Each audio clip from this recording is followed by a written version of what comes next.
Hello and welcome to this Artificial Intelligence course by Intellipaat. The world is moving towards super intelligence, and the race to reach it has already begun among the top players. And there is clearly one company leading this revolution at the moment. I'm talking about OpenAI, which has just taken a step forward with the launch of GPT-5. This launch of GPT-5 isn't just another tech update, it's a wake-up call. We've officially entered an era where AI is just not another tool, it's a mind that learns, reasons, and creates at a scale we've never seen before. From writing code to designing products, diagnosing diseases to composing music, AI is reshaping every single profession on earth. 5 years from now, the professionals who understand AI will lead, those who don't will follow. And this is why right now is the most important time in history to learn artificial intelligence. In this AI course, you won't go through a theory track. You'll build a rock solid foundation for components like deep learning algorithms such as ANN, CNN, RNN, and transformers that lay the foundation for these groundbreaking AI models. You will intuitively understand how AI learns, the foundational algorithms behind it, and how you can harness the power of these algorithms to start building the generative AI. We'll go from the exact skill set companies are desperate to hire for to make you industry ready. By the end, you won't just be aware of AI, you will be ready to use it, build with it, and stay ahead of it. So if you're ready to future-proof your career in the age of super intelligence, let's get started.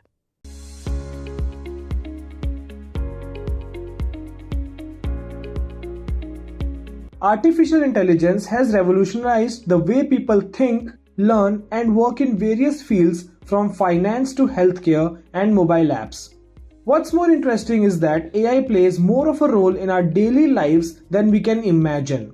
From Siri and OK Google to various virtual player games and social media apps, AI is everywhere. It sure is the most happening topic in every business right now. It is the most wanted and exciting career domain right now in the market. Artificial intelligence or AI uses intelligent machines that build in a way that they react like humans.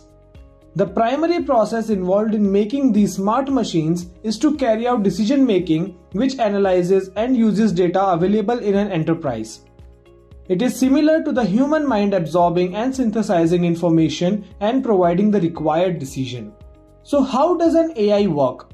AI systems work by investigating large amounts of data labeled training data, analyzing the data for correlations and patterns, and using these patterns to make predictions about future states.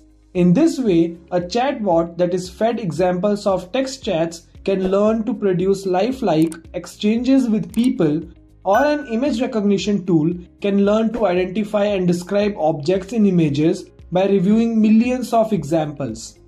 AI programming focuses on three cognitive skills: learning, reasoning, and self-correction. Learning processes. This aspect of AI programming focuses on acquiring data and creating rules for how to turn the data into actionable information. Reasoning processes. In this aspect of AI programming focuses on choosing the right algorithm to reach a desired outcome. In self-correction processes, AI programming is designed to continually fine-tune algorithms and ensure they provide the most accurate results possible.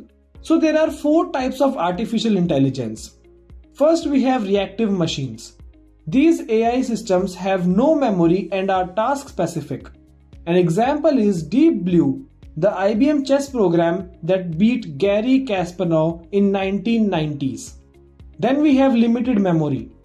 These AI systems have memory so that they can use past experiences to inform future decisions. Some of the decision-making functions in self-driving cars are designed this way. Theory of mind is the third thing. It means that the system would have the social intelligence to understand emotions. And finally, we have self-awareness. In this, AI systems have a sense of self, which gives them consciousness. Now let's see what are the applications of AI. One of the best known healthcare technologies is IBM Watson. It understands natural language and can respond to questions asked for it.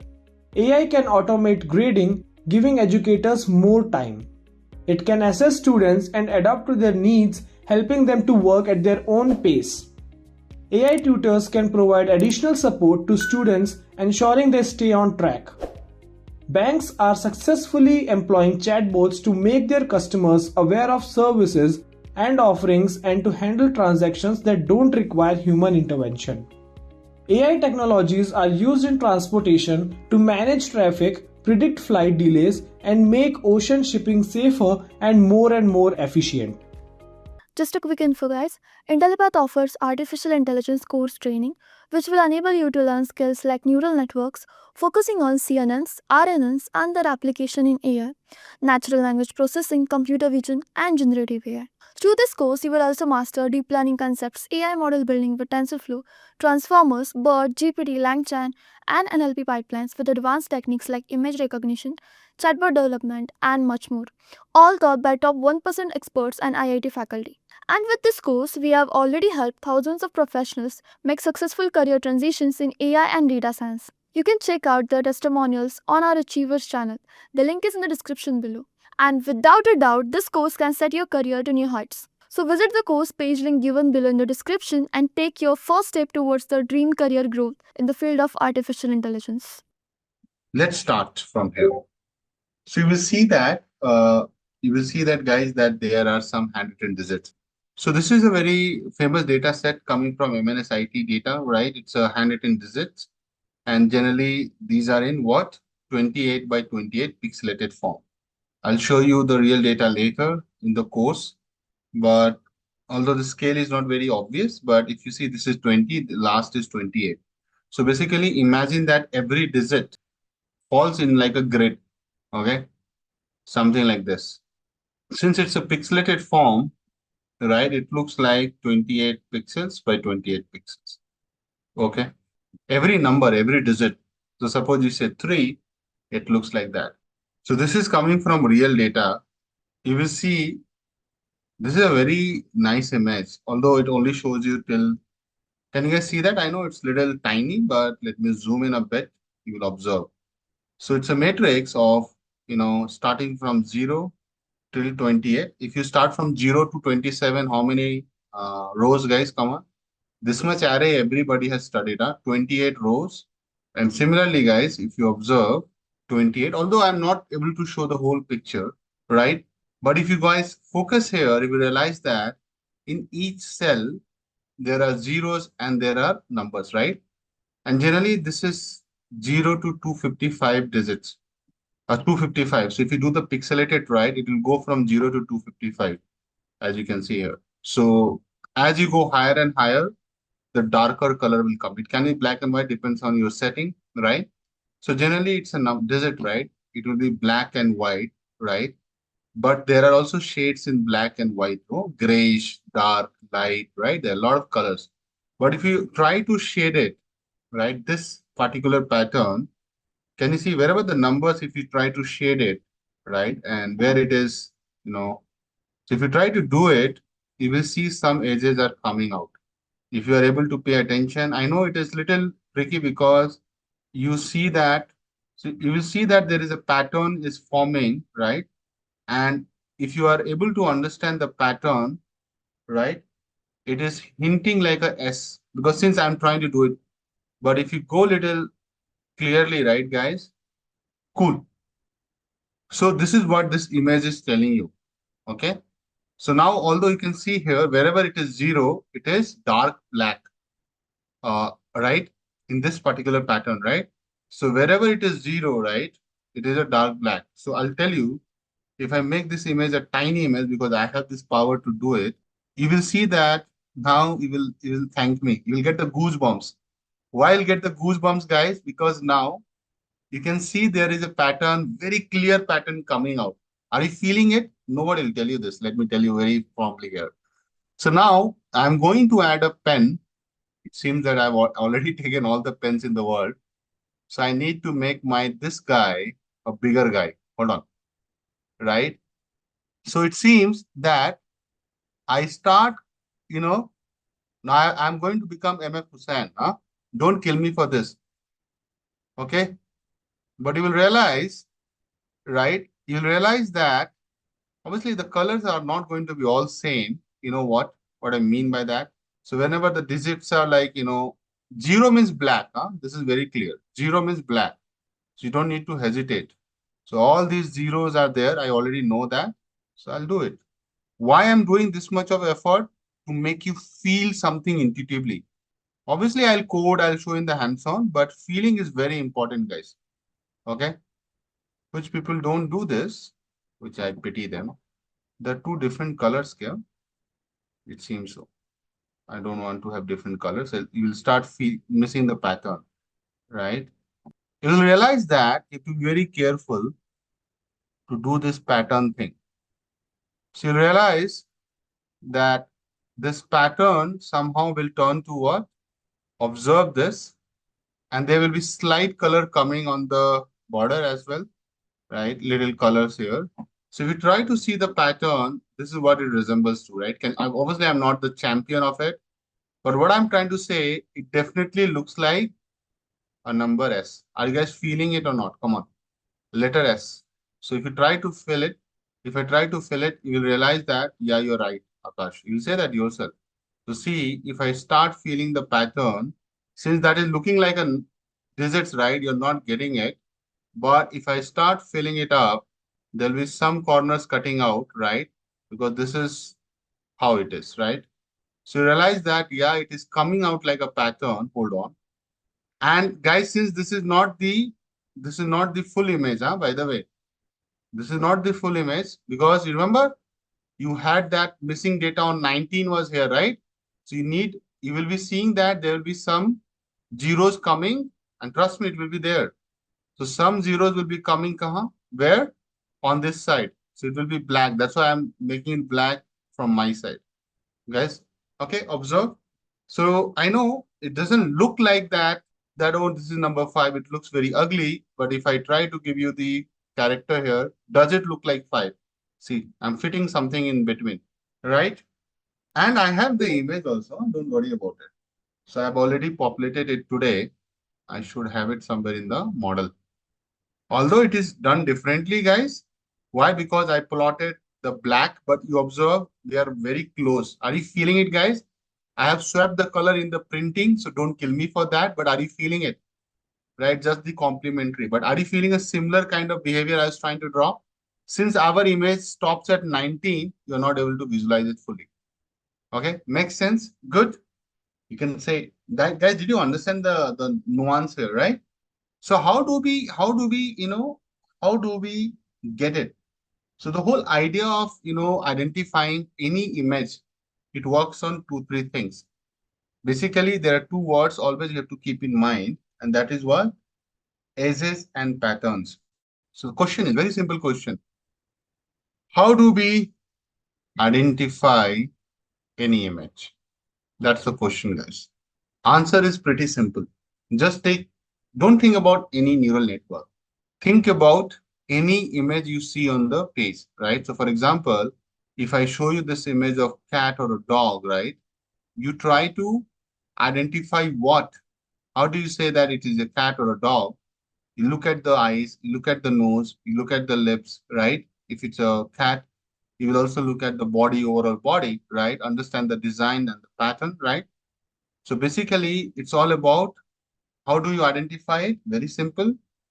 Depending on the edges, that's the first word. Depending on the edges, okay, patterns, texture, shape, etc. There are a lot of things you actually look at. Images are unique in nature. Trust me on that. Okay. So these are some very straightforward attributes, guys. Right? These are your edges, patterns, texture, color. A lot of things are there.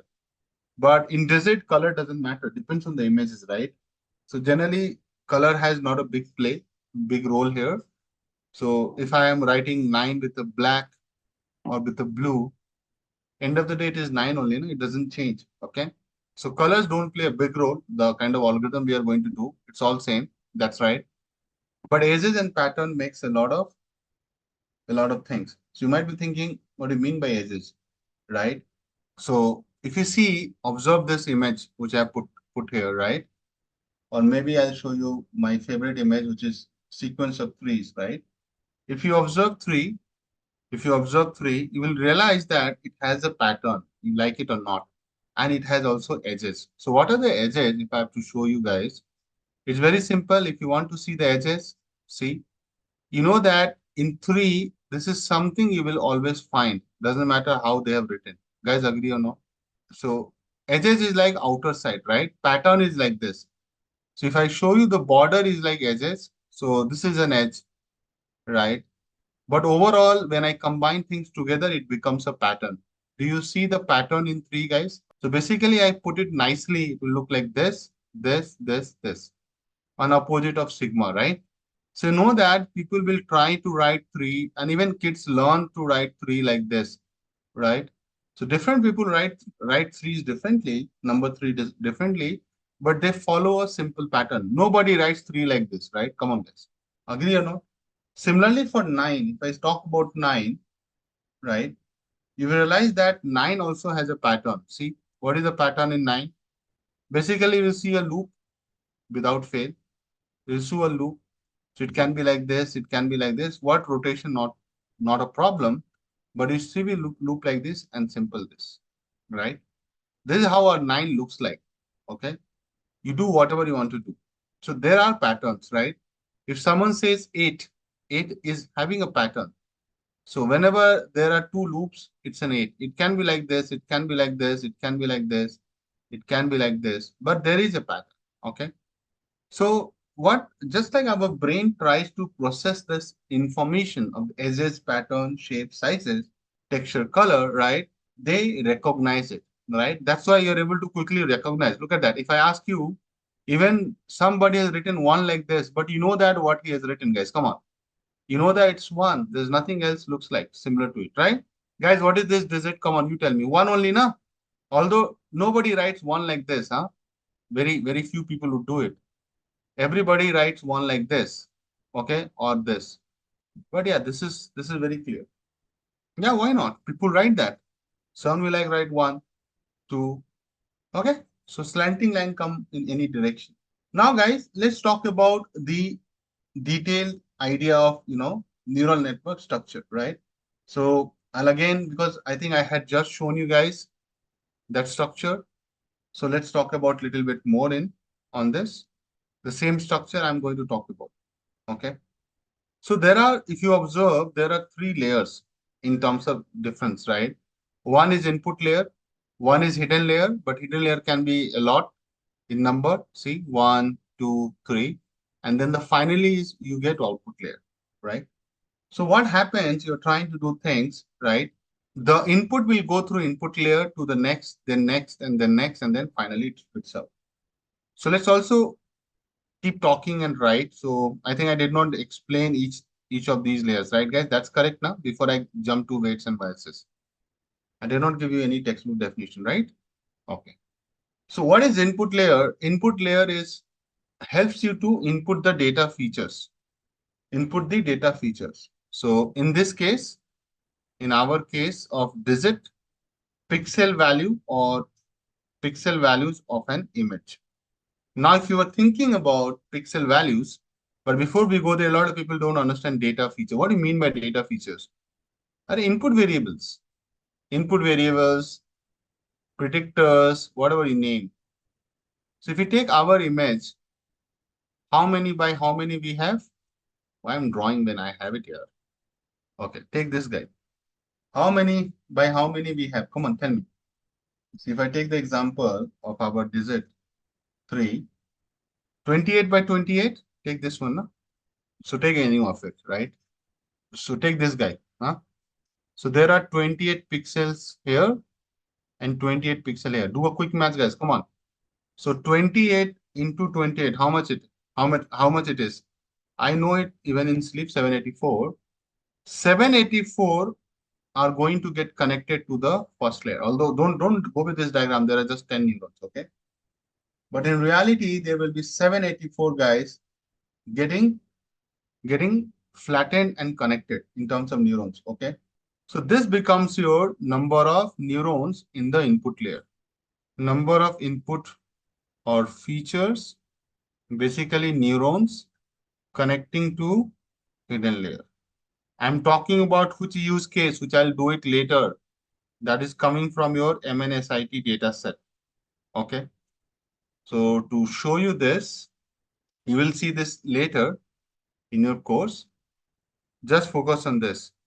So when I'll do this, I'll show you this, that we are going to connect how many input to.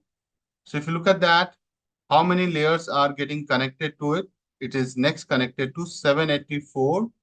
Neurons are getting connected to, how many are those? 784 connected to how many? 128.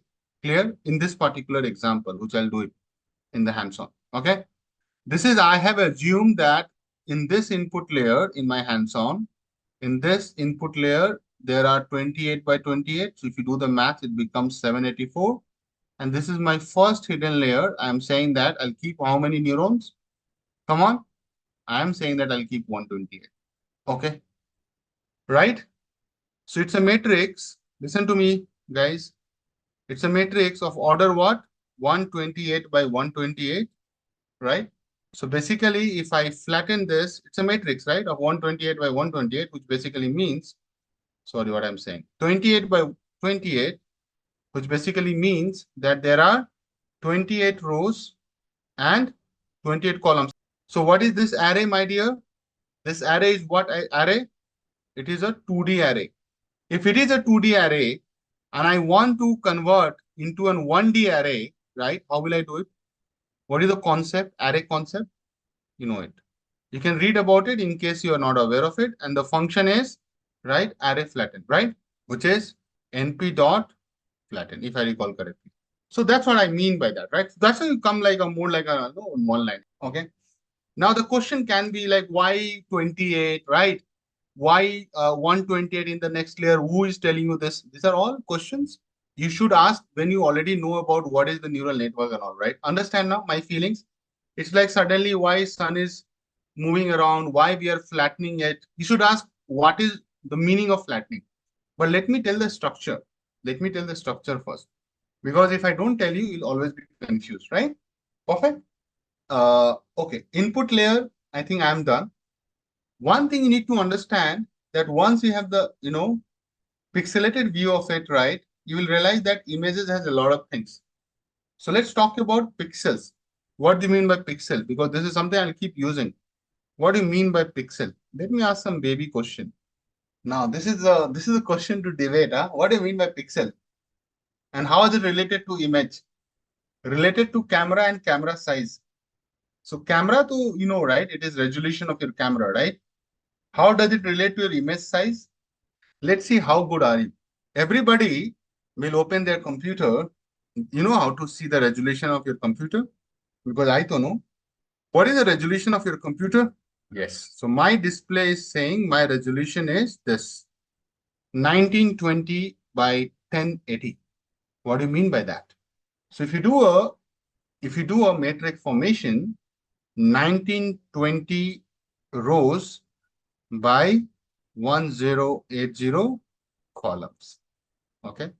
So that's how it looks like. So every image of mine will have how many cells, guys? You know that, right? 1920, 1080. So total how many? Look at my image size. 1920 into 1080 equal. So if you're good with this, you know that it will be what? If I do a simple maths, it is how many pixel? 2 megapixels. Yes, come on, yes or no? You know that. Approximately, my dear. Approximately. Why? Because see, it is 10 to the power 6. Right? Agree? So don't think your resolution is bigger than 2 megapixel. There's a reason for it. Let's not go there. Okay. So just imagine those who are using, so let's say a phone has a 12 megapixel. So 12 means what? 12 into 10 to the power 6. Right? Megapixel means this is only, no? So you can think like that, more like 4 by 3. So 4 million here, 4,000 by 3,000, right? Then you will get, no, approximately I'm saying, making a grid out of it, guys. Come on. Which is a lot. How many these are? 4,000 by 3,000, right? Just imagine that the number of neurons you will see here, you're just looking at 784 in this example. Here you're coming in millions of neurons.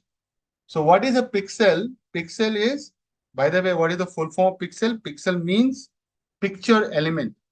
So let me give a pointer here. It means picture element, pix L. So if you bifurcate pixel, pix L. Pix means pix, right? Image. So L is what? Your element, and pix is your picture. So it's a picture element, right? Which is the smallest unit. So those who wrote smallest unit, they are 100% right, which is the smallest unit of a digital image or display. It doesn't need to be an image, it can be a display also. Okay. Now, question comes that how it is related to the image size, right? So just imagine image size is definitely they are measured in pixels only, right? If you observe. So you might have heard about pixels per inches, or when you're doing the fax. So there you say, right? DPM or printing. DPM, you know what? DPI, sorry. DPI, you guys know in fax or in scanning, dots per inch. Yes. So generally, if you take a 4 by 3 image or 8 by 7, right, dots per inch. So there are different types of printer. That's how you define the quality of the image there, right? So I'll not go there, but you know that in terms of this is about your printing. But if you do a similar kind of analysis here, it is called PPI. What is PPI? Pixel density or pixel per inch, right? So if you talk about pixels per inch, so what is the interpretation of it? If you take an image, right? If you take an image more like as a unit dimension, if it is an inch of, all right. So generally an inch is a very small unit. How many pixels you are putting there, right? So higher the PPI, you tell me, higher the PPI implies more details and sharpness of the image. Basically, you talk in terms of good image, qualitative image, more details and sharpness in the image. Okay, that's what you mean by that. Basically, you say you have a better resolution of the image, right? And if your image is better, generally your image size will be also higher. Agree or not? Come on. So if I talk about a 12 megapixel camera, I'll not go to our school days when I used to use 1.3 megapixel camera. So 12 megapixel camera, right? If I just say, listen to me, the same thing I'll call it here, guys. It is 4,000 pixels here and 3,000 pixels here, right? So that's the reason it is called 12 megapixel. You must have been, so don't be now uneducated, right? So now since you are sitting in my class, you should be aware of these things. So 12 megapixel camera releases every time, right? 12 million pixels for each images. Now, if I give you a simple example that if your image is like, a simple image of, let's say, 10 6-inch wide, and let's say it's a portrait one and 10-inch height. Okay. So generally, if you see these kind of standard photo size, right, how it is being framed, understand this. If I go with a standard 300 PPI, which basically means 300 pixels per inch. Remember that, guys? Come on. Listen to me, and this is very important. Doing chat GPT will not help, right? For a 12 megapixel, what is the image size in inches it will come? Let's say this is A and this is B. What is the length of A and what is the B? What is the image size you'll get it if I go with this assumption? Let us assume the pixels per inch is 300. If I say 400 pixel, sorry, 4,000 pixels and 1 inch, you're putting how many? 300 pixels, right? So basically, it's very easy. It's not a rocket science. So you can do this math, 4,000 by 300. How much it is? 13.33. So this is your 13.33 and this will be what? 10. So it's not 14, it's 13.33. And this is going to be 10 inch, right? So if you get this PPI and divide it, you should get an image, and that is an image which will not be, it will not get stretched or anything, right? It's a natural fit for it. But you know that image can be scaled, it can be, stretched. Sometimes people say, right, image is looking all, blurred or image is not looking as sharp as it should be. Okay. बोलते हैं ना अपन image फट गया है, right? That's the word. Image doesn't look nice because you have overstretched in a very bad manner, right? Image looks stretched. So this is the image size you should get. Make sense? Clear? Now, why I'm telling you this? Because we are going to discuss with image, right? So if you see, this is not a image is not something, you can escape. You have to be aware of pixel. You should be knowing about what you mean by a 12 megapixel camera will spit it out. And I'm just talking about a simple idea here. If you have a 12 megapixel camera and you know that the pixels are designed in this manner, 4,000 pixels on the rows and 3,000 in the columns, right? Now you know that every inch takes how much? So if you take, so see, it's a 2D image, right? So you have both the directions, right? A and B. Don't miss that.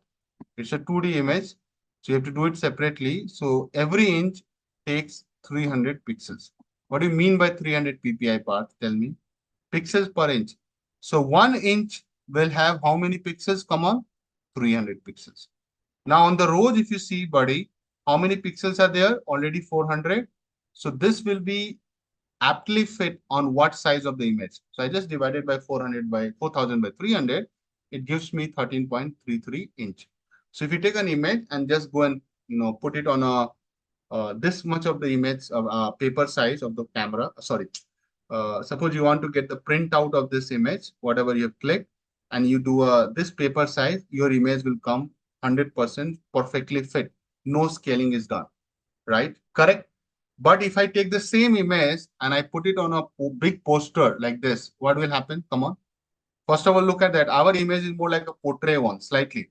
I'm putting into this format. What is this format? Landscape. Let's say I'm putting it into 24 inch by 20 inch. Now what will happen?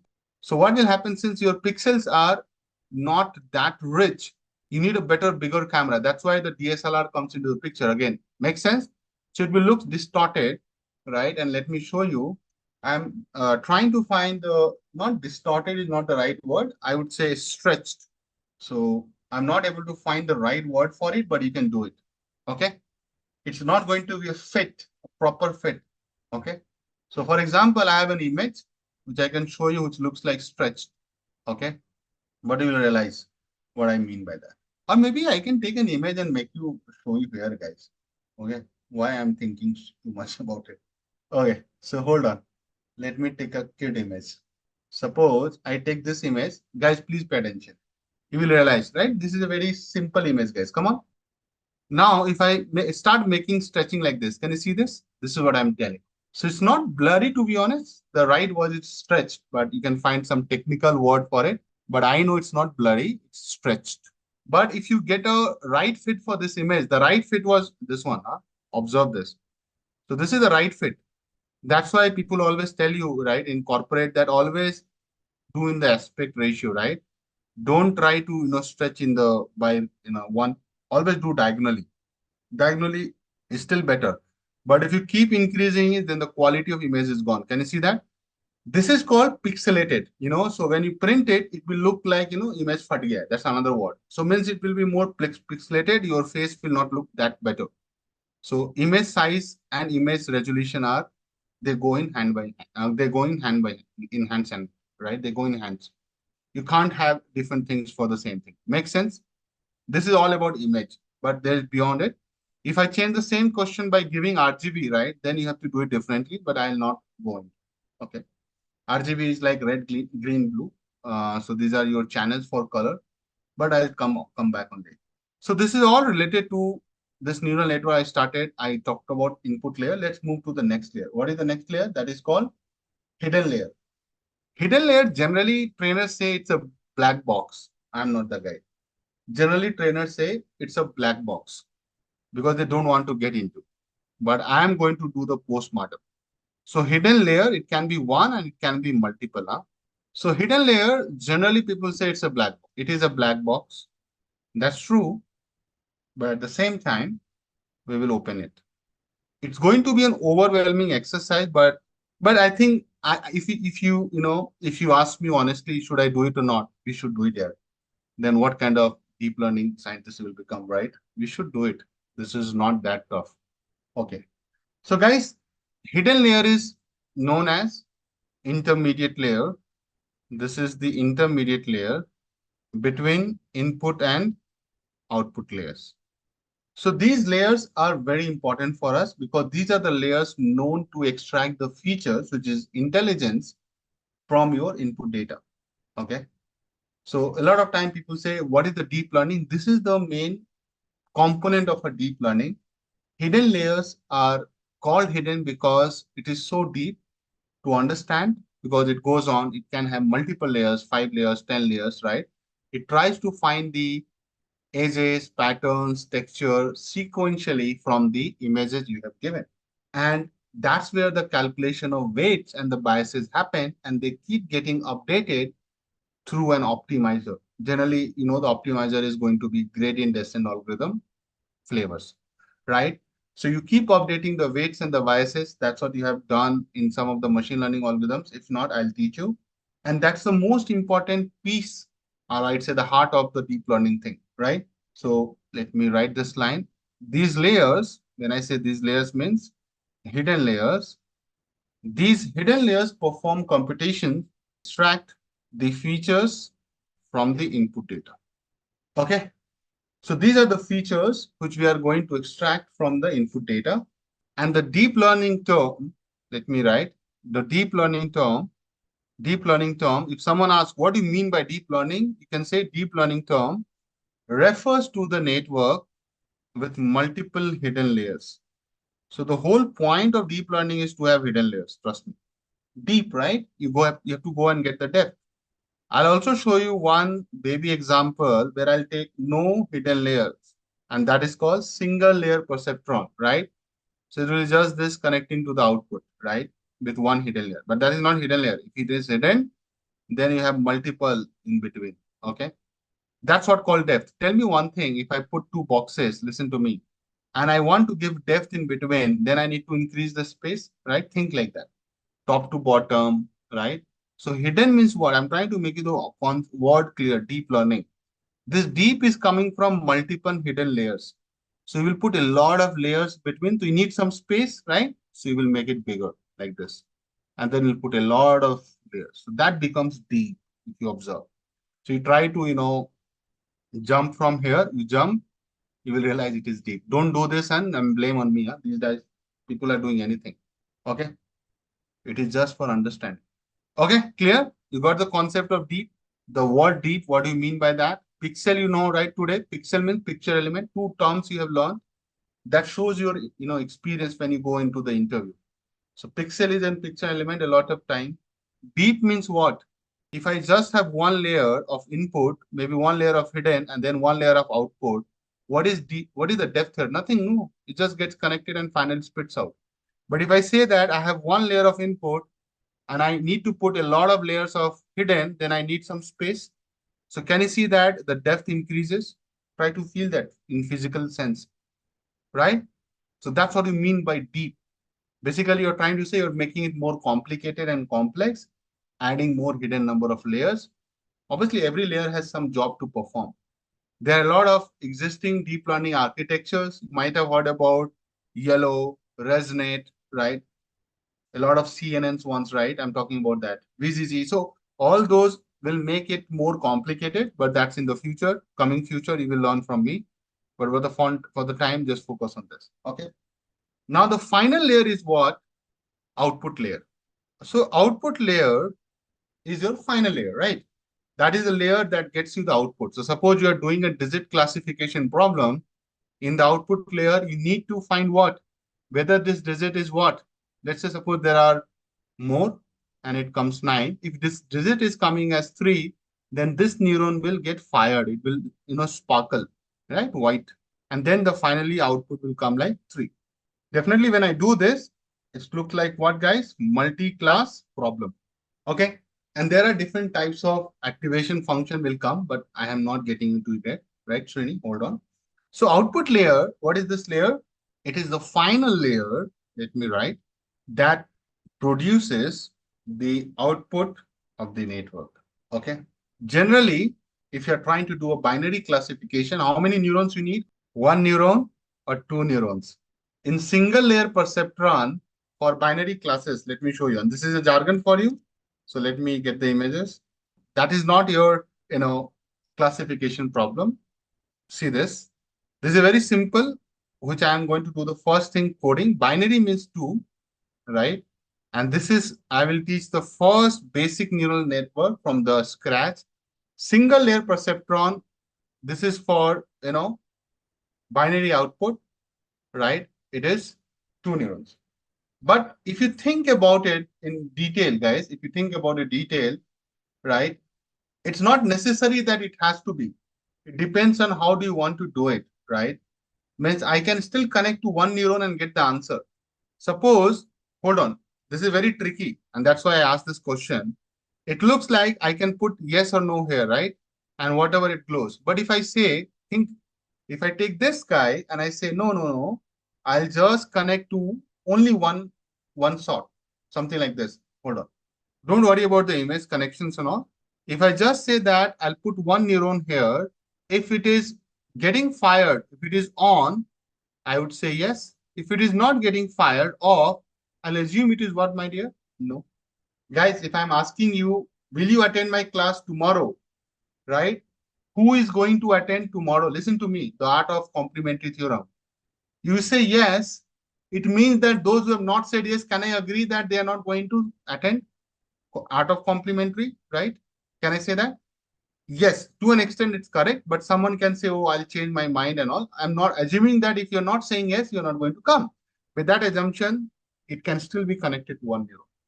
So this is going to be redundant, right? Because one neuron, two neuron, right? You're not going to worry about too much. Because whether it is one neuron, two neuron, right? It is not going to matter much. But you know that minimum you need how many neurons? The right answer is one neuron in the output layer for binary classification. This is the minimum, but you can have two. There is nothing more to stop. And I'll continue and write just below this. Multiple neurons in the output layer for what kind of? For multi-class classification. Here I'll use softmax, right? So these are some good jargons you might have been hearing about. Softmax, and I'll write here sigmoid. Sigmoid is used as an activation function for binary classification. Softmax is used for multi-class classification. Are we clear? So guys, neural network was developed by Mr. Warren McCulloch. So let me write. You should know the name. Warren, not Warren Buffett. Warren McCulloch. And there was one more guy, Walter Pitts. Walter Pitts. Correct the names if I do mistake. 1943, can you believe it? So a lot of people think neural network came in 2000. No, it came long back. It was an idea which was proposed long back. Don't think that. So this was proposed for the first time in 1943, before our independence. So these are the guys for the very first time proposed the mathematical model for neural network. Okay. So let me show you quickly. Suppose if I try to find the digit 9, guys, can you see this? Now, there was a question that why does it comes like 784? Because you have to put every input layer in 1D array. That's the constraint. Someone asked me, right, why do you want to get into 784 like a flattened thing?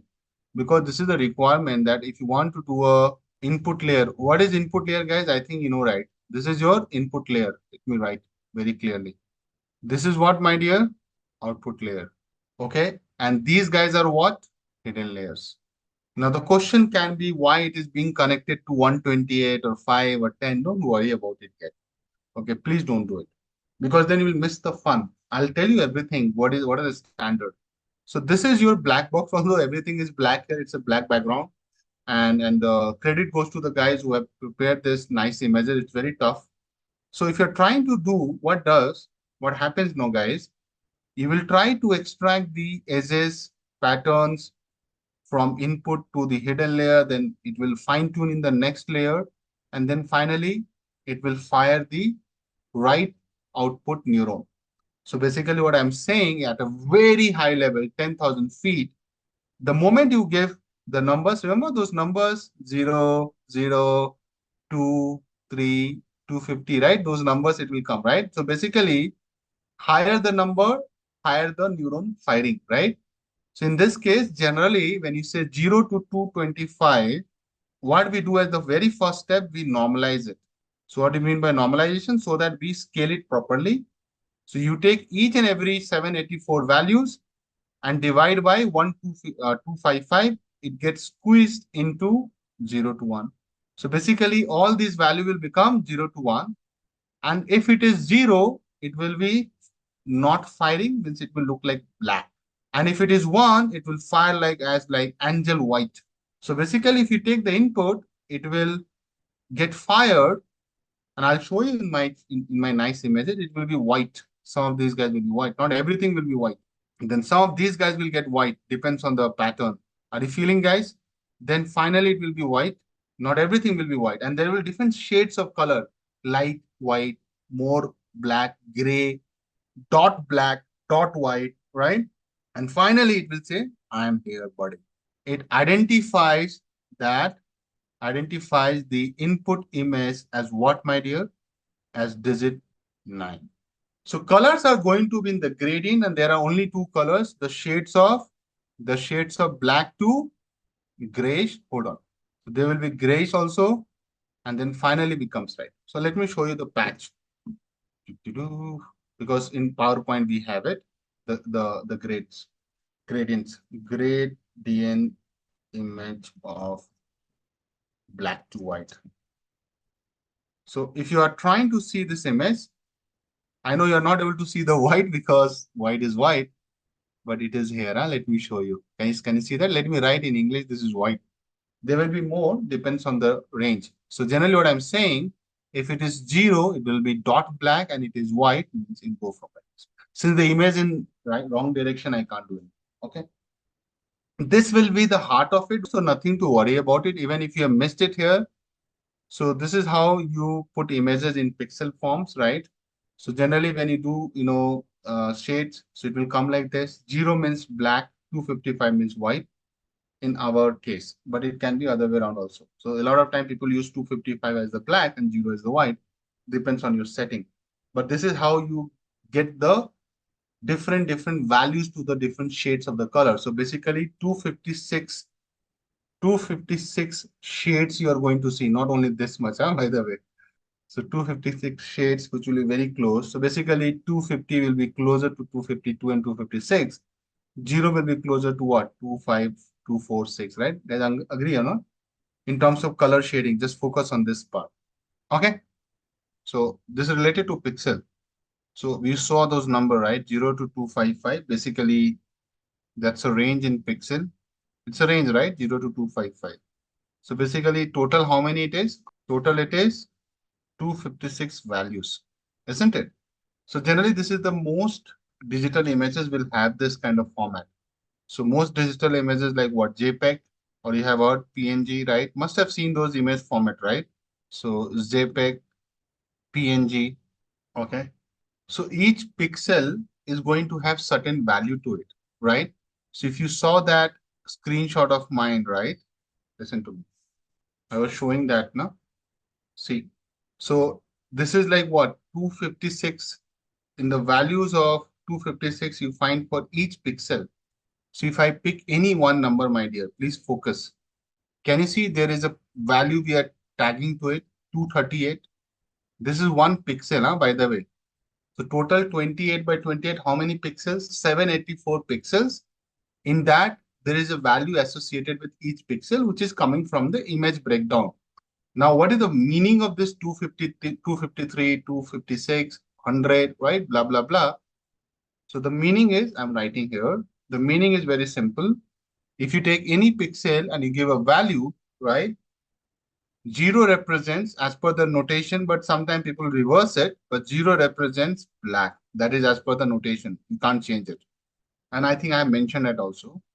And 255 represents what? White.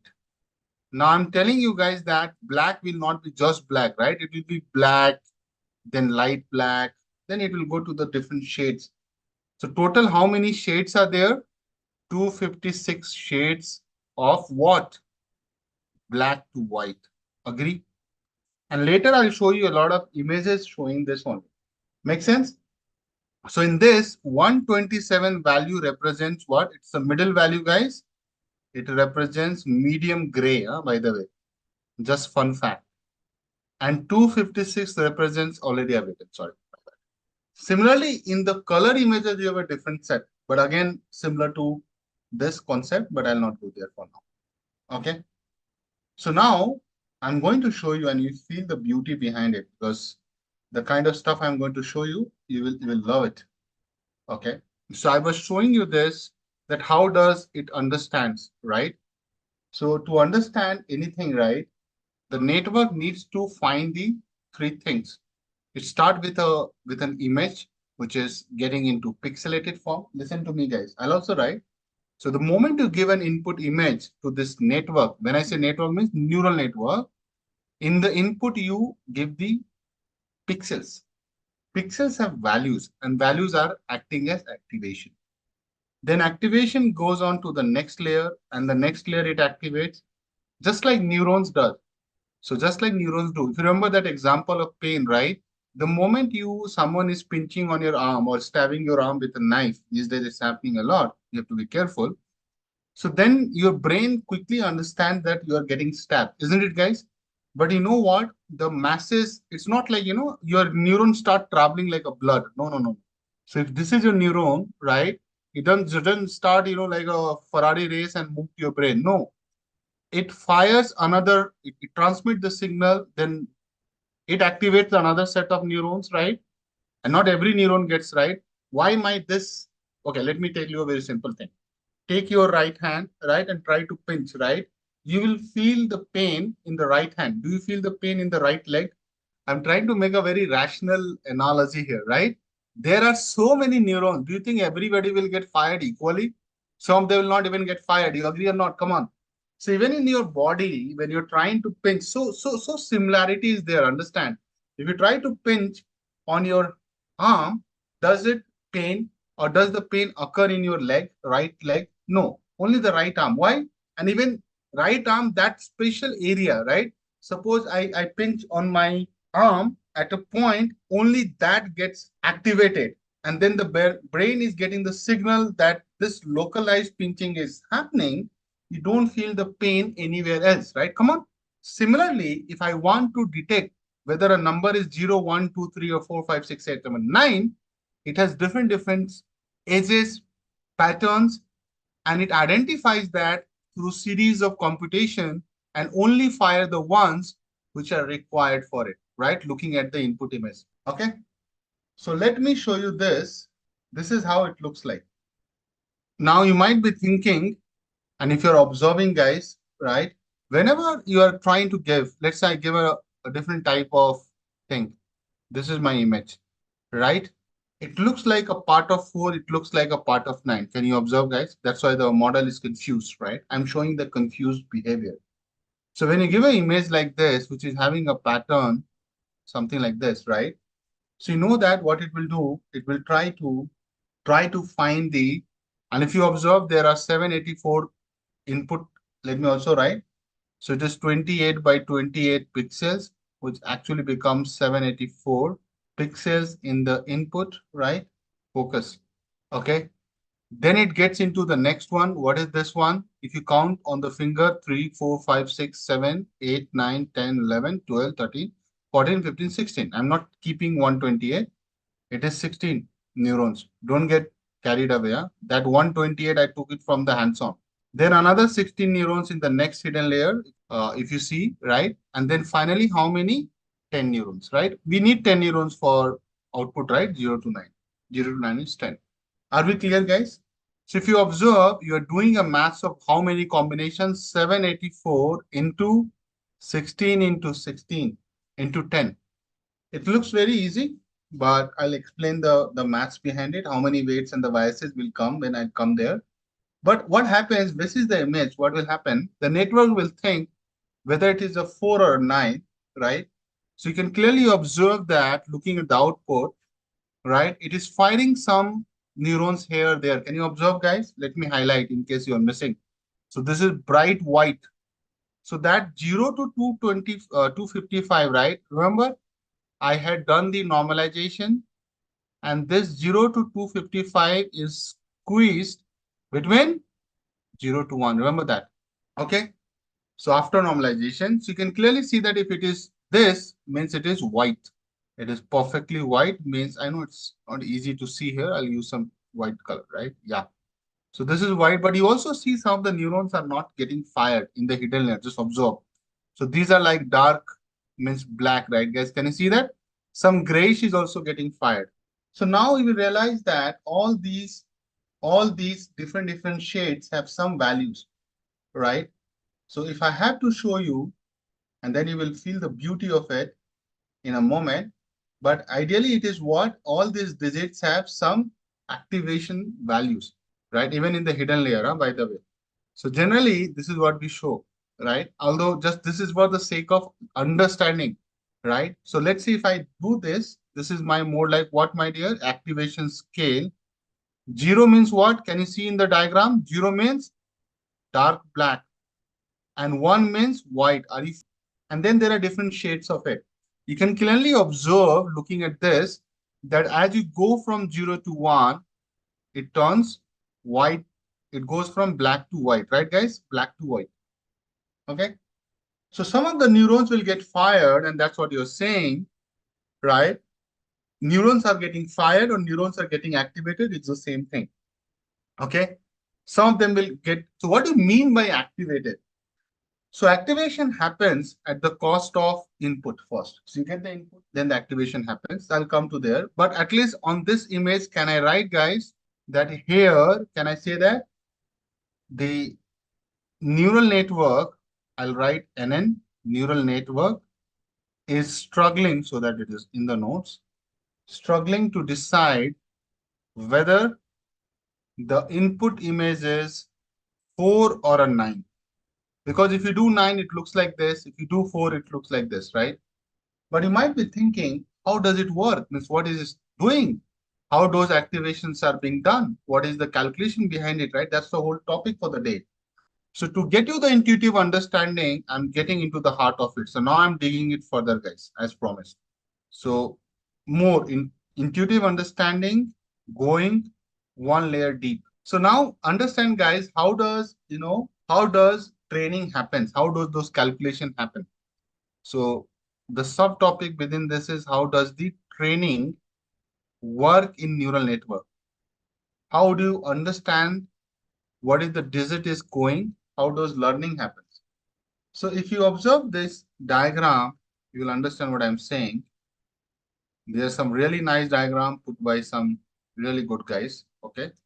If you observe, my dear, here, you will see that for 3 digits, why I've taken 3 digits, there is a reason for it. Can you see that there are some commonalities? And if you're paying attention, you'll know. 0, can you see this? 9 has a loop here. Observe. 8 also has a loop here. Observe. But if you break 9, you have 2 things. This, and then you have a stick. Observe this. This stick can be also be here, right? Length, don't worry. Look at the edges. So you're picking the edges, right? These are all your edges. Let me write so that you don't miss. You're picking the edges, right? You're picking the edges. Edges make the pattern, and pattern makes the digit. So edges to pattern, and pattern gives you the digit. Now, if you observe, you have 8. 8 has, so you can say that this is this image. I don't know why I killed it. And this is this. Observe this.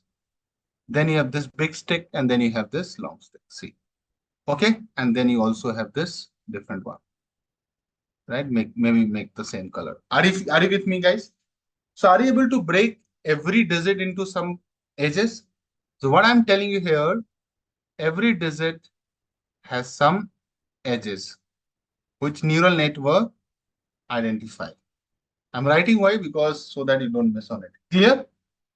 Now, if you try to understand, let's go back to our thing, 9. Again, because 9 is something I want to make you understand. So you know that it will go in sequence, right? So if you want to find 9 and let it identify, you realize that in the next layer, which is hidden layer, second hidden layer, let me write so that you don't miss it. So this is hidden layer 1. This is hidden layer 2. Now there are 16 neurons here, 16 here, 10 here, and 784 here. Don't miss on that. Neurons are connected to some lines, right? Those are known as weights. I'll come to that. But understand that if you even focus on one of the neurons, right?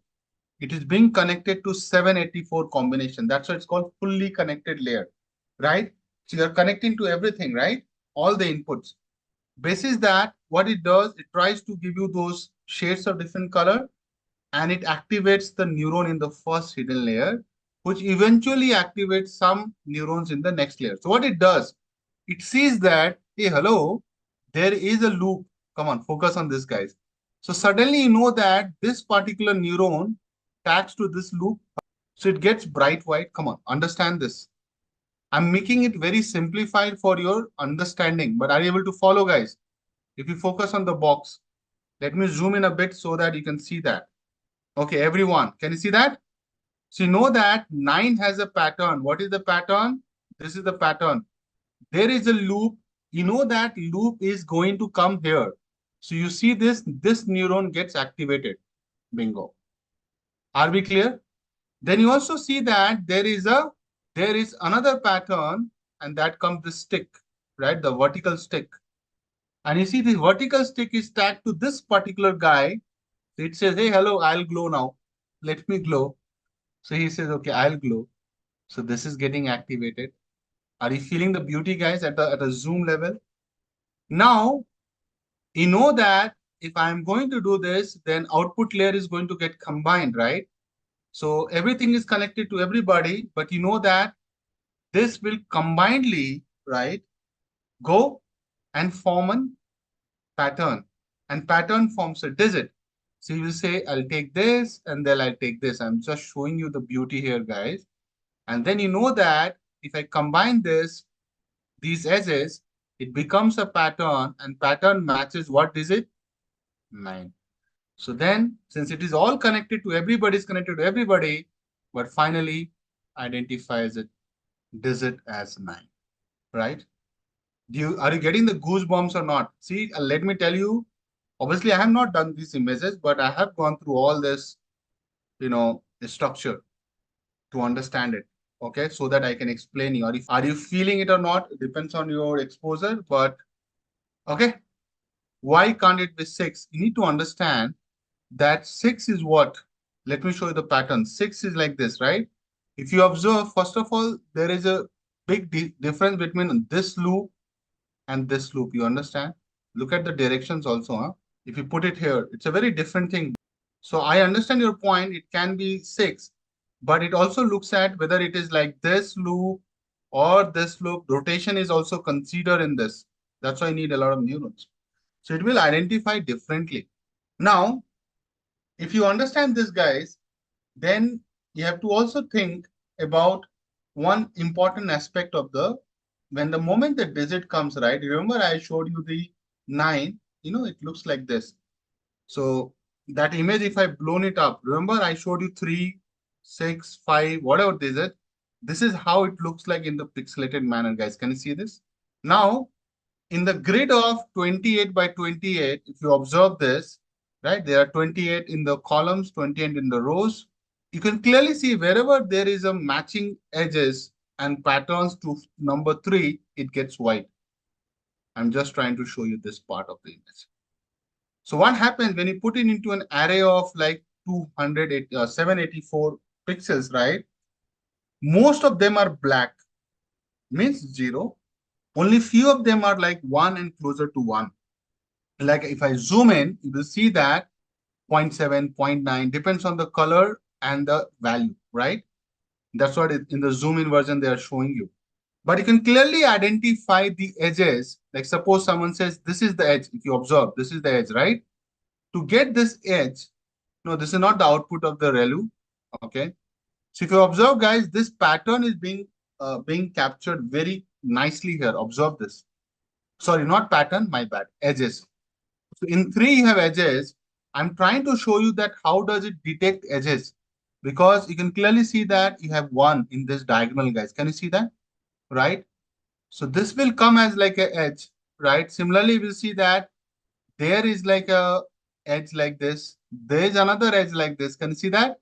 There is another like a loop like this. So it identifies the different into bits and pieces. And when you put those bits and pieces like this, you realize that, oh, it comes like a 3. Are you getting or not? I'm just trying to show you this. Okay. If you observe this, isn't it? This is what I talked.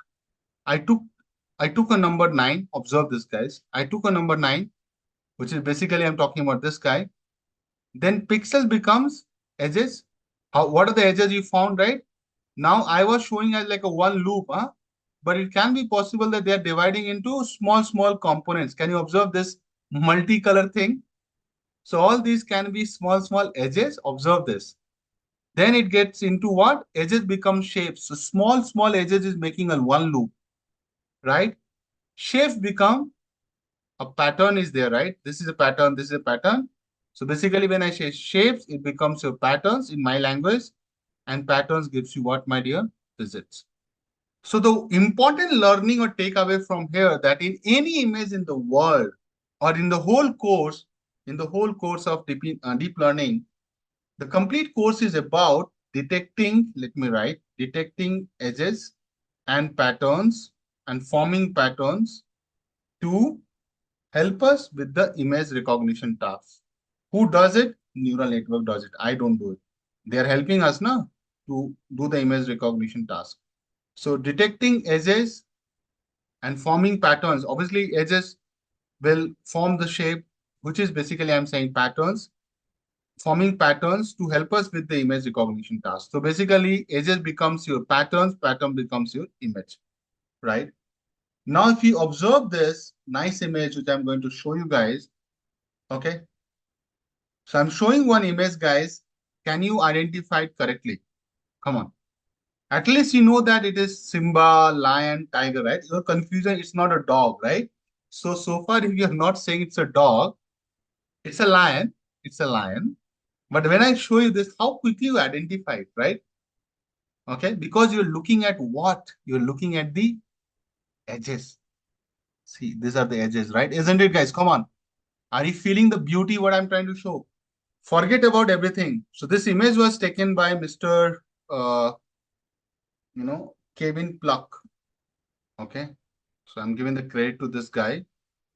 This is the image he took and then converted into, so we used the deep learning methods to get the Kevin Pluck. Now, if you compare these two images side by side, it looks like it's a negative of it, right, guys? Come on. So we applied the, edge detection thing, and you can see that it looks so nice. Guys, again, and those who are my peers and, those who are my peers older than me, they know that they have must use Kodak camera with the flash, and they must have used negatives, handling the negatives carefully, going to the photo center and get those negatives developed for the pictures. Have you done it? Those who are Gen Z, they have no idea, but I have used Kodak 36 reels, right? In my when I was a kid. Okay, but are you feeling it, right? So the same principle what we do here, get back to here. Are you not doing the same principle to detect the edges of the digits? So on the same principle, you can detect anything, any image in the world, because you can find edges. Edges can help you understand the pattern or texture, right? Now I'm using the other words also, texture and the shape, right? Because if I just show you this part, it can look like a dog also to some, not because there is a big nose here, so you might not say dog, but golden retriever dogs have a similar kind of hair structure, right? So texture, structure, it helps you with a lot of details, right? Are you with me?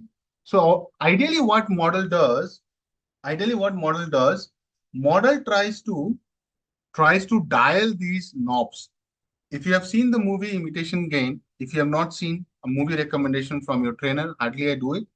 but you must watch since you are studying deep learning with me. Imitation Game, right? If you watch this movie, you'll see this machine shown in that movie, right? It's a dummy one, but the story of Alan Turing. Alan Turing, he's the guy who single-handedly, right, defeated the Germans, right?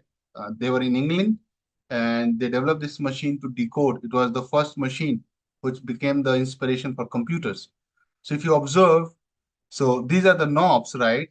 Take these knobs and look at me. This is my creativity, copyright APC.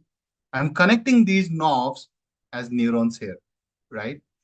So these neurons get fired accordingly what you give in the input and get you the output. So in the movie, they use the same principle, right? This position of the knobs were letting them know what is in the message. So they were it more like a decryptor, right? So whatever the encryption they were doing, they were breaking it using this machine in almost 2 minutes, right? And if you remember this movie, they needed some hint to initialize the machine so that it converges faster, which looks like our optimizer, right? So optimizer converges here and gets you the right values of these neurons, right? So that it gets fired and finally you realize that, oh, this is 9 or 6 or 7, right? Similarly, in the movie, if you observe, right, they use the word Hail Hitler as the initialization because they know that the first word in that document will be Hail Hitler. So they were able to set the few knobs in the machine. It starts with the right initiation and they were able to decrypt it faster. See, I'm not a computer science buff, so I'll stop my emotions here. Okay, are we clear, guys? Okay. So what it does, right, you can clearly see that it looks for the white patches. So forget about this small one. Let's focus on this part. So we know that this vertical, or sorry, horizontal stick is coming. Why? Because the values here, the model is able to understand this is all one. And if you see the proximity to it, right, is all getting almost, black. So model understands the difference between these two and knows that where the edges come. Because you have the value tag to each and every digit shade, and that gives an input to the first layer. And it understands that where is 1, where is 0, where is 0.8, because we are putting it into the model, right? So if you see this, the moment you run, right, it quickly identifies in the training that this digit, you can clearly see that this digit is what? This looks like 9, right? What it does, it tries to break into small components because of the neurons you have, right? So if you go to the structure, there are a lot of neurons, right? And it identifies it in the first layer itself here. So it activates it. We have the values, these values. Then it helps to find that, what are the possible edges it can detect looking at these values. So you can clearly see that when you are looking at the values, not everybody is white, right? But still it is being picked. This is your edge, by the way. This whole thing is your edge. If you observe this, let me clean this because then you will know. This whole thing they are considering at edge. What is not going to be in the edge is this part of the chart, right? Because they know that it is 0, but they understand that this is 1. So they'll give more white color, less color, and they know that. Okay. So that's how it works. The working is very simple. It will pick those edges and tell you. Okay. If I convert this image, right? So you're basically what you're doing. You are going to increase it. You can make it like this, or you can make it like this. That's what I'm saying, right? In terms of shape. But if you flatten it out, right? So what will happen that it all will come, one after the other, because it will be the similar data points, right? But you need to also understand the patterns will also change, and you have to take a simple example to show you. So let me show you since we are discussing. This is a very good question. So suppose, let's say this is my image, right? Which is, 4 by 4. Okay. The total is 16. So I put some pattern here, right? So I put a value 8, 0, 2, 6, 5, 3, 2, 1, 2, 5, 8, 0. I'm just randomly taking. Now I will reshape into, let's say, so you need 16, right? So you can do like 2 by 8, correct?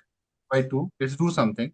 So you can have, now, if you follow the pattern, right? So it doesn't matter your image is getting like 2 is getting like this, or you stretch it like this. So there's a different concept, but I think as of now, if you do this, you fill it like sequentially, then there's no problem. You observe how I'm filling it. I have to go a little more down. It's sequentially, right? So now if you flatten it, it will be same. But if you fill it differently, for example, if I fill it, so 8, 0, some randomly I do, like 8, 5, 1, 0, 6, 2, like this. So the pattern will go and shift. But if you fill the sequence and the sequence is not disturbed, your pattern will not change. The moment your pattern change, let's say you have changed the pattern intentionally, but in training, you're not going to give only one tree now. You'll also have different trees, right? So it will quickly identify this is a different pattern, and the model might give you a wrong answer, or it will, if you have an option that not sure, it will go there because it will not find any matching there. So training, that's the reason training is not something you will do it. But if you keep training, let's say I say, and I'll make your problem more interesting. Suppose you do this a lot of, you have, 1,000 data points. For 1,000, you have like, it's not imbalance. You have 700, this pattern. Then, although you're trying to detect six, but this pattern will become more obvious if there is no neuron which you are matching to it. Still you will find that this neuron is getting fired and tagged to one of it because the model will decide on its own. Don't think we are going and telling that in neural network that you have to detect 0 to 9. It's not like that. We know the problem, right? But if you give a different pattern, right? So you saw in my example, this example, it was showing both 4 and 9, right? So it will show similar like that. It will show a wrong thing. But if you have more data points similar to this pattern, when I say the pattern, the shape and size, it will start showing that more profound, in a more profound manner. But it is just one or off business, or one of it, it will not be able to, because even the number of data points will have the weights on learning, right? It's not like just one example you give off, then the whole model is going to auto. It's not like that Lego game. You plug out one marble, the whole structure falls down. It doesn't work like this. It can tolerate one. It will take it as a noise to be precise in machine learning language. Okay. So if you observe, right? So if you take any color which is like shade of black and white, observe this, guys. It will go from 0 to 255. Since RGB has three channels, okay, like he's saying. So if you take any of the color, right? So you'll get a hex code and you will get a value, right, between 255 0 to 255 for all the three channels. So there are three channels, right? RGB. So you can make any color using RGB. I hope you understand that, right? So that's why these are the three channels. We can pick it up. But since we have not done any color images, you're not able to visualize that. But everything in color is always in the range of 0 to 255. Okay. How information passes between the layers. So, and this is something I'll show you with a lot of images so that you don't miss it. So on the similar structure, suppose I want to pass an edge. This is an edge, guys. It is trying to find edge. That edge is mostly showing your letter, digit 3, not letter. So your input is same, nothing changes. You have this pixelated image, 28 into 28. Let's say this is the 3, right? So you are going to have the flattened one. And if you observe, everything is connected to a lot of neurons, right? But if you try to understand every neuron functionality, it's similar to one neuron functionality. So that's the reason that I have taken only one neuron. So this is my first hidden layer, and this is only one neuron we are trying to understand. If you understand one neuron behavior, no, you can get any neuron and functioning. So this is my first hidden layer. Observe, guys. Tell me one thing, when you will get this number 3, you will get those values of activations. Hello, yes or no? These values will come in the array. Also the zeros, a lot of zeros, a lot of these values will be there in the array. Okay. So basically I'm saying the data will look like this. Okay. I showed you, one image where the data came. Like this. So imagine that my first digit is 3, right? Or I think I'm using 3 here, it is 5. You will see that this is how 28 by 28, if you flatten it, you will see some zeros, you will see some ones, you will see some value between 0 and 1. This data has still 255 because this is before normalization. Okay. I'll go very slow, don't worry. Now, if you observe, so if you observe this, these values are going to be there. So these are known as what? Activation values. right? What it is known as, guys? Activation values. Okay. Now, on one neuron will have all the activation values. So I'm going to call this, guys, as what? A1. Listen to me. A1, A2, up to A784. Listen to me. So these values are known as activation values. Did we created it? No. It came as the property of the image. Clear? I did not create this. The moment you give an digit, right, it will have the activation values, right? In the pixelated form. What are these lines coming to you? These are known as weights. That's where the weights are getting introduced. So every line connected to the neuron, there's a line, right? This is your weights. So just remember in linear regression, you were doing this beta naught plus beta x1, beta 2x2, so on. In this case, it will be beta 784 x 784. Because how many variables you have, my dear? Why I'm relating with linear regression? Because you are champion of linear regression. 784 variables, because you have 784 input variables. And what are those, guys? Those are known as coefficient. Remember that? You have a lot of it. Can you believe it? It's such a big model. Everybody, are you guys with me? Then you might be thinking, who is this guy? This is known as, in our language, so guys, all these are known as weights. In this case, also known as weights. Even in linear regression, your trainer must have taught you. And this is known as bias. If not, I can do it. So this is how I'm introducing the weights and the bias. Now you might be thinking, what is weight? What is bias? Right? Yes or no? Thinking about it?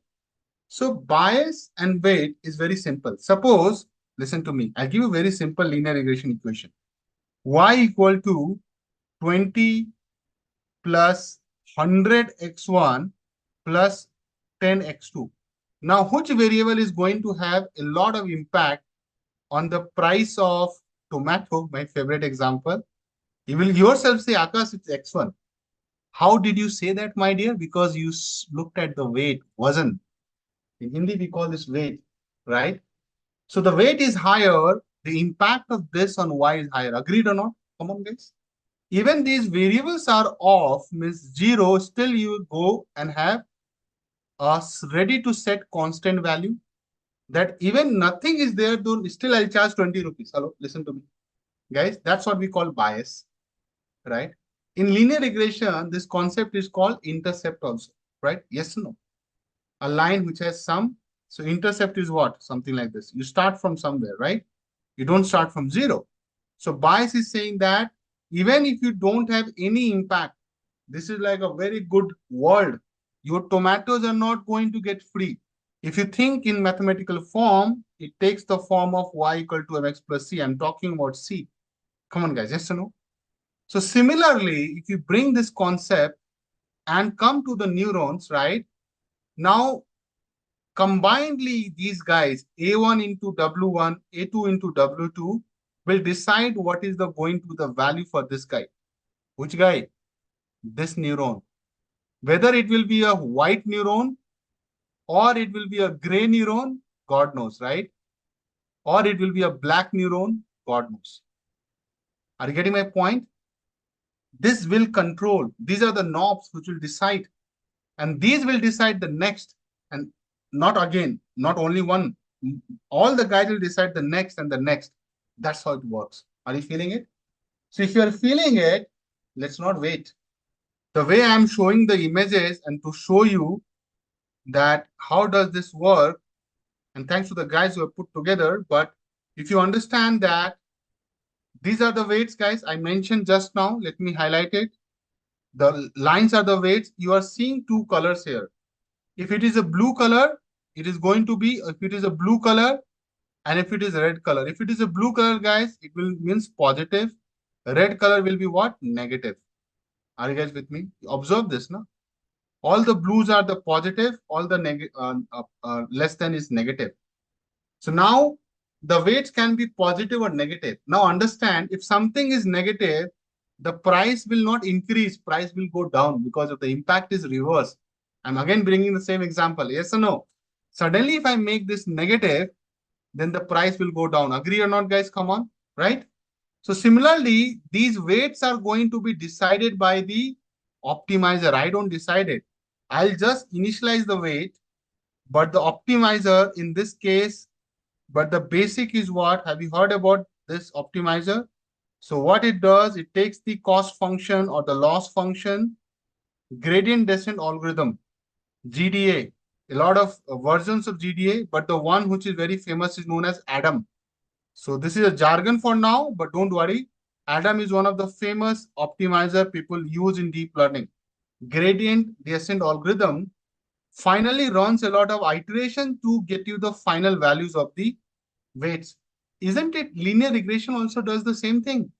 I showed you a very nice example where the weights are getting decided, and to show that, suppose this is my distribution. I'm taking some balls, there are infinite balls.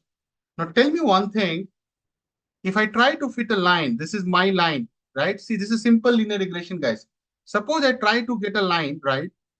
So see, if I show the error, residuals is error, if you draw the perpendicular, if you draw the vertical lines to the line, this is the error. A lot of error is there. You might say that, Akash, and observe also this part of the chart. So if you observe this part of the chart, you will see that this value keeps changing. These are the coefficient. This is your weight and this is your bias. Let me also write bias and this is your weight in our example. Okay. If you observe, right, if I increase this, you have a lot of residuals and you will see the residuals coming like here. A lot of errors is there. Squared sum of residue. Remember that? A lot of look at the blue line. It is a huge line. If I try to go up slightly, see the line is getting shorter. Focus on the sum. Are you guys observing? So you're getting in the middle of the distribution. You're also changing this. Look at the weights and the bias. It's like dial is getting twisted and engine is trying to find it, which is the right fit, the best fit for this linear regression line. You are still having errors. You see that, is it the error I have to go ahead with because I can't do better than this? You're doing it intuitively, right? Guys, observe this. Let's say this is the best fit line. You get the weights as 0.56. You might have started like 0, right? Or -10, but sliced and diced this knob, right? And got the optimal one.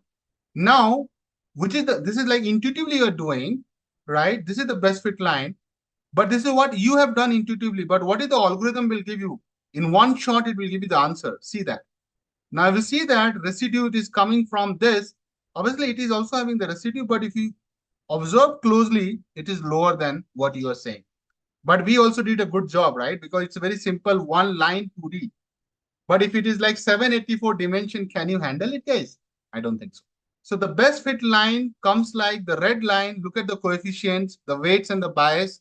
Here the weights and the bias is slightly closer to what you do, but optimizer will get you the best output here. Are you feeling it? Come on, right? Your residue is not that bad because we did it intuitively. But you understood the working of neural network. It works in the similar fashion, my dear. Trust me on that. So all these weights till 784 is going to be decided by whom? By the optimizer. Just like there's an optimizer working in here. So this best fit line is powered by what? An optimizer, which is doing the ordinary least square and it tries to minimize it, right? OLS, remember? Not ORS, OLS. Ordinary least square means least means minimize. Minimize what? Sum of squared residues. So similarly, we will also have our loss function or cost function and minimize it and get the weights after doing this for one neuron. Now, what is the concept of bias? Bias is what I'm headstrong that I will not allow something, okay? But you can clearly see that the weights are going to be decided by the optimizer who decide the weights. In the beginning, you can make the weights as all 1 or 0. That's up to you, okay?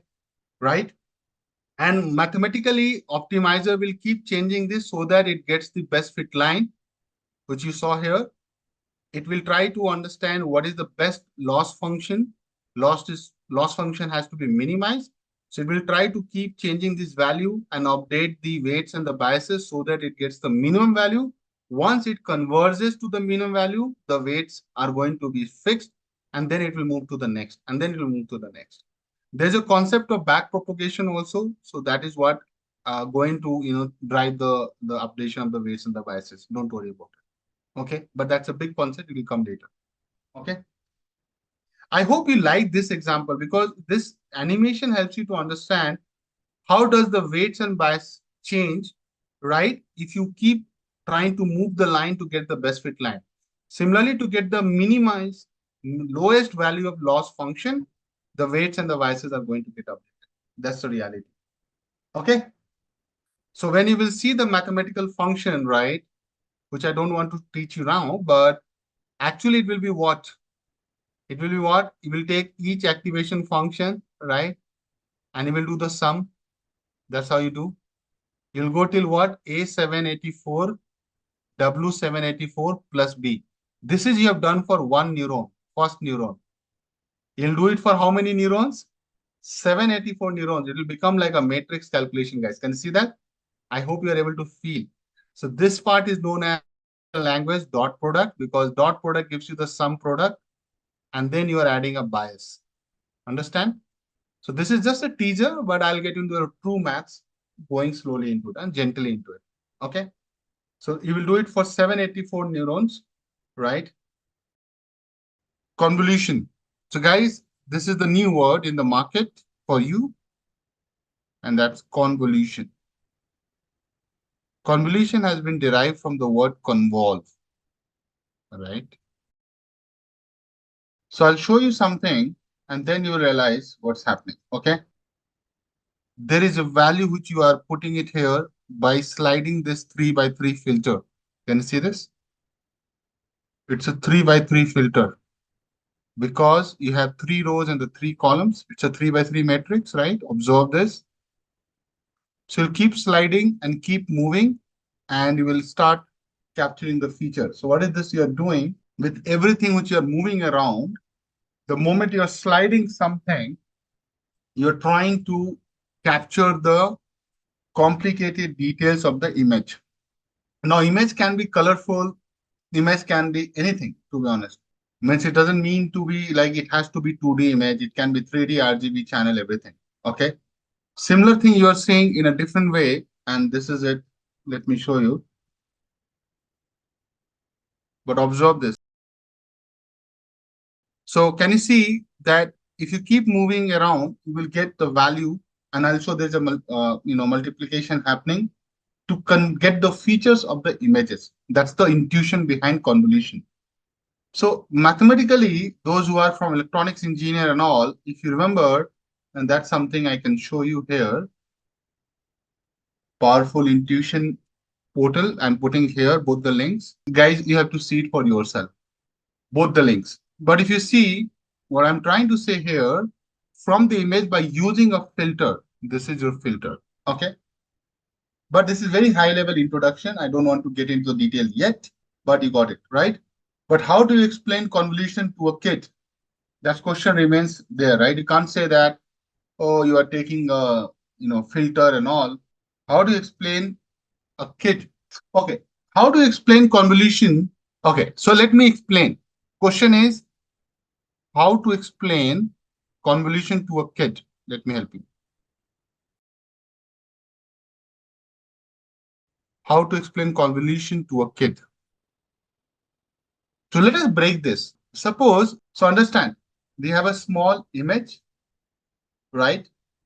So let us imagine checkerboard you have seen, right? Let us imagine, I'll write and talk through. Let us imagine we have a small image. We have a small image.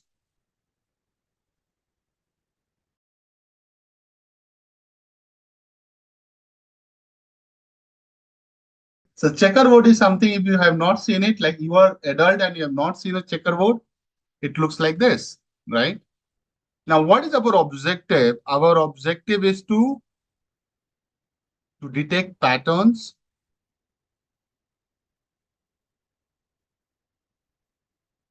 in it, using a filter.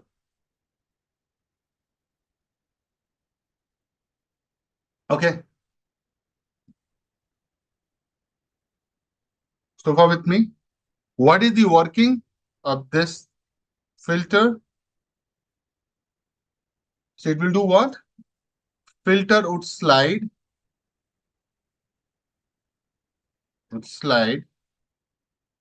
across the image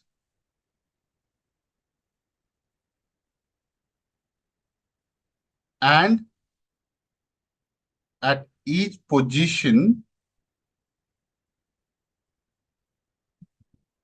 it will perform a small operation. Now this operation is up to us, right? To make this happen, it's very simple, right? You will do some operation, right? That operation is like, okay, I have an image. Let's say this is your checkerboard, right? What we have to explain to a kid that you will go and slide. Now, this is something you have to understand, that you put a box like this on top of it, right? So you're taking a 2 by 2 filter, which is more like a number 1001. It's like an identity matrix, right? And then you do some operation. What is the next step you will do, my dear? You'll move on to the next. Then you will slide the filter like this. Can you see? Then you will move. I'll use some 4 different colors. So this is your another one.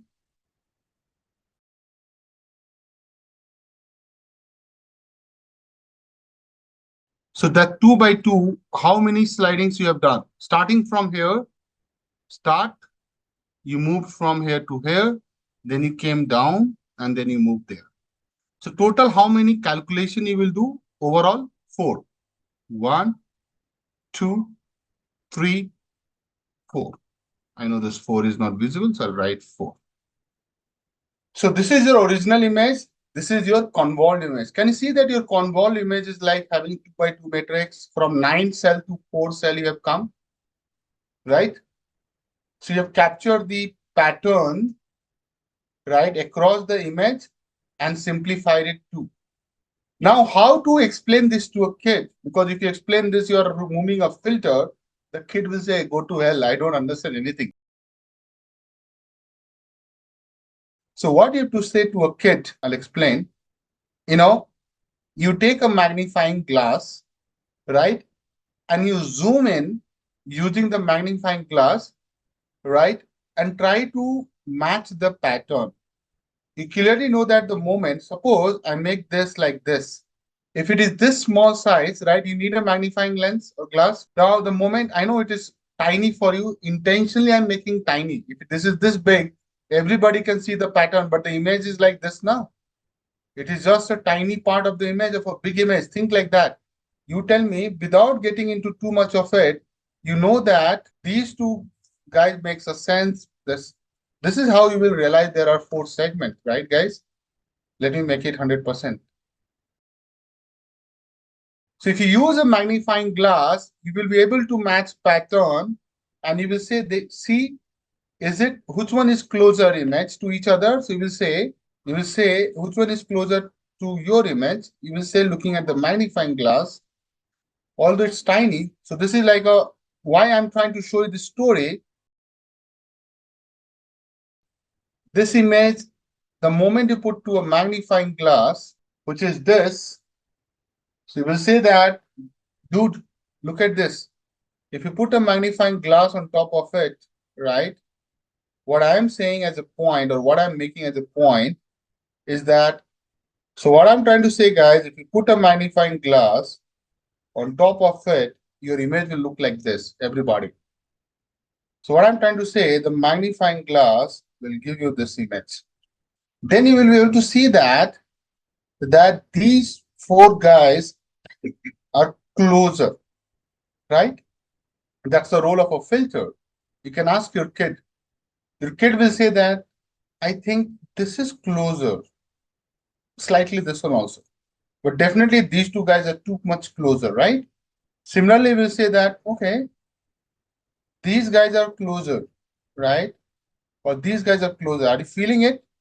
So what you are doing when you say closer, the word itself means that you are able to match the patterns. You're making like look alike, match the pattern. Pattern of what? The color, the shapes, and the size, right? Are you feeling similar? Convolution does the same thing. If something is similar, something is correlated, why you need to keep two things? It's redundant, no, right? So that's what this image does, that out of 9 cells, the same quality of the image can be explained with how many cells? 4 cells in reality. And you don't believe me? No, you have to believe me. And this is just the intuition I'm giving, guys, convolution. So if you see this, guys, if I just make it tiny, do you see any differences there? Come on. This is how this level it works. Any differences there? But at the data level, there is a lot of difference, guys. In one, you are using 9 cell, means you need a 3 by 3 matrix to represent that image, the left one. The right one, you are using how many? Only 4, 2 by 2 matrix. But in the quality, in the right, nothing goes away. That's how you are trying to take an image and make it easy for everybody. But the moment you zoom in, you see that there is some difference, right? But the moment you zoom out, and that's the role of convolution. Convolution, in simple term, it tries to capture the edges and the patterns and similarity of a big image, right? Detailed image and simplify it. Okay. Are we good? Are you guys good here so far? With me? Okay. So this image will be still there so that you don't forget this line of mine, right? Both original image and convolved image look similar. Okay. I'll write a note here. Do you think it's a valid example to explain to a kid? You can challenge me, no, Akash, doesn't make sense to me. I think you can use a checkerboard and magnifying glass to explain to a kid. Second question. Obviously, there is some informational loss, no, Shranya, but yeah, obviously, it's always about like you want a 4K or 2K, but the here idea is to not do anything quality image printing. It's not a media business. Here we are trying to detect the images. Convolution neural network is to help you identify the images. You will anyway get the idea, right? This why do you need to go to a clear image? So I'll now intuitively I'll introduce convolution network, guys. So I'll write a convolutional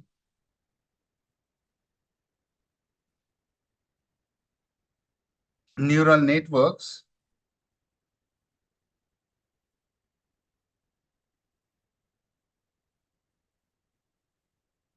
is a type of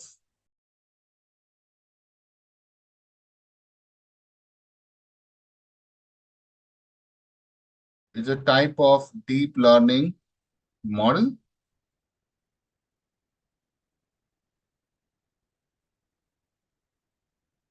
specifically designed for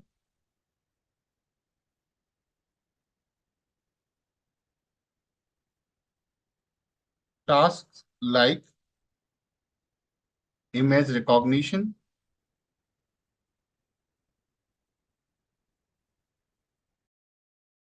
object detection,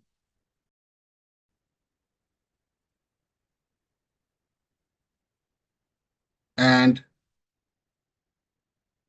other tasks involving spatial data.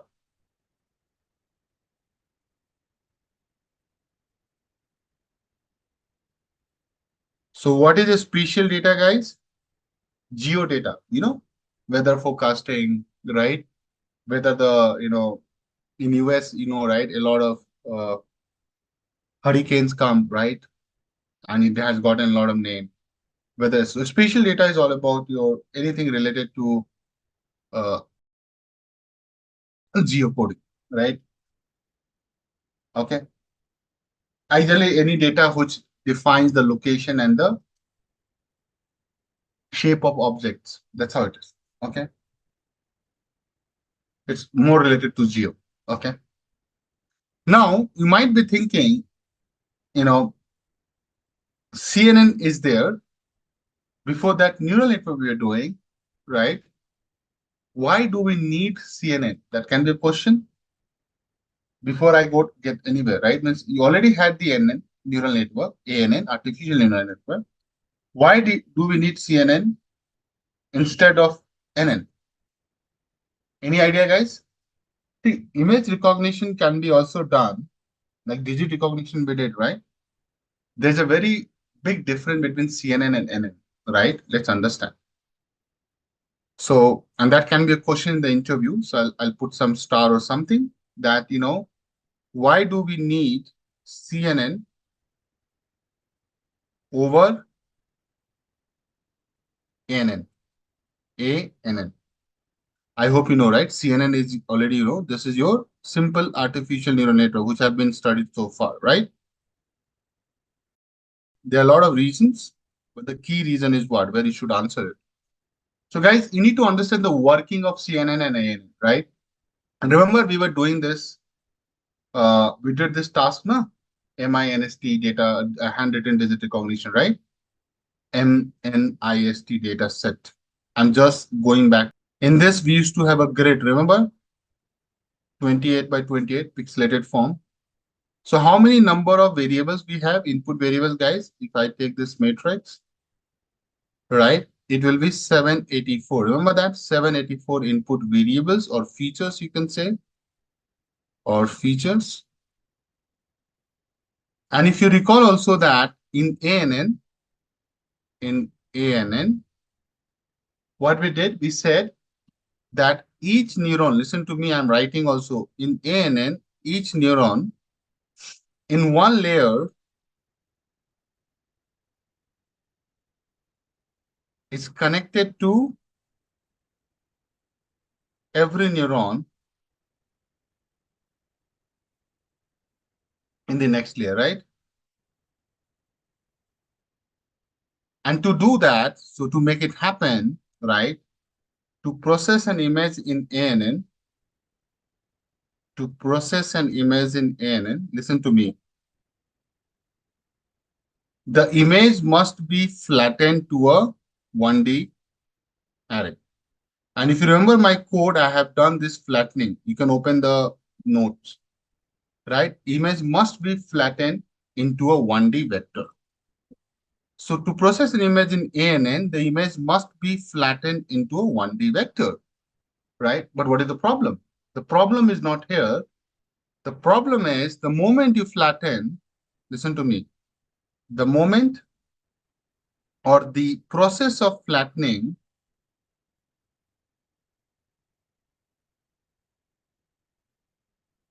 ignores the 2D spatial structure.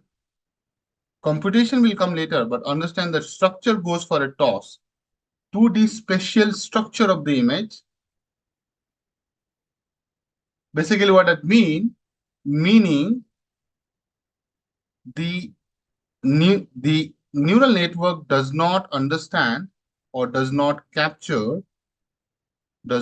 explicitly capture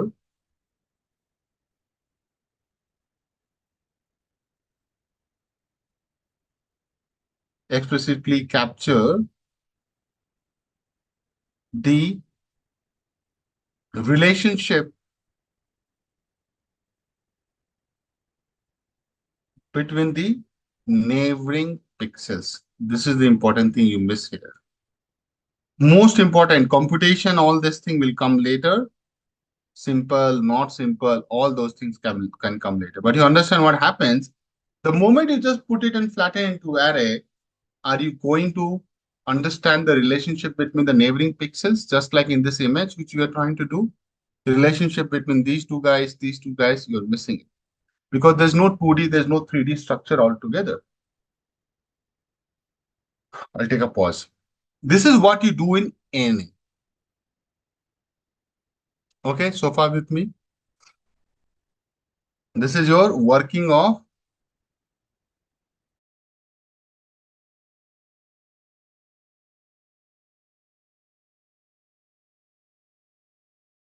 Now, working of CNN, although I'll go in a lot of detail, but this is just to give you a high level idea. How does it do?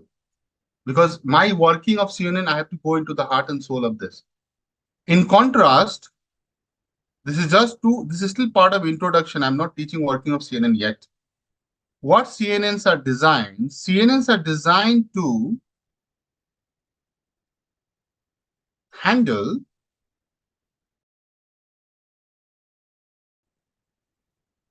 the spatial structure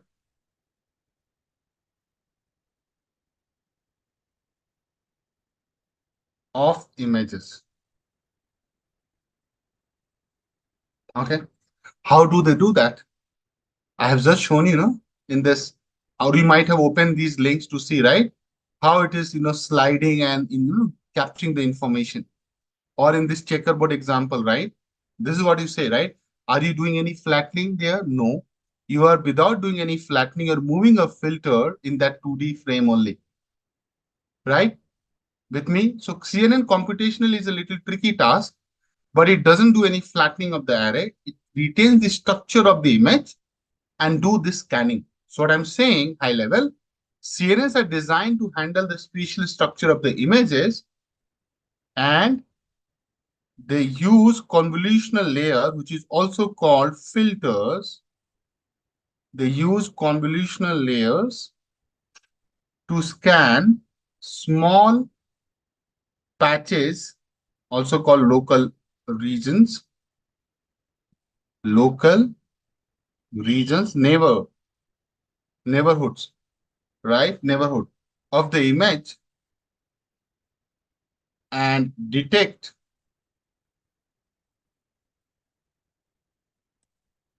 patterns. What kind of patterns? Like edges, textures, or shapes, and many more, without flattening the entire image. This is the major difference. If someone asks this in the interview, I think these are the questions they will expect you to know before they get into the coding and all. You agree, guys, on this? They will ask you this question, right? Why are you doing CNN? Because you have NN. Why are you not using ANN, right? What does spatial structure include? Spatial image in the context of neural network is the arrangement and relationship between pixels. So let me show you. Now, if you understand this image, try to understand it. Guys, I would say don't worry about this output, input, this animation I'll show you later. But tell me one thing, if I go into like pixelated form and take any part of the image, do you think there is a lot of similarity? I've taken a very simple image, but if I just go to this part of this image, do you see there is a lot of similarity? At least this whole big patch. Come on, agree or not? So rather taking each and every pixel and convert into like a flattened array, just understand that you're complicating the whole things and missing the similar information, right? So that's where CNN says that, oh, don't worry about it. Don't go into the pixelated form without understanding the pattern. There are a lot of things being done here, right? For example, this image. See this image, guys. Don't get excited about seeing these images. Guys, can you see that? I'm just showing you that, guys, if you see this, obviously, spatial is a word coming from geo, but here in an image, what do you mean by geo? Geo is like location of this patch, this filter, observe this. So location of this filter on this image, right? And then relationship between that. The same thing you do on a global geo map. I don't know how many of you guys have seen this. Earth, Google, Google Earth. Guys, so look at this map. This is a Google. This is coming from Google. Spatial actually means you go to a location, right? So go and pin it. So you come here. Let's say we are, I think I'm sitting here somewhere, right? So I'll go and pin it here. So if I go here and pin it, right? And I come that, okay, go zoom in. So can you find that there is some similarity in the topography of this part of the right? I don't know how many of you guys are aware that this part is known as Western Ghat. Why it is called Western Ghat? Because of some reason, right? But can you see that the green patches shows that there are a lot of trees here? Definitely Bengaluru used to have a lot of trees, but now not much. So you can clearly see that there is some similarity between the images, right? If I put a pixel here, guys, on this color, some other color, you'll realize that there is some similarity. You can clearly say that this part is more closer to this part, and this part is more closer to this part. No, sorry, my bad. Uh, this part is also closer to this. Okay, agree? So why I'm saying this, whole idea of these things is that find the location in the image and find the relationship. Now look at this Python thing. It's so interesting, right? You are taking one patch. Can you see that? It shows you this, right? So this is like you're taking the texture of the images one after the layer and layer, extract the feature, and finally you are able to classify this is a snake. Don't worry about how is it done it, but you can clearly find that after the training, sorry, that it is the snake, right? How does it do it? Don't worry about it. But can you see that there are some patterns and there is a lot of similarity? Okay. Even you put a patch by yourself, like let's say I put it here, right? Do you see some similarity? Yes, there's a lot of similarity. In fact, you will say that I can just replace this whole bloody part, right? Right? This whole damn thing, right? With a one, because it's the same thing. Why I need to keep different part of it, right? In contrast, neural network will do what? It will take everything, even it is similar as a new input feature, right? Without putting any brain to it. Listen to me, let me do it differently. Because in ANN, you will take everything as an image, right? You will divide it like this, right? And you will say that everything is like a one input feature. Agree or not, guys? This is what I have taught you. You have to agree. But here you are not doing the same thing. You are going to do a lot of things different. I'll take a pause before I go anywhere. These examples are making sense? Yeah. And that's why CNN needs some power, some juice in the machine. So it can't be done on like a baby machine because it is computationally heavy, but makes your life easy. There are two things happening. Okay. So you realize that CNN is really a good architecture for identifying objects. Can you see this? Now this image has a lot of details, right? It's not like it's a real image, to be honest. That is also a real image, but that email is most focused, right? For an algorithm, right, you can clearly see that it will go. Obviously, you have to take a filter. You can't take a filter which is bigger than this, right? Then the filter is going to confuse your output. But you can clearly see that it gives you a probability, and you will have seen a lot of guys doing this on YouTube, that this is a car, this is a horse, this is a person, right? On YouTube or on LinkedIn, people just keep showing this live real time object detection, but that's not that great because they do it, right? They do it, they just copy paste the code, and latency is so high that till the time your camera is identifying what is what, you would have hit him. Okay. So it's good for lab or training project or small your college project, but I think I think that's what self-driving car they're thinking about, right? How to identify who is there in front of them. Right? Okay. So guys, what I'm saying, coming back to on the screen, observe, right?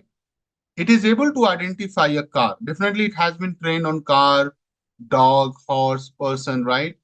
But it does a great job, Lakshmanan, right? And obviously, I'm showing an output rather than how does it do it, because that is something I'll cover in the course.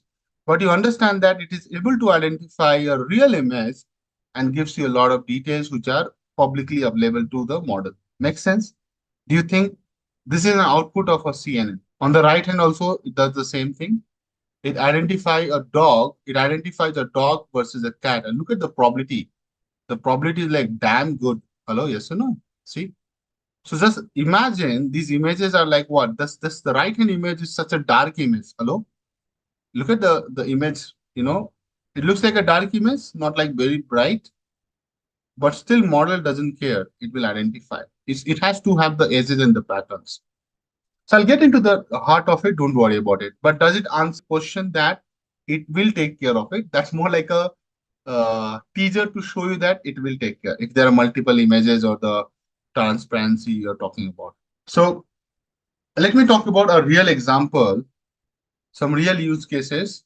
See, I'm not very sure that what are they using, but one very cool example, and it is in my home also, and this is something everybody is saying. So you must have had a company. I'm not promoting the company, TP Link. So I have a camera, a house camera, Wi-Fi camera. And what does this camera do? Obviously, it does the recording and all. That's a normal thing, right? Monitor, but it has amazing feature. And what are the amazing feature? Person detection. Can you believe? So when I'm away from home, I set it to person detection, just thinking that if my door is locked, how can someone can barge in, right? So person detection, this is just for the safety. I don't know if some of the kids or movement detections, if someone is moving in front of the camera, it will, give you some notification and all. Or as a matter of fact, a lot of cameras are focused on the baby, and now you are sleeping and your baby starts crying in the, so let's say you're sleeping in another room and baby is another room, or it's in the same room, but you have a deep sleep, right? So baby cries, so your phone can ring or do some big alarm, right? It's more like a SOS alert. You know what? This is like life-saving feature. A lot of time baby gets intertwined, gets entangled in the blanket or something, and they start suffocating. You know that? Uh, right? I have read about it. I don't have a baby, so I know that. As a matter of fact, as an information, such an amazing thing, right? And can you think this thing comes in 1,500 rupees, 2,000 rupees? Okay, I'm not, let me also say this is not a promo post. So this is a camera. I have it in my home. It's very cheap, not expensive, but they must have some technology. I'm saying that even they have a simple, not they are running AI or anything, but even if they have some simple program, but it does the job, the convolution neural network, right, will do much better than this. Makes sense, guys? With me? Another use case when I was in Amazon warehouse, right? So I saw in is that now Amazon is testing humanoids doing their fulfillment. So what is a fulfillment in the sense what Amazon is doing, my dear? I'll show you. So what Amazon is doing, and you can watch this video later. I've given the link. So what Amazon is doing that they are testing the humanoid. Can you see that? So they have the camera here, right? This is the humanoid. And this guy is so trained that it can detect a barcode. Obviously, there will be a lot of technology. I'm just saying that obviously AI is making it happen, else it would not have been possible. Trust me on that, right? AI is making it happen. Okay. So now they understand that in a fulfillment center, this guy will go pick a bag, pick a parcel, package it, put it to the logistics on the conveyor belt, and it will come to your doorstep. I know, don't go there that, they will be they will be like, replacing human labors and all. Don't worry about it. That's not my job. I'm just trying to say that how Amazon is using human eye to pick a parcel, pack it, and ship it. In fulfillment, these are the three things people do, right? Pick, pack, and ship, right? Yes. And that's exactly they are testing, I think, in some Amazon warehouses, not in India. Amazon warehouses, they have this kind of testing going on. I don't know. They are also putting this uh, to the deployment, means they're using it. So there can be 10 different applications. So, detecting the human objects and all these are all fine, right? But there can be a lot of real application of convolutional neural network. Trust me on that. And there are a lot of articles, going around. I don't know if you guys are aware of not, but if you are in pharma industry, right, medical science, There are international journal people have published. Obviously, these things are still not in too much uses, but I'll show you some images so that you get a feeling of it. So this is a journal they have published. See, so they are using a 3D CNN to understand the lung scans. Guys, can you see this?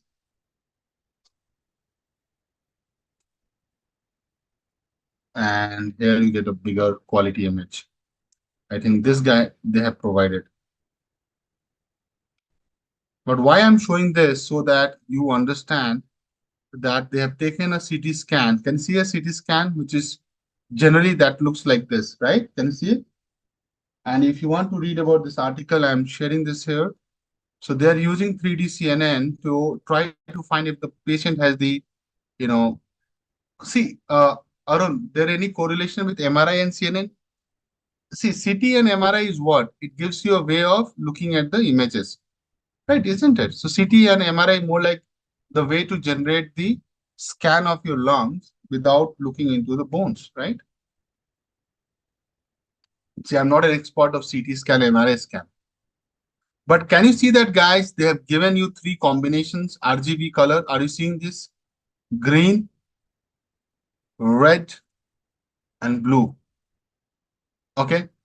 So what they're trying to do, they're analyzing it in different segments, coronal, axial, sagittal, different slices and all, right?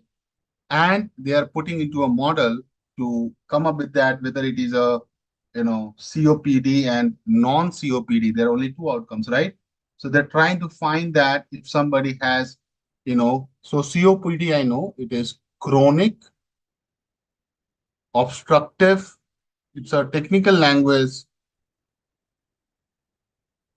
or I would say, medical language for pulmonary disease. Trust me, these ones you can only find it. So this disease is there, and this is the whole thing, COPD.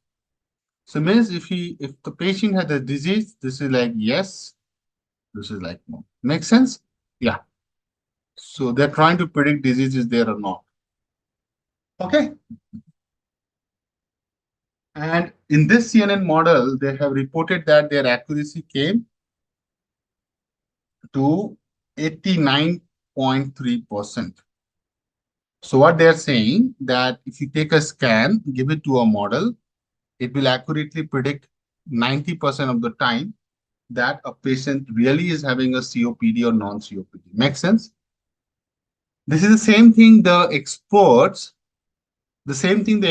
look at it and they try to find looking at the scan.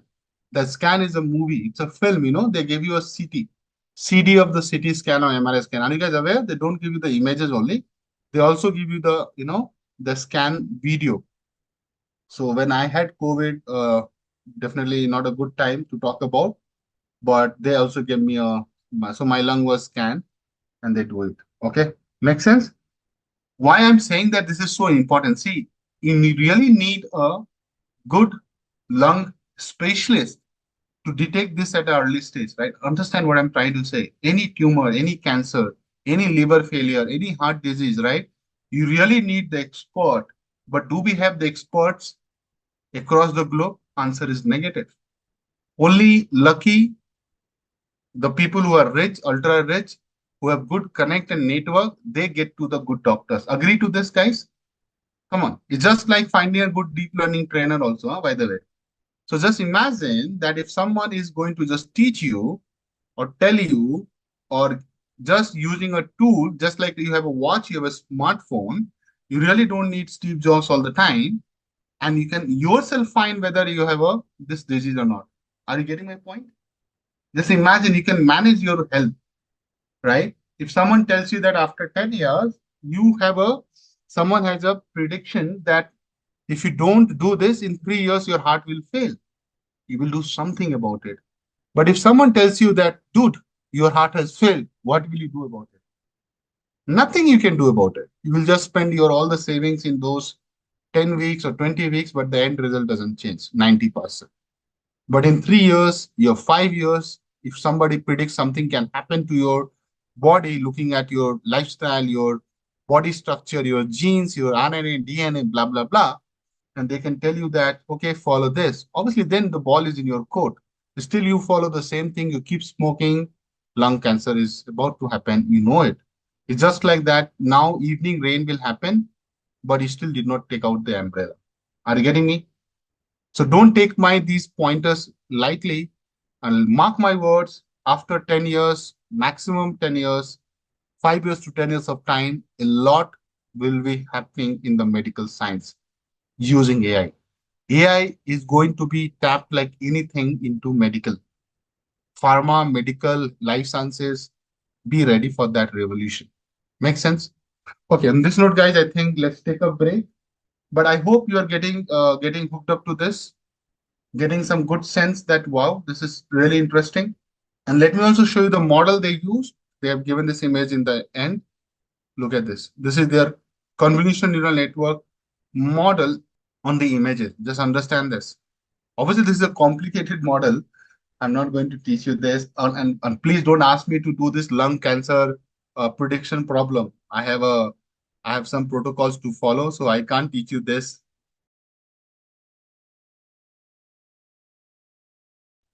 Look at the loss and the accuracy. Can you see this in the training and validation? Observe so close. I like this. So this journal you should read about it, and please read about it later when you are ready for it. But look at this, even for the training. So guys, blue is training and the orange is validation. Even if you put a lower line, right?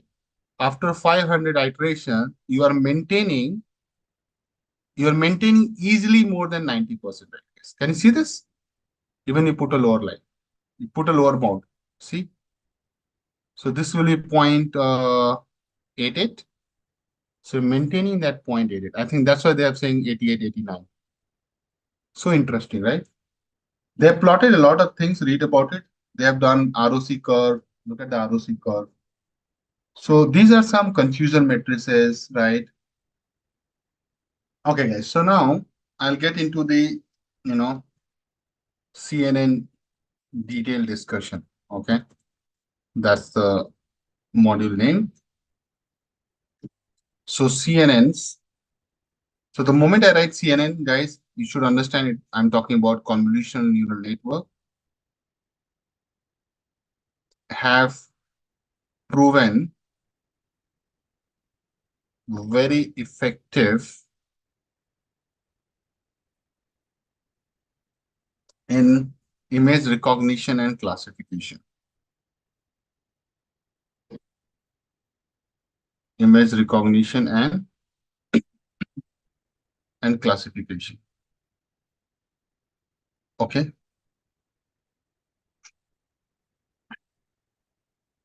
So what is the implication when I say this? So, it's a really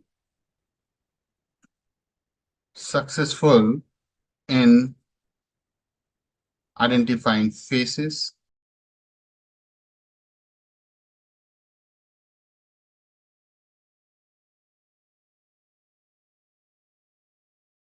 sketch drawing, putting into a digital mode and identifying the criminal through the database. Guys, if you just send an image, no fingerprint, how will you identify a criminal? How will you find the social security number? Have you seen these movies? Don't think it is all fake. It's all real. So they have a database of all the top-notch criminal, right? In CID, they are using, even in India, it's not like they have to do it outside India. They have these mechanism. So identifying faces can be a real use case in these kind of world, right?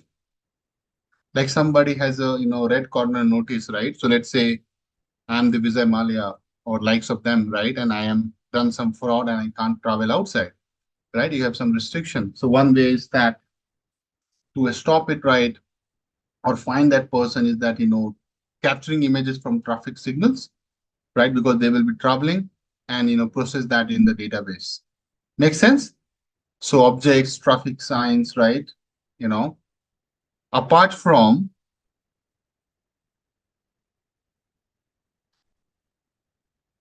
powering vision in robots and self-driving cars.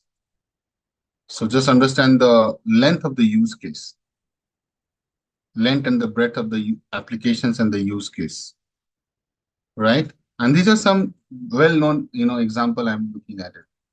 So if I show you these few images from the screenshot, guys, I have, just observe this. So, CNN can read and generate this, okay, for you, that what is happening there. So soccer player is kicking a soccer ball, right? Likewise. Make sense? Before I get into the detail of it, right, I'll show you the journey of, CNN, okay? This is the timestamp CNN is having. Can you see this? So the first convolution neural network was introduced in the year, right, 1989. I think some of the guys were not even there. I'm talking about the college guys, right? Isn't it?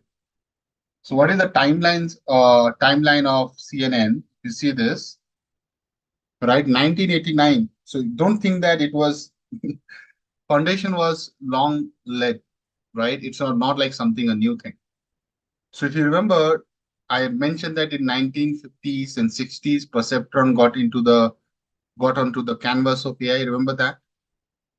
Don't forget the guy, Frank Rosenblatt. He's the guy who introduced perceptron in 1958. Do you remember that? I had mentioned that, right? 1958 perceptron came. Okay, maybe I'll revise for you guys. This is very important. You have to understand the history. So perceptron could classify binary patterns, right? It has limited abilities. 1980 time, right? New cognitron came into the picture, and that was done by Kunihiko Fukushima, right? It is coming from Japan. So it was more, you can say that the early version of neural network, convolutional neural network, right? 1989 convolutional neural network came, and Lennet, right? So Lennet is an architecture name. So this is the early stage, but 1998 time, right? Lennet 5 got published. So they have missed this. But definitely they're doing research for the longest time. It's not like that they came in. So 1998, Lennet 5 published, and Lennet architecture, also known as Lee Kuhn, okay? So the guy was Jan Lee Kuhn. He developed the first convolutional neural network. I'll write a pointer. First convolutional neural network to do handwritten digit recognition, which we did with, ANN.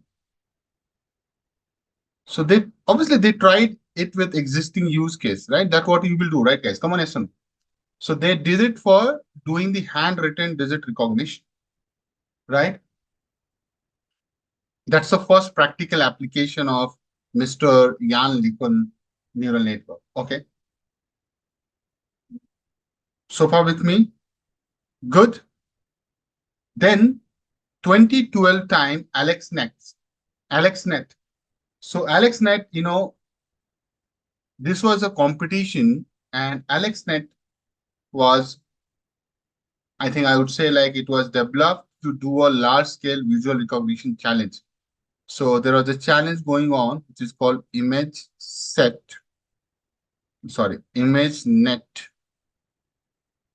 large scale. This is all research field nomenclature, so don't get overwhelmed with just this is the history, and we should respect the history. Visual recognition challenge. Just like Kaggle does it in a simplest way of saying it. ILSVRC. It's a big challenge. You can Google about it later. So, in this, and I'll talk about it, AlexNet, they use ReLU. Can you believe it? The first time they used ReLU as the activation function, which I was teaching you guys, right? And that guy also used the concept of dropout. You might have heard dropout, but I'll teach you. And leverage the GPU acceleration. A lot of people don't even know what they mean by GPU acceleration. Using all these things, guys, he was able to do a great job. What was the job? The job was to predict or to make deep CNNs, deep is like deep learning, feasible for large scale image classification task. Just imagine that. Okay. So this architecture was able to do quite a lot of, impossible tasks. So you can give hundreds of thousands of images. It can do a right classification with a very good accuracy. Okay. So far with me, this is what happened in 2012, guys. Okay. In 2014, right, you might have heard about VGG. So the guys, Karen and Andrew, introduced VGG Net. So VGG Net, these all are architectures, guys. I'm not going to teach everything, right? Because architectures are not in the core, because it's not the like a in-depth, but VGG 16, 19, Google Net, RCNN, they all came in 2014. 2014 time, right? They were able to use a lot of more filters, layers, make it more complicated and getting some better result than the AlexNet. If I have to keep it very simple. So they were using convolutional filters of different sizes, right? To do a lot of more detailing there. 2015, ResNet came into the picture, which is also known as fast RCNN. So ResNet was, mind blowing, Miss guys. So RCNN, right? It was doing training up to very deep. How deep? The 152 layers. Guys, you understand what is the meaning of 152 layers? Let me show you one image which I have given you guys. So suppose these are like 5-10 layers, right? Or you see it here, some layers. Okay. So how does a CNN look like? CNN layers, you realize. So let's say this is a CNN layer and you are just seeing 4, 5, 10. They are telling that I can go as deep as 152 layers. So let's say this is your CNN layer, guys. And then you realize that when I make this word or statement 152 layers, you should be like, your eyes should be open. So this is a very simple CNN, guys. So I know it's not very visible, but let me show you there. This image is bullshit. Let me delete it, guys. See. So guys, can you see this? You are not going so many layers, right? Right? You have starting from the one layer, 4 feature maps, 8 feature maps, 4 class units. So layer wise, if you see, there is like 1, 2, 3, 4, 5, right? And you are stopping there. But what I'm trying to say that in ResNet, they are telling that they could go up to 152 layers. Okay, just imagine one behind the other, one behind the other in the sequential. Okay, makes sense? This is what ResNet gave it to. So see, the structure remains the same. Only thing they were trying to do some more layers, get better results. That's how any development happens, okay, to be honest. Now, in 2016 onwards, right, they are starting with the object detection by using yellow. I think yellow is something you might have heard about it. It's a very famous thing. You only live once. It's not that yellow. It's a different architecture. You only look once. It's not you only live once, okay? So yellow architecture is you only look once. This is the name of the architecture. So this architecture this is the architecture you use in autonomous driving, self-driving cars. Can you believe it? Or video surveillance. These are some real application, guys. Video surveillance, right? So you only live once, right? Is one of the top-notch and latest development, right? And definitely they are going behind the scene, doing a lot of things. So now they have gone into 2020 onwards. They have started testing the vision transformers. I don't know how many of you guys know, But yellow is known for doing the object detection in real time. You know that self-driving cars do it, right? It's the same thing which I have been talking about. Makes sense?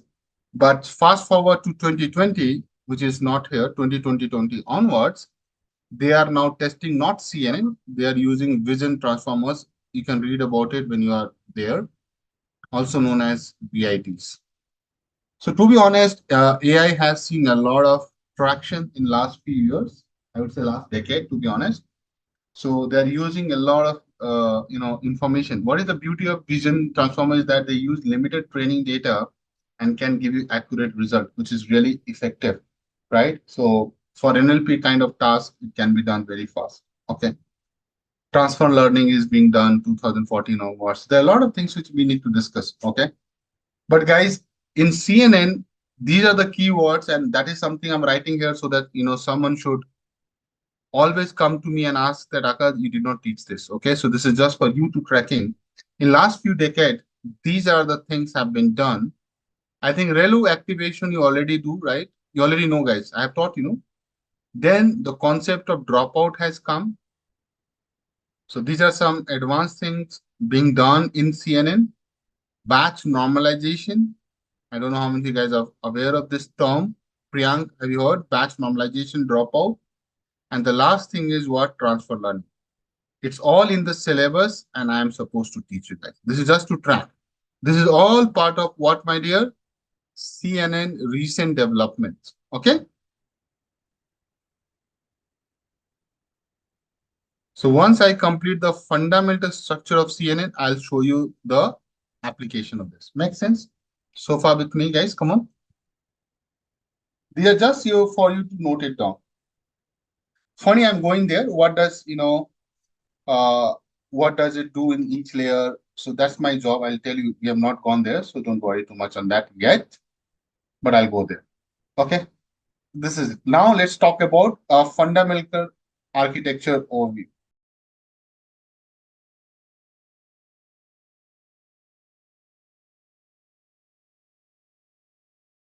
Architecture overview, guys. A typical, I'll start with the typical CNN architecture. A typical CNN architecture consists of several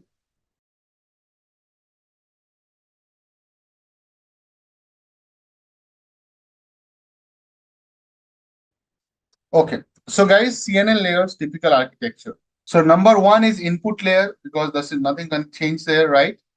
Number one is input layer. So let's start with input layer. Although you know it, but I'll make sure that you know it in detail. So number one is your input layer.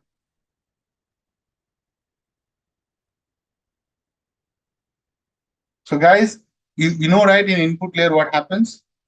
The raw image data comes in a multi-dimensional array known as a tensor. So I'll write one line. The input layer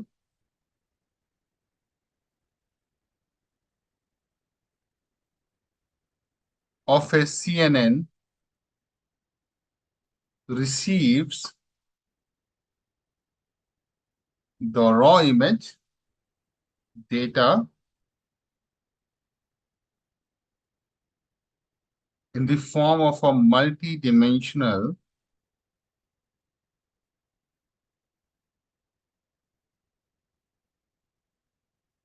array, also known as tensor.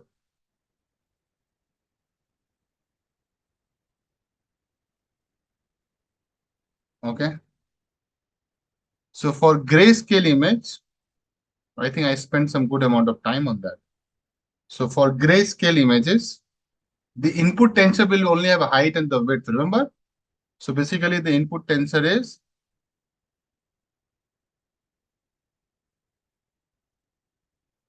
height, width, or you can say into one, but one is nothing. One refers to the signal. So I'll say, what is H? H is the height of the image. And see, height of the image can be decided in pixels, centimeter, inches, whatever. Generally, we take number of pixels. Okay. Number of pixels, but taken vertically. Just refreshing a memory. What is the next one? Next one is width. That's your width of the image. And what's that? That's number of pixels horizontally.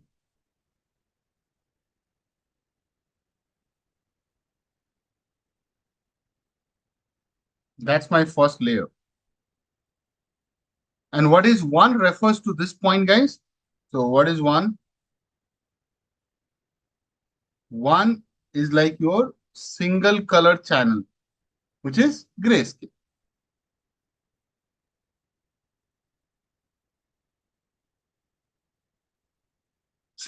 Color channel grayscale. This is for grayscale images. For RGB images, guys, colorful images,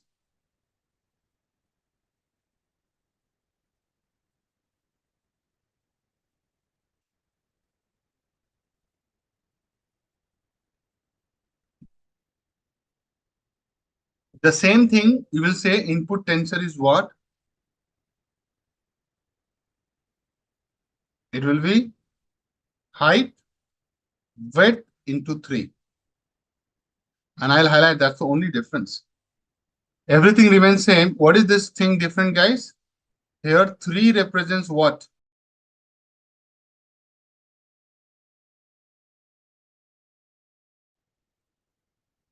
What are they? It is red, blue, green. Red, blue, green. Very good. So this is your input layer done. You don't need to do anything. This is the layer. Moving on, guys, quickly.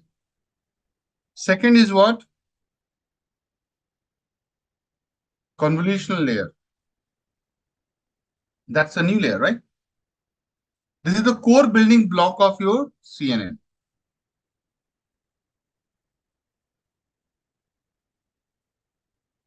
Core building block of CNN. Without this, nothing can happen. So in this, what you're doing, it applies filters, also known as kernels, right? Not colonel, kernel. Let me write, you realize. Also known as kernels. That's a mathematical term. So it applies filters to do what? To extract features like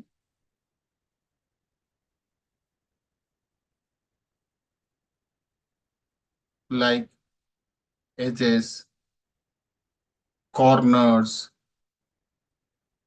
textures, etc. So what I'm trying to say, guys, convolutional layer has the filters which extracts these things, okay, like edges, corners, texture, etc. Continue. The filters slide up on the image, slide over the input, and this process is called convolution. So, right, this process is called convolution.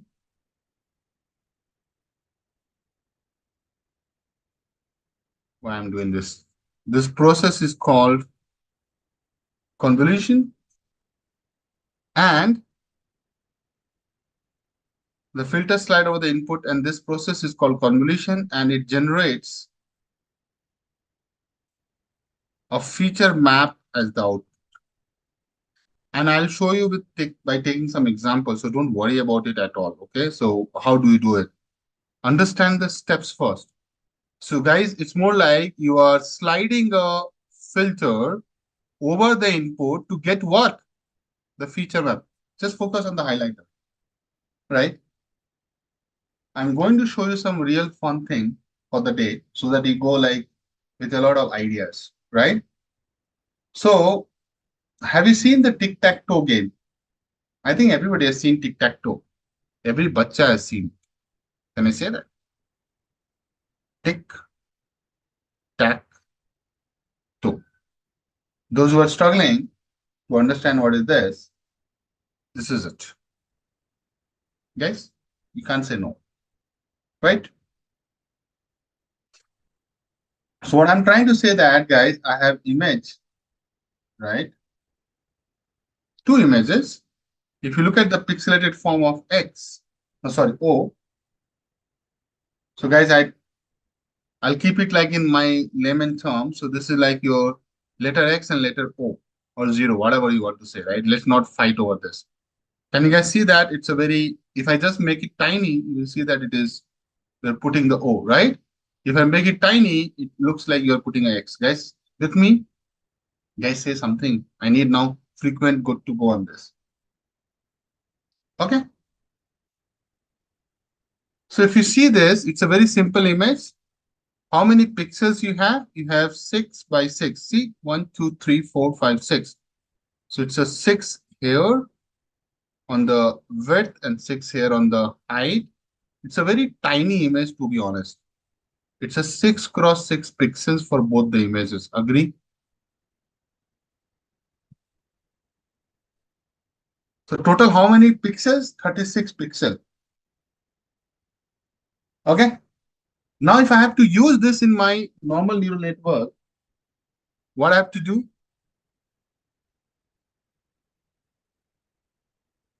In artificial neural network, I will flatten it. Just understand this. What I'll do, I'll flatten it. So basically, this is how it will look like. See, I've put someone has done real good job on this, right? So you see that images are making a lot of sense. That's why I'm taking this example. It's available, right? From somewhere I have referenced this. It's like taking each of the guys like this. Observe the pattern. So go like this. So see 0, 0. So wherever it is, it's a very simple. Wherever it is 0, it'll put a white color. Wherever it is 1, it is dark. Can you see? So it tries and keep it till the last.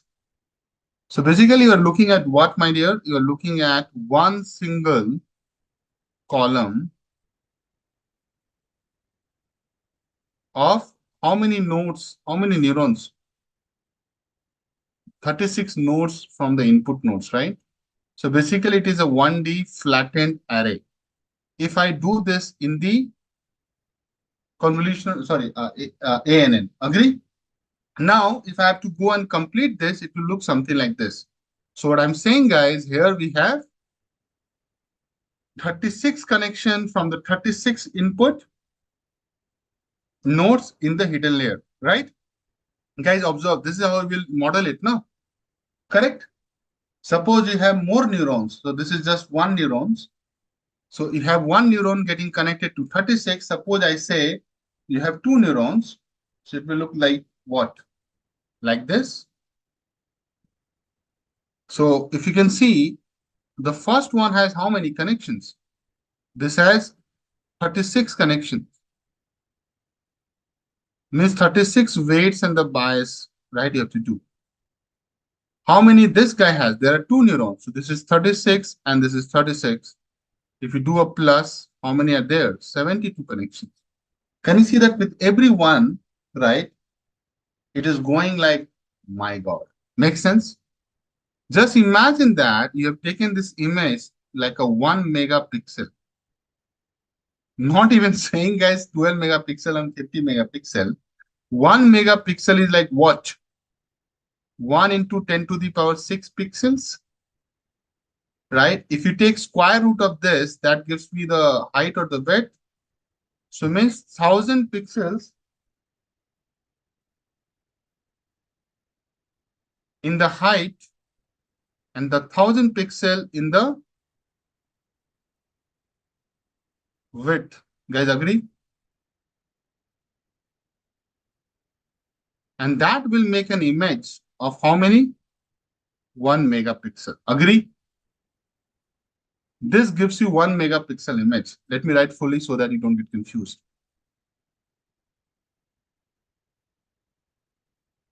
So can you see that? So for one neuron will have how many connection, guys, in CNN for this kind of input?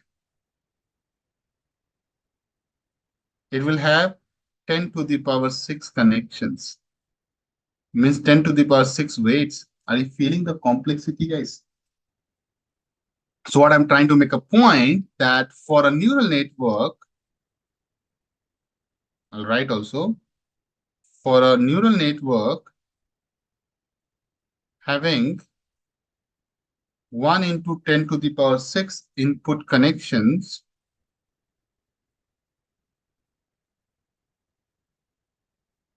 for a standard size image. Yeah, 1 megapixel image is a standard size image. Now I have digressed away from the tic-tac-toe. The model needs to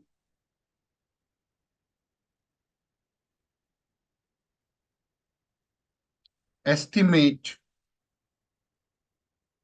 1 million. I have only taken a 1 megapixel. So the model needs to, it's a standard size. The model needs to estimate 1 million weights for each neuron,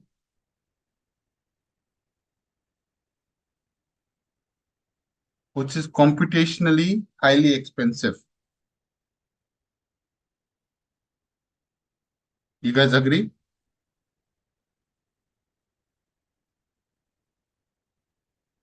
I think you have to. So do you think this is the effective way of doing this is the effective of doing this thing, guys? Which is computationally highly expensive. I changed the color because I did not like it, guys. I have this power, which is a big turnoff, right? So it's not effective at all. This is what scaling we are talking about. This is what they were telling. No, Lennart, AlexNet, they were talking about the scale. This is called scale. So what we are trying to say as a conclusion, and this is something, if someone is really testing your knowledge, they'll ask this question. Applying neural networks, the basic one, the basic version, right, the vanilla version, right, is not the right approach. Agree? I just showcased you the problem. Millions of weights, how will you estimate, right? Just for an image classification problem, right?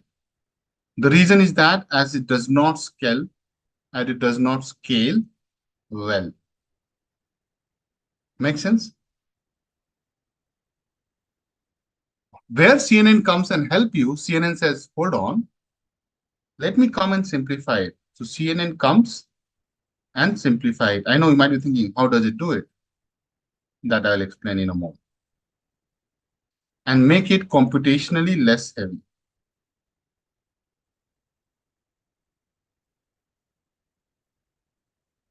So mathematics is tricky, but the straightforward computation is not. So what CNN does, CNN does, the first thing is to reduce the number of input nodes. Okay. So I'll write CNNs do 3 things to make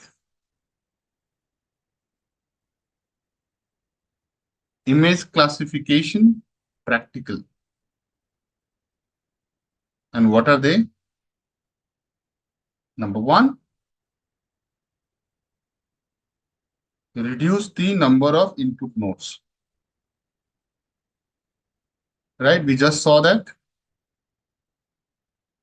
Number 2, tolerate, and we will discuss more, tolerate and accommodate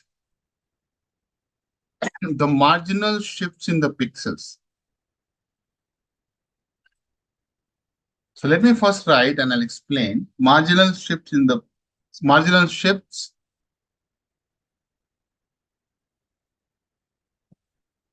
tolerate and accommodate the marginal shifts in where the pixels are in image. In the pixels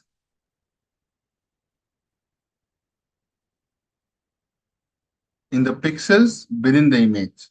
This you will not understand as of now, but I'll show you. There's the third thing it does, that mind the correlations in the image.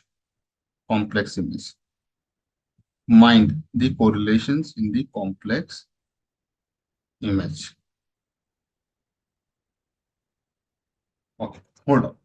So I'll show you all those things. Don't worry about it. So first thing first, guys, let's understand one by one these things so that you get a fair idea of what I'm trying to do. Okay. So let's take this is our image. Let's explain the first point and I'll keep it short. This is the first thing they do, right? Step one. Let me also do the color coding. I'm talking about this part. Guys, reduce the number of input nodes. How will it happen? So what it does, guys, it will apply a filter. And there are a lot of different types of filters. So on top of this guy is saying, I'll apply a filter. So CNN applies a filter to the input image. And there are different types of filter. If you are aware, Priyank, some of the guys are having some good awareness. So they will think like, okay, he's only talking on one filter. I'm starting with one filter. I'll tell you all the filters which are important for your course. Okay, so don't worry about it. So this is also known as filter, also known as kernel, right? As I mentioned. So we are going to apply this filter on top of this image. Can you see this? We have the base image at 6 pixel by 6. I'm just taking a baby example so that you don't get lost. Okay, so don't think why is not taking a complicated example. Nobody takes it, right? And I'm applying a filter on top of it. How many pixel by pixel this is? Guys, come on. These are my instruments, and thanks to the guys who put together these things, I like it. If you observe, on the diagonal, it is only having the ones. Can you see this?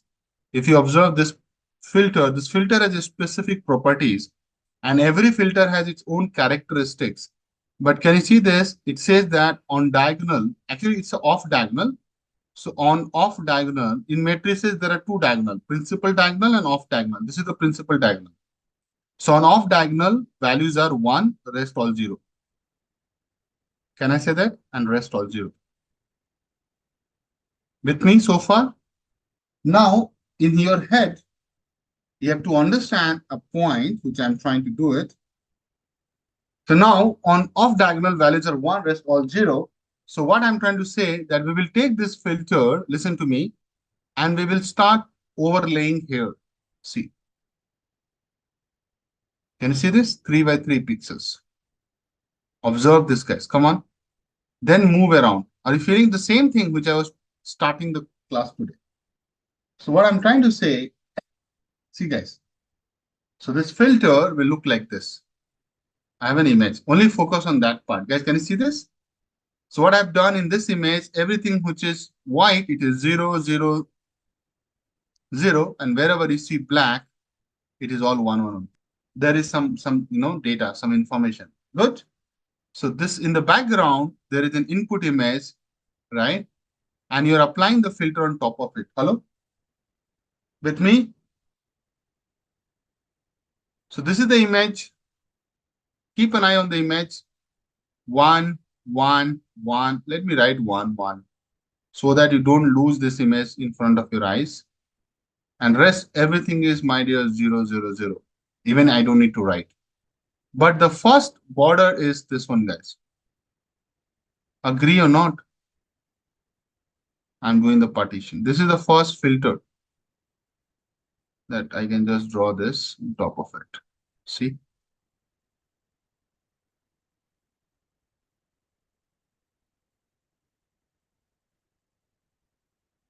Right? See? Now, this is like a coincidence that wherever this filter thing is like 1, 1, 1, 1, 1, rest is also like 0. So if you multiply this, so, it's a dot product. Okay, so everybody, in convolution, this is a convolution layer, right? In convolution, you are going to do the dot product. So dot product,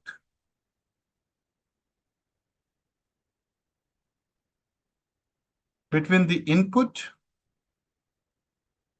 and the filter, input and the filter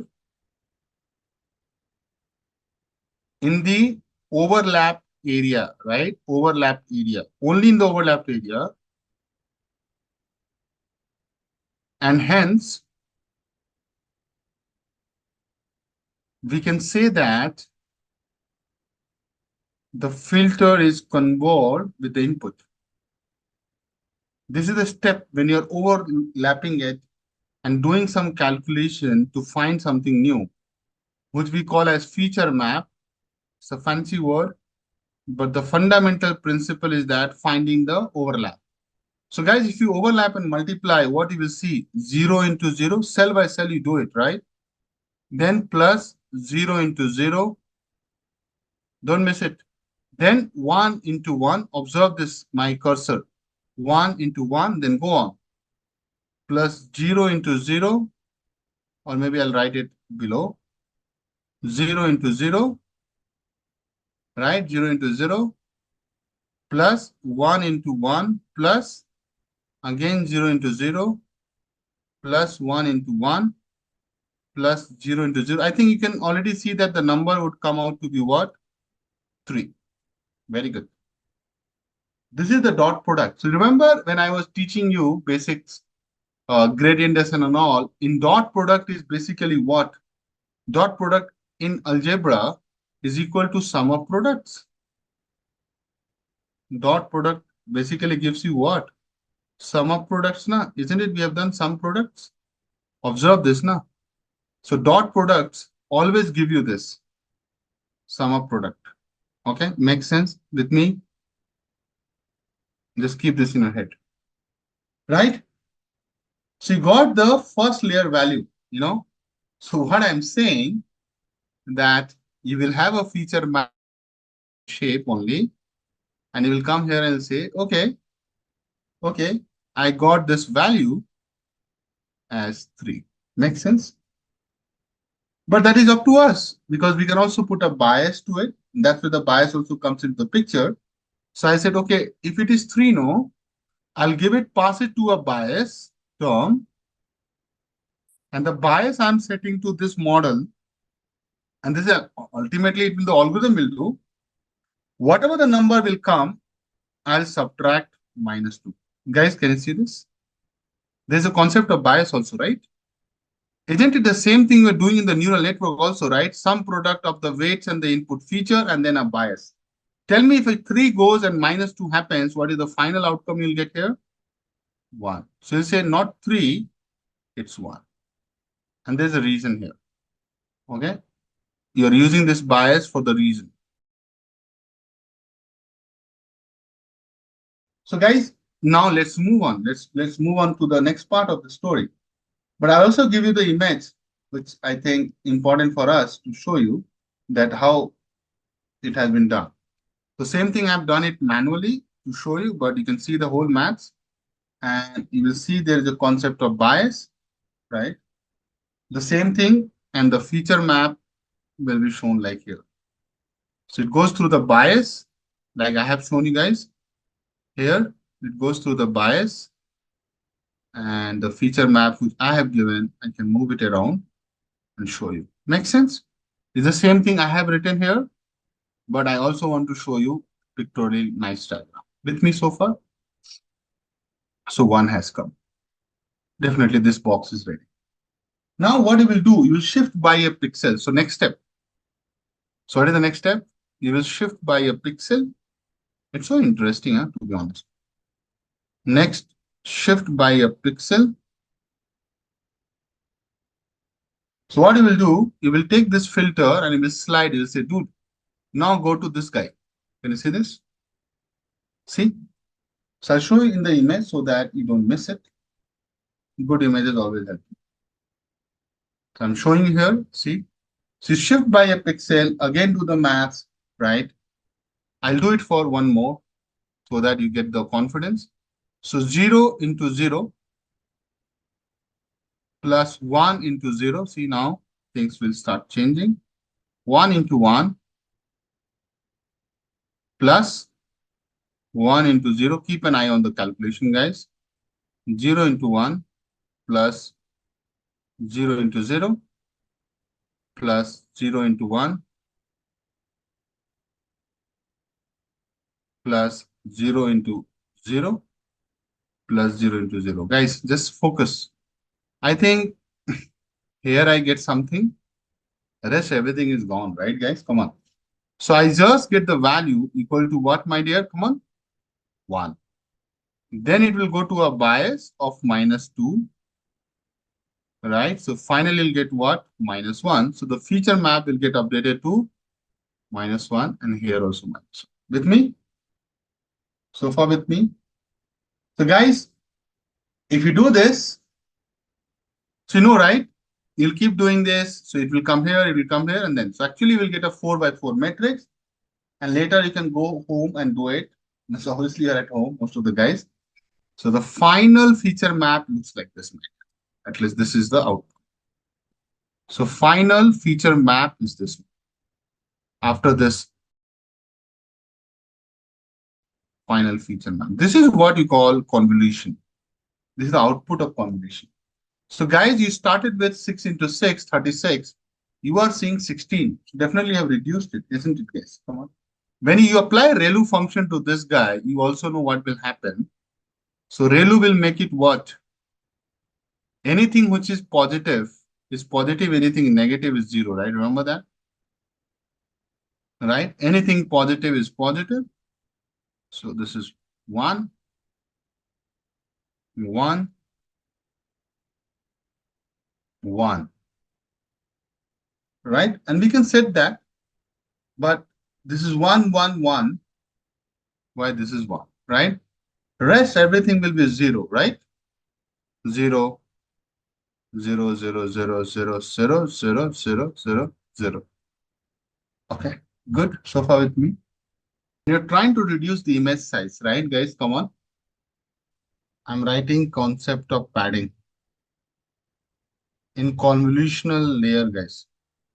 So padding is a concept in CNN, okay? And that's something you should have a good idea and understanding why we need padding. You know, we'll try to answer those questions. Okay. So in convolutional neural network, padding, the word is padding. The padding is used to control how the convolution operation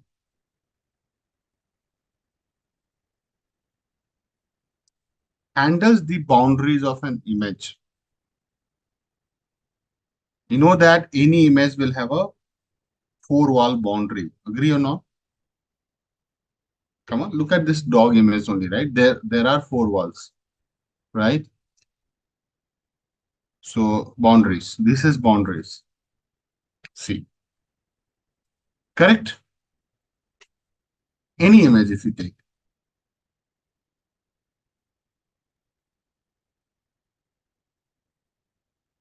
So I'll make it tiny so that I can show you. So when I say boundaries, I mean this.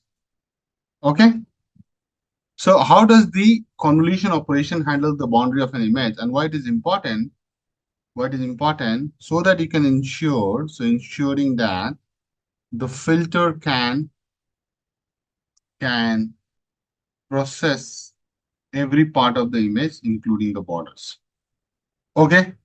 So you understand, right? This padding concept is more, focus on the boundaries, right? Boundaries.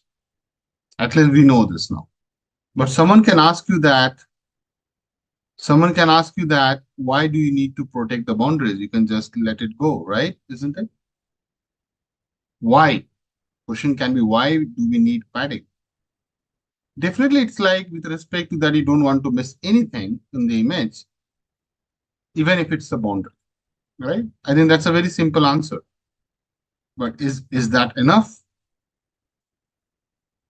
Exactly my point, right? Why the emphasis on this? Now understand. No, it's the same image. Let's take this image, right? When you are scaling it, right? Isn't it? When you try to move a filter, the filter will go like this, guys. This is a filter. Suppose it is a 3x3 filter. You'll keep moving like this, guys. Agree? Right? But the moment the filter is like this, you've covered this. But if there is no padding, the moment the next time filter goes, it goes out of the image. Agree or not? You understand? The moment I'll draw, no, you will understand. So what happens during, and obviously the image keeps moving around. So you start from here, you go here, then you go come here. All the corners you will actually touch. So in the four corners, right, you are always going to lose something because you don't have a padding to support you. It's more like margin, right? Exactly my point, Mr. So why do we need padding? If I elaborate on that, so I'll talk and write, guys. I hope now more or less you are tuned to the way of, you are in tune with what how do I teach. Keep focusing, guys. So what I'm saying, when a filter slides over an image, it starts at the top left corner and moves across the image. However, if there is no padding, now this is the most important point which I'm going to write. However, if there is no padding, the filter is your kernel. So someone is looking for the word kernel, it's the same, one and the same. Cannot fully cover the pixels near the edges of the image. Okay? And I think I just explained that, right?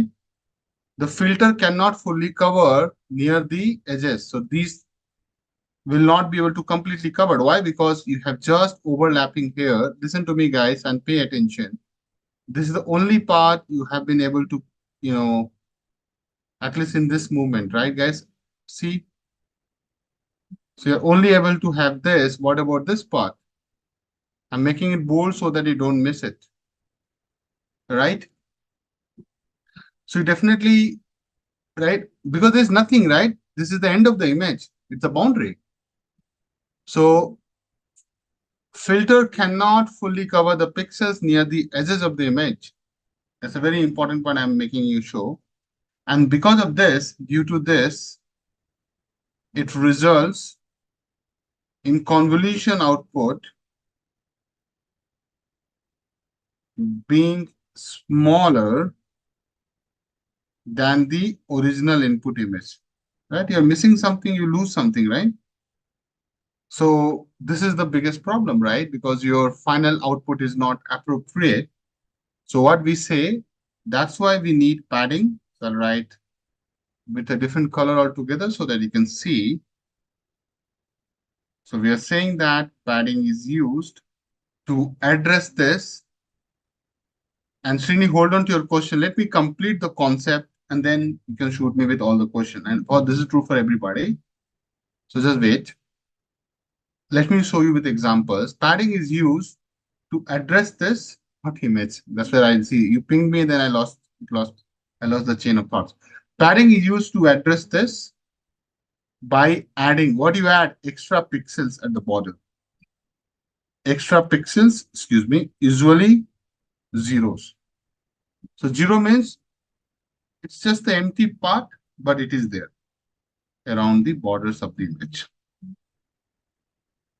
So this is more like, way of handling your image. It's image processing only, deep learning is all about image processing, right?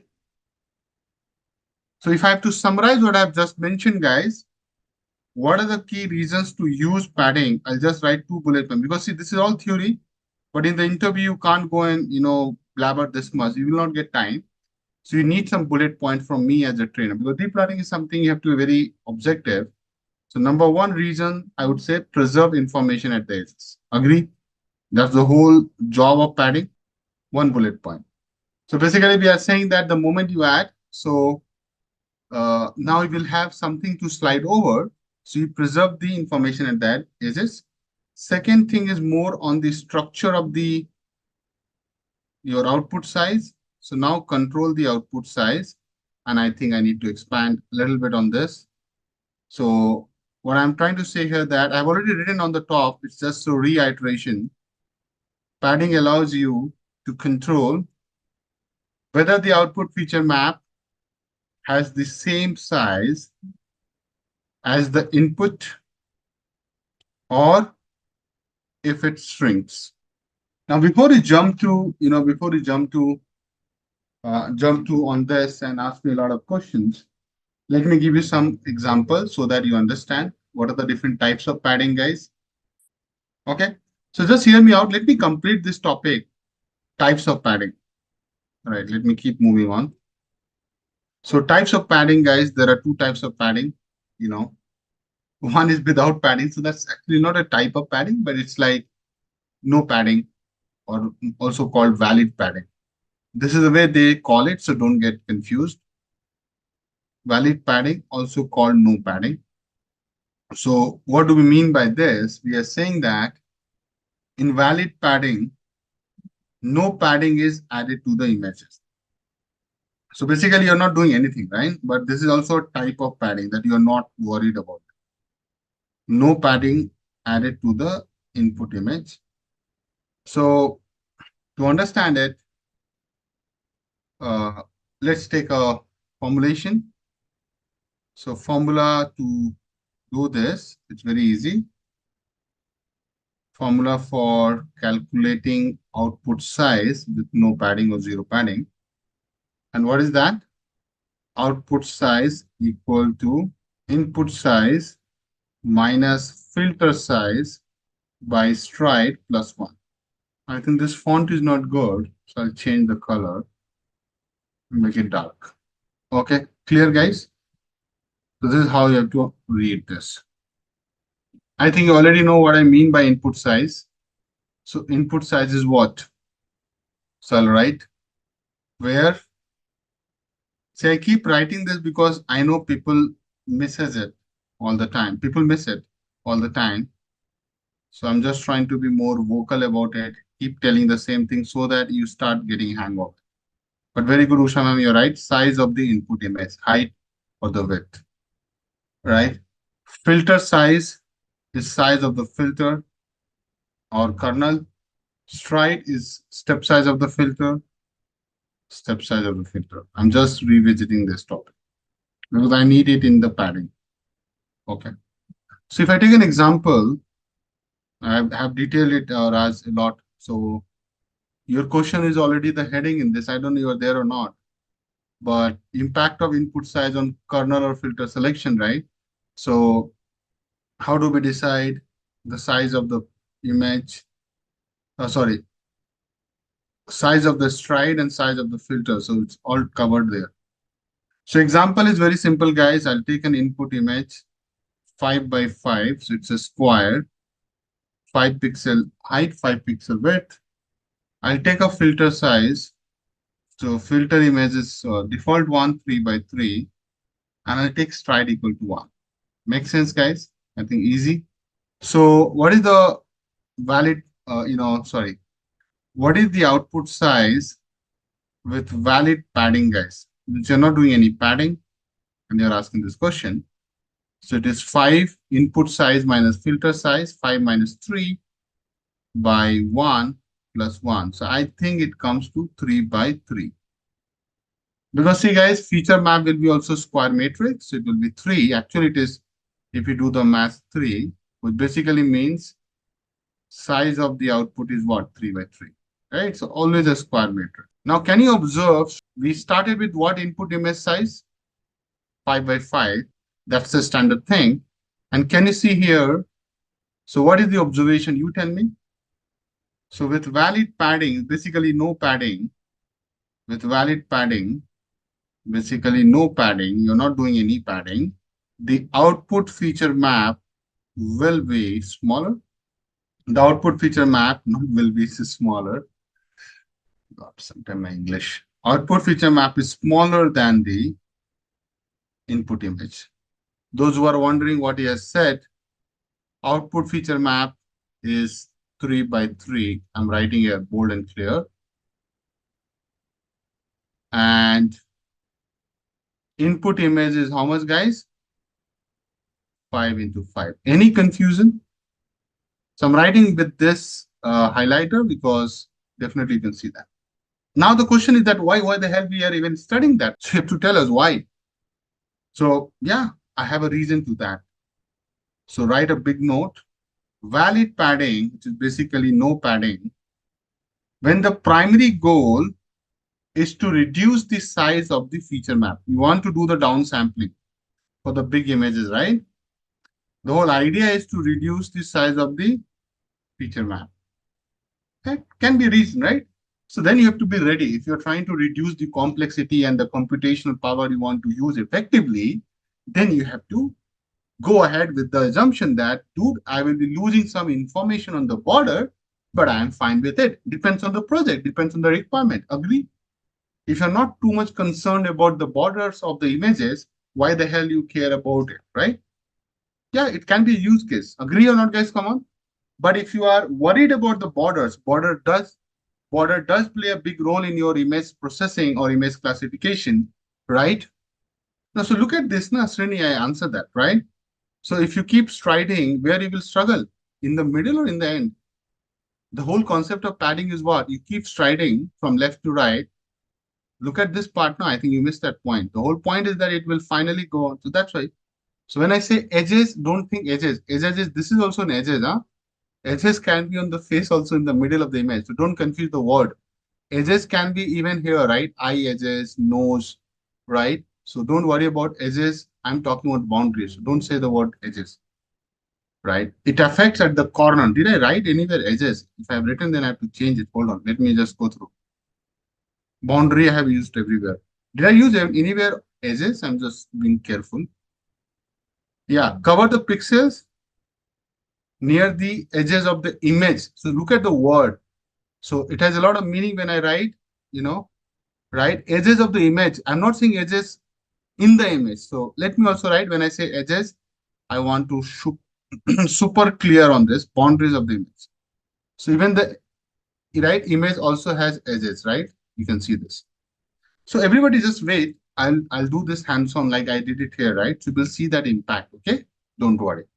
Shall we wait for that moment, guys? But I just explained valid. I've just done the without padding. Let me do the with padding. Same padding, also called zero padding. Please keep your terminologies clear, guys, as you move ahead. One padding I explained, valid padding. One is called same padding or zero padding. So what is it? I think you know the drill. So in same padding, can you see the word zero? It has some meaning, right? In same padding, the input image focus. So the input image is padded with zero around the border so that output feature map has the same spatial dimensions. I've already explained the word spatials. And that's in simple English, same height and width, same height and width as the input image. That's what we are saying. No shrinking. It's violet. Okay. I think one note is purple, right? Or that is also valid. Same spatial dimensions, right, as the input image. Clear? So there's a formula as well. Guys, come back on this. So there's a formula as well. Output size equal to input size by stride. Okay. You know that if you look at this formula in above formula, for what stride, it will be same input and output. That's right. It's a no-brainer. So I can write the output size is equal to input size, but there is a big condition here, but only for stride equal to 1. Those who are not able to understand what we are discussing here, put stride here 1, it will be same. But the moment you change the stride more than 1, 2 or 3 or 4, you are not going to get the same size. Agree or not? So then we need to calculate the padding. So to achieve, why we call same padding? Same padding as the input of the output as the input, same features in terms of dimension. That's the word got coined to achieve same padding. P is equal to, there's a formula, guys, F minus 1 by 2. Let me make it different color so that it's visible. Now, what is what is P? P is the amount of padding to add. You need to calculate it. What is F? You know F, what is it? Is the filter size. So I'll just ask a simple question. For a filter size 3 by 3, how much padding is required? P is, come on, do the maths. 3 minus 1 by 2, so 2 by 2, so padding 1 is required. So what is the meaning of 1 here? It means, and understand this, guys, can't miss it. What do you mean by 1? What 1 padding means? It means that we need to add 1 pixel border of zeros around the image to ensure the output size remains same as the input. Remains the same as input size. But we need to test also, right? We need to test this. Example. So input image 5 by 5. Take the same example. Filter size 3 by 3. Stride 1. Now, what is the output size? It is, I've written here, input size by stride 1. So 5 by 1. So by 5 by 5. And you know that you need to do padding here. So basically, what is the top thing you have seen here? That you need to maintain the same size, right? So there are two things.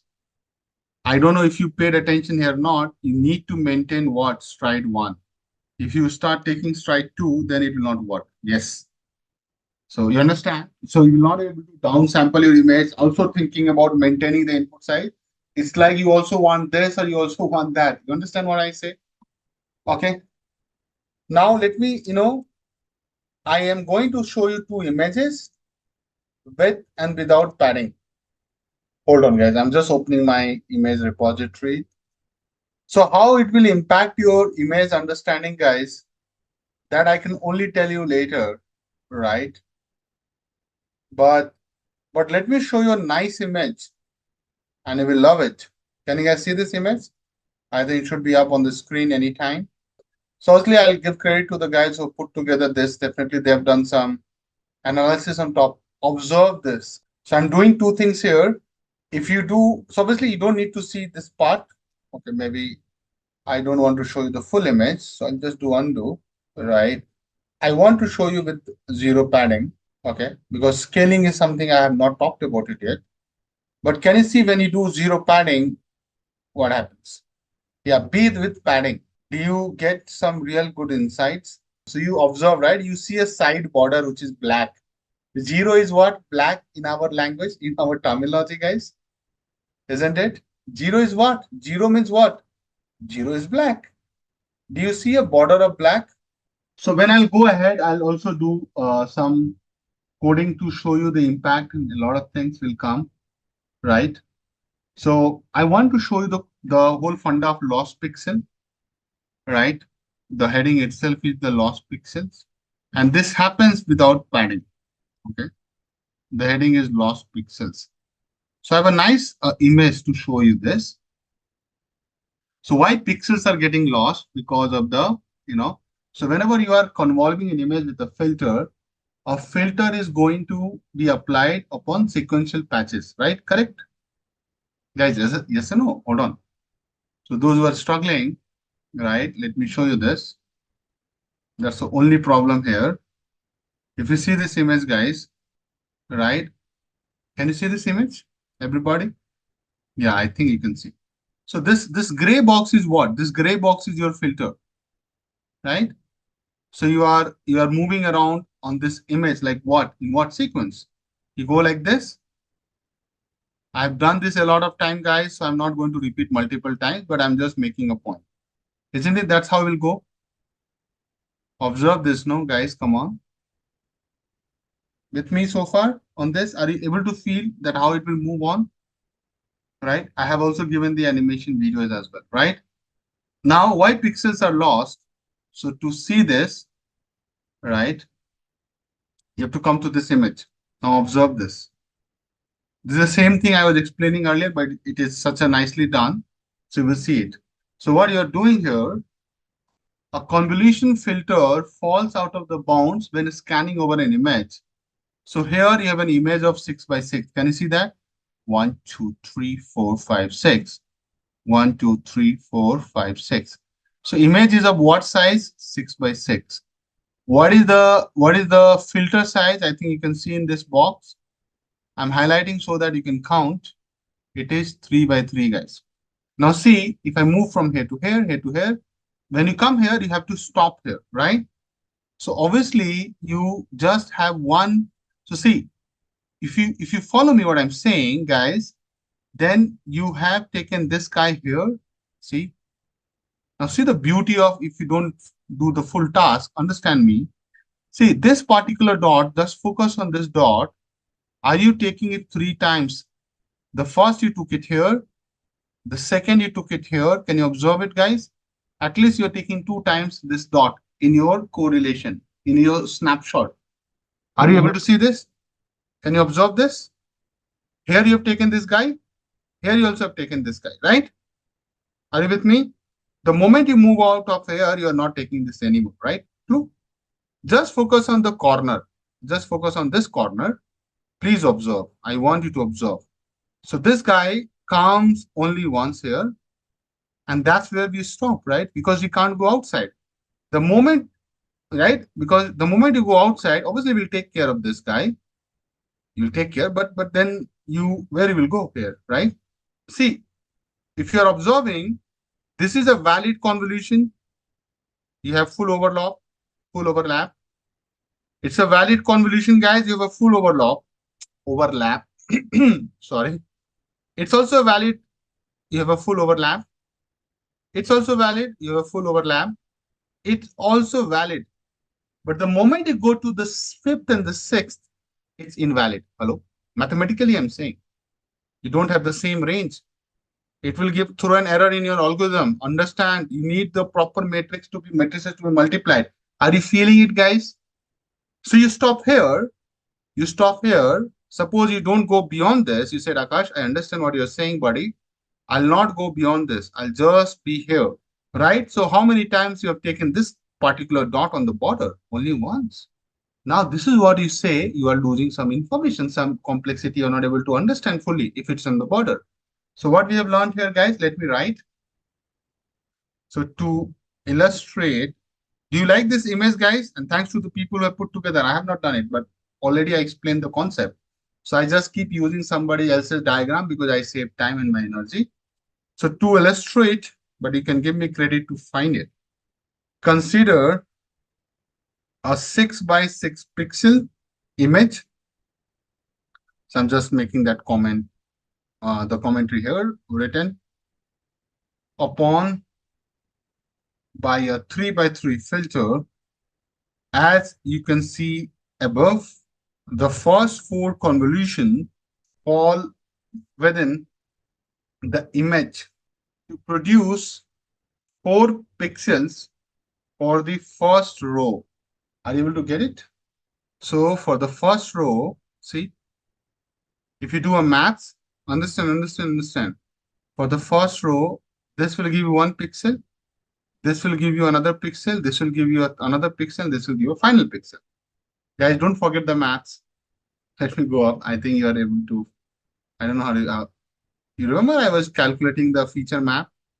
So see, for every calculation, see here, you get just one value for it. Hello, you remember that or not?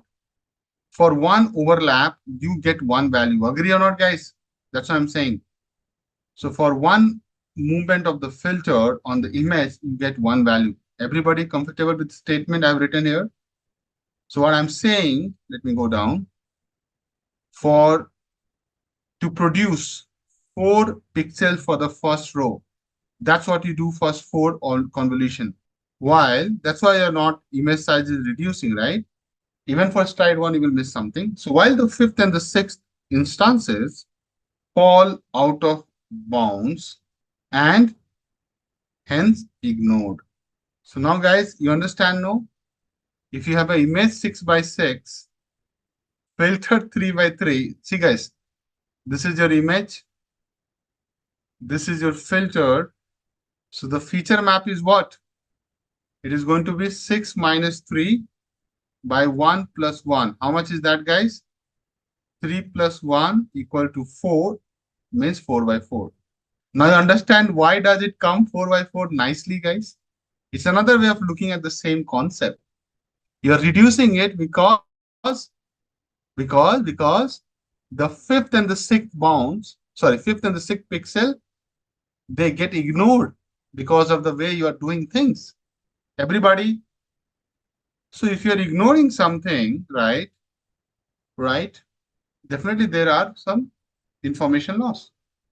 Now, what is the implication of this? So see, to be honest, right, when you're looking at a large image, large means, ultra 4K, ultra HD image or HD image, right? It doesn't matter, right? Because you're just losing on the corner, right? You're not losing even 1%, it's 0.1%. Listen to me, right? But the problem is not here. Problem is on the smaller image where you have only 5 pixel or sorry, where you only have very limited pixels, right? So I'll give you some maths because this is very important to understand. So hold on. If you don't understand this part, then you have not got it. So understand if you're losing two rows and 2 columns, guys, you're losing it now. You might be thinking, what is writing? What gibberish is writing? Come on. Your feature map is, right? Feature map is what? It is 4 by 4. Come on. What is the image size? You started with, come on, 6 by 6. Are you not losing 2 rows and 2 columns? Observe, na? Row, column. So every statement of mine has some meaning. Okay. So losing 2 rows and 2 columns, you understand, no? Might not seem to have with large image. With large image. You might be asking why you are saying that. So I have a point. See, take a some big image, ultra HD image, which is your 4K. Huh? What is the pixel of ultra HD image? You know that I had written. I don't know. I'm just writing from memory. I think this is it. 2160, or someone can confirm. 4K, right? 3840, 2160. If you just lose 2 rows here, what will happen? Do the maths now. 2 rows, 2 rows out of what? 3840. How much is that? So, or forget about, let's take a square matrix. So it's 2160. How much is that? Like equal, right? Into 100 if I do, how much is that? So it's not even 1%, guys, right? How much is that? 0.009 into 100 percentage, it is 0.009%. Not much, right, guys? Nothing is happening, right, guys? Come on, agree. So do you see any losses happening? Nothing here. But understand this, for ResNet architecture, it's the latest one in the market, right? For ResNet architecture, and that's who I'm talking about 128. For ResNet architecture, which is 128, when I'll show you this architecture just for the sake of knowledge, you know, it has how many convolutional layer? You know that? 50 convolutional layer. Can you believe it? And each layer of 3 by 3 size filter. Can you believe it? 50. Now take the same image, right? Here you think it's not making a lot of sense, right? No, it's not about the image. You are missing the point, Sandeep. In real world, you will not have only one layer. You will have multiple layers of convolutional, and each having a filter size of 3 by 3. You understand what I mean? Where I'm going? So filter size is 3 by 3. Now for every 3 by 3, you're going to miss on what? Right? 2, 2, 2, 2. Agree or not? Guys, come on, do the baby maths now. 50 convolution layer. One layer, how many rows you are missing? 2 rows of zeros, 2 columns of zero, correct? So 50, you know the basic maths, unitary maths. 50 layers, how many will do it, guys? Do the math. So 2 into 50, 100 rows and 100 columns. Because this step will happen 50 times, you have to accommodate 50 times. You started with the image size, right? So here it doesn't make any sense looking here. But suddenly your image size will come down to from 3840 to 2160. This is the original image. And the feature map will reduce to what? Which is the extracted and the output image. I would say, sorry, output image. How many you have to reduce on rows? 100 and 100 in columns. So do the maths now. It is 3740 and 2060, guys. Come on. Is my mathematics correct, guys, here? It's simple. You understand? Just understand this. So now how much is the reduction factor? Do the maths again. So 3740 divided by, you started with 3840. How much is this? And you have to do 1 minus. Guys, what do you think? Now, do you see it has an impact of what? Into 100. So basically it is 2.6%, right? On one side. Then you also on the rows. So don't want to miss that also. You have to do this also. Don't think it is done. And 4% from here. So what do you guys think? How much is total loss? Total loss you have to take from rows and columns is a 2D image. 2.6 plus 4.63. How much is that, my dear? 7.23% loss is there. It is significant, guys. Almost round up to 8%, right? Are you feeling the beauty of this analysis? You were asking me, right? So 7% loss is good enough for a movie, for like a lossless information if we need. So definitely pixels are getting lost and I have quantified the loss. Are you seeing this analysis, guys? Someone can ask you this question in the interview that how much loss you will see. You understand the power of this analysis. Someone can ask for a resonate architecture 128, right? How much is the loss if you do this? I hope you are able to understand the impact of this discussion. Now you might be thinking, Akash, this is okay. Why are you so worried? So I'm not done. You remember, guys, I did the MNIST database. I hope you remember that. I did the digit hands-on recognition, right? So in that, what was the image size? So journey is not complete. What is the image size? Come on. 28 by 28. Very good. MNIST database, remember? How many pixels? Okay. So 784 pixels, you know what? Even with a simple architecture, a very shallow architecture, I'm taking a CNN with just 4 convolutional layers. It's a very baby CNN. Agree? Guys, come on.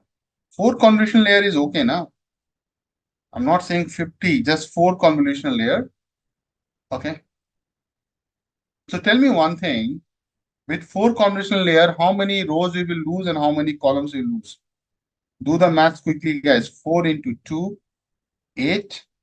And columns, come on, guys. 8. Agree? So if you reduce this is the reduction. This is the lost pixels. Lost pixels. I'm using the same approach. So now your image size will come from where to where? Come on, do the maths.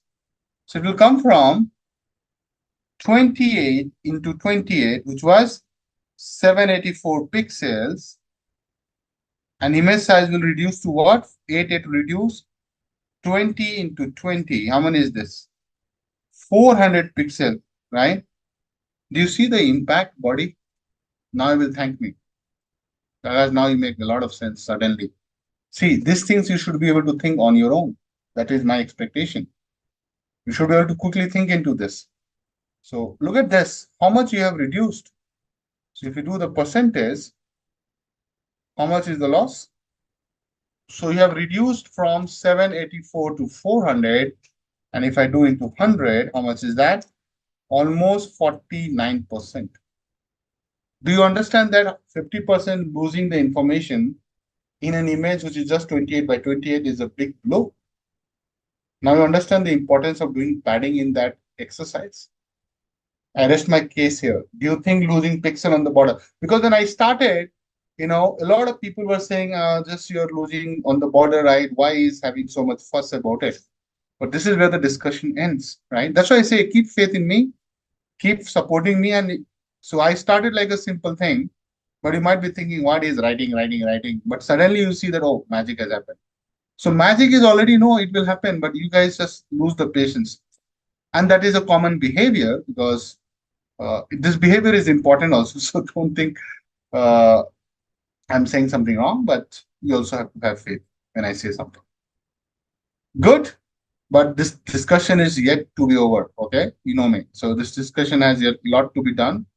But this is another big concept. So if you recall or recap quickly, in this notes, I started with the image size, I started with the filter, then I talked about stride, and then I talked about padding. So if you see, right, I'm keep adding the complexity in the CNN, although without doing any CNN hands-on, to be honest, right?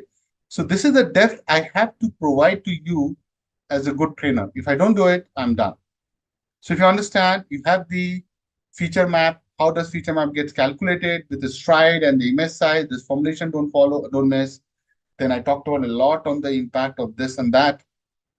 Then I brought padding. Make sense?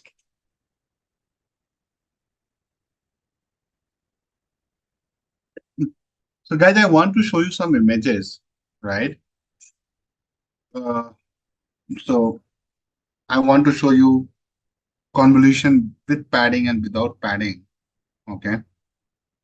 So look at these images, guys. Do you see any difference?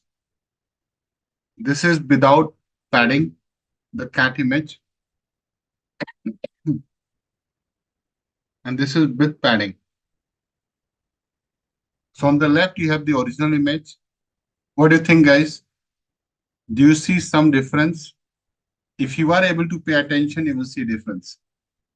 So guys, look at the edge. Do you see any black dots? Any border here without padding? Just see there. Nothing. Just observe the borders. Come down. Do you see something dark is there on the border? I'm showing you this zooming in because unless until you zoom in, you will not see. Everybody, but you observe this. See, border. Now I will not miss it the moment I zoom out even. But in the hands-on, I will be able to show the striking difference by taking a use case. This is a large image. It's a cat image. So definitely, but this is how it will look like with padding and without padding. So the first image is without padding. And the second image is with padding. Unfortunately, I can't tell you more than this here because this is not the right place. When I'll do the hands-on, guys, I'll show you the impact of it, the implication. This is with padding. But only thing I want to show here, you guys, you can see the border. So I'll write, just observe the dark black border. This look like in PPT you do it, guys. If you're able to observe, that's what with padding. Okay. How is it going to help you? What is the implication in the prediction? All that, wait for the moment. Okay. Can I get back my original image? So it's not possible.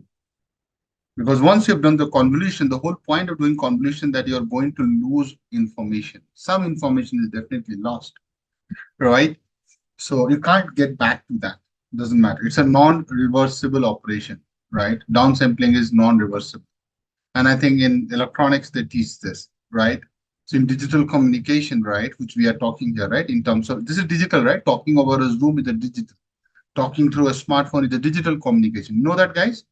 So if I am, doing some calculations with respect to downsampling and making the data continuous to digital, right? Since we are talking and I'm from electronics background, so I can definitely talk. So this is like a continuous signal, right? How this is our voice looks like. but you take samples at equal interval and make it digital, right? Isn't it, guys? You can't ever go back. Make sense? It's irreversible. I would love to talk more on this, but I don't want to make this like a communication system course. I used to teach for GATE a lot of years. I did that, but I don't want to, confuse you guys here because it's not how to say. It's not a lot of our a lot of things are related, but not will not go in that direction. So I'll move on to the next thing, guys. So we have done the convolutional layer. I think I have covered a lot of things. So I think we are good here. The next layer is known as in the structure. It's activation layer. I think in general, we are going to use ReLU. What is ReLU? Who remembers? What is ReLU? Rectified linear unit, right? So I'll just write one line because I have already talked about it. Most commonly used. So it is one of the most activation functions, most commonly used activation function. I my pen is misbehaving. In CNN is rectified linear unit. Go back to my lecture. I've explained this a lot. By the way, mathematically, remember how did we define this, guys? It was ReLU is what? X equal to max of 0, comma x. So either you will keep it positive, minimum 0, maximum it can be x. So remember what it does, just to give you a refresher, ReLU sets all negative values to 0. That's the job it does, isn't it, guys? Sets all negative values to 0 and keeps positive values unchanged.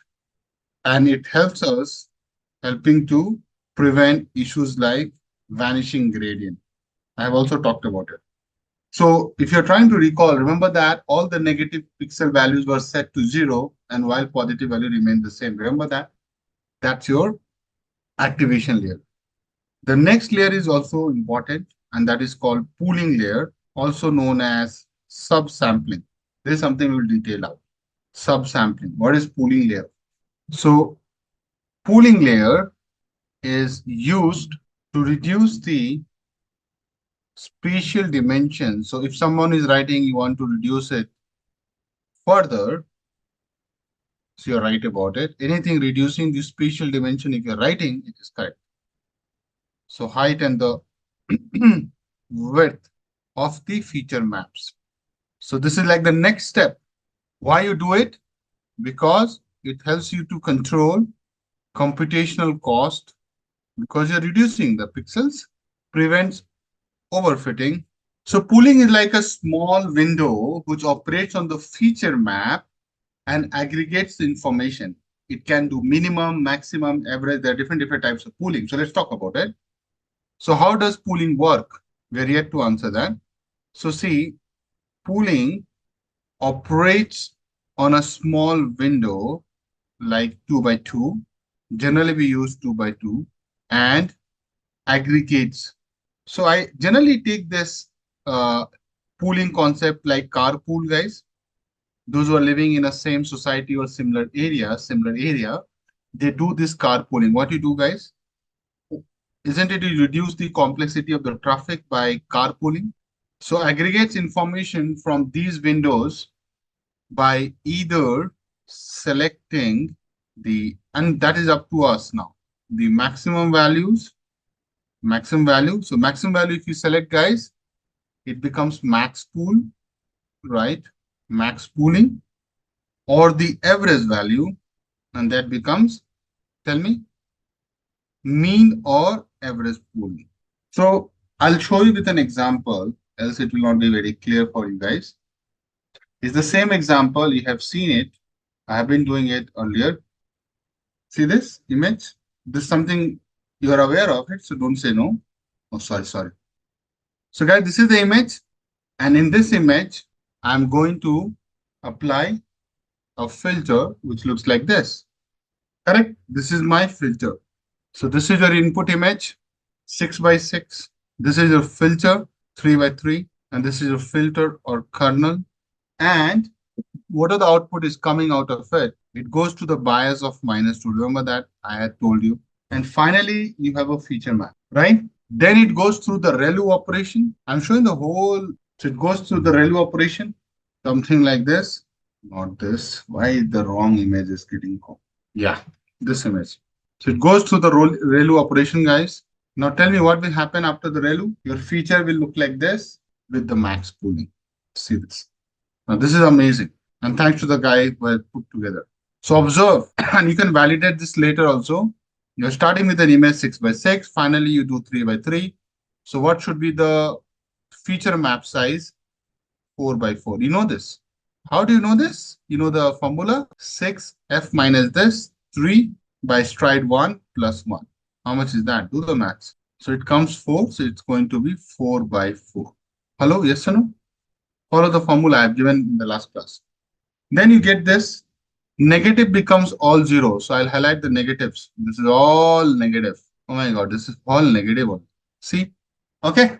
Now, what feature map we are doing after post-ReLU? We are applying this max pooling. So you are taking a 2 by 2 thing and taking the max there. So what is max? See, in this, what is the max value you are seeing? 1. Then, right, you move to the next. So 0, next, 0, and the next. So can you see this, guy? So basically, you are able to reduce the feature map from 4 by 4 to a 2 by 2 matrix, guys. Can you observe this? This is called max pooling. Now, you can also have, average pooling. But let's understand what is the importance of pooling. Why do we do pooling? We answer that it reduces the here, that it reduces the spatial dimension, helps you to reduce the computational cost. How does it help in? So question is, how does pooling help in overfitting? What do you think, guys? If you're paying attention, you're able to answer this question. So I know it helps you to understand overfitting very well and avoid it. But why? By the way, what is overfitting? Let's do a quick check. So overfitting, okay, let me good in training, bad in big hand for path. So the true overfitting means you can say that. So I'll write overfitting occurs when a model learns to perform very well on the training data but fails to generalize to unseen test data. Correct, no, guys? This is overfitting, no? So very good accuracy on the training, but the moment it comes to the test, it fails, right? I thought I should write here. Correct? This is important. But how does pooling help you here, right? So tell me, everybody agrees, number 1 point, pooling helps with overfitting. We just answer that. As it reduces the spatial dimensions, we also told this to you guys, the spatial dimensions of the feature maps, right? But how does it help you with overfitting?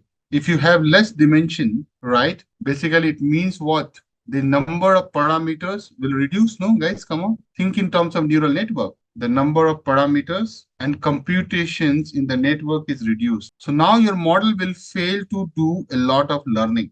It will not try to learn everything. That's where the overfitting happen, right? If you are training a lot, I think Usha ma'am, somebody mentioned that, you're training a lot means you're training on a lot of parameters. It means that you are not going to get a very good result because you're over training, you're over memorizing over memorizing this whole thing. So what I'm trying to say, just try to connect the dots and listen to me. Fewer parameters mean the model is less likely to memorize the training data. Memorize nahi karna hai, right? You can't remember everything. That's the reason that people are not able to. I'll take a very simple example. If you're that's where if you're trying to learn science, right, if you're memorizing things, it will still work to an extent. Science as in like biology and all. Idea is not to memorize anything, but if you memorize mathematics and the new question comes but the concept remains the same, are you able to go and solve it successfully? Think like a kid. That's the issue when the learning is wrong, right? That's what I'm trying to avoid here. If I keep telling all those bullet points on any topic, you memorize, you don't understand. So when the next time someone is asking you, you're not able to apply the knowledge you are acquiring in this class. Agree? Same is with the modeling, right? See, what we are learning here is as good as what we are trying to do in the model also. So fewer parameters mean model is less likely to memorize the training data. Do we need model to memorize things? No. We want model to understand things. And if you are doing this, that it is not going to learn everything, Means it will not store a lot of information on those parameters. Model is going to be, that's a sign that model is going to be not be overfit. So less likely means, my dear, that model less likely to be overfit.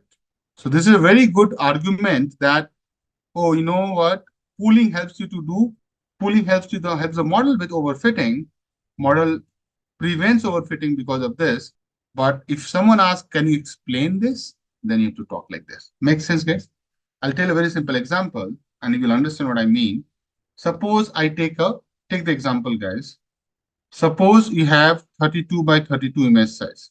Let's say this is your feature map. Obviously, would have come through the convolution.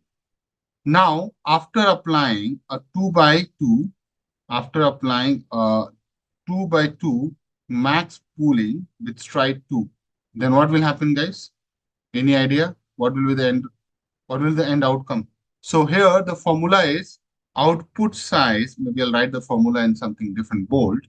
Output size is equal to input size minus filter size plus 2 into padding. Now this has everything, guys, by stride and plus 1. You have seen me writing this formula, but this is a more improvised version of it. Okay. So now let's take the example. In this, we already know. So let's take a very simple example. 32 is the input size. Let's say filter is 3 by 3 plus no padding divided by stride 2 plus 1. How much is this? Guys, do the maths. So I'm saying that we are taking with stride 2. So how much is that? So it is 29 by 2 plus 1. How much it is coming? For 16 it's coming approximately if you do the maths, guys, right? Right, guys? Are you, yeah, 14.5 plus 1, which is approximately 15 plus 1, 16. Getting this formulation working for you guys? Makes sense, no? So what is the output size you're getting? 16 by 16. Don't worry, I have a very good cheat sheet for formula, all the formula. I'll share with you. So generally, yeah, that's a sum rule. You can do half of the input. Very good, Usha ma'am. So if you're doing half of the input, what is the meaning of it? So meaning is that you are reducing the spatial dimension. Understand this, no? You started with 32 into 32 and you are moved to what? 16 into 16. Don't worry about it. Right? So you have done this max pooling with stride 2. So don't miss it. Right? So how much is the reduction you have done? So do the math. 16 by 16. Divide 32 by 32. You know that 2 into 2. So 4 times. Not 50%. That's where you guys miss the concept. 4 times is what? You are doing half in one. So 4 times. Is it 4 times is 50%, guys? So what is the observation here? Observation is very simple. So after doing max pooling with stride 2, spatial resolution of the feature map, I'm just making the comment here, reduces by 4 times. Meaning, what does it mean? Meaning the following layers, the layers after this, have to process much smaller inputs, reducing the overall complexity of the network. And you know that if a model is less complicated, less complex, it is less overfit. You agree, no? Remember when I don't know, did I teach you the machine learning part or not? But if you pay attention and understand what I'm saying, if the model is less complicated overall, you are going to have less problem in the model with respect to overfitting. So in different ways, I'm reaching to the same point. Fewer parameters, less complications, all indicate a better model fit. Now also understand, pooling also helps you with one more thing, and that is with respect to image. So I have to give you that point. So this is note number 1. I have note number 2 also with respect to pooling only. So let me write pooling layers, and generally we use max pooling. So I'll write particularly max pooling help the model, and this I will only able to show you on in the hands-on, guys. So you can mark a note. The Akash mentioned that here it will show on the hands-on because I need to show that in life. On the most important or prominent both are the same words. Features within a feature map. So not everything is important, right, in an image within a feature map. So max pooling helps you to zoom on the important thing, ignoring the unimportant thing. Generally, what are the important things in a feature map is your edges or the textures. You remember the dog image, guys, the dog image. So you are going to pay more attention to the edges or the texture of the image, not on the edge of the image, within the image edges or texture. So what I'm saying that by selecting the maximum value within that window, remember that window? I'll show you, I'll go up, let me complete. By selecting the maximum value within a pooling window, the neural network becomes less sensitive to small variation, which is your noise in the image, in the input image. So until unless it is not a big feature change, it will not capture. You understand what I'm saying? I'll show you what I mean. So dominant feature it will capture, right? It will not take the redundant features, redundant images quality, right? So end of the day, it's a very big thing, right? Don't take it lightly. It's a very, very important thing that an image after max pooling becomes very choosy. Okay. But I can only show you this with some images, as there's no point I can show you here. But I can definitely show you some images that after the pooling, what happens, you know, you will love it. But expect that I will be doing these things. Guys, can you observe? It doesn't mean that I like cats. Generally, people are doing tests on the cats. So in the lab, people use rats. Here they are using cats. So I don't like cats at all.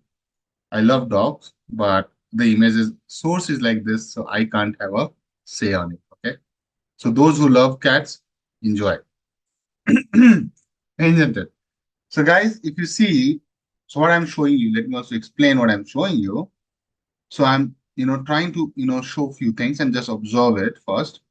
So, and I'll do all this coding to bring it up. So don't worry about that part. So what I'm saying, guys, so if you see the difference in the images as it goes far and far, right? Can you see it's being done max pooling 4 times? If you are smart, you would have find it. So starting from here, look at this. Are you seeing going half? Let's do the rough maths, 200, 200.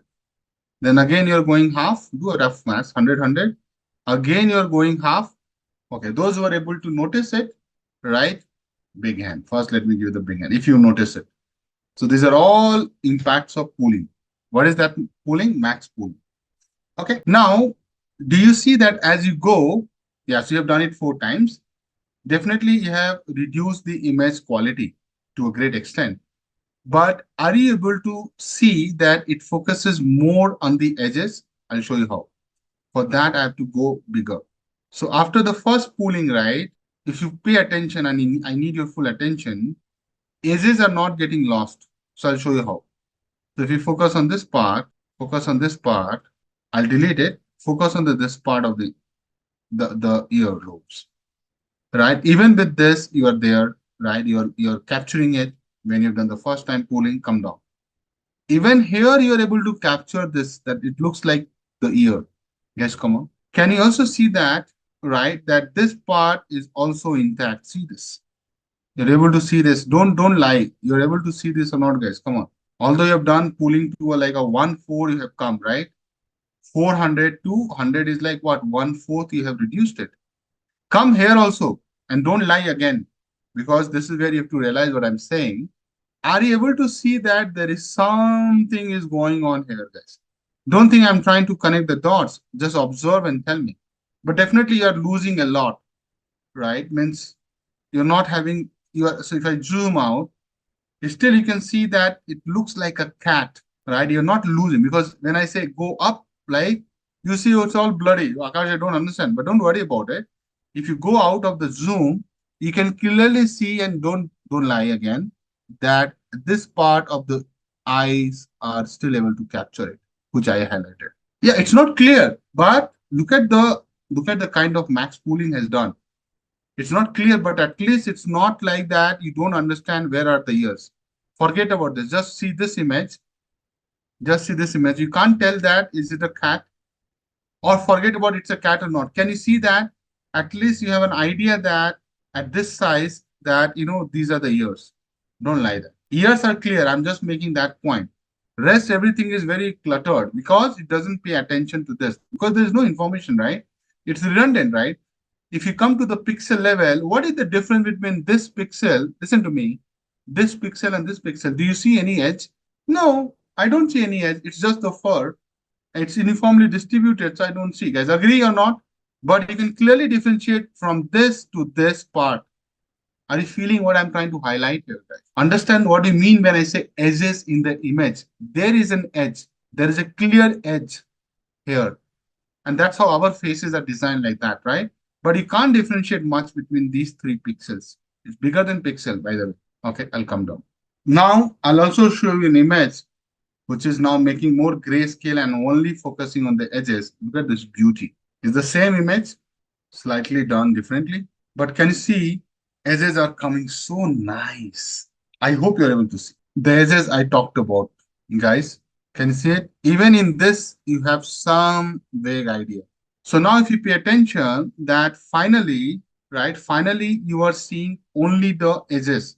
It keeps removing the extra information. Like in this image, sorry guys, in this image, if you see, it's also giving you these edges. See there. In later, still it is preserving this, right? This part of it. In the third one, it is still there. This part is there. In the fourth one, it's almost gone. See, almost gone. That clarity is gone. It's focusing more. It's just focusing more on the edges. But yeah, don't worry. I'll come back on this again at the right time. But you got the idea or not? That's the whole point I'm making. I'm not teaching you the padding and the importance. Not everything hands-on here. This is not the hands-on. This is the hands-on output. Hands-on will be done in front of you guys live. Make sense? This is what we call pooling. Everybody's clear with pooling? Okay, so I talked about max pooling, but there is also called average pooling. So where are the use cases? So I'll just write one. Average pooling use cases. See, max pooling. So max pooling definitely picks in that range the max value, but when used, so I'm going to write that. It is often used application area because it tends to, so this is more popular, by the way. It tends to retain the most important features. That's the reason. So whenever you want to just focus on retaining the most important feature and remove the redundant features in the image, you go for a max pooling. Okay. While average pooling, which is like taking in the window the average of the values in the feature map, it is used in the cases where smoothness or overall representation is more important than retaining high intensity features. So I'll also show you that in the hands-on, both the pooling, so that you know the difference. Hold on, guys. I'm showing one image and you will like it. It's a colorful image. You will love it. Not only like it. Guys, can you see this image? Maybe I'll show a bigger image. So I'll do a lot of detailing out later. This is perfect. Okay. In this, the bonus is that I'm also showing you the min pooling. Now, the moment you see this image, you'll understand what I'm saying. Can you see, and you have to go closer. Can you forget about anything else? The moment I zoom in, you'll say, Akash, I got it. Can you see it focuses more on the edges? This max pooling, max pooling, right? So focus on the edges. See this. Observe this, no? Edges it picks. See? Okay, I'll come to the average pooling. This is like applying a filter on your face, right? Instagram filter. It smoothens out. It doesn't give you a lot of, see, it doesn't pick the edges. Look at the colorful. See, there are a lot of edges are there, right? A lot of edges are there, showing the beauty of the flower. This guy is trying to pick it. Can you see these white dots, my dear? This is trying to picking it up. But the moment you go to the, why I'm showing you the zoom in, so that you can understand the difference. The moment I go into the average, it's like a paintbrush job. Like I'll make it everything uniform. It's like a plain face. Hello, making sense? Okay. So this is what my point. But are you getting the hang of these details, my dear? So funny what I'm saying, right? Average is making your image much more smoothing effect, right? That's the word I've written now. If I go back to my OneNote, am I not saying that it is going to smoothen the overall image? It doesn't pick the edges. There's, I know you might be thinking, Akash, there is an edge now. Why you are saying there's no edge? You're thinking about this as the edge? No. This is just the pattern of the petals. Edge is like this. Observe the difference. See, it's showing those rig images, right? That zigzag thing. It is trying to pick that zigzag thing, guys. Observe this, right? It's trying to pick that zigzag thing, right? It doesn't smoothen out. Here, it gives a very nice shape going like this. You understand, funny? So what I'm saying, average pooling is going to, average is like average only, na? And look at the statement also, right? If you want to find the topper in the class, isn't it not you're like going to highlight it? I always take this example. Suppose in my class, and you have seen me doing this in statistics also, if you have been taught by me statistics, see, so in my class, there are a lot of people, as in this class also, right? Deep learning class. Now, the moment I want to find the max in my deep learning class, I said, this is the guy, right? Isn't it? This is like saying the max. How I am saying the max is like the max performance delivered in interaction, right? Let's take anybody, Srini, for example. So are you not highlighting a guy here? Come on, think about it. This is again copyright me. Nobody will explain pooling with this example of a class. Think like Mr. Srini is the topper in deep learning. So his marks is going to be the max, right? Top of the class. But the moment I say average, isn't it? I'm saying smoothing out the marks of the performance. I'm saying on an average, so I'm highlighting everybody. See the brilliant example I've given. Smoothing out the performance. So smoothing means if someone is getting higher, someone is getting lower, I'm going to average it out, right? So performance is going to be averaged out. Both the performances as in good, bad, top notch, worse. Everything is going to be averaged out. This is how the beauty of statistics is, right? So that's what is being done. You are not highlighting anybody. You're saying everybody is important here. So this is everybody. And here you're saying I will highlight some. So I explained this with the concept of statistics, and you're doing statistics only, no? You're taking max, you're taking average, you're taking min, right? Just a quick info, guys. Intellipaat offers artificial intelligence course training, which will enable you to learn skills like neural networks, focusing on CNNs, RNNs, and their application in AI, natural language processing, computer vision, and generative AI. Through this course, you will also master deep learning concepts, AI model building with TensorFlow, transformers, BERT, GPT, LangChain, and NLP pipelines with advanced techniques like image recognition, chatbot development, and much more, all taught by top 1% experts and IIT faculty.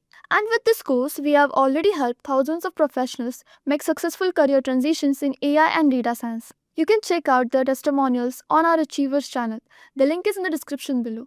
And without a doubt, this course can set your career to new heights. So visit the course page link given below in the description and take your first step towards the dream career growth in the field of artificial intelligence.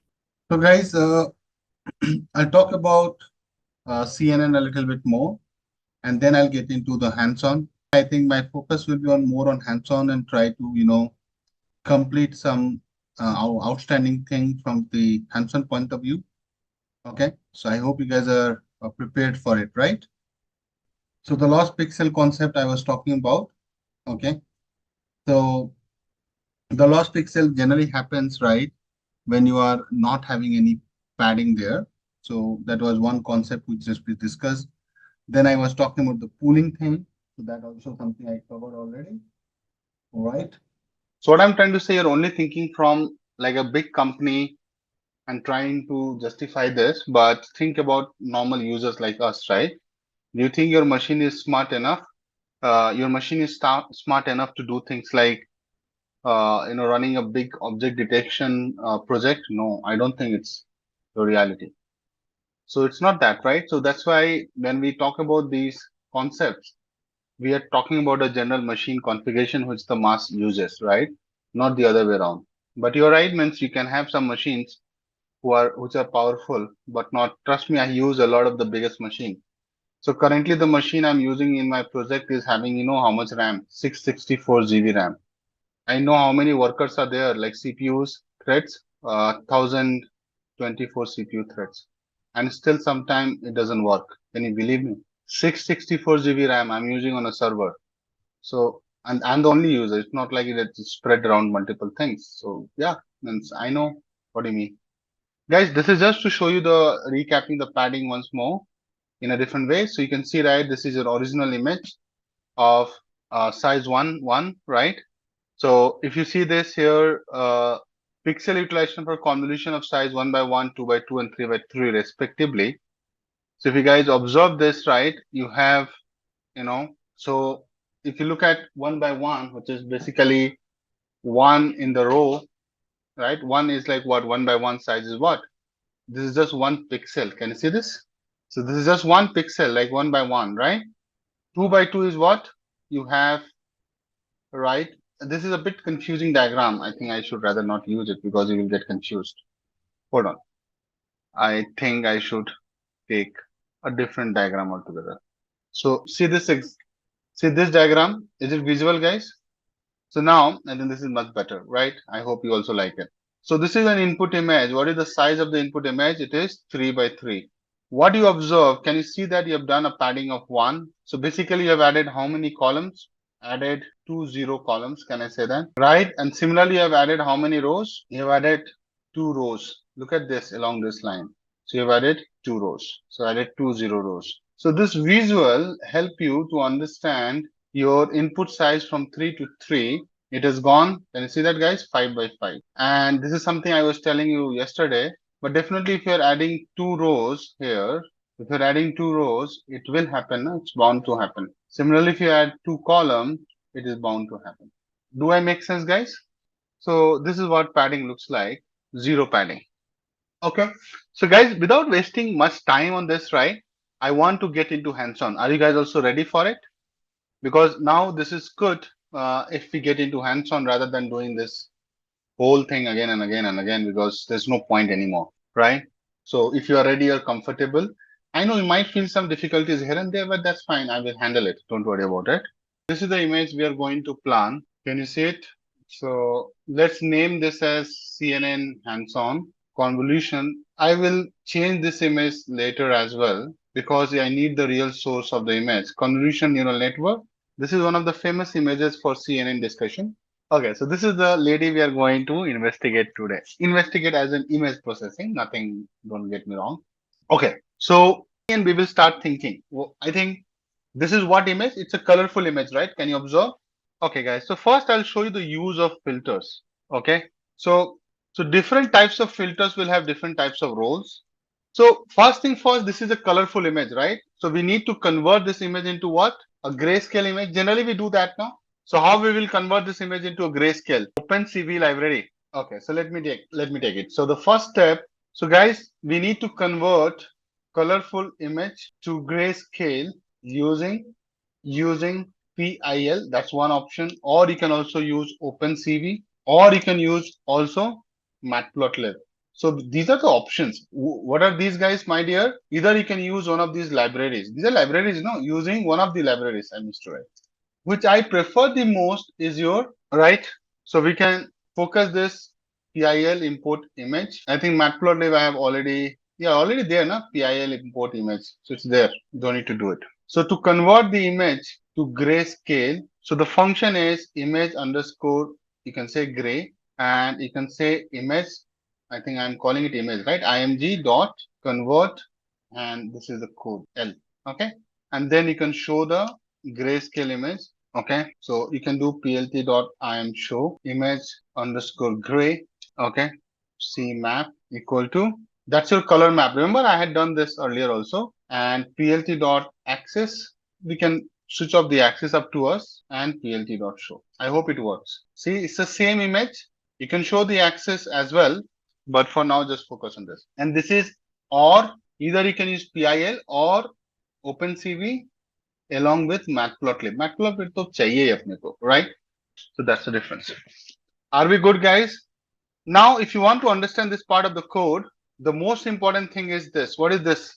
This is the code for converting the image to the grayscale. This is where you convert the image to grayscale. And here, more or less, you're printing it. But is this the pixelated form of the image? No, we'll come to that later. It's not the pixelated form. Do you see any pixel here? No, right? So far with me, this is not the pixelated form of the image. This is a fine image. It's talking about using OpenCV. You can also do. So now I just search the documentation because obviously not everything is on my top of my head. So I know L represents here. Now I can recall. I just search my document. L represents, the meaning of L is luminance. See, I generally don't go just blabber things. So luminance is for grayscale image. And grayscale image is like as good as calling it single channel. So if you remember single channel, 3 channels like RGB, I've talked about it. I also mentioned earlier that each pixel, just refreshing your memory guys, if you recall, each pixel can take the value is a shade of gray ranging from 0, which is black. Remember that I have taught you in very detailed manner, 255, which is white. Now I'll do the same using OpenCV. So I'll say image underscore gray OpenCV. So I'll just call CV equal to. So the library says CV2 CVT color. I hope it works. I'm doing that only, no? CV2 dot CV2 CVT color image and CV2 color BG. That's why I did not use it. You know why? Look at the syntax complexity. Even if you try to remember, you can't remember this. Then take this part of the whole thing. I think we have to import CV2. I have not done it. That's why it's showing all. So import CV2. I hope I don't need to install image gray underscore CV, CV2, CVT color, IMG. That's the name of the image, right? CV2 dot color. I'm just thinking BGR to gray. Let me try this. Import CVT works, right? There's no problem. So what is this error? Source is not a numpy array. Is it expecting a numpy array? Interesting. Yeah, image is not my numpy array, guys. So need to convert this to a numpy array. I understand now what's happening. So guys, what's happening now? You understand what's happening, guys? This image is not a numpy array, no? So what is the type of the image? So what we have to do? No, it's fine. I think we can handle it here. Don't worry about it. We need to, so it's a PIL image, right? So we need to convert this PIL image to a grayscale image to a numpy array first. Numpy or numpy array. So you can say image underscore numpy. Let's try this. But can you see that for a simple task, it's killing us. Now we can use this. Hopefully it should work. Import numpy as np. Yes. Okay. So not that disappointing. Guys, makes sense? If I just zoom out, do you see any much difference, guys? In both the images, there's nothing, right? Not even an iota of difference. Good, so far with me. So this is the grayscale. Now, if I ask you to show as pixels, how will you do it? There's all types of data processing in here. Think like that. So whenever you have to show an image in a pixelated form, you need to reduce the resolution, right? So number one step, what is the concept? Understand the concept also, no? Just doing this task is not enough. So whenever you want to do pixelated means you are zooming in. So, so idea is to display pixelated version of a grayscale image. How would you do it, guys? You reduce the resolution of the image, okay, and then scale it back up. Scale it back up. Now there are two steps. So basically, guys, I'm saying there are two steps. Step number one, resize down the image. Basically, I mean to say lower resolution. Okay, see. Second step I'm telling is resize up to the original image size, keeping the low resolution. Now you have done this in your phone, right? When you go beyond a size, your pixel starts coming, guys. Have you seen it? Zoom in and zoom in, you will see this. So we already have this image. Now we can use any one of it. So I'll use this one, guys. So I already have this image. I'll do the step one and I'll say small underscore image means I'm resizing down, and I'll use the function resize, resample image. Now the moment I write this syntax, for you it is like alien because you have never seen this. Okay. So this is the first step. Second step. So now I'll say pixelated image, which is small image dot resize image dot gray dot size image dot nearest. See, image dot underscore gray, because our name of the image is what, guys? Our name of the image is, don't miss that, image underscore gray. So I'm just using that, right? So image underscore grade or resize to 1616, then going back to the same size. I think this should work. So guys, what I've done here in the first step, I'm resize to a small size, okay? And for example, I'm doing this 16 by 16 pixels. Means total 256 cells will be there, right? 16 just 16 is how much? 256 only, no? And now I'm saying resize back to the original size. Let's what happen. Oh, it ran. So no error. Thank you. Now we will display this image. So we will show the image, display the pixelated image. So I'll say the same thing. I'll not waste your time, guys. So I'll copy this. Okay. I hope you don't write. So I'll say you come dude here. CMAP is gray. You can say on. See, interesting, no, guys? 500 by 500. Right? This is what it shows. But so I'll also show you both the images so that you don't get confused, right? First, I'll show you the small image and then the resize image so that you understand what's happening, right? So this is a tiny image, 16 by 16 pixel, guys. Can you count on your finger that this is 16 by 16? Just understand this, right? And then I went back to the original image size. What is it? That is 500 by 500. You are not able to see what is the original image size because I had hidden the axis. Let me show you. You can see, right? Is it 500 by 500 original image size? Just understand the flow. I'll explain everything, right? So guys, when you look at this, I know to you it doesn't seem anything. So let's play with this, right? At least do 32 by 32. Let's see what's the difference. It is going to be interesting. Just observe. Now you feel something is happening nice. Now close your eyes, Priyank. You will see it. Now you will see Miss. Who is this person? Sorry, Len, right? Who is this person? Lena Forsen, right? It is one of the prominent image in the image processing field. That's why I took it. Okay, let's do some magic here. So this is 30 by 32. Go little far. Still, you are not going and taking a lot of pixel. Out of 25,000 pixel, guys, you are doing only 64 by 64. Now, I think you can see clearly that she's Lena, right? Are you feeling the beauty, guys? I'm showing you something here, right? Can you see the sharp edges and all in this image? Observe. It is downsampled image, but look at the beauty. This is what we are trying to do here in this class. Okay. Okay, cool. So now, guys, I think you got the idea, right? Now I'll run the resize image. So this is still, see, what I'm trying to do, you need to understand this image I'm taking and zooming in. That's what we call resizing. That's what you see here. Can you see this? So what's happening? You are extrapolating this small resize image to the again back to, but zooming in. You're not improving the quality of the image. Understand? So the image quality does not improve. You're just retaining the image size. Can you see this, guys? Okay, makes sense. So why pixelation is important? Number one, it helps you with the overfitting. Number two, it reduces the computational side of the story, make the thing, make the thing little more efficient. Now I'll explain that what we have done step by step. So let's understand the code. I think code is not very tough, right, guys? If you see the code, right, there is a command I'm using for resampling, and that is known as image.nearest.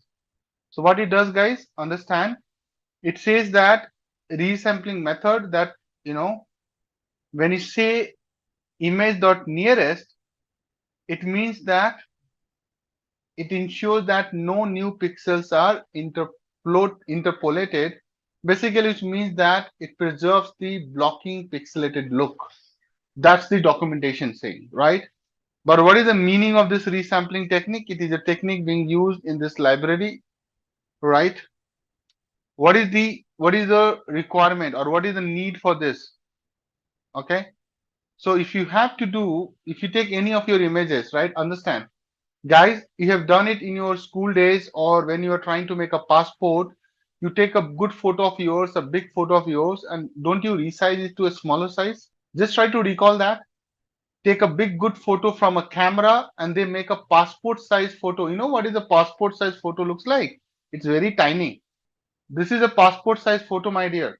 I'll go to a new tab, means I don't want to show some random people. They can sue us, but I'm just saying no disclaimer. This is just to show the passport size photo, right?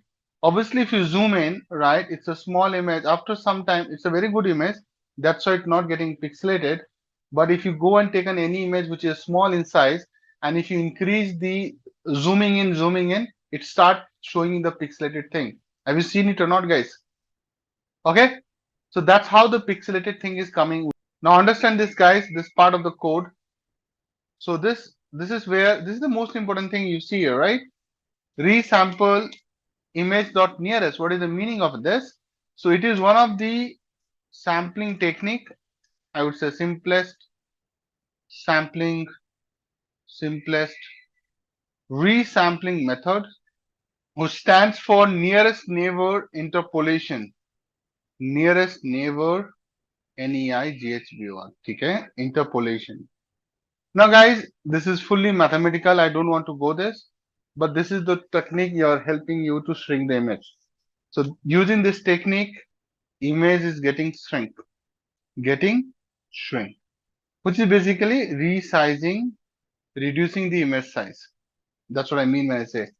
I would suggest don't go too much into the depth of it, because this technique is a mathematical technique. You don't need to really go and understand the maths behind it, but it does help you to do it.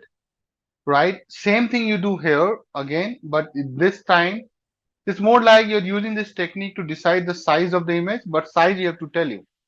Here we are not telling any size because we want to go to the original size, right? This is the original size, which is 500 by 500. So first I am reducing the resizing to a small size and then resize back to the original size. These are the two steps. Are we clear on this? It's a very simple two blocks of the code. And then I have used two blocks to just to plot the pixelated image, right? Exactly. Now the good thing is that you can take it and you can print this guy also. We already know the image size is 64 by 64, but or you can print on the top. Be smart. So you can print. No, generally who prints the image size on the top here? Okay, sorry. Let's print on the bottom. So now you have to just change this to this, and your job is done. It's the same code block. See, 64 by 64. Isn't it? We are saying that I will create a small image 64 by 64 pixel. Now it gives you a lot of confidence when I do these things, right? I know, understand, Usha ma'am. So when I show you this, you understand, okay, now it makes all the sense what he's saying. Why do we do it for now? Obviously, I answered that. I think you missed it. But we are reducing the image resolution to do a downsampling. And downsampling, the biggest purpose is to focus on the key things, right? The details only, and try to reduce the other stuff. But there's a lot to it, right? So the main result is to remove the fine details and compression of the image. Why do that? So that you can handle it computationally. That is the answer for reducing the image size. Clear? Now the second thing which we did, buddy, that increase the image size back to the same. So we did it so that we want to preserve the pixelated look while maintaining the image size. That's more like a requirement we do it. Okay, we want to show the pixelation effect, but in a good image size. Because see, although both the images looks the same, both the images look the same, but there is definitely a lot of size difference. One is 64 by 64. So just understand. So actually you started the whole discussion with this image, right? You started the discussion with this image, right? Which is like 474. And while talking to me, you reduce it to like what? 64 by 64. So let's say this is 200. This is 100. So you are like, you know what? You are looking at just this part of the image. Trust me, this is the image. Here you are not able to make out because it is showing the same big size. But reality is not this, na? If you see the big canvas, right, you are somewhere here only, na? So like this is 60 because this is 200 because this is 100. Agree with me, guys? This is the only image you are seeing. So to show the pixelation, you need to zoom in. To show the pixelation, you need to zoom in this image. Zoom in means bada karna, not zoom out. So please pay attention. So I want to zoom in this image so that it becomes bigger of the same size. Automatically, we see a lot of pixels now. Come on, understand or not? Agree? So this whole step we do to bring the pixelation effect, right? So I can write it here. This is your pixelated image. I think I have written also, no? Oh, I have not given any title. You will kill me later. Okay, hold on. PLT.title, reduced low resolution image. That's the right word. Low resolution image. Guys, are you able to see this? Suppose I have written something. By the way, let's see your basics are strong or not. So if you see this is coming nice, this pixelated image coming nice. But what is happening on the top? Why it's coming low resolution like a blank? Let's see your basic matplotlib how it is. It's a question for everybody. I can show you the code. What's wrong there? I made a mistake. I'm telling myself. It is outside the plt.show. Now guys, to show you this, right, you saw, right? So guys, it was nothing. If you write it after plt.show, no, so it will already has printed the image. Now just to show you this happening, I'm thinking if I can plot it one more time. So what I want to write a code quickly, just give me seconds. I should be able to do it fast because I know what I'm trying to do. I want to show both the image together to make my point. So 474 pixel, I want to do it like this, 47 by 47 inches. By the guys, you know, right? The relationship is that you want to show 474 pixels, but you want to give it like inches to divide by 100. So it becomes your 4.74 inches. So basically, I'm saying that 474 pixel by 100 is 4.74 inches. That's the relationship. Now I'm creating a multi-image within the same canvas. So I want to show display the low resolution image. So generally, I don't use this to plot because this is to show you multi-plots. So I am show small image and CMAP equal to gray. Don't worry, I have to just write code for one part of the thing, and then I'll copy paste it. Trust me, I'm a big copy paster. You should be also. Be smart about your time. Set title. You know, right, guys? This is something done now. So this is the Python way of writing the code. This is not the MATLAB style of coding in Matplotlib. This is like object style of coding. If you study Matplotlib, okay, low resolution image. Now, bingo. Now what I have to do, I have to just copy paste this whole block. I made a small typo. And guys, I'll say one, display the pixelated image. Two. This is the name of the variable, na, guys. Be careful with the why to put a lot of efforts. Guys, I thought I should have done it in the first only, but I also improvise as I talk. Now adjust the layout to prevent overlap. plt.tight underscore layout. That's how you pack it up. And then plt.show. I hope it solves the purpose I'm expecting. Let's see the magic is happening or not. What's happening? Okay, I realized what I missed. plt.subplots. I did now, but I'm assigning the position, isn't it? Very good. Look at my spelling. But it did not do what I wanted to do, yeah. It was nothing to do with the assigning the plot position, right? It was gray, right? So sometime errors will be different, but what happens, right? What happens that we think that error is there. I was damn sure that my code is correct, but nobody was paying attention to this, right? Okay. So it's okay.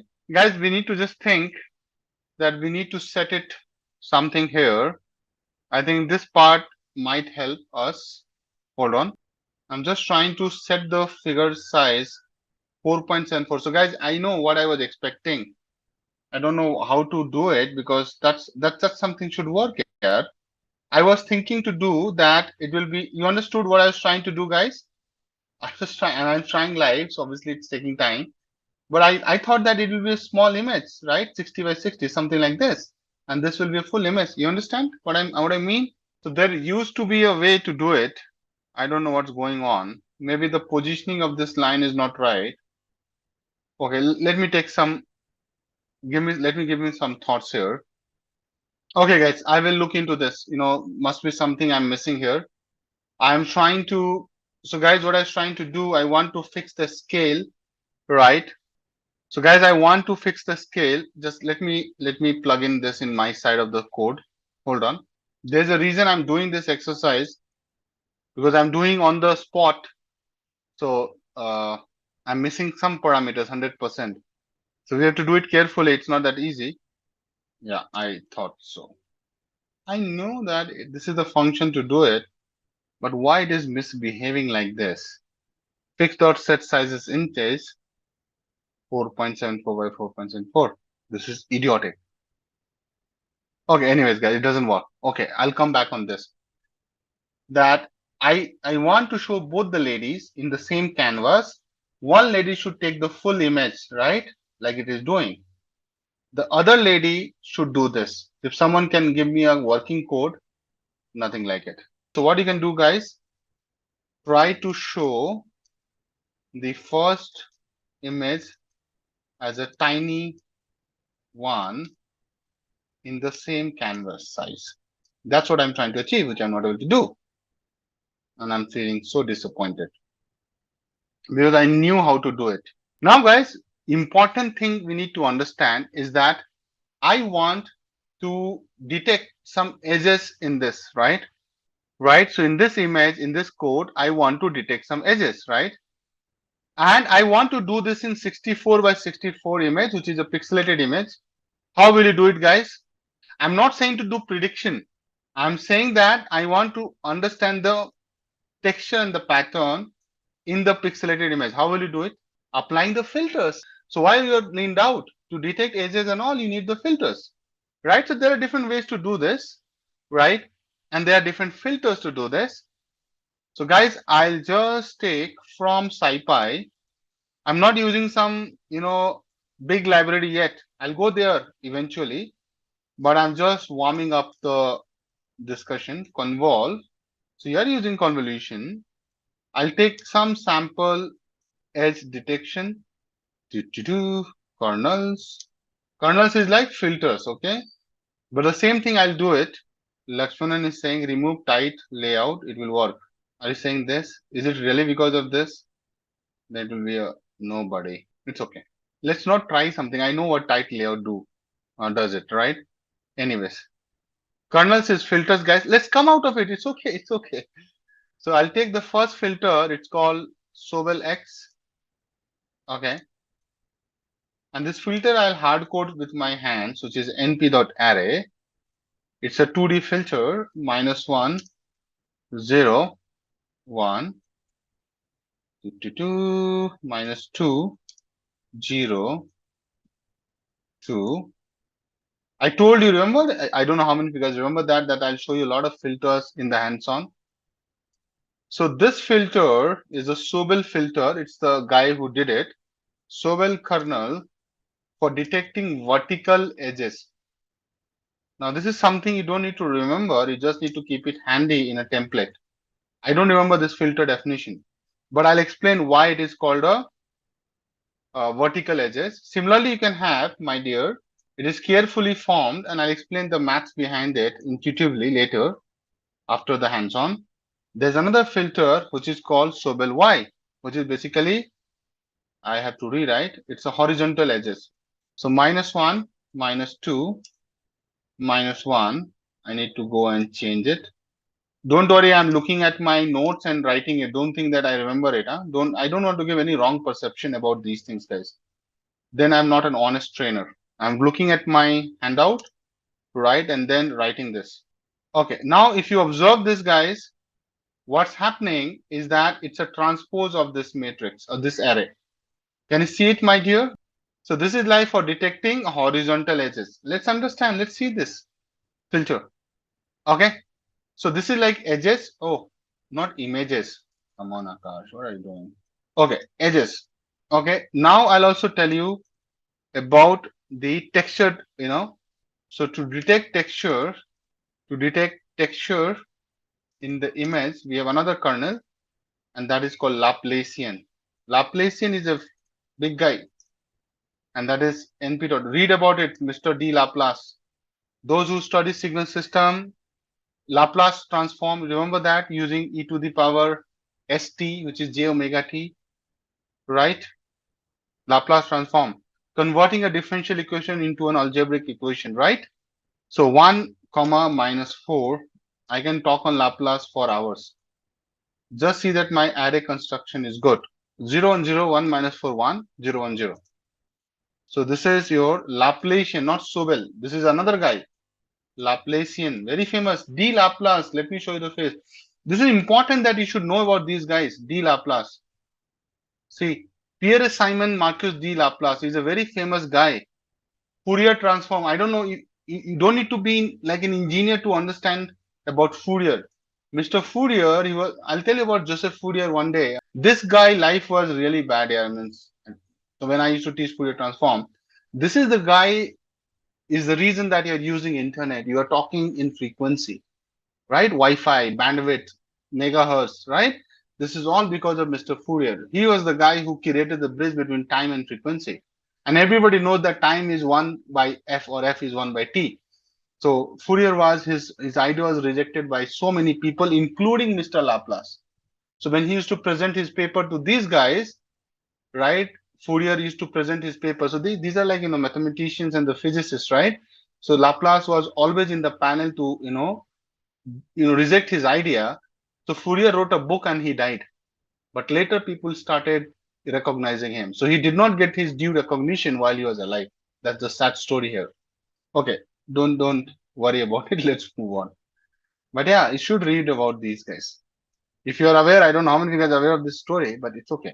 So now apply convolution. Convolution is like apply this filter to detect edges and textures in the pixelated image.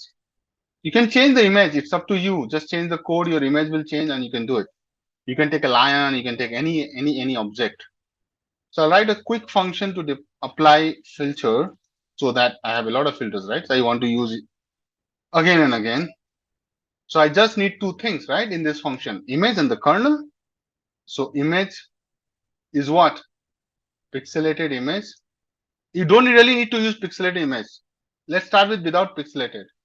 So generally, let's use the grayscale image to get the filter applied on, and kernel is your filter, right? Choose the filter of your choice, right? Isn't it, guys? So this is a docstring. Docstring is like your definition of your function. Return convol. The parameters are image and kernel. So this is our own function which we have written. Let's do it. Okay. So I'll apply the first filter to detect the vertical and horizontal edges using Sobel filters. So I'll say edges along X. So we'll apply the filter. Guys, take the image gray only and apply the Sobel. Aja. Okay, guys, this is done. You are in synchro. Similarly, you can detect edges Y. So guys, this is your vertical edges, but I'm writing like X. Okay, so I'm following the convention.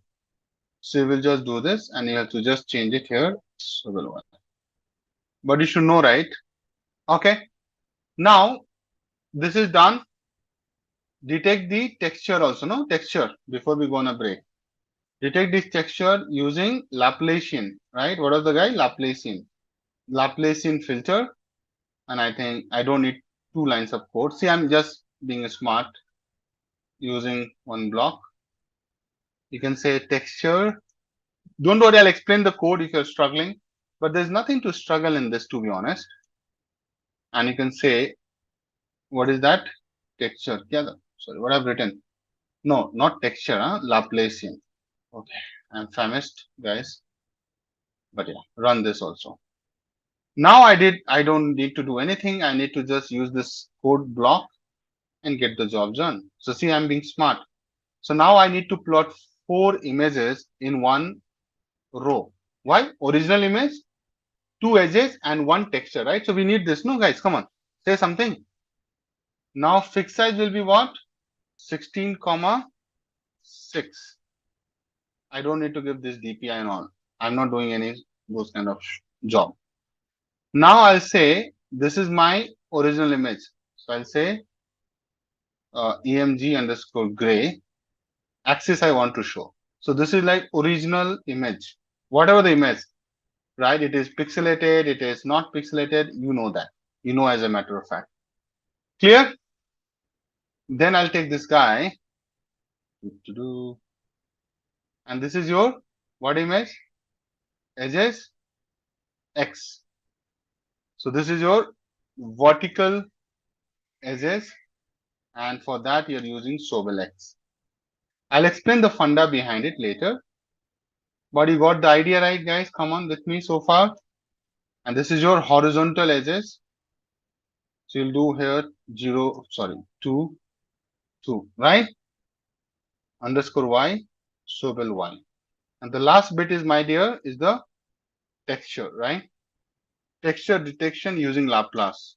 So guys, you can clearly see that using Laplacian, I give you a lot of detailing so that my code looks complete, guys, as you can see here. It's very easy, huh, by the way. Okay, time has come. Show time. Anything I'm missing? Do you think it will run? Yes, I'm missing 3. Come on, no error, yaar. Wow. Okay, not bad. What do you think, guys? Does it work? I know a lot of people think, what is this? This looks very ugly, but it's not ugly for CNN. Have you seen the lungs images I showed you earlier? Can you see the vertical edges are being picked up? Let me show you, then you will understand. And we'll discuss more. See, this is the vertical line. It is like very clearly picked up. Observe this. There's no vertical here being picked up. Can you observe this?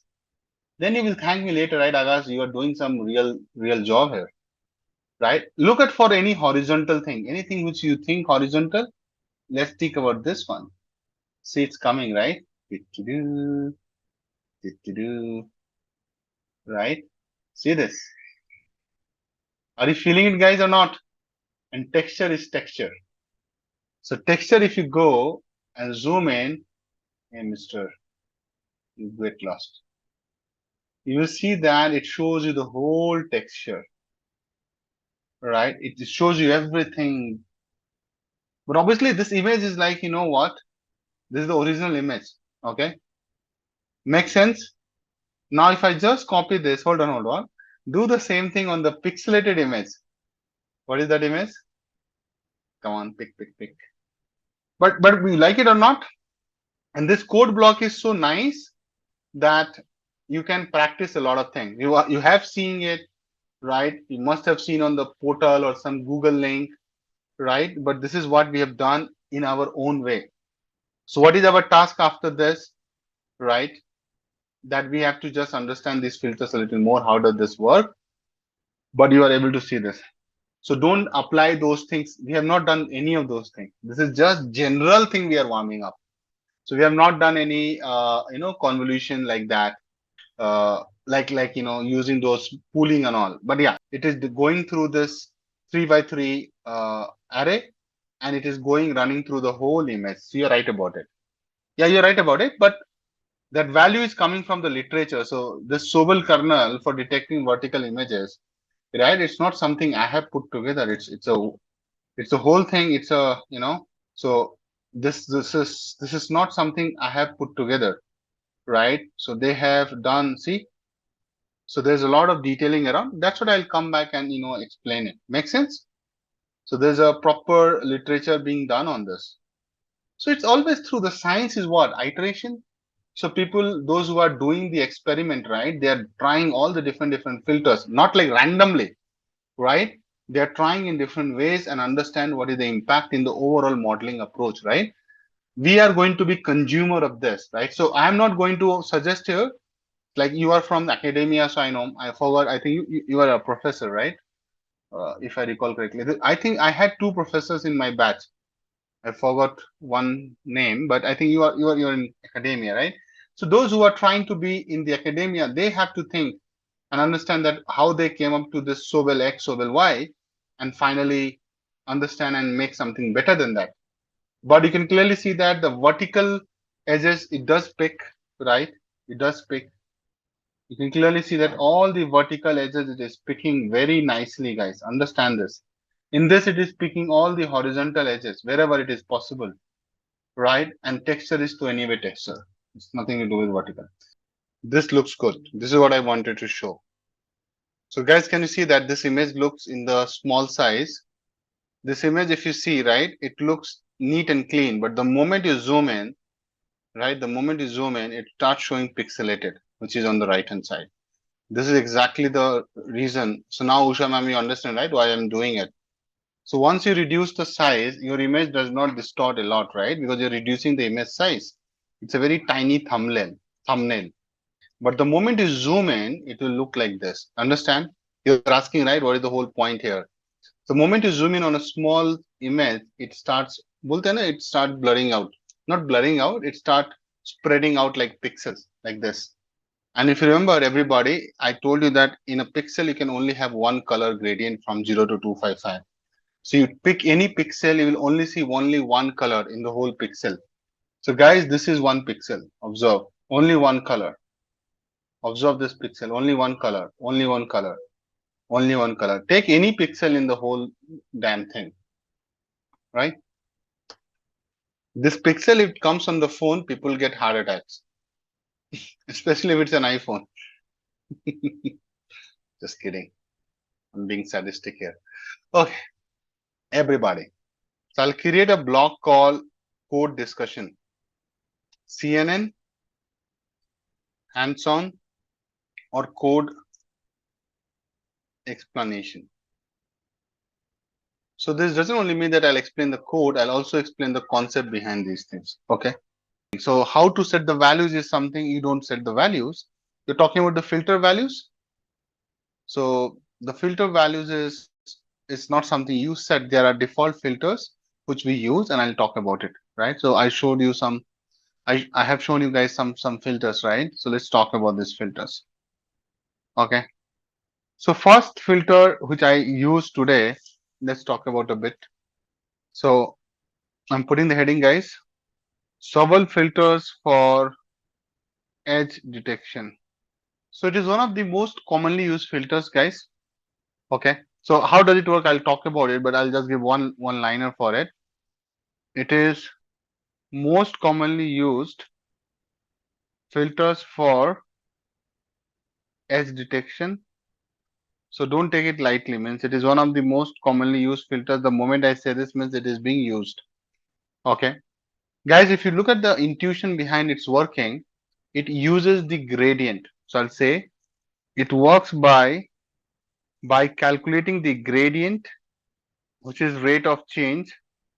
You know, right? Gradient is like slope of the image intensity in a specific direction. Now that's where the direction comes to the play. Now direction, you remember I was doing two, either horizontal, and guys, I'll keep it little light here because I can't go too much in the depth because I'm not trying to do the research here. So there are two directions where the slope can work, which is horizontal, vertical as per Sobel, right? And wherever the frequency is higher, right, it finds the edges, higher spatial frequency. So I'll try to explain it. I think if you recall, this is a little tricky, guys. So just have patience, and look at it. Sobel X. This is your vertical edge detection. Sobel X is your vertical edge detection. And just to show you the filter, it was this filter, guys. You can go back to the code and check and validate. It's the same one I have written, guys. So it's a 3 by 3, but -2, -1, 0, 0, 1 to 1. Okay, now if you look at this filter detects the vertical edges. Yeah, it's written. Nothing rocket science about it. It detects the vertical edge. That's fine. Very nice. But if you observe this, then you realize that, and that's where the intuition. I am not going into the detailed math behind it because then it will be super problematic for us. I don't intend to teach this much of math. It's not in the syllabus also. But guys, can you observe that the first column or the leftmost column is what? All negative. Did you observe, guys? I think most of you guys have done this. So this is negative values. Negative values in the first column. Okay, very good. So then you are also able to observe there is positive values in the positive values in the last column or the right column, rightmost column, right? Not right column. The right English will be rightmost column, and here the right English will be leftmost column. But since there are only three columns in our scope, because we are looking at max 3 by 3 here. Okay, perfect. Now what to do with this observation, right? So we are saying that pixel values on the left side of the filter are negative, those on the right side are positive. Means what's the whole point? The whole point is if you go from left to right, right, there is a high chance in intensity. Means you will be able to capture if you go from left to right. Okay, but I know this is not very clear what I mean to say. I'm thinking how to explain this. Just thinking, guys. So I know what I mean to say. You are able to detect the vertical edges, right? So I'm just thinking. So I'm going from negative to positive, right? I'm going from negative to positive. So we are going to allocate more weights. We are going to allocate more weights around the edges, and that too on the vertical edges. Okay. So if you observe, and I think guys, that's why we have to take an image to show it. But this whole, I think this is the right statement that if you compare an image with the vertical, vertical edge detection, right? You are going to do an overlap of this. So suppose you have an image here, and you're going to take this guy and keep multiplying, right? The way we move the filter. So every time if you're going from left to right, okay, you're going to allocate some higher weights. That's how it works. Because see, I don't want to. I'm just why I'm thinking. I don't want to go into the the whole mathematics, because then there's no point. So you're trying to just understand that if you put this vertical thing, the vertical values, right? So moving from left to right, it will keep detecting and allocating the vertical edges high intensity. So it will get more weight and it will become more white, right? So if I want to show you with the image, hold on. So I still understand that there can be a lot of detailing around it, but the whole idea is not to go there that depth. But what I'm trying to say here, guys, the moment I'll show you, giving higher weight means what? Making it more white in the vertical, guys. Come on. If you look at this image, isn't it?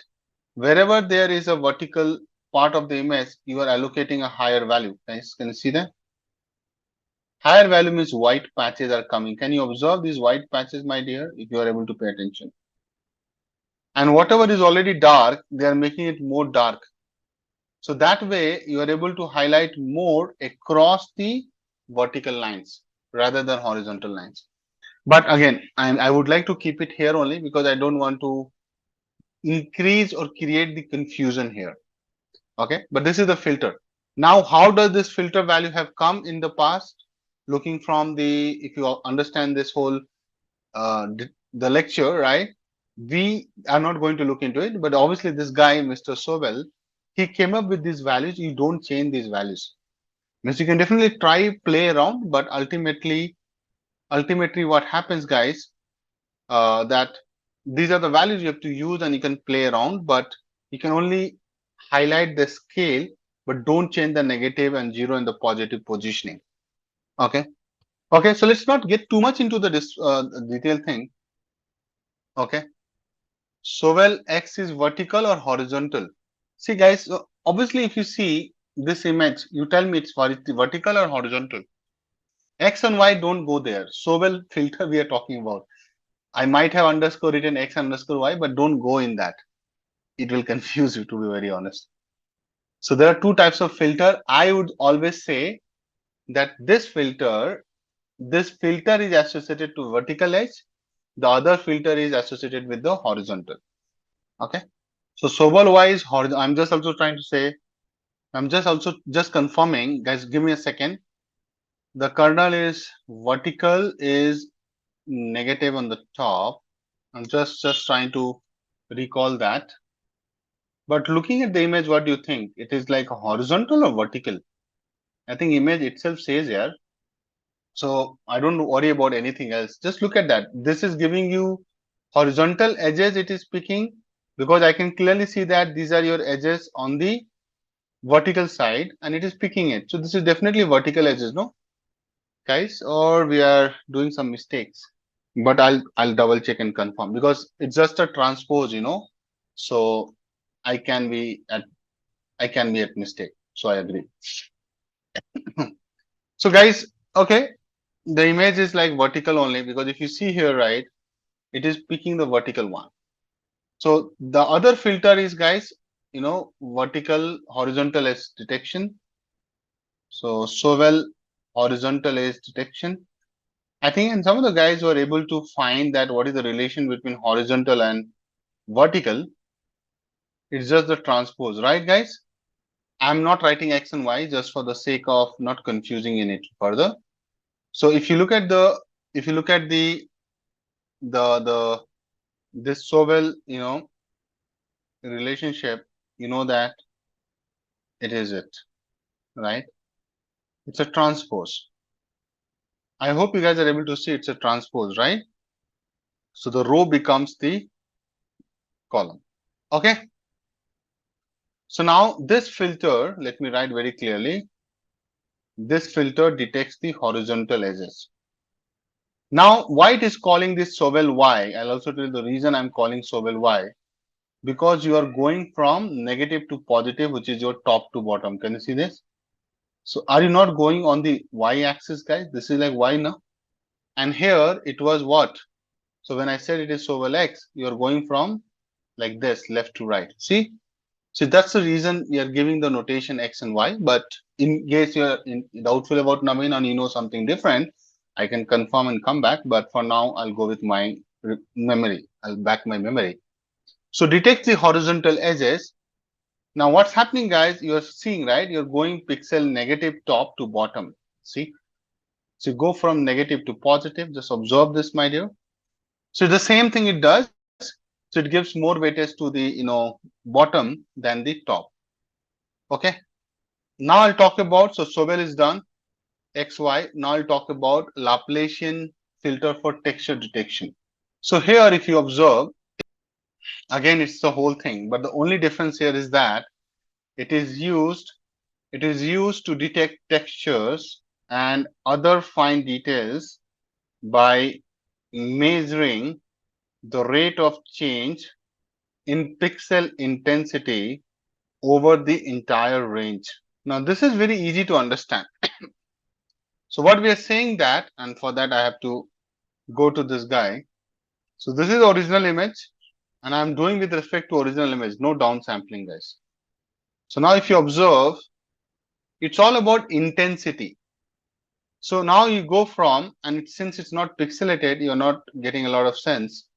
So I'll take a pixelated image, guys, and then you will understand. So we have three things, right?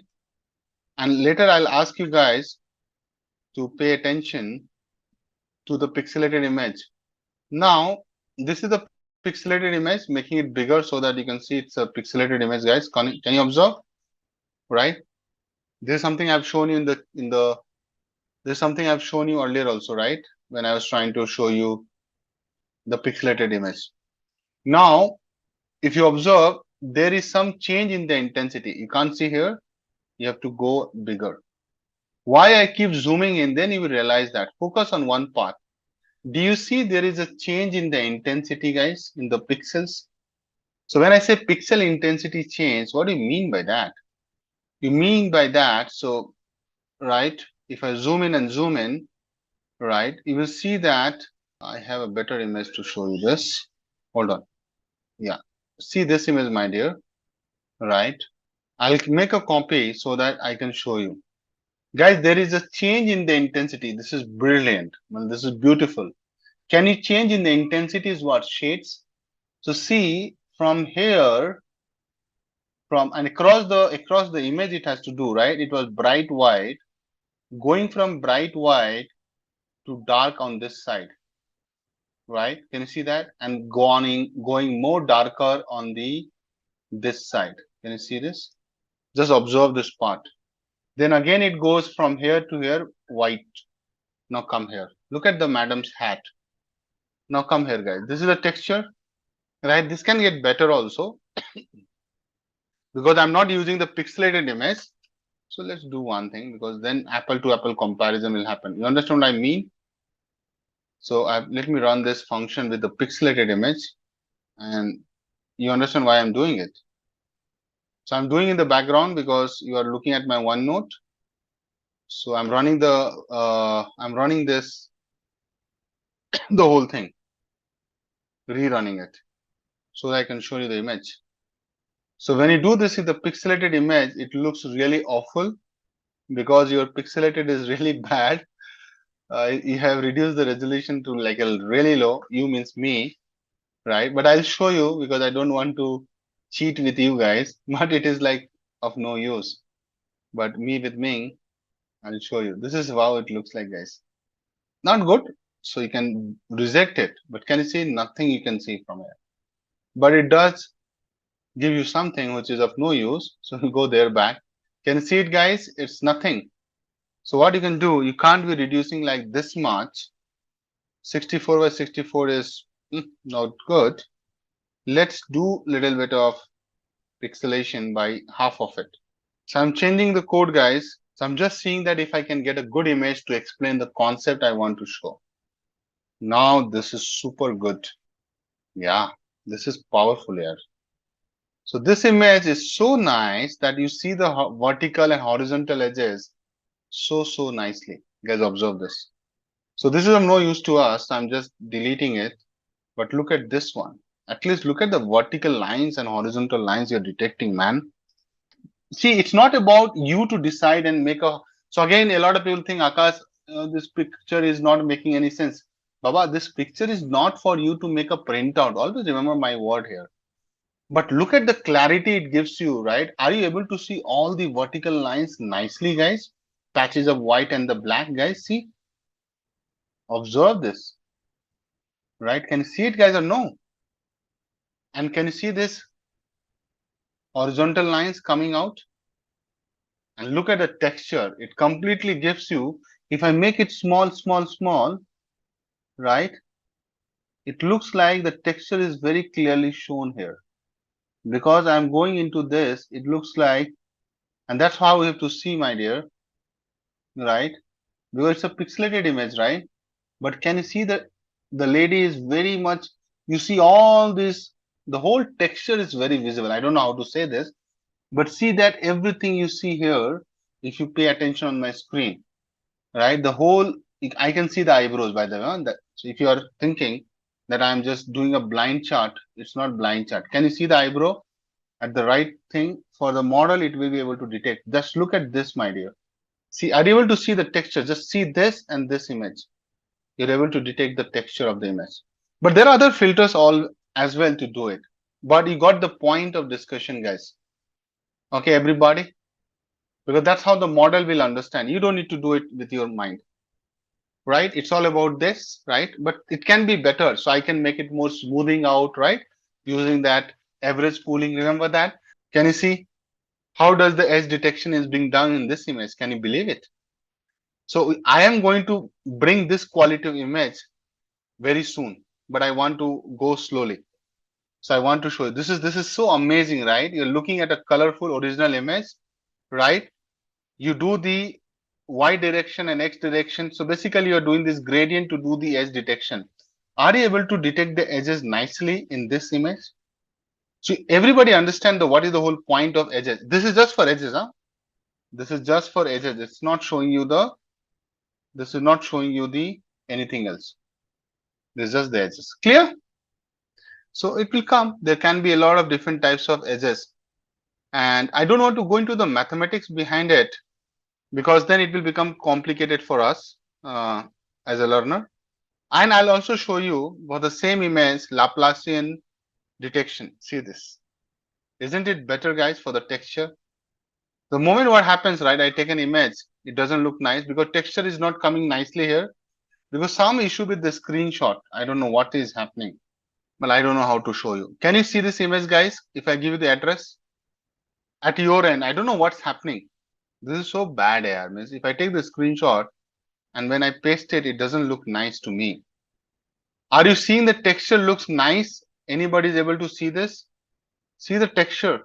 You're not able to see it. I'll show you. I'll zoom in. Can you see the texture is coming so nice? Now you will see that. So this texture I'll show you with the filter, with the some also there will be some fine tuning steps, right? So why you are not able to see in my image because I've done nothing. I've just blindly applied the Laplace. So you will understand from me that okay, this doesn't work that way, but the moment I show you this, your level is getting up, right? See the texture, guys, on this. See this. I can't show you here. I'll use some. Just observe this part of the image, guys. Are you seeing this? So when I'll come back to the Mr. This madam, what was her name? Lena, right? So then you will realize that I can generate the similar texture for her. And then you will say, wow, we have come a long way from here. But this is the ground. This is the reality behind the scene. And then we will do some fine tuning and the images will get better. And why we are doing all these steps, my dear? Because the moment we have to go from here to do the detection, we will use these steps in the model building, in the architecture. Okay. Recurrent neural network, RNN. RNNs, you can say recurrent neural networks, are a class of artificial neural network. So you can clearly see that it is also a branch of this guy, designed specifically for sequential or time series data. And this you have to keep in your head. Sequential or time series data. Continuing and writing, RNNs are widely used in applications that involve a sequence or order, such as language modeling, speech recognition, machine translation, like Google translation, Hindi to English, English to Kannada, right? Kannada to Tamil. So I can talk to Srini in Tamil. Obviously, I'll miss on the pronunciation and the dialogue delivery, but I can still say some words. Time series prediction. So all those, I think almost a decade back, Google came with the translation and many more applications. So don't think they are good for nothing, definitely, but it's like a very niche area. How many you need such use cases? It's not like high, okay. I feel RNN is taking us closer to the human behavior, right? Generally, this is a question that why we use RNN. So maybe I'll write this question. It's an interview question, guys. And you know me, I keep giving you this kind of question. It's like a pro tip means interview. So why use, before I get into the depth of RNN, my question is to you, why use RNNs when we already have CNN?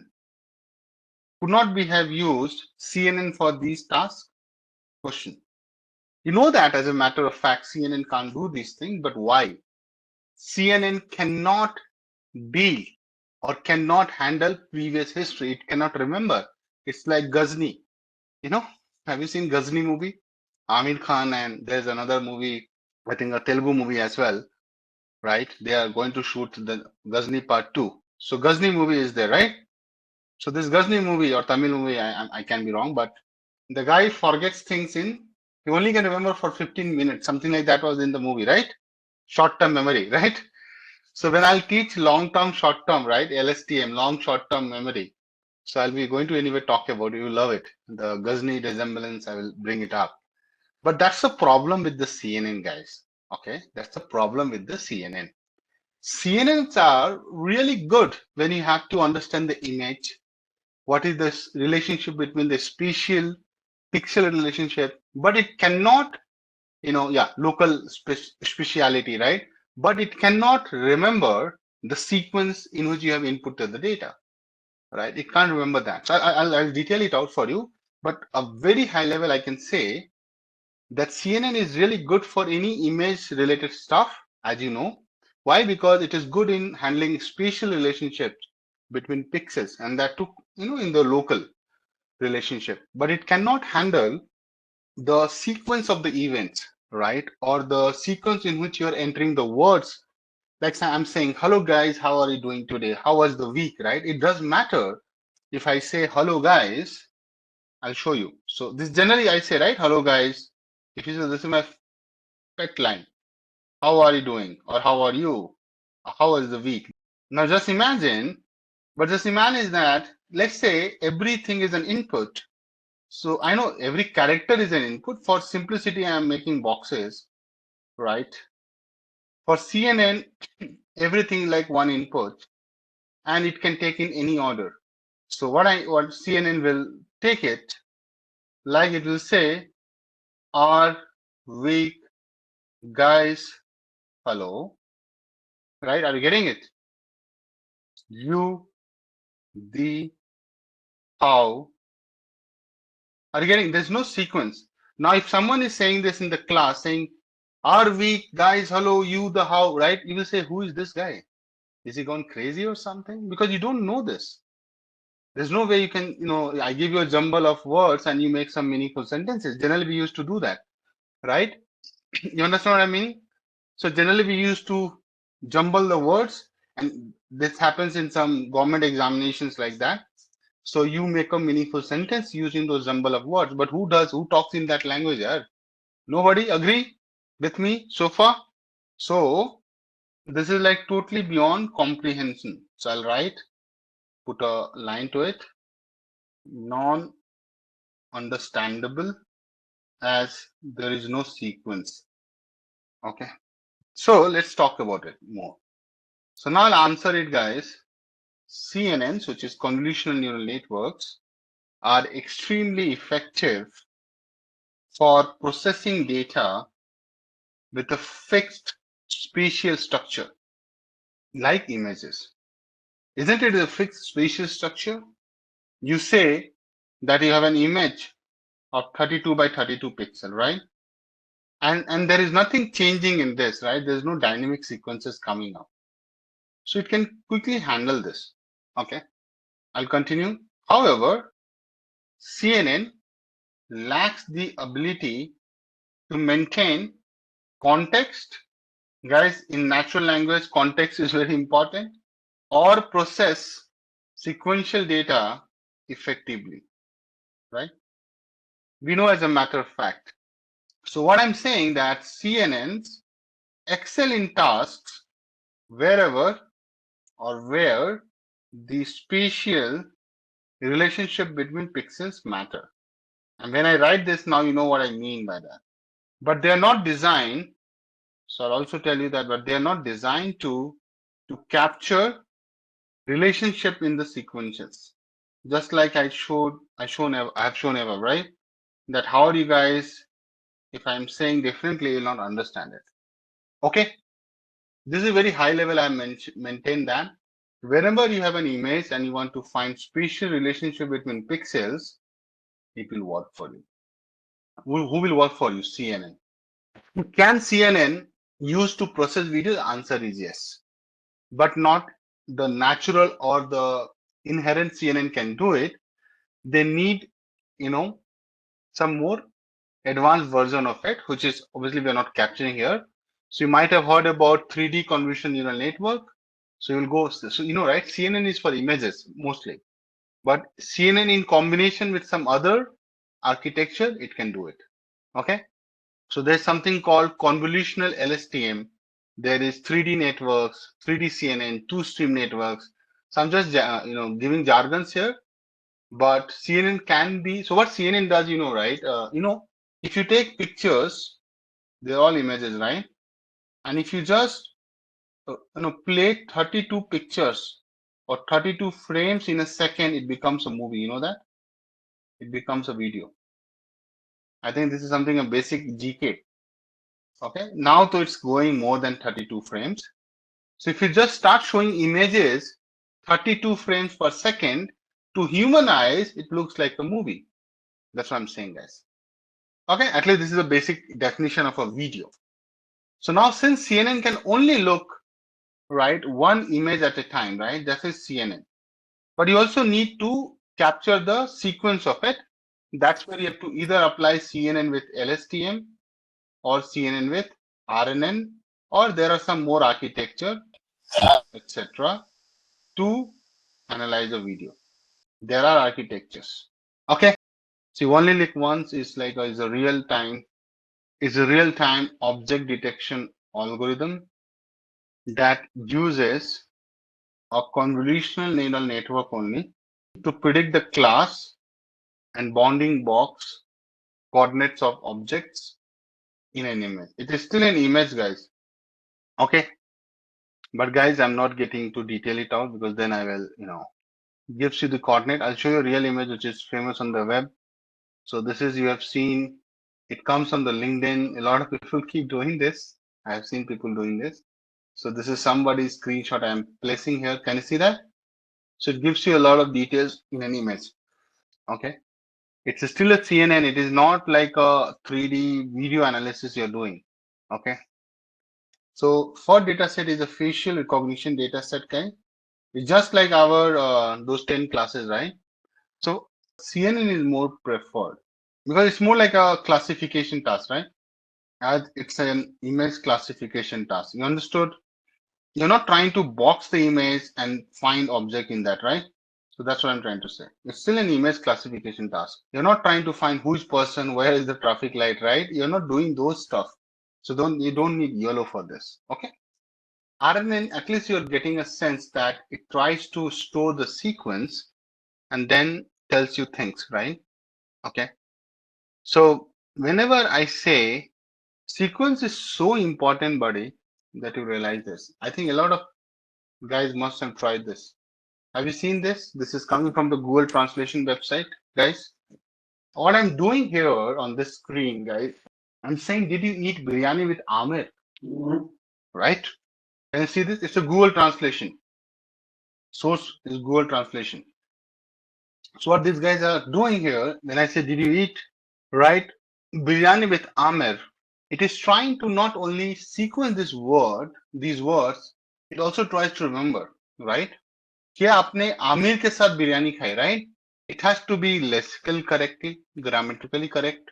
So I'm asking a question. Did you eat biryani with Amir? It's written in English, right? Just understand. This is English. But here, Amir comes in the third place. Can you see this? Observe this. Where is biryani? Biryani is in the second last word in the Hindi, right? And Amir is coming in the third place. Just observe the color coding, guys. Everybody, please pay attention. Just tell me one thing. If RNN would not have the memory, right? Do you think it is possible to write different languages having different grammatical setup? This is one of the very key thing I'm discussing, guys, right? If I just do this to Tamil and Telugu or Kannada, right, you will see biryani is switching the position. Agree or not? See, I'm not a champion of other languages. I'm good in Hindi or English. I'm doing it, and I hope you also understand a little bit more. Don't get into this controversial discussion that Hindi is the best. Every language is the best. Language is a way to communicate. So then don't take it so hard. So I'm not getting into that zone. I'm saying that did you eat biryani with Amir? In English, this is what it looks like. In Hindi, look, Amir comes here, which was the last position. It understands that so first if you write something, did you eat biryani with Amir? There are a lot of stuff happening, by the way. So it goes through this translation, but it first understands each and every character, its positioning, its meaning, and then it generates. So it's like first it takes its, then generates the response in Hindi, saying that same stuff in Hindi, giving the right position for the words in Hindi without losing the meaning, without losing the context, without giving any confusion. Isn't it brilliant? I'm not saying that Google Translation only uses RNN and it's doing everything. No. I'm saying that I'm just making a point. Use cases like this, right? Use cases like this that definitely needs to remember things before you can do anything. Agree or not? So what I'm trying to say before I go anywhere, guys, you guys agree with me? So this is in Tamil. Now different language, look at the beauty of this. So this is Amir, the popal, the popal. And this is biryani. Look at the language has changed. It's Tamil, right? Positioning has also changed. But the same thing can generate this in Hindi and this in English. You don't need to change the left side. You agree? So what it does, it not only takes this character, the word, the positioning, everything it remembers. So what I'm trying to say, RNNs imitate the function of human brain where it tries to model the sequence data like conversation, like human conversation. So there's a friend who is not happy that you ate biryani with Amer. Definitely he's not happy. That's why he's confirming. I'm just making it up. Did you eat biryani with Amir? Means he's not happy about it, right? How can you miss me?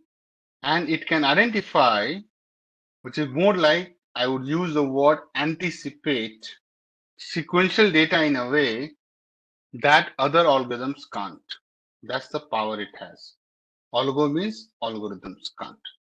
I don't know how many of you guys seen this. When you write something on the Google, it predicts it. Suppose I'll show you an image. Is the market going to crash? The moment I write, I'll show you. Those who are investing in market, I'm just making an example. Don't say anything. Is the market is going to crash? The moment I start searching the Google, I'll write source Google as Google might Google is these days Google can be a little tricky. Source is Google. Definitely we're using Google. So when I write something, is the market is going to crash? Understand. Is the market is going to be crash? I have not even completed it, but it has given me the top ones. How do you think it works? Right? So it can do ranking. You can say that suggestion. There can be multiple ways. So I know it can be a little misleading and confusing. That, okay, guys, this is just like ranking of the search people are doing and showing in that sequence, right? I understand. But you know what? Google has this feature that auto completes it. And I have talked about it. You remember that auto completes the sentence.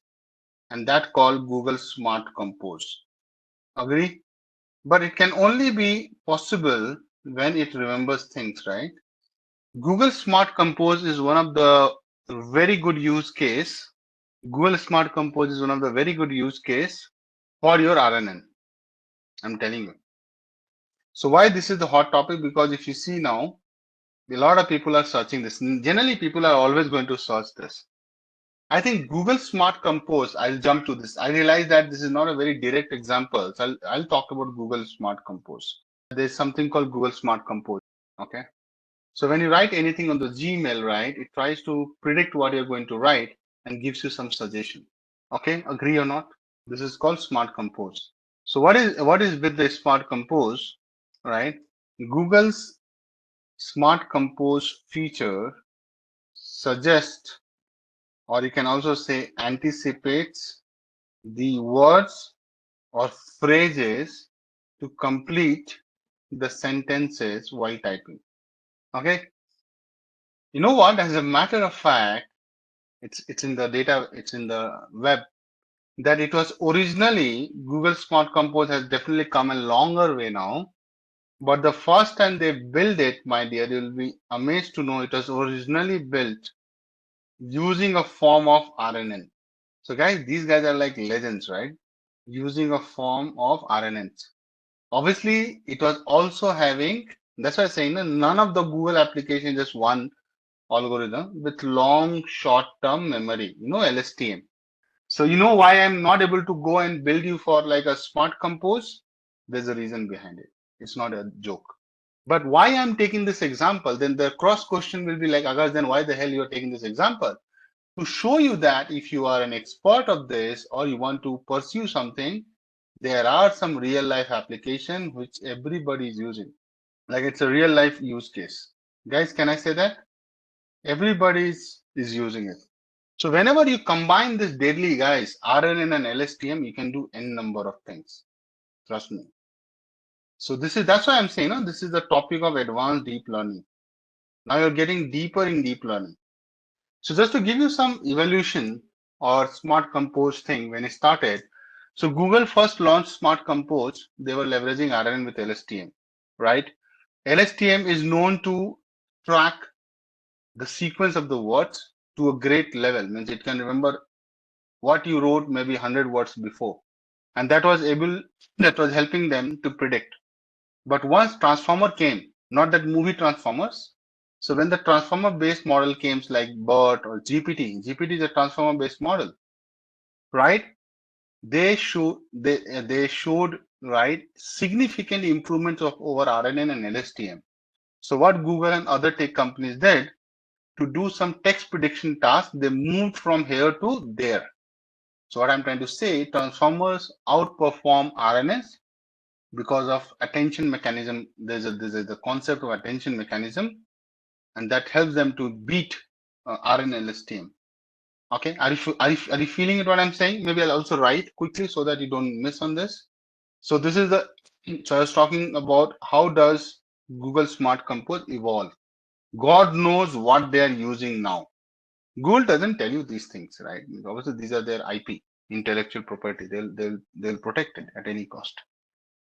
So what I'm saying, guys, obviously, Google first launched Smart Compose leveraging RNN plus LSTM to handle long-term dependencies. Okay. When I'll teach you LSTM, you will know that LSTMs are known for or can keep track of earlier words in a sequence. That's the beauty of LSTM, which allows them to better predict subsequent words.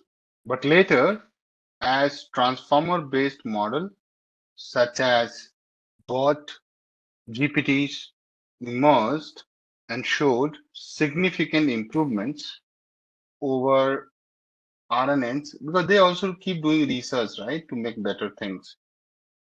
So it showed over RNNs and LSTMs, Google transitioned to using these models for text prediction. This is called text prediction task. You're predicting the next word, right? It's text prediction. Trust me, it needs a lot of power, compute power, money, and then you can do that. Okay. This is the evolution. I don't know. Transformer based model is the latest I've heard. But why don't know? God knows, are they doing some more testing on some new world of the models?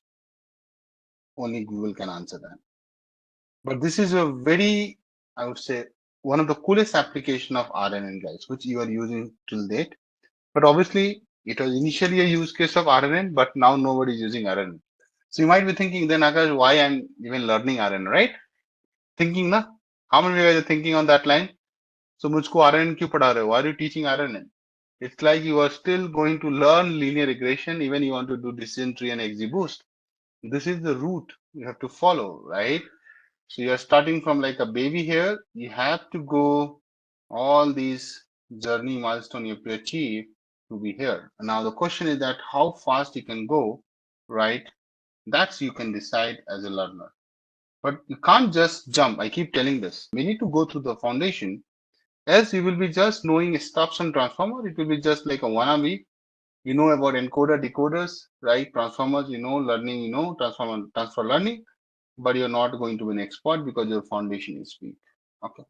It's not like multiple people are writing the same mail reply, right? It's not multi or parallel thing. I think it's more on accuracy, the kind of prediction they're doing.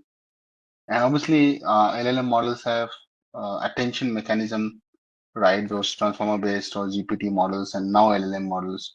So they have better ways of handling that. But these models are having more control on the context. They can keep more history.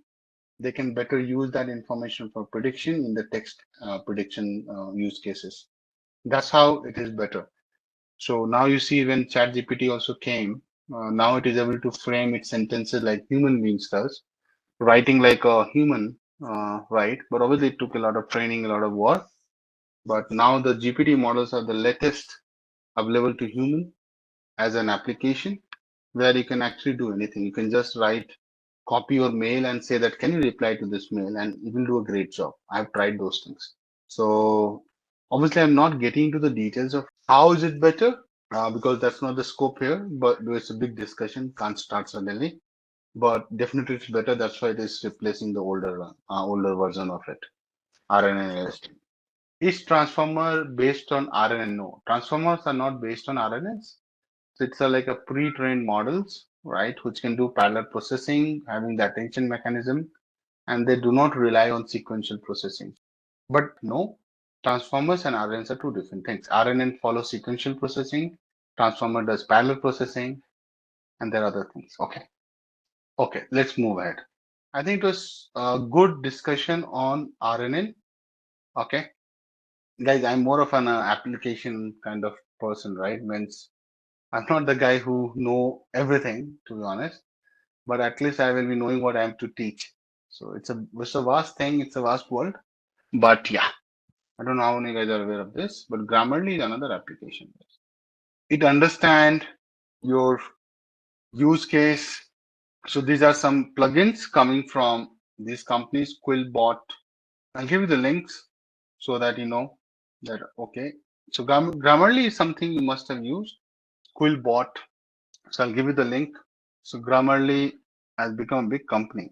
Now they must be using some OpenAI kind of stuff. So don't worry. But I'm talking about the Grammarly when people were, trying to do this mail check and all. It was integrated to the Outlook. So now they're they're publishing their website like this. That dude, we are doing a lot of stuff. What do you know? So obviously every company is developing their research. So they're saying now they're using responsible AI. I'm damn sure they're using instance of ChatGPT or OpenCV. They must have trained. It's like their AI writing partner that helps you to find the words, the tricky words. You want to write a mail like an aggressive manner, right? And the Quill bot is something I'll show you also as a hands-on. Hands-on as like a use case. I'll show you through. So Quill bot is also very famous. A lot of companies are using this, right? So it will fix your grammar issues. Yeah, you can write better English. So you can do 8 tools in one platform. I'm just giving some screenshots. So that's why. So it can do grammar checker. So you can increase the fluency, fix mistakes, prevent plagiarism, right? This is amazing, huh? So if you are using this to write some article or blog, you are unknowingly not, copying, pasting somebody else's work. You will be in a big soup. So generally, if someone is writing a content writer, they try to have this subscription and do it. So when I was in my master's, I think I had to do a thesis. Okay. So they give me a plagiarism checker. So in IITs, right, professor will validate your answer that you're not just copying, pasting somebody else's answer. You know that as a matter of fact, any good colleges will they do this, right? So that they don't, because your professor name is also stamped on your thesis. If you're trying to do a PhD and all, right? FYI, I'm not a PhD, I'm just an MTech. Could not do PhD, not my cup of tea. Always wanted to be in consulting. So what I'm trying to say, plagiarism is one of the biggest thing.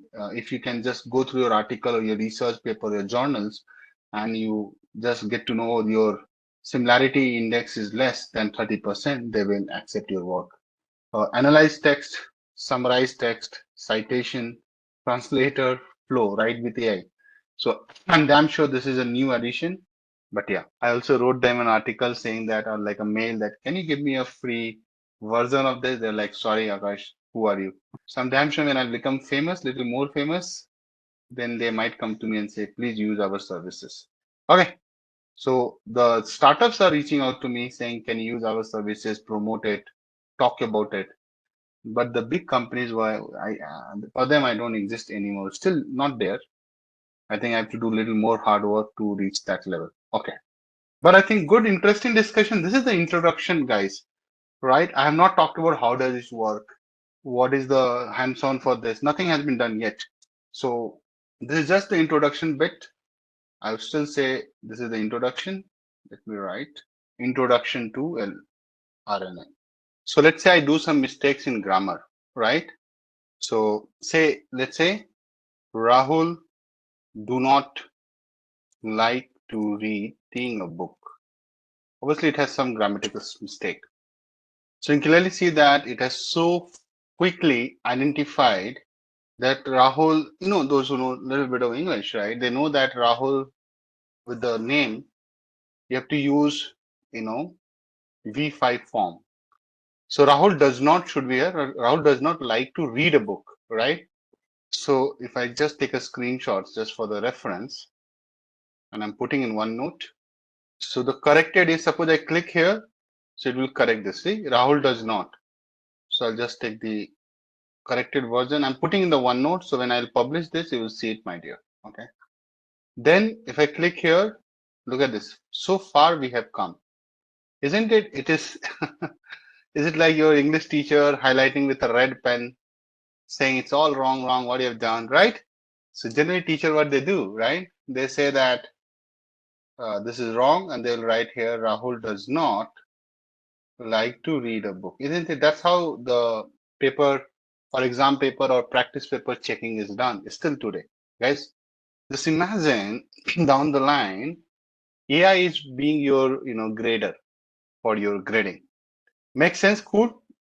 So now I'm also showing you plagiarism checker. So the article is coming through this. I don't know how much credit they are giving. Yeah, upgrade to start. They're not giving me. But I'll show you some online free plagiarism checker. I hope free is like free. Yeah. So guys, this is an article I'm taking from this website, which is about the lung cancer journal. If I say scan for plagiarism, right? Grammarly is looking for, see, it's saying no plagiarism found. First of all, it's fully plagiarized. I don't know what this idiot is doing. Sorry about it, but I don't like this. But not every tool is good, yeah, for plagiarism. So this is completely coming from this website, guys. Let me show you. So how can not be plagiarized, right? Someone who is like R. Pandian has written this article. The whole thing I copied pasted. Okay, let me try this. So that's how you cannot just go blindly and take any of those application and trust it fully, right? So let me take it again. So this is another one. Everybody needs money. I know nothing is free in this world. There are no free lunches. Check 500 words for free. So let me check till here. It's okay. Yeah, it is doing something. But right, even in this application, you need your tool to understand things, right? Or at least able to compare text on the web through this, right? Agree? See, and this is so nice. At least better than Grammarly, right? It's 100% match. Why? Because it has to be, no. I just copied and pasted it. Just see, it's 100% match. And if I click here, it will give me the link to this article. So let's say go there. I say, okay, this is the same guy written this. Although I took it from sciencedirect.com, it is telling that it is coming from some Harvard, right? Very good paper. Very good paper. Did you like this use case? So it helps you to unknowingly, obviously nobody is able to mimic everything, but even if the percentage matches 50%, you will be in trouble. Okay. Text summarizer. So you can take this, the whole thing. I think now you are using Chat GPT, so you know that whole text can be summarized. But here, this you can also do it. You can say that summarize this. See, so the whole thing it has read and summarized it. If I saying, what if we remove some sentences from this in the plagiarism thing you're saying, right? But still, it will be 100% match, right? Because it will match some other part of the chat, right? Got it? Okay, so this is all about Quillbot. You can try doing review of these things later. But yeah, that's all I wanted to show you quickly. There was another question which was asked in one of the interviews that why does feed forward neural network not good at predicting text? So guys, remember when I was teaching you artificial neural network, you have a feed forward, you have a back propagation, right? So question was mostly on that, why it is not that good or it is not at all good. So just to answer this and also telling the concept behind the scene, in feed forward neural network, the information only moves in one direction from the input layer through the hidden layer to the output layer. That's the direction. Any doubt? Anybody? You know this in and out? So what I'm saying is start from input layer to the hidden layer till the output layer. Okay. That's the flow. But this flow has its own problem. And what is that problem is that feed forward neural networks has no memory of the input or the order of the input they receive. And that's the reason order is also important. Let me highlight this. Order of the input means what? Remember in our use case, right? You have X1, X2, X784 inputs, right? Now all these guys are connected in parallel. Remember that? Suppose even if I take one neuron, all these are connected. Now who is going in what sequence? There's no sequence at all. Now all going towards to the neuron at the same time, right? Hello, in a layer. So there's no sequence at all. There's no order. So there's no order. So, and that's the reason they are bad at predicting what's coming next. It's like you have no idea what is going to happen with your career because they don't know at all, right? There's no sequence, there's no intelligence there, nah. So on contrary, so I'll just add also, on contrary about RNN moves the information through a loop, which basically means that when it makes a decision, it considers the current input and also what it has learned from the inputs it received previously. Okay. So what it does, it considers the current input and also when it has also what is learned from the inputs it received previously. And obviously it's just a one line I'm telling, right? You will not understand. I know that. So I take a very cool example to explain. Let us explain the spelling of Apple.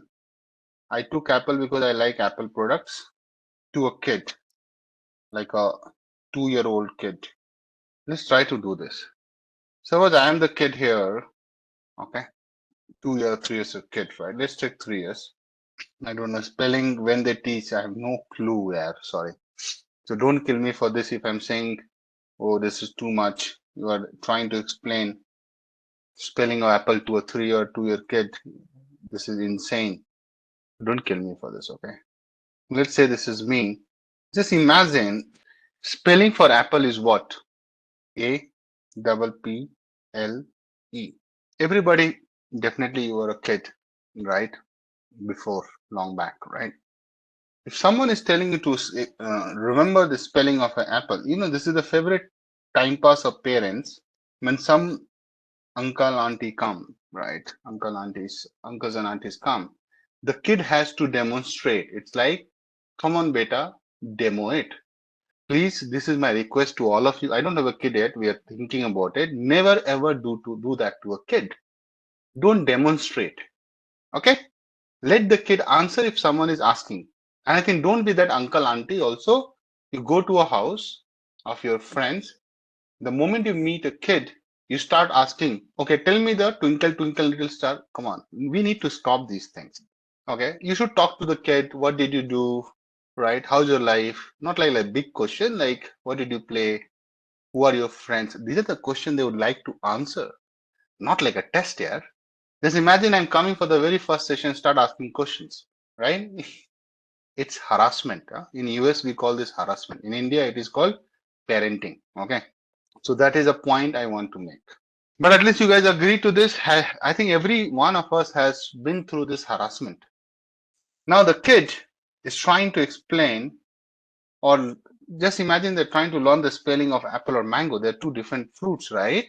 Order is so important, right? So the kid say a kid is trying to recollect that apple. So they say them in their heart or in their mind, and they try to pronounce those letters of the apple word, right? Agree or not? Sometimes kid will say apple like this, right?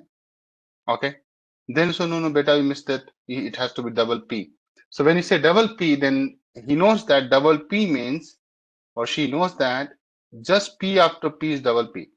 The moment I said just after P, right, there is an order and there is a previous memory that I've already told P just now, a fraction of a second back, means now I have to tell P again because they are continuous, consecutive, right? Double P means like this, right? And now they don't have the apple means they will recollect that after the second P, L comes, right? And after that, there is another word, E. So this is how learning happens in case of a kid, right? You try to show images and then make them pronounce these things so that they keep rehearsing and they try to remember. Okay, there's nothing. So now it has become more scientific, the course curriculum. So they're talking about syllable, phonetics. There are a lot of good knowledge they are providing. In my time, phonetics was nothing in the syllabus. Similarly, for mango guys, they know mango means in their head they're thinking that I should start with M. Then they try to recall what is the next. Then next, isn't it a kid is trying to predict? Not literally predict because they're not using RNN model, but the kid's brain is trying to think, right? And that's why sometimes it's a tricky spelling, you also get stuck, isn't it, guys? So if I ask what is the spelling of a champagne, how many of you guys write it correctly without doing any cheating? So kid is thinking about these orders. You know what is the spelling of champagne? So this is the spelling of champagne, right? If I can be wrong, but I think I know it's a tricky spelling. I think I missed a A, right? No. So champagne is right. It's not a easy spelling. So a lot of people have, so I have missed A, I know that, but a lot of people, they miss this. They write chimpanzee. But let me give you the Google search for it. Let me search for you. This is how champagne is. So now if you tell your kid, maybe 8-year kid, they might also struggle. Don't take those spelling bees, those kids who are too good at spelling, they spell like this much long word. I'm not talking about those kids. We are not those kids. We are normal guys. Okay. So champagne spelling is something, right? A tricky one. First of all, champagne word, it looks like I'll start with S, but that's wrong. It's not champagne, but still champagne is little. So those who have good phonetics, like I think the South Indians have good phonetics than North Indians. They have good, their language is more difficult. Huh? You guys agree? Than all the North Indians. So the language and most difficult language is Surinese language or next to Malayalam, right? So Tamil and Malayalam are the most difficult ones. The most easiest one is like Telugu and Kannada. Kannada language. The Kannada who speak Kannada is most easy compared to Tamil and Malayalam, right? Telugu is also fine. Okay, but trust me, the most easy language to learn is Hindi because I don't know what is the reason. It's because of the movies. What is the right reason to say that? Or it will be the language is simple. Obviously, Hindi is most simplest. Hindi, Bengali is also simple. Odia is also simple.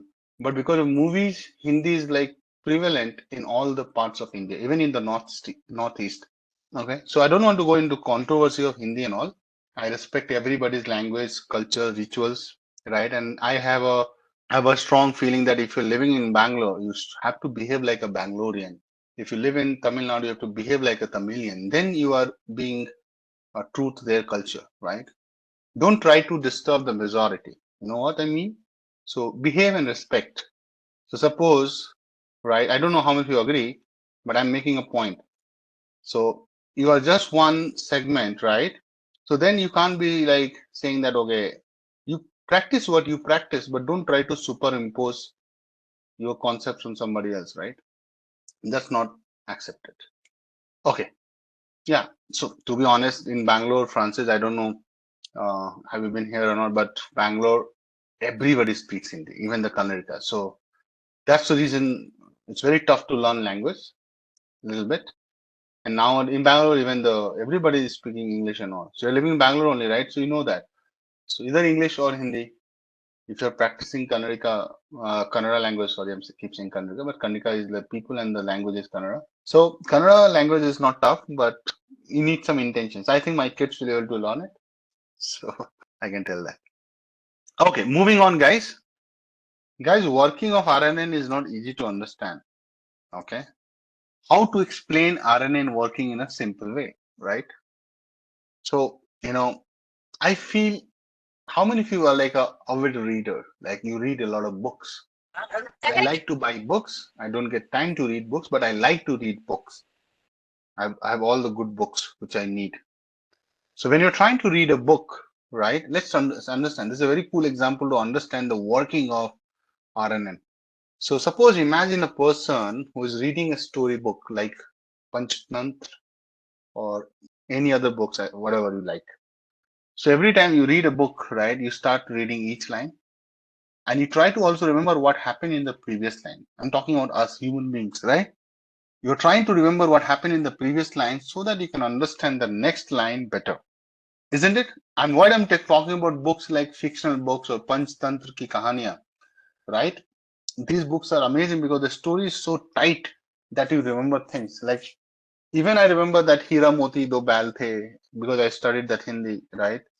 Uh, I only read once Chitrakatha, Chimte. There was a movie. There's not a movie. There was a Eidgah or something where the guy buys the chimta. Chimta, right? In Hindi we call chimta to flip rotis. I don't know. I don't know. Those who have been in my peers to know this story. Eidgah. I forgot that buys chimta. No, yeah, I know. It's Hamid. So yeah, Premchand Eidgah. Yeah, I remember the name of the story. Yeah, so proud of myself. So just imagine, I'm older, so still I remember. So Hamid gives the chimta, that's the tongs, to his grandmother, and she felt shocked and started beating him. Right, but later she got emotional. It's a very powerful story. If you have not gone through this story, Munshi Premchand, he is from my place, right? I don't know those who study Hindi. Those who don't study Hindi or they don't know Hindi, so you can always say that. So he is from North India, UP, Banaras, right? So definitely Godan, Kafan, what a story, man. So suppose you're reading a story. Coming back to my example, I got carried away because that's the impact. Isn't it? You try to remember the previous line, what happened, right? You try to sequentially understand what is happening so that you don't lose the grip. It happens in movies also, right? You go and watch a movie. If the story is not tight, the narrative is not that tight, or it also happens for the classes, right? Suppose I keep jumping here and there and haphazard manner I teach you, you will not be liking me as a trainer. Agree or not? Come on. So I try to go so sequentially that you connect the dots. You are able to connect to what I taught earlier with now. That's where the learning is enriched. It's immersive learning experience, right? So when you go to IMAX kind of theater, who definitely they charge a lot of money from you, but end of the day, you like to watch movies in there because the experience is mind blowing. So when I watched the last Batman trilogy, so I watched in IMAX 3D or something. It was a 2D or 3D, I don't remember, but IMAX is a different screen. Those who have been able to see, it's not in every place is in India. I'm not sure, but definitely it's in Bangalore. So you watch, it's a big screen, right? 88 or something. And then you feel like you are almost into the movies only, right? So why? Because you're able to connect to the dots. What dots? You can only connect to the dots when you look backwards. Steve Jobs said that, right? So that connecting the dots is all about RNN, right? So suppose if I stepwise breaking down. So let's say breaking it down step by step. This is interesting. So let me draw the analogy. So what is the heading, guys? Oh, sorry, missed to write the heading. Working of RNN.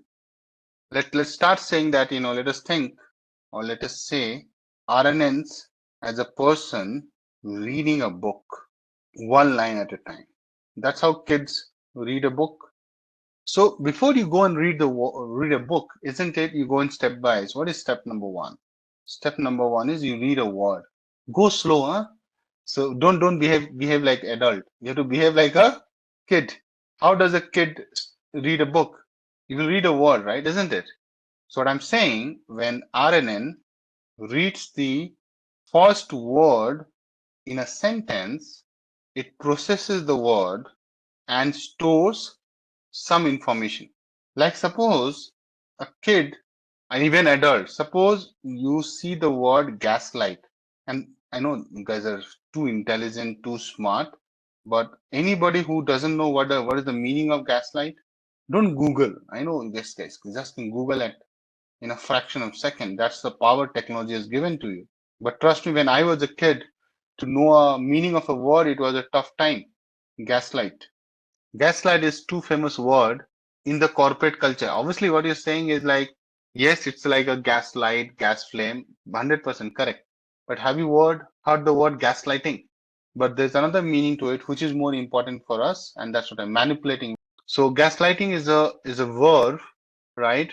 And generally people do this in corporate culture, psychologically manipulate a person over the extended period of time. Manipulate. Where does it happen? Everywhere. Okay, anyways, I don't want to go into the emotional nerve point, right? But someone can also say that in your class, sir, right? You are manipulating us for the extended period of time, right? I know, I'm just kidding. You don't have those kind of ill thoughts about me. I know that as a matter of fact. But you are also gaslighting, huh? The only thing which I don't do is gaslighting, I never say that you can be the biggest data scientist or deep learning guys after I teach you. The only thing I say that what I'm giving you is not easily available. It's tough. Not everybody is doing that stuff. That's truth. Okay, so when RNN reads the first word in a sentence, it processes the word and stores some information. Suppose you see this word in a novel or a fiction book, right? Isn't it? You'll try to remember this word. Think like that. Come back to the real thing which I'm explaining, right? So it's like generally people what do, they used to write in a diary. So have you tried this? So people used to write. So I used to write in a small diary, pocket diary, right? Come on, pocket diary, everybody. So I used to read the Times of India, the Hindu, and used to write. So that's how. So see, I come from village, right? So I come from like not. So I have a very humble beginning, right?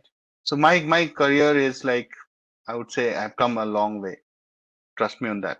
When I say that, it was not easy for me to be where I wanted to be. Okay. So I used to have a pocket diary and I used to have a dictionary called Bhargav Dictionary. It was very famous in North India. I don't know, it's still there, Bhargava Dictionary. Not like those Oxford and all. It was more like English to Hindi dictionary for me. So I was like, trying to learn English without knowing how to learn English. I spent my teenage in my village, right? So definitely, and I know it's not uniqueness about my story. A lot of people have been, or they're still doing that. Trust me. The only turning point for my career was that I went to Kota. That's the only turning point. From there, things changed for me. And the reason I went to Kota because I was one of the top three students in my district. Not like I was dumb and then my dad and my mom sent me. So it's not like I was pushed. I deserved to be there, so I went. But obviously, it took a lot of efforts and money. Let us not go there. It's a long story. Okay, so you will note it down, right? You will say, oh, gaslight, I learned. I'll write it. So I'll say gaslight. So I used to do it. Why I'm taking this example? That's how RNN is doing it. Now it has to do digital. So this is something it has to do digital. So digitally, they will put it into the sticky notes Microsoft provides. For an RNN model, it will put in the hidden state. Can you see this? So for RNN, this is as good as saying the hidden state. Interesting, no? So in the hidden state, they store the information. What is the meaning of gaslight? Are you feeling it, guys? So the pocket diary has been replaced by sticky notes and notes in your phone or Google Keep, right? But still the functionality is same, right? You find a word, although everybody reads a word and they try to understand it, interpret it.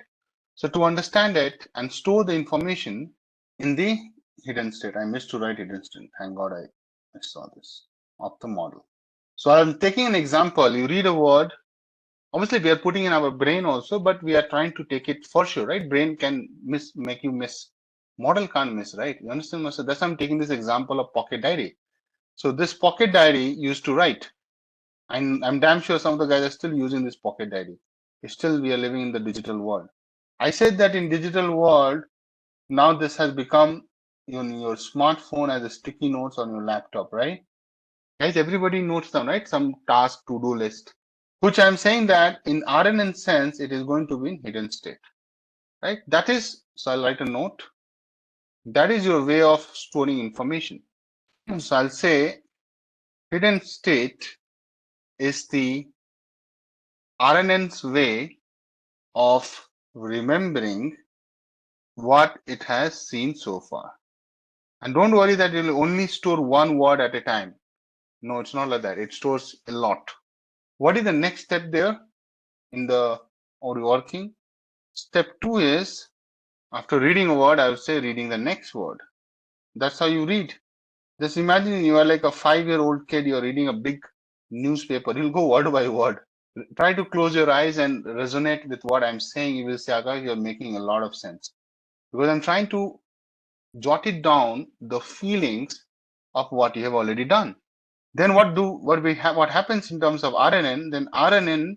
So I'm drawing a parallel universe or two worlds together, that you're reading a book and you're imagining, and I'm trying to use RNN to explain. Can you see the brilliant way of explaining RNN? I don't know if you appreciate or not, but I'm trying to explain RNN while making you recall what you were doing, like a reading a book. You know what I mean? Okay.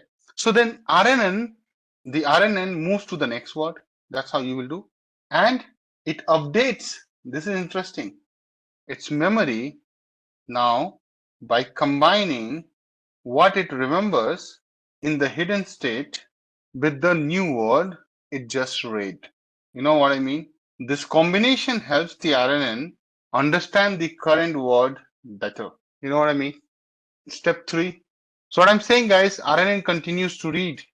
Now, obviously, the kid will not keep doing like one word at a time, right? RNN continues this process. The kid will continue to read the book word by word, understanding it, and updating its hidden state each time. So it's like a loop. Every time I read a word, I understand it and update my hidden state each time without fail. Agree? So this way it keeps carrying forward and updating this hidden state to capture the context. That's where funny you get. I know it's a one-liner. Updating this hidden state to capture the context of the entire sequence. The problem is that how long it will go, right? Will it remember everything starting from the beginning of my life? Answer is no. So capture the context of the entire sequence. There are limitations. That's why LSTM is there, right? So don't worry about it. You are in the right direction. But I'll come to that later, right? Before I can demonstrate RNN, how can I say limitations here, right? Right now, I can't say limitations. Hold on. Now, I'll talk about making prediction. That's the last step in the whole thing.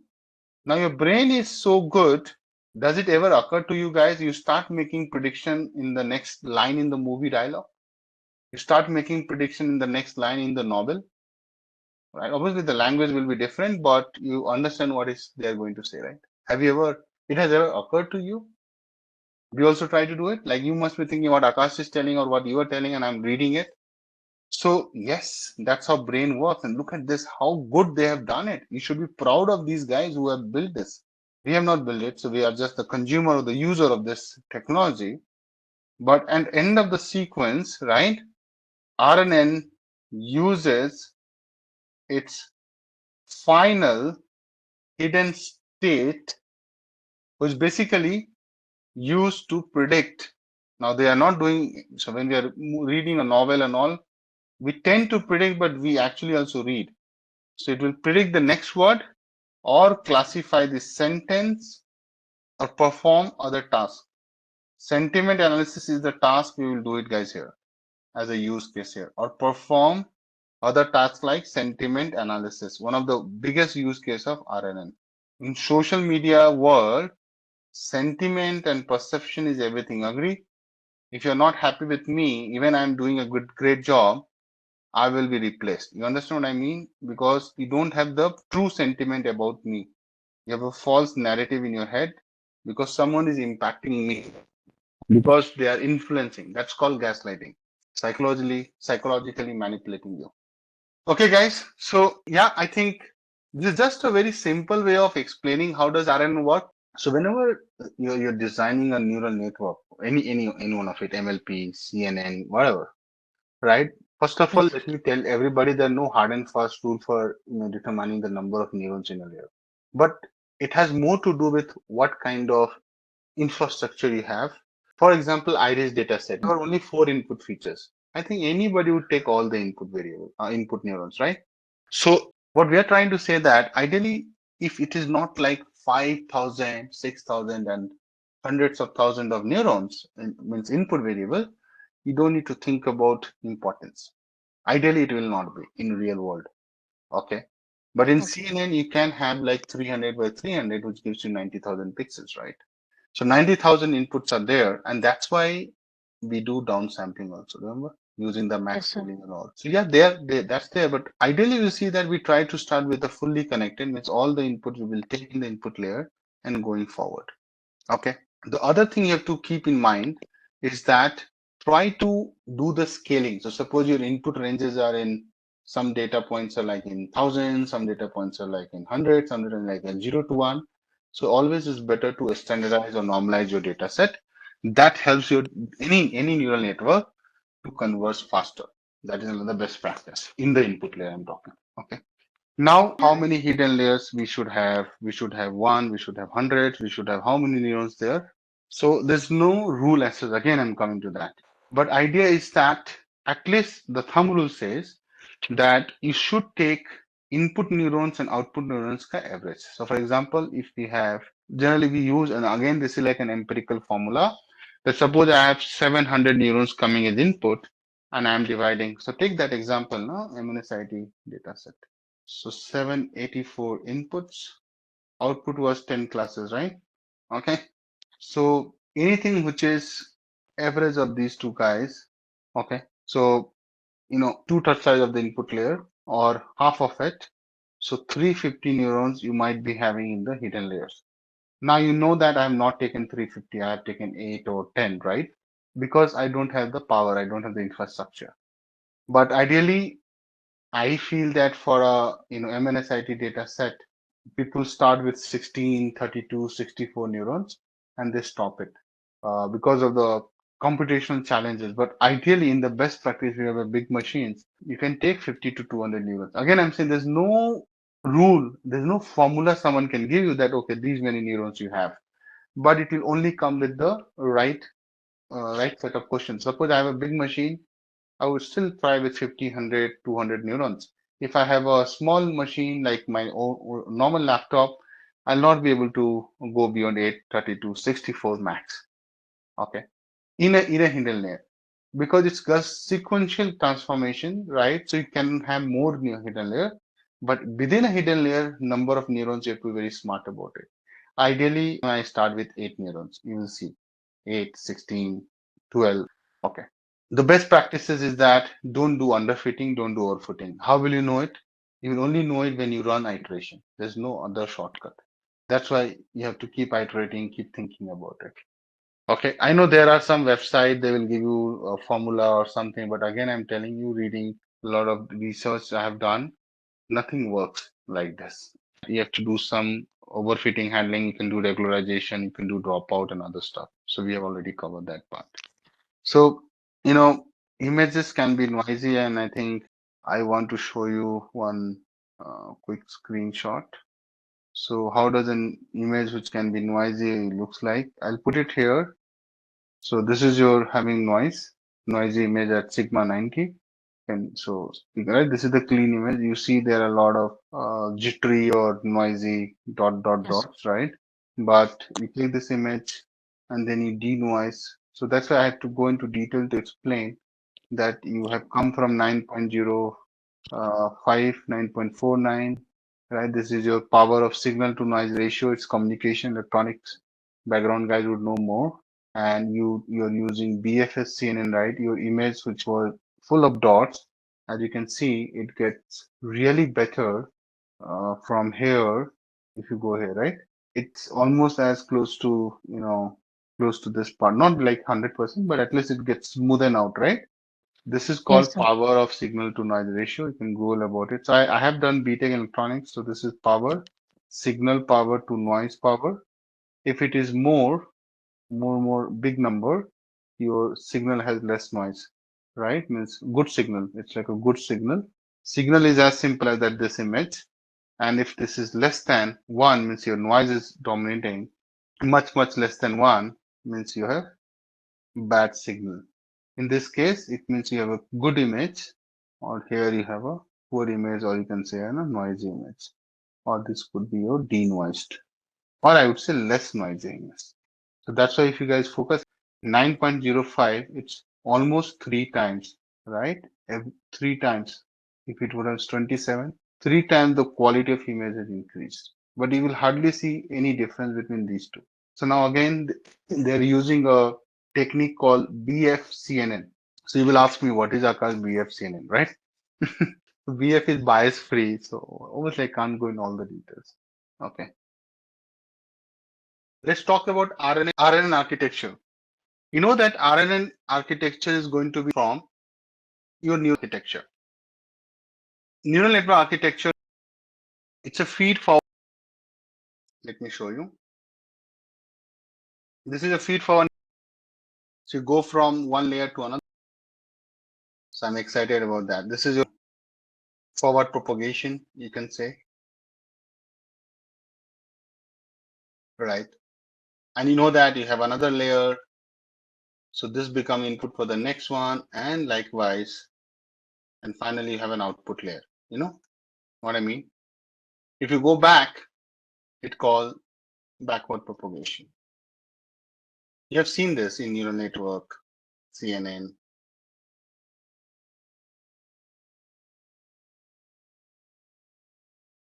So you know that when you are going to do forward propagation or forward pass, you predict.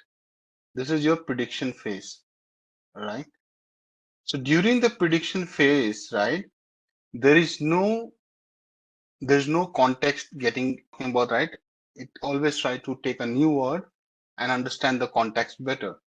But since there is no sequence, there's no order, and in forward propagation, it keeps taking the output and making an input in the next, and so on and so forth. So ultimately, it doesn't do anything like this, right? In the forward propagation. In the backward propagation, right, that is your, obviously backward propagation and forward propagation, they are a little bit different. Why? Because you train while you are updating it, right? You go back and update your parameters and the training phase is complete. Ideally, to be honest, it is combination of both. So if I say forward plus backward, together the combo thing makes your training happens.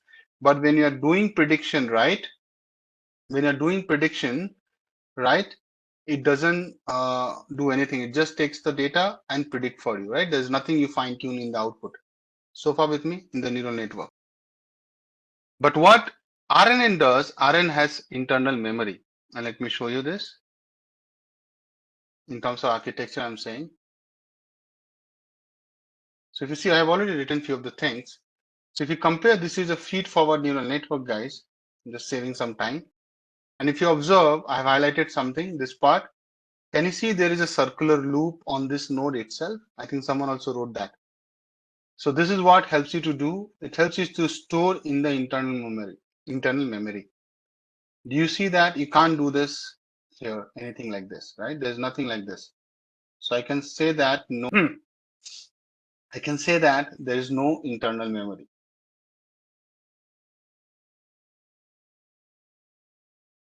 So that is the biggest difference in the architecture itself, right? Okay. So what I'm trying to say, my dear, is something which is having everything. It has a hidden layer, but you know, it also use output to store. Okay. So I'll show you one architecture. Just pay attention.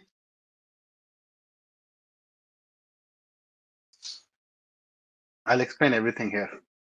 That's why I'll not go into too much of mathematics because trust me, mathematics is super heavy here. But what I'm trying to say, and you have to pay attention to understand. So I'll just write one pointer. RNNs allow previous outputs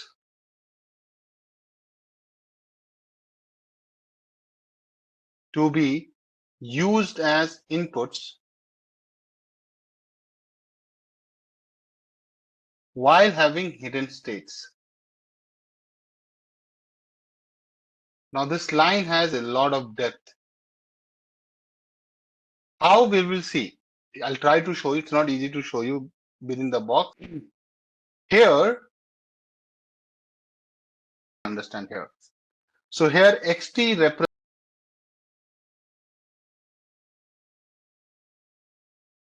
sequence of inputs. Sequence of inputs. Okay. Now we will also break it down that what do we mean by this? Sequence of input, okay, but what do you mean by sequence of input? It is contextual. Contextual. Depends on the context. Green boxes at the bottom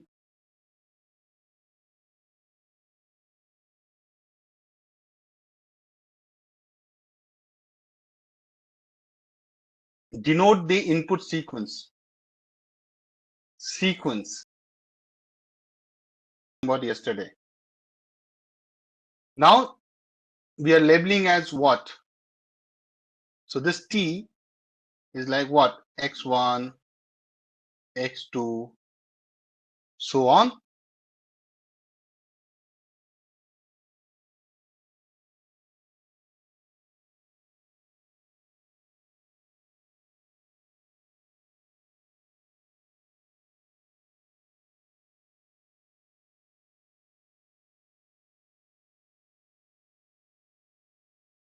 A. So green box input sequence. This sequence can be as simple as that. Listen to me. Input is a sentence. If I say input is a sentence, then each X T could represent a word or a character. Are you getting? Could represent a word or a character. Right? Sequentially it will go. I'll also take an example. Don't worry about it. So now you understand. I will elaborate this diagram now. Moving on. Second is what? Hidden states. Hidden states. See, hidden state will be there, right? Hidden states will be there.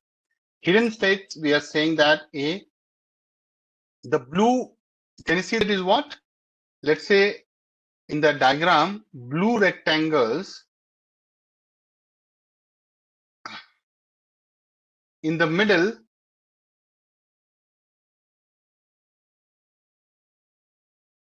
represent the hidden states. So let's understand the game of the land, right? So at least you know that this is the place where they will store the memory. So think like this, these are all your X's, right? So this guy is going to store the memory. I meant to write here, this side. So this part is going to store the memory in this diagram, which is in terms of this architecture is the same thing. So what I'm saying, these hidden states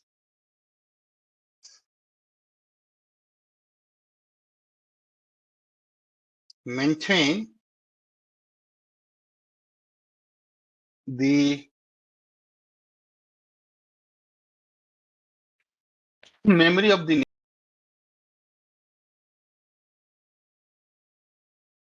So let's understand the first. What I'm saying that each hidden state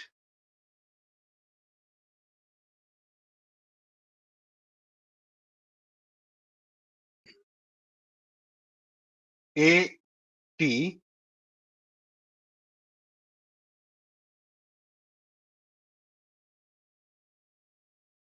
carries the information from the past.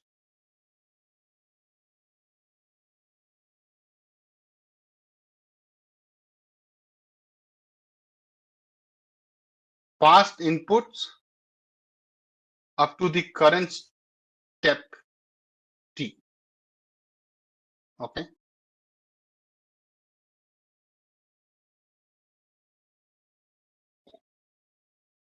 So what I'm saying is that in a basic RNN setup,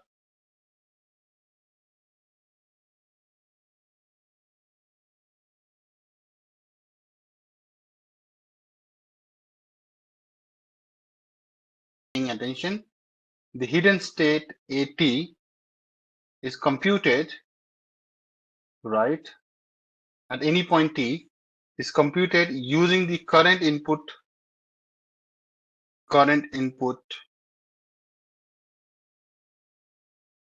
x of t and the previous hidden states.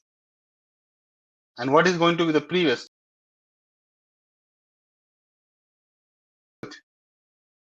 hidden state? Now you guys are getting hang of it. T minus 1. Then you can put t equal to anything, 1, 2, 5, 6, 7. So this is how sequentially it is capturing, right? It's not jumping to it. Okay. This is your second thing in that architecture. Third is what? Outputs. Notation is telling you loud and clear. I mean the the pink boxes. So pink boxes are like your output. Okay, I'm talking about this one. Here actually they are calling red boxes, but that's fine. So let's write. So red boxes at the top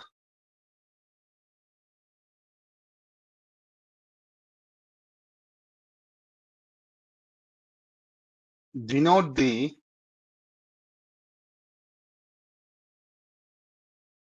outputs of the RNN at each time step. Okay.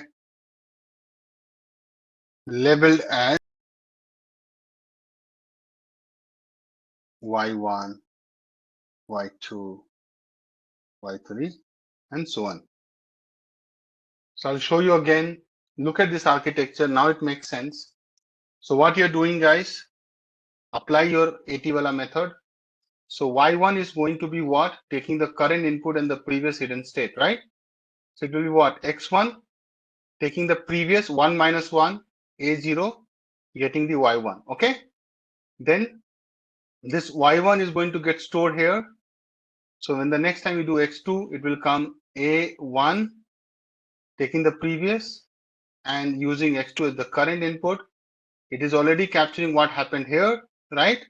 And telling you this. And then it keeps moving on. Make me. And that is, I love ice cream. At least everybody loved ice cream when you guys were kids, right? Let's say this is a sentence. Hello. See how, okay. So I love ice cream. Ice cream anymore. Yeah. Okay. So the first thing, guys, if you see here, what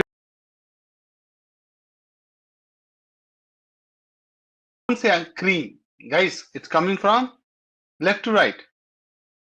So processing the first word, which is I.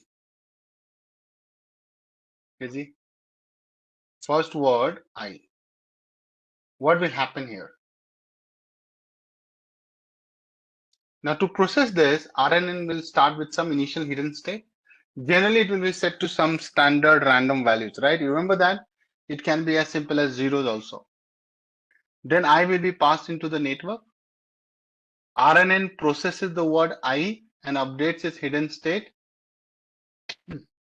A1 based on the input I. Okay, so I'll write a few things so that you don't miss it later. So I'm saying, guys, number 1 point, RNNs starts with an initial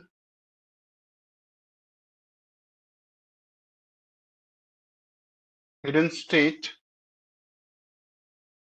usually initialized to zeros. In the coding, you will see that,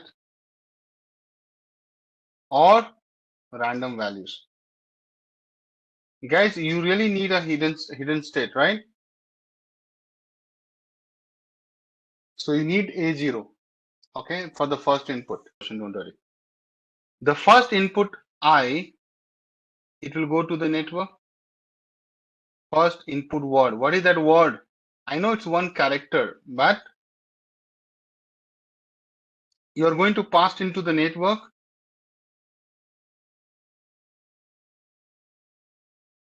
Now network processes this word, RNN network will process this word, right, using this blue box, which is your what? Remember, no, blue box is your hidden state. Using the initial and the input, it will process it, that's how it works, and store it in the memory. Now this seems like a black box for you guys, I understand, and we have to keep it like this. RNN processes the word I and updates its hidden state. Now you might be curious that I'll try to go a little more deeper, but I am skeptical about it. Need to keep it as per the syllabus. So you're going to make this learning happen. So we say that hidden state. Sometimes no literature also write A1 or H1. So both are correct. Don't worry. H for hidden, so that's why they use H. But people also use A. I'm using A, so I'm. The next part, guys. You tell me. Next word. We are not worried about space here as of now, Masrad, to answer your question. And in NLP and in other tools, there are ways to ignore word spaces and few those things. Processing the second word. What is the second word? I think love, right? I love ice cream, so love. The whole word will be getting into the model. Sequence is very clear. I'm just explaining the sequence. Second word love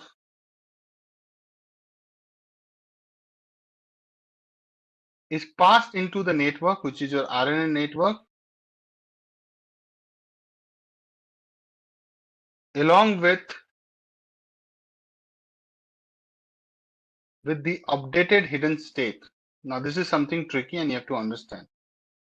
Guys, remember when I started the hidden state, it was initialized to random values or 0, right? See, usually set to zeros or random values. When this first process was done, hidden state got activated or updated with the word I. Clear, no? So what it's saying, second word love is passed into the RNN along with the updated hidden state, and that is your H1. Or we also write A1. So what I'm saying, I'll go and see in the show in the diagram. Here you had brought I, good. This is your love. So what happened? I is already being captured here. Now the next time this I will be going along. Please pay attention. Or I'll use different color so that you don't miss on it. Are you able to follow what we are doing, guys? This I is already captured now. It will go there. So next time when you go here, it is already having what it with it. What is already updated in there? I love, right? So then the next time you will see, it will see ice. So I love ice. When you go next, it will become I love ice cream. Clear? Sequence you are able to understand. I know you have tons of questions in your head. How does it do it? What is the science behind it? Ideally, when I say science, it's the maths, not the RNN uses the hidden state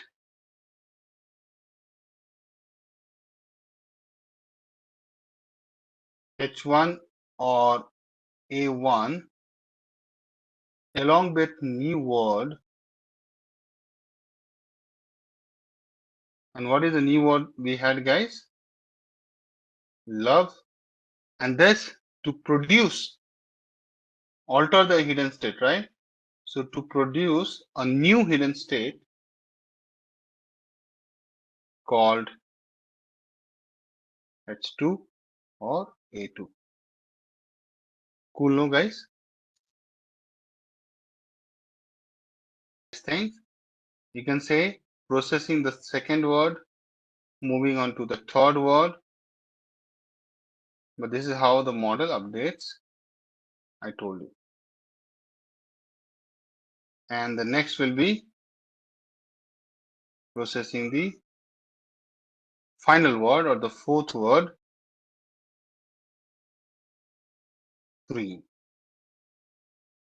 S2. S2 has is I love as the word. When you go to this, you will get H3 or A3, right? And you will get I love ice. When you move to the fourth one, or A4, you'll get I love ice cream. So the whole context is getting captured. Now the question is that how does RNN hidden state understand I love or I love ice cream? That is something we are trying to understand a little more in detail. See, obviously there's a mathematical scene below under the hood. There's a concept of word embedding. Have you heard embedding? Now I'm trying to deep dive my idea. So there's a concept of word embedding or semantic or sequential. And let's say you're trying to write a journal. So you wrote something, but then you slept because it was pretty late in the night. Again, you came back and picked up. So isn't it when you did something here, till here, it is all stored in the journal, which is your hidden state. And then you again put your input from the mind or your journey and adding further. But what I'm trying to say, when you say I, you give a letter I or a word I love, what it converts into the vector in NLP also. So it's like converting the characters into numbers. Vector, embedding vector. So I will also write, else you'll forget. So what I'm trying to say, how does RNN process the word I? And in NLP, I will be literally doing this. You will understand. So processing the word I, what it does in this, it transforms. It's a transformation, right? Transformation the word I into an embedding vector or embedded vector, which is basically in layman term numerical representation. Right? Our algorithms, our machine are all 0, 1, 0, 1, right? It does not understand English, Urdu, Farsi, Tamil, Telugu, right? So it has to be a numerical representation. What is this does? This is the first thing it does, that it converts into a numerical representation. The beauty of this numerical representation is that it captures the semantic meaning of it. Now, what is the word semantic? Idea of NLP. Semantic meaning of the word I. Obviously, we know I means मैं. I love ice cream. मुझे ice cream पसंद है. So, semantic meaning of the word, in this case, I. What is the meaning of semantic meaning of the word I? Semantic means relationship between the words, right? So you must have heard about lexical semantics. So it's like, denotation, connotation. There are a lot of things, to be honest. But suppose, you're trying to understand what with the context is called semantic. I don't like ice cream. It means you just not only know the information, you also understand that person does not like ice cream.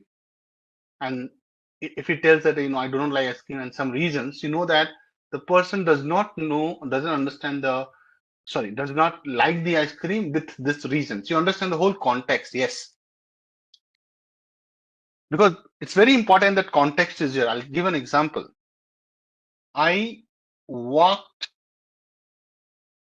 into the bank. One sentence. So NLP, welcome. NLP started, guys.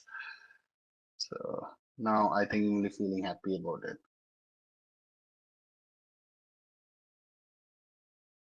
Sentence 2, I walked on the bank of the Ganges. Now you understand the same word bank has two different meanings because context is changing, right? One is your financial institution, right? It's like more like your bank, PSU, private, but it's an institution. And this means side of the river. Side of the river. Agree, no? So this is what we mean when I say captures the semantic meaning of the word. Although I here is very simple, there's no confusion, but this is what you have to see. Semantic, I'll also write one liner so that you don't miss. Semantic refers to the meaning and interpretation of the word, meaning and interpretation of the word, and it can be not only word, it can be words,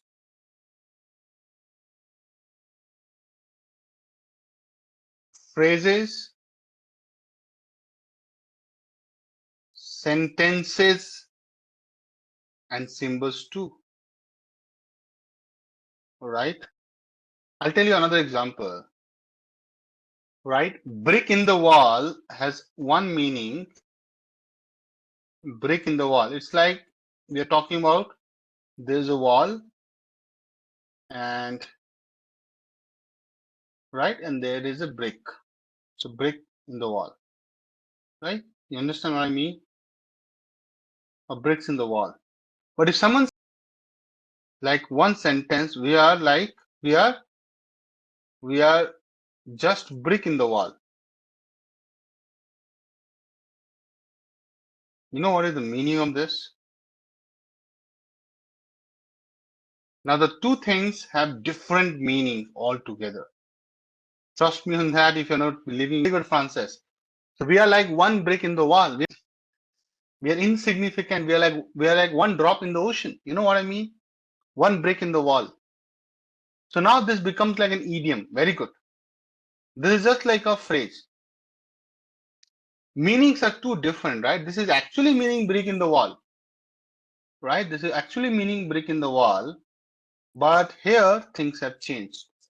Why? Because it has different semantic meanings.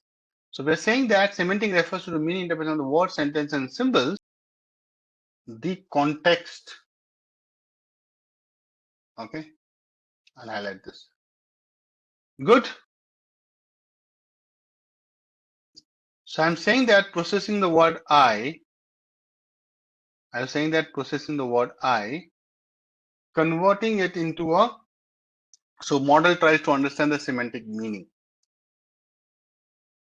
by converting this into a numerical one, and there is a lot of going behind the scenes, so we can't go into all the detail, but are you getting the functional understanding of it? That's my max. Once they're processed, they know that the model knows that I is like a pronoun. Hello? What is I in English grammar? Pronoun. So model knows that. So I'll just also write that. So once hidden state. So now once the processing is complete, once processing the word I is complete,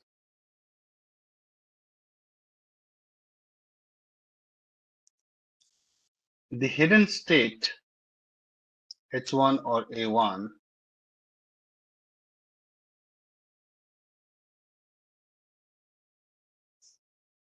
now holds the information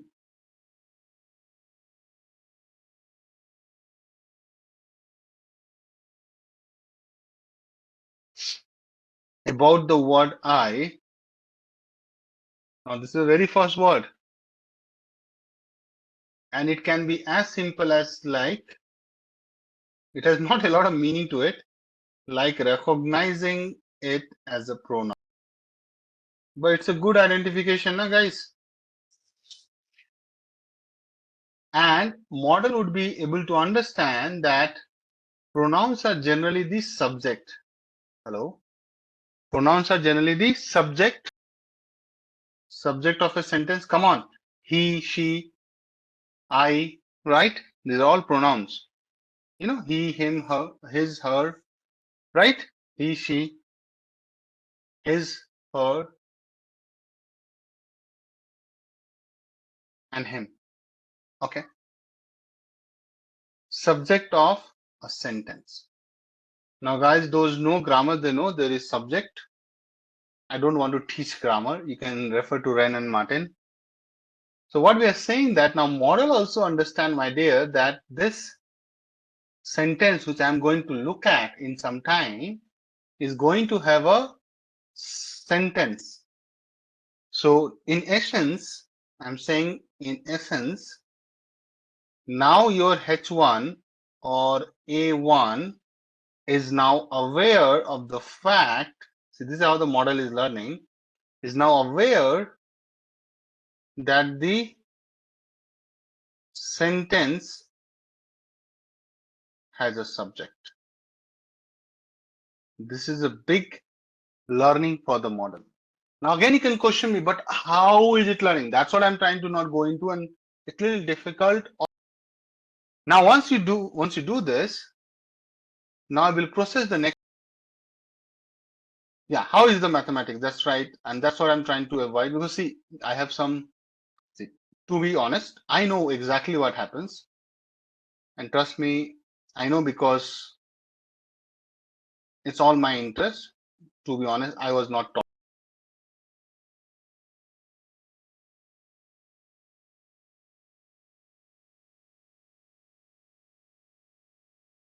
Processing the word love. Let's move. Let's spread the love here. Okay. So the moment you will bring love, already it knows that you have, and subject I, and the next word love will make that the subject love something. Come on, think it. Take it like a how to say? Think like you are a machine trying to learn something. So I is the subject. That subject I, which we are referring to, love, is what? Something will come. But what is till love, right? So when the next word come love, again it does the same thing. I'll write it again because so that I'm completing it. So when the RNN receives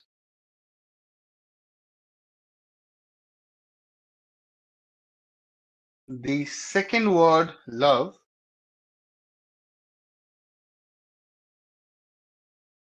it transforms obviously this into the word love into an embedding vector. Again, the numerical representation,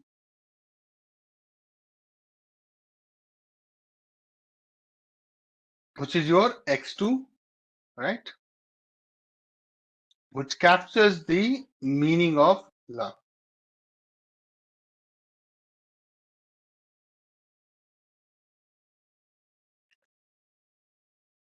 Okay.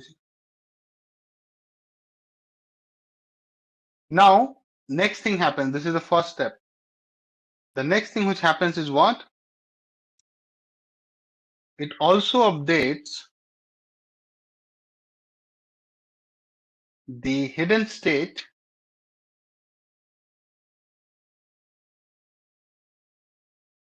by combining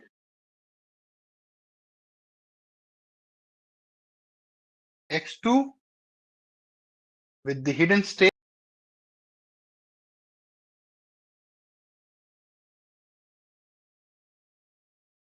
h1, or I have been also writing a1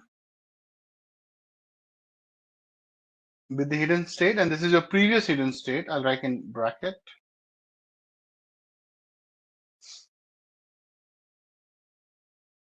which already holds information about I, which already holds information about I. Very good. You guys are getting hang.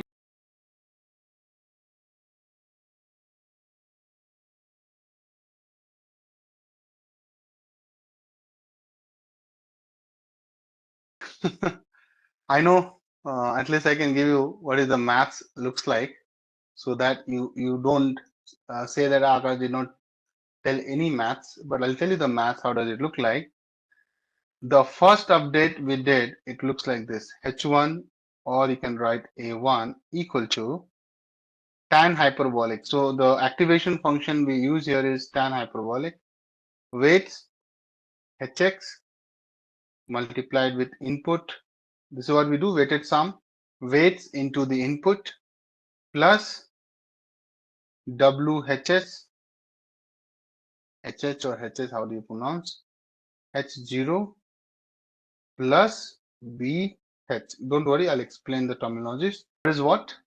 So here, WHX is the weight matrix. But guys, I'm just telling you for your curiosity. I was trying to avoid this. That connects the input to the hidden state.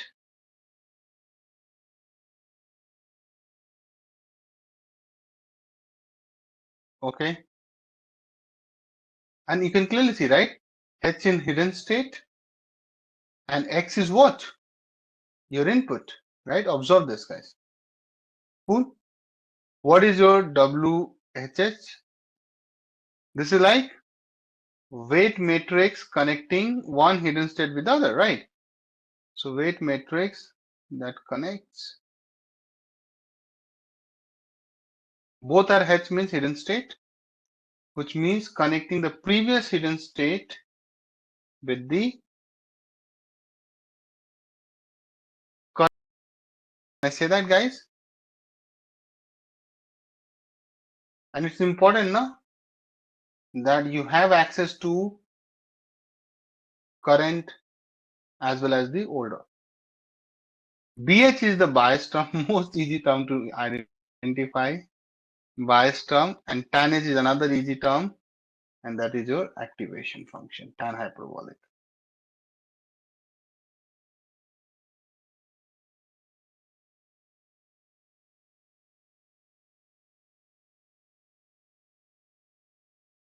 Right. So this vector, this mathematics will handle everything for you guys. Understand? Let me write here only. Tan is your hyperbolic activation function, tan hyperbolic activation.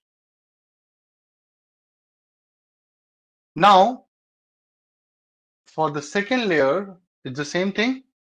Now look at the beauty. You will understand very fast. So this is going to be a hidden state, H2, come on, H2 or A2 equal to, so tan H, again hyperbolic, WHX input, right?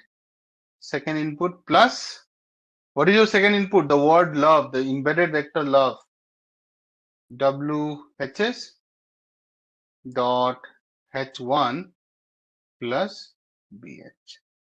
See guys? So if you remember, here I had written this H0 if you're paying attention, my dear. See this. So you're updating the activation function, sorry, hidden state, and you keep adding this. Now, can you see that? Take a pause and very good, right? So does neural network gives you this functionality of embedding one input to the other? No, right? There's no way you can. Now, question from Francis: why tan H is used as activation function? Because you need to understand. Number one, the range. The range is from -1 to 1. Okay, so it can take both negative and positive values. And you know that text can be also positive and negative sentiments, right? So definitely it helps you to handle the zero center data very well, because I don't like ice cream can be another word, right? Sorry, another sentence. I do not like ice cream can't be on the same side as the I like ice cream. It's opposite, no? It's like positive sentiment and the negative sentiment both are there. If you take sigmoid or some other activation function like that, then it will only be focusing on the positive side. Oh, you don't like ice cream. Oh, you like ice cream. So even someone is saying, I do not like ice cream, you will make it positive and understand that, oh, he loves ice cream. You understand what I mean? So it is important that tan H is there to handle the positive and negative values. That is the biggest reason. Your question, Francis, why do we use writing proper English? Tanh as the activation. So now answer is, I'll just write the answer. So Tanh function ranges from -1 to 1. I hope you know the graph. I'll show you in a moment from -1 to 1. Okay. Which means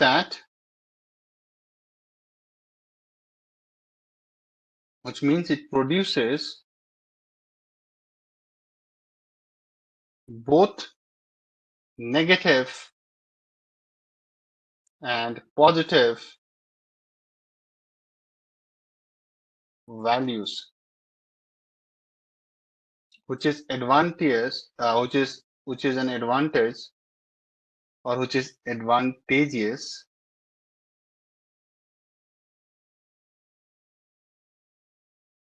as it centers the data around 0. So neutral comment will be around 0, center the data around 0. So neutral comment will be around 0. Positive comment will be on the positive side, negative will have negative side, right?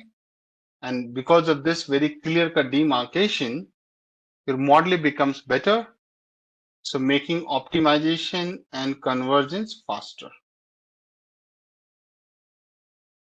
Right? It's very easy to find the appropriate answer, guys. Come on, yes or no? The whole idea is to make the model converge faster, obviously accurate. Activation function is allowed to do. If you take sigmoid squeezes between 0 to 1, so it's more like non-center output, and that can lead to slower convergence and also the not the right fit for something like RNN. Better? So you can clearly see that the range means y, by the way. Range is y, okay. Domain is x. Those who are little weak maths. So range means y values. Let me write here. I think those who are good in math, they will understand what I'm saying. So what is the range for sigmoid, guys? So range for sigmoid, you can clearly see between 0 to 1. See, the lowest value is 0, the highest value is 1. I have this power, right? Why am I not using it? Come on. See? So 0 to 1. This is for sigmoid, right? What is the range for Tanh? -1 to 1. And this is your sigmoid. So why I keep showing this nice charts and all, my dear, because you can see the beauty in the concepts. So obviously it is a better data, right? So now what I'm saying, guys, because of this, what I'm saying now, guys, because of this, write a note. If someone asks in the interview, you just that.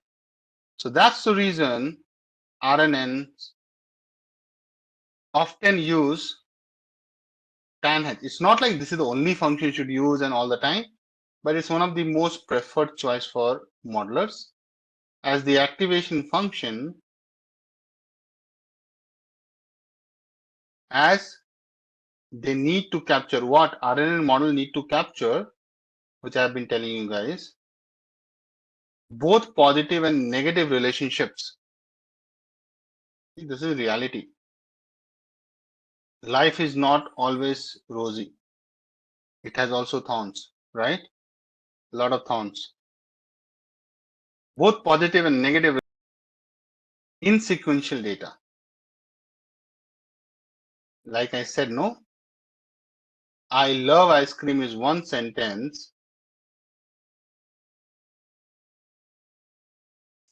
I do not like ice cream. It's another sentence. This looks like positive, those who are ice cream lovers. But the moment you see this do not, you know that that person doesn't like. So positive and negative. Color coding, I did it. Now the next topic is recurrent. But before I go there, I want to just give you a summary of why recurrent networks are so special, right?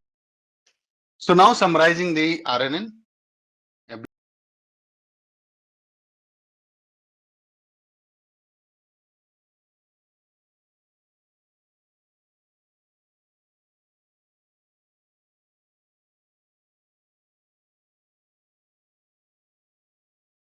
Okay, coming on.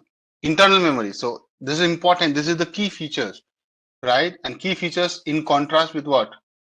How is it different from neural network? Because this is also neural network, right? Recurrent neural network. But how is it different? Someone can ask this question like one guy can ask in the interview. So I'm summarizing this because I have taught or talked more from neural network. And when I say neural network, like all of it, ANN, CNN, so I should rather write for other neural network. Obviously, it has its own swag. India is losing match here, one after the other. Okay. So RNNs have an internal state. We just saw that, the hidden state.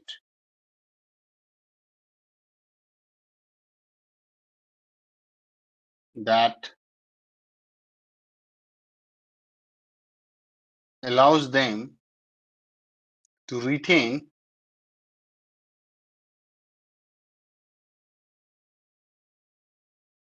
and leverage information from previous inputs,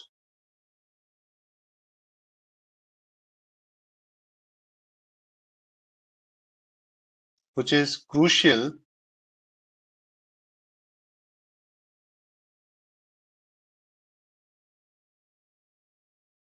for tasks where context matters. Okay.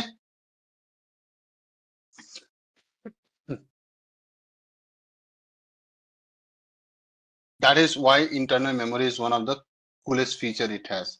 What is it? Sequential data handling. It doesn't handle data at once.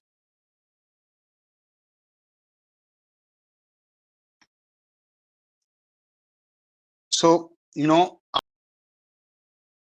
picture. So RNN, what you're asking, specifically designed for working with sequences.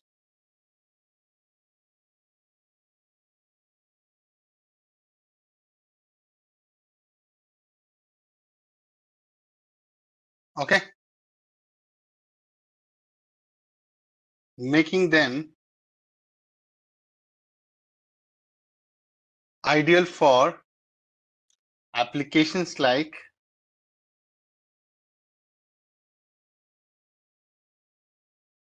speech recognition. This is your summary. You already have been taught. Sorry. Language modeling, topic modeling. These are some real use cases in the businesses. As a matter of fact, time series analysis also. For time series analysis or models, you can. Okay. Now, contextual understanding. Does your neural network or CNN understand context? No, no way.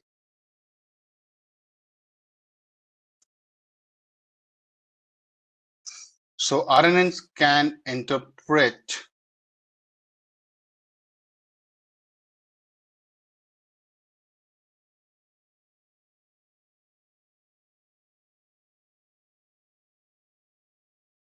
in the context of prior information. So RNN is known for contextual understanding. when I'll do a model, I'll try to show that the kind of promise I have done to you guys, with you guys, which is essential for understanding the meaning and the flow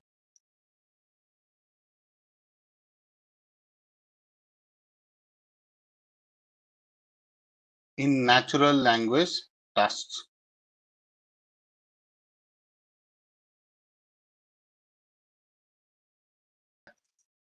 And flow in natural language tasks.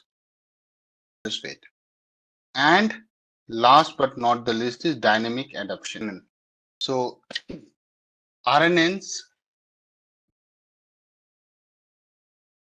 continuously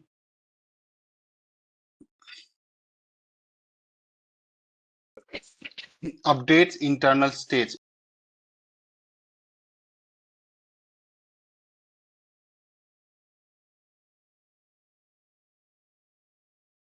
Yeah, continuously updates internal states, allowing them to adjust to evolve patterns within the sequence.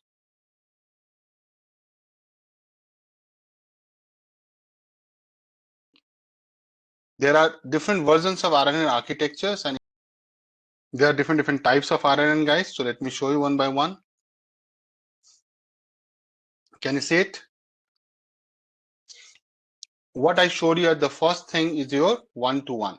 You see your pace here. See, it's one-to-one. So this is your traditional, neural network for the RNN. I did write recurrent neural network. As you start thinking, oh my God, this is a neural network. No. Okay, one to many, right? One to many. So one to many is used when you give one input, right? You give a single input and network result in numerous output, right? So generally this is being used in the music with me. So more. So you can clearly see that I'm giving just one input. See, this is the input. Let me highlight. This is the input and output is getting as an input. See, so that's why you're getting only one input and many output can be generated. Okay, that's the point. Now, let us think of why. So this is very simple. This is something I've already seen. Any idea, any thoughts around one to many? So this is the new. So how does it help? Sa is a sur, right? But that can to make multiple music, right? Musical notes, different. So what it can do, you just give input and it can create a whole sequence or patterns basis that one input, leveraging the training. So what I'm saying, a musical note, trust me, I can't show you as like a demo, but a neural network in here, a RNN is given an initial note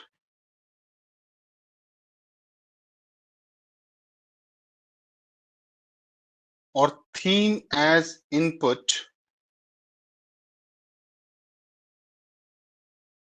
and then it generates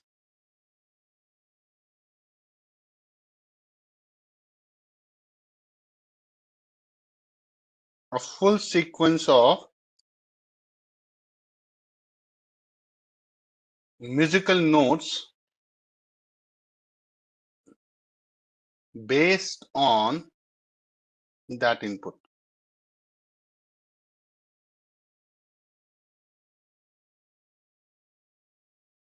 Someone can ask me, Akash, any Google Magenta is an, so you can give a short and then right can create the beats class. So I give you the example, you can go through it later in your own time And if I find time, I can show you that. So there is something called MuseNet.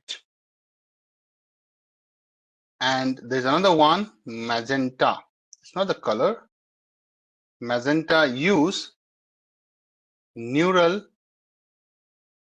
networks. Mostly we are talking about a bunch of neural networks. That's why I'm writing neural network to expand on a small piece of input node.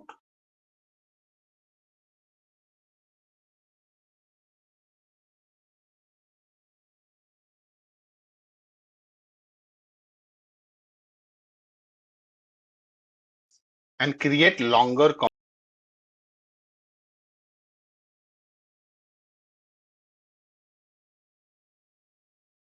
Moving on to many to one and so another two architecture, guys, see. So many to one is, so now if like you give me a feedback, right? Suppose someone is very into, they'll write it that trainer Akash feedback. So now in this,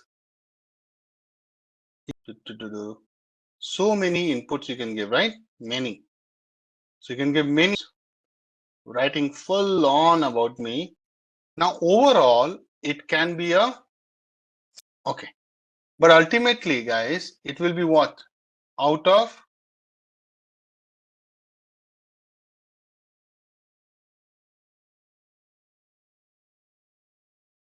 out of 5-star, either you will give me 3, so you'll say 3-star. Are you getting what I'm saying? Or 4-star if I'm lucky. Okay. So what I'm saying that ultimately it will come as a score out of 5. Let's say it is 4. So isn't it not? Are you giving a lot of inputs, so many inputs, finally translating into that he is good or he is very good, right? He is bad or he is very bad. Agree? So you might write 100 inputs, words, 100 words, but finally it will conclude to this one number, 1. Got the example? Now this is very named entity recognition. So named entity recognition is a common task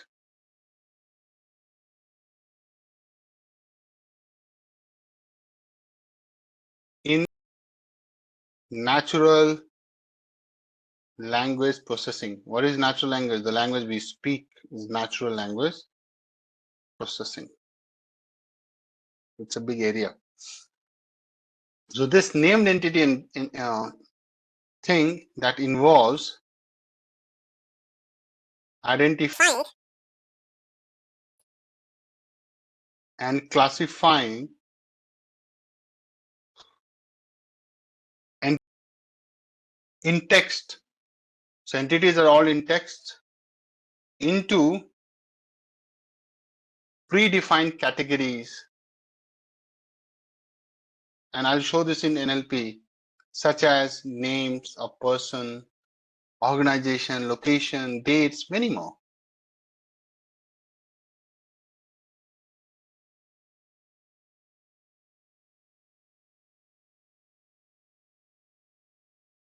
Like an Indian name, all right? Organizations, locations, dates, and many more. It has a huge list, by the way. So I'll give an input to the model.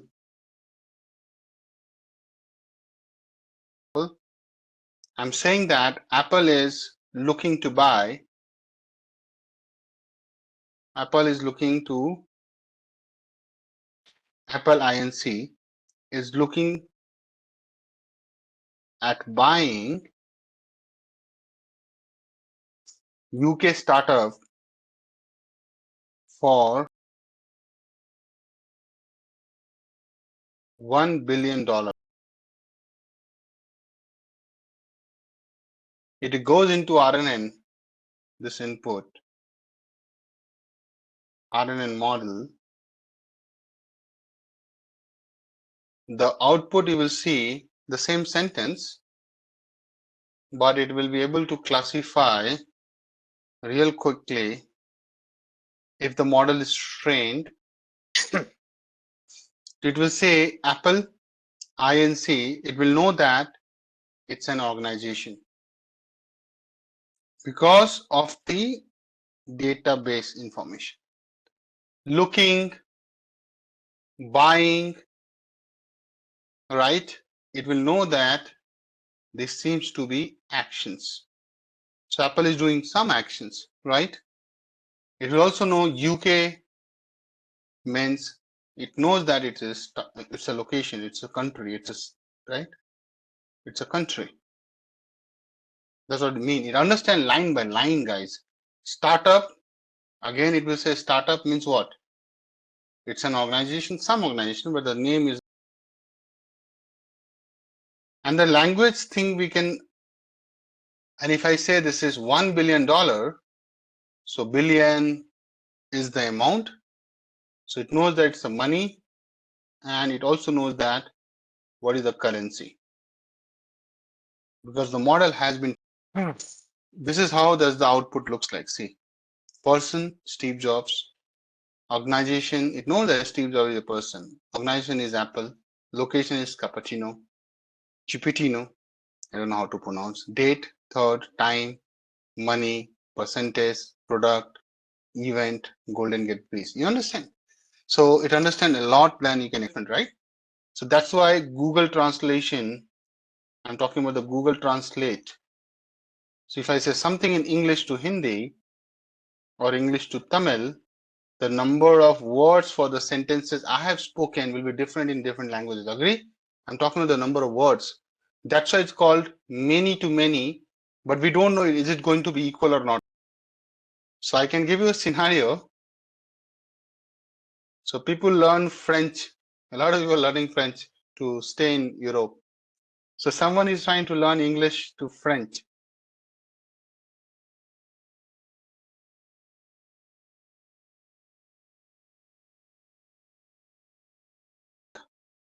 Okay, so how does it work, guys? What it does, so there is a model.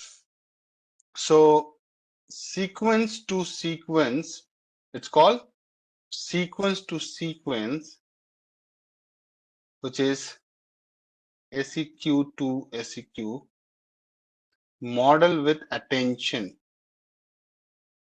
Yesterday I was also talking about attention mechanism. Processes, obviously it is out of your syllabus. And input sentence in English, but understand the use case so that you have awareness, and generates an equivalent sentence, not equal, equivalent. Why I'm saying equivalent sentence in French, the meaning and the context will be same, but it will be slightly different, right? It's not going to be exactly same. The same feelings you can't get. So if I try to speak Kannada in Bangalore, I can never be like Kannadika because they feel the language. I will be just speaking it. Okay. That's what I'm saying, no, Srini, you have to understand the feel, and that's where the machine will not feel. It will just translate for you. You feel and speak. It's not trying to speak for you, right? That's why if you see all the AI robots, they just speaking.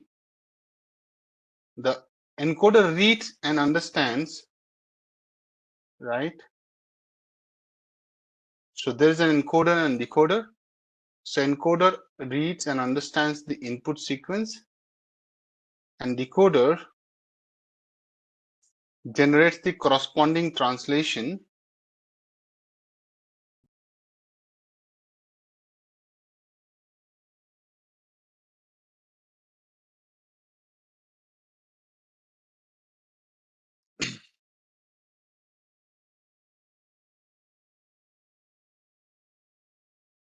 Word by word. Here in this particular use case, tone is not a thing. That's like Google transformation, right? Sorry, Google translation.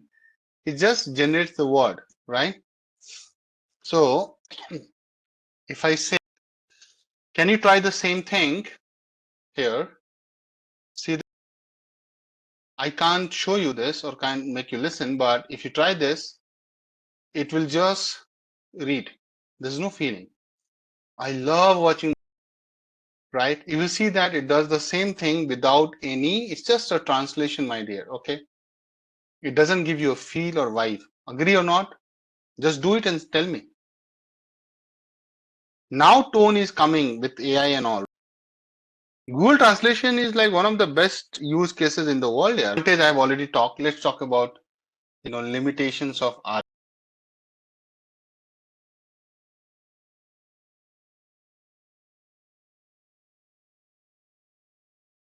and constraints.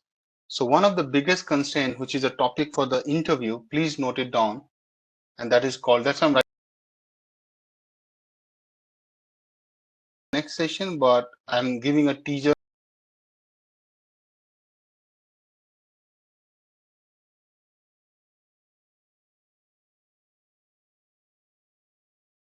Explain. But this is one of the biggest interview, one of the top-notch interview question. If you can Google it, you will find vanishing and exploding gradient problems, right? It is really an issue. So what is the issue you will see in this model during back propagation? It's like, okay, the gradients of loss function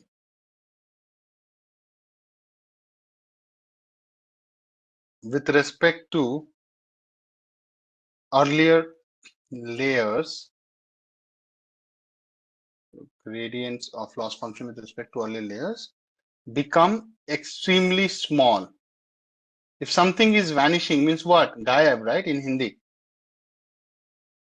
Become extremely small, right? That's called Gayab. Or it can become, so, it's like very small, that's a problem. Or it can become extremely large, right? That's called exploding. So I think I am 6'2". I've exploded in each direction, 3D direction, XYZ. Okay, not good for my health, but definitely I'm exploded. Someone who might have lost weight and that guy might have vanished. Okay, so both are problems for us, isn't it? We don't want that. We need balance in life. This is the biggest issue, and this will only happen. Let me also tell you, this issue is not like it happens all the time. This issue comes when you have long sentences. Sometimes I keep talking, right? Or there are people who will, suppose they want to go to somewhere, they will just keep talking. This issue is especially when someone using a lot of words in their vocabulary, right? And there are people who will just say something in, right? They'll just give some signal and they will understand. Guys and the girls, they communicate differently. So this issue is mostly with the girls' conversation and with the guys' conversation, or bhai bata kya. That's it. You know what I mean? So I'm not trying to be sexist here, don't feel, but nowadays even guys are talking talkative a lot and all. I'm one of the talkative guys, so don't take it otherwise.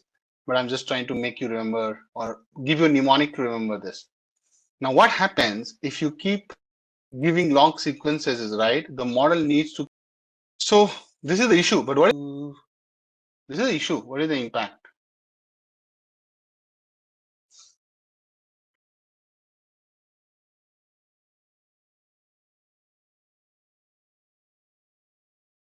When the gradient become very small, let's talk about very small.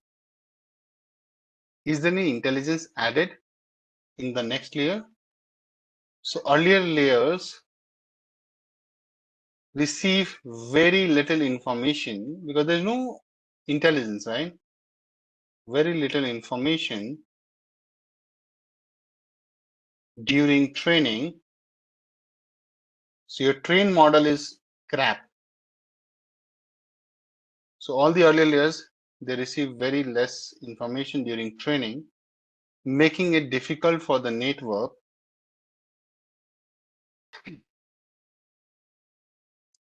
for network to learn dependencies from earlier steps.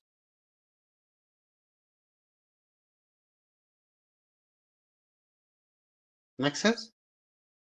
From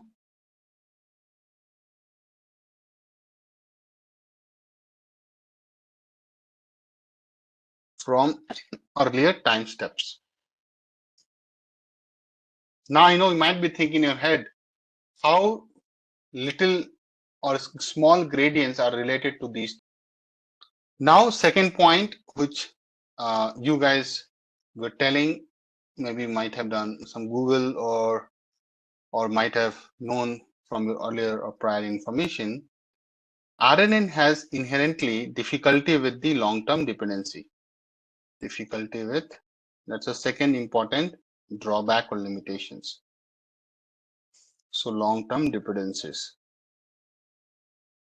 So what do I mean by that? I mean by that, the issue is here, RNNs struggle to capture long-term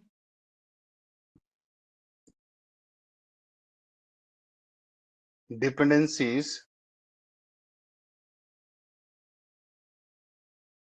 in data.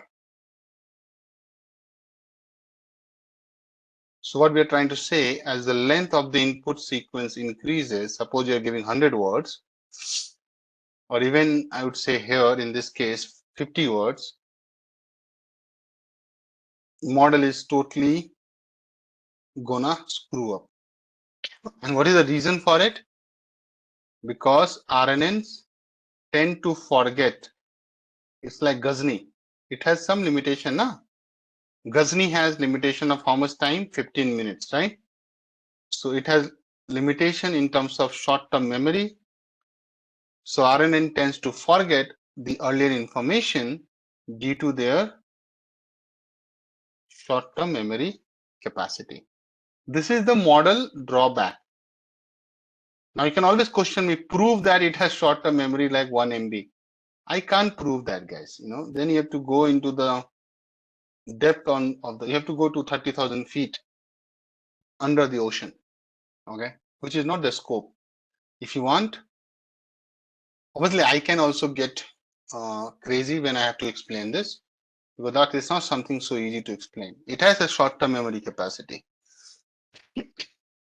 So what I'm trying to say, and that's the reason, remedy is what? Who is going to save you? So the remedy is LSTM.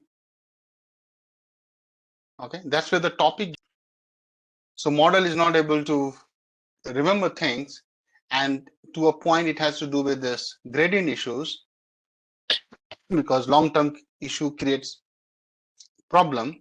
So this model becomes like Ghazni. This is just a way to remember. Okay. Ruchika, we can say that when we have long sequences, then yeah, exactly my point. Yes, exactly. Now, what is the impact? So don't worry, vanishing gradient is something I'll go mathematically and tell you when we meet again. I think I did not discuss this. I have not done this. So impact on what kind of tasks? So tasks like language modeling, right? So language modeling means what? You have to actually read paragraphs, or topic modeling, right?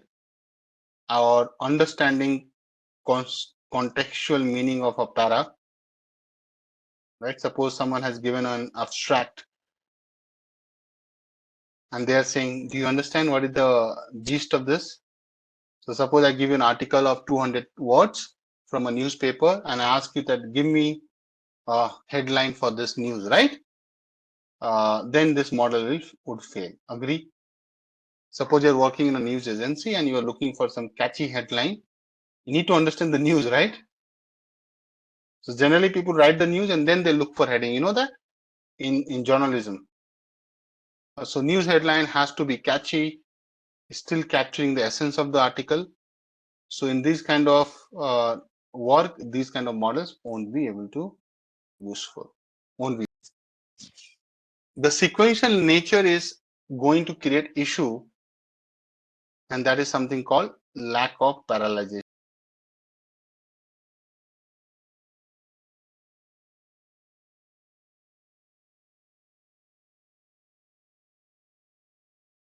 Right? So lack of parallelization. So you know what? CNN, unlike other models, it can be processed in parallel. So Masrat. So unlike CNNs, where operations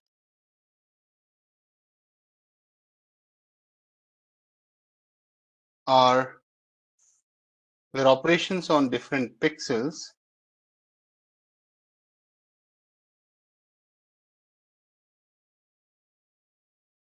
can be processed in parallel, RNNs process one time step at a time, right? Isn't it? X of t, 0, 1, 2, right?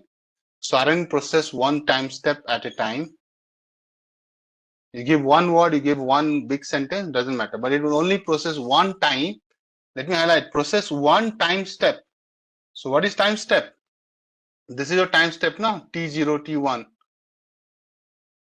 at a time, which prevents parallel processing. Now this is the issue. What is the impact?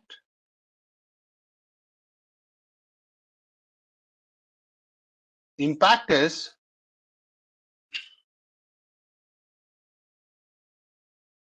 longer training time. Right? Training time will be longer, na? Dheere dheere. Longer training time and inefficient utilization of hardware. Suppose you have a nice GPU, paid some $10,000, but you're not able to use it because it doesn't allow parallelization, right? Not paralysis, parallelization. So it is going to be inefficient utilization of machines or hardware. I'll write machines. In bracket, I'll write hardware. So these are some top of my head, these are some issues. Just a quick info, guys. Intellipaat offers artificial intelligence course training, which will enable you to learn skills like neural networks, focusing on CNNs, RNNs, and their application in AI, natural language processing, computer vision, and generative AI. Through this course, you will also master deep learning concepts, AI model building with TensorFlow, transformers, BERT, GPT, LangChain, and NLP pipelines with advanced techniques like image recognition, chatbot development, and much more, all taught by top 1% experts and IIT faculty. And with this course, we have already helped thousands of professionals make successful career transitions in AI and data science. You can check out the testimonials on our Achievers channel. The link is in the description below.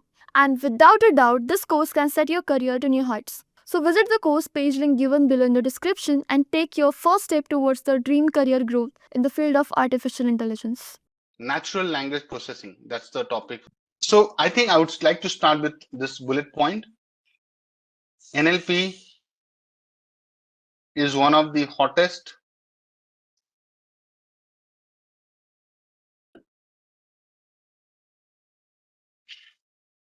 areas in AI.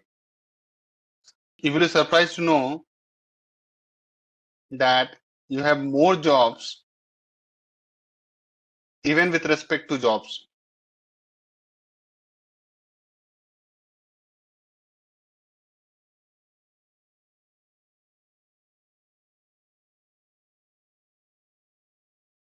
Number of job openings.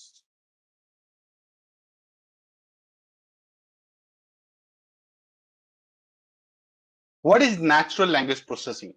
So natural language processing, NLP, I'm not talking about NLG.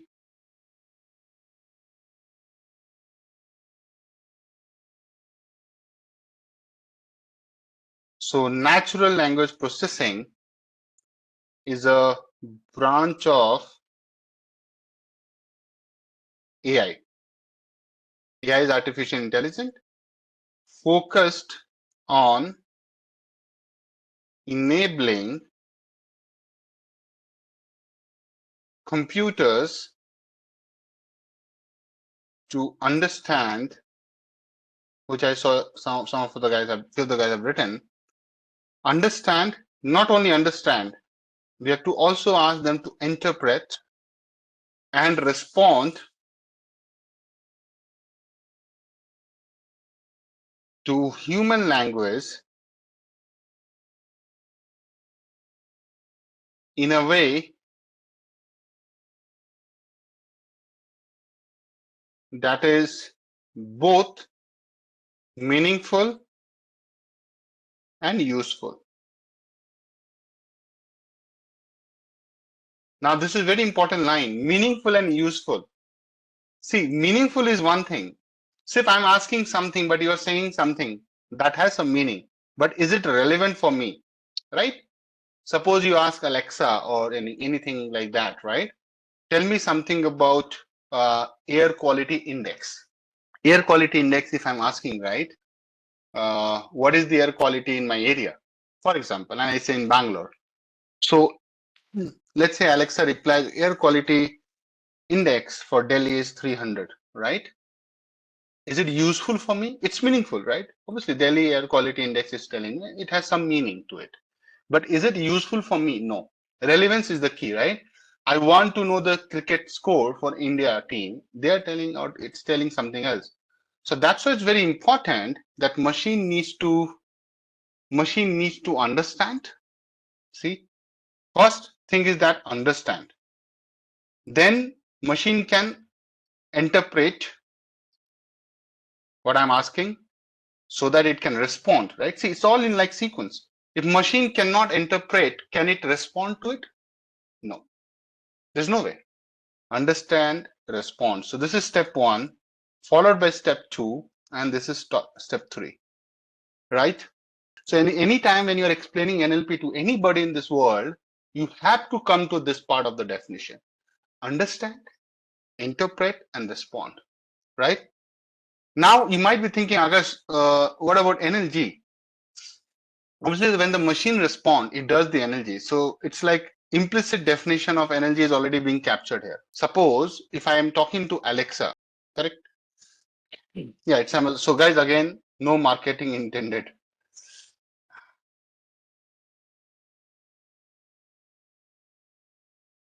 Okay, suppose I say something to Alexa, right? Same question. So I'm asking, yeah, Alexa, Siri, whatever, what's the air quality index in Bangalore? Let's say I ask a general question.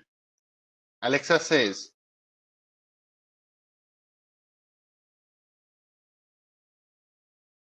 air quality index for Delhi is 380, whatever. So definitely this is not relevant for me, right? Why I'm putting a cross? Because it's not relevant. But it is meaningful. It has the correctness to it. It has some meaning. Let's say Alexa says, okay, good. Obviously, I'll say, Alexa, what are you doing, right? Tell me for Bangalore. So let's say air quality for Bangalore is 150. So now, between these two things, right? These two conversation, right? There must be few things going on, right? Obviously, I ask a question to Alexa. Alexa, understand, interpret, and respond. Till the time it processes and understand, respond, right? Everything comes under NLP, right? Even generation has that. But definitely here, Alexa has generated something, right? Do you see, guys, what I mean by that? When I say that, Alexa has generated the natural language. So when Alexa talks to you, Alexa is doing what? Right? Alexa is doing NLG. NLG is another terminology. So it is natural language generation.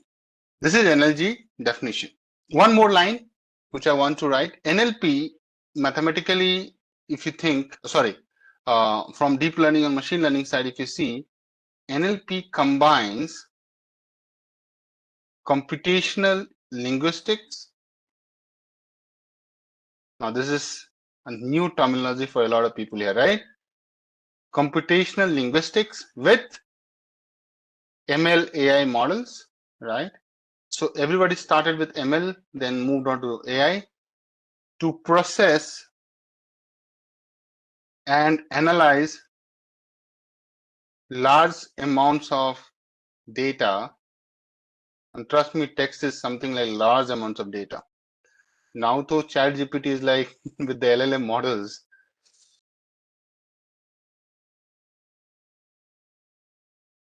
Okay, let me talk about it, guys. Shall I talk about computational linguistics? So, any college you have studied, right? There must be a linguistic community, right? So don't think it's like. So similarly, when we are building this NLP, later on they coined this term called computational linguistics. Now there is no poet, there is no author. Everything is a machine. That's what computational comes into the picture, right? So it is an interdisciplinary field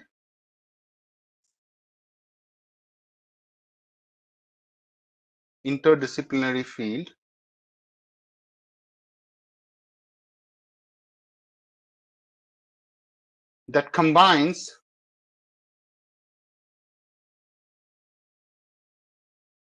linguistics,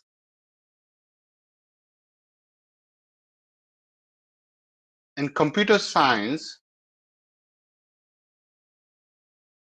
So these are two things they combine, linguistic and computer science, to model and analyze human language.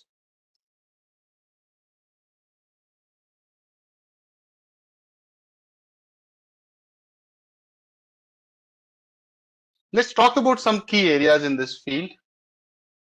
So what could be the key areas? I think one which I feel is very much in demand is language modeling. Topic modeling is one of the key areas within this language modeling. So let's understand what is language modeling. What is the objective of language modeling area? So those who are working in this field, their objective is to predict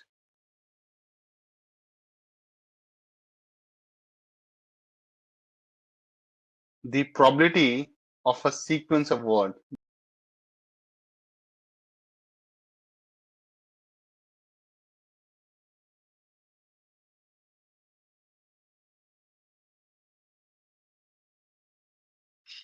Predict the probability of a sequence of words.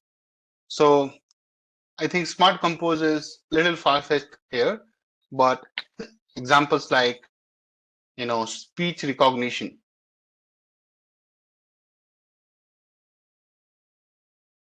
Guys, speech recognition. When we speak something, it writes, right? It types. Have you done this in your phone? Rather than typing, you just say something and it types for you, right? Or TV or Alexa remote, right? Speech recognition is transcription, right? So speech recognition, also known as ASR. ASR is what? Automatic speech recognition. That's why I'm totally against the idea of jumping to build something without knowing the foundation. So guys, what it does, speech recognition, it is a technology, right? Converts spoken language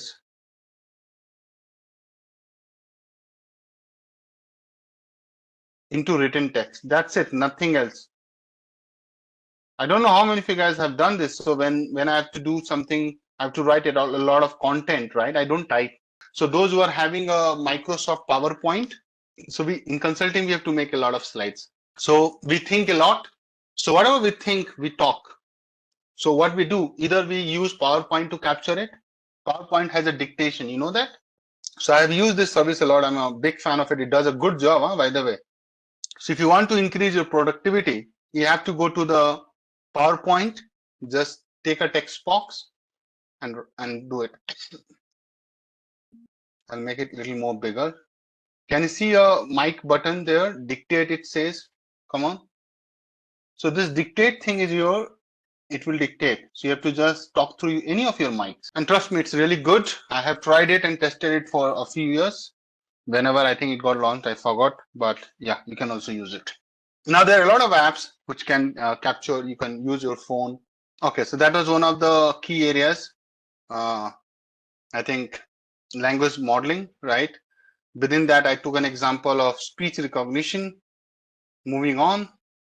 Okay. Number 2 is your text generation. Now, text generation is, what is text generation? Another big area. Text generation and machine translation. Two things. I think ChatGPT, right, which is coming, right? It involves creating, right, new coherent, means fluid, with fluency, and contextually relevant text, not some random text. If you're able to, or you're doing these kind of things based on a given prompt, that's where I think NLP has branched out from here and gotten deeper and deeper, right? So a lot of architectures are being used here. So for example, common architectures include, always remember guys, the starting point was NLP. Remember that, don't forget it. So common architectures include RNN models. We have studied recurrent neural network. This was the baby stuff, but at that time it was a big thing. Obviously, LSTM and transformers, long, short-term memory, which is LSTM, and transformers like GPT.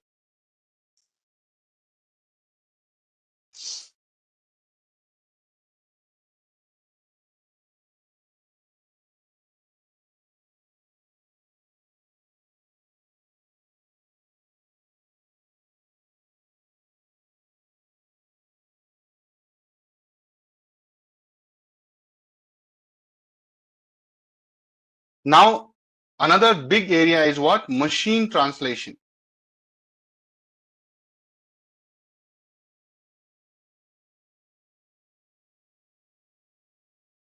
Machine translation. Okay. What do you mean by machine translation? Answering your queries on the chatbots, text generation. So this is like a world in itself. So this thing, so obviously it's a world in itself, but that doesn't mean that you will be just using it. I'm also talking about what we should do. That's my job here. Okay. How many of you guys remember more than 10 mobile numbers?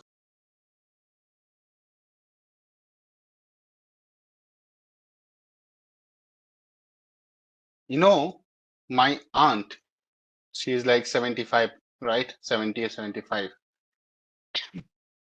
At least she knows numbers of 50 plus people. She has this Nokia button phone, right? She just dial from her memory. So what I'm trying to say, we should not be in a situation where we have to search our own names in Google, or you have to ask, okay, tell me my dad number, Siri, or call Siri. So what I'm trying to say that human has to understand, if everybody machine will do, our ability to perform or compete with them will also degrade. So that's why don't ever write mails using that device, the ChatGPT, whatever you have, or Copilot. Always reply your own mails, right? Machine translation. It is the process of, like Google translation, right? So it is the process of automatically text conversion or translating, of automatically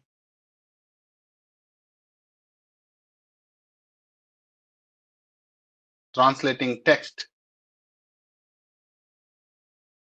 from one language to another language.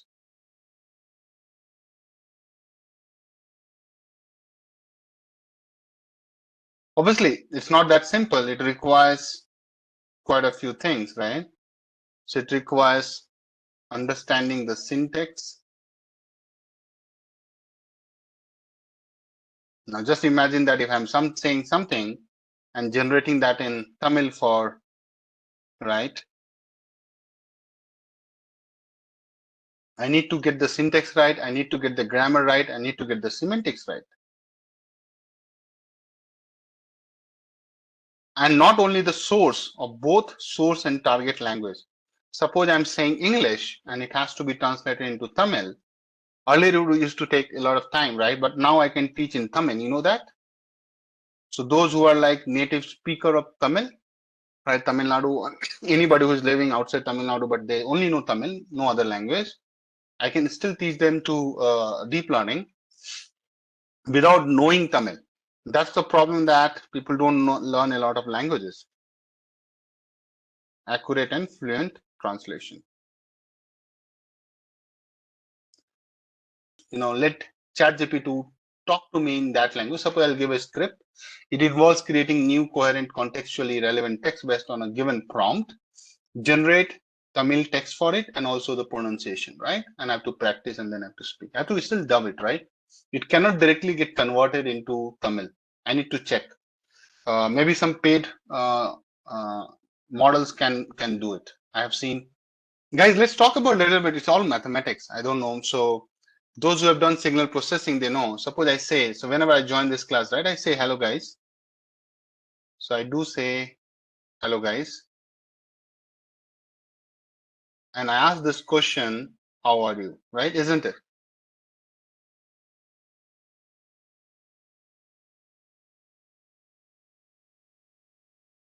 So when the moment you say the word hello, right, every letter has its own way of sounding, right? Hello, right? Hello. It's a speech. But if you try to show this, right? So when I say hello, it's an analog signal. It's a continuous signal in time.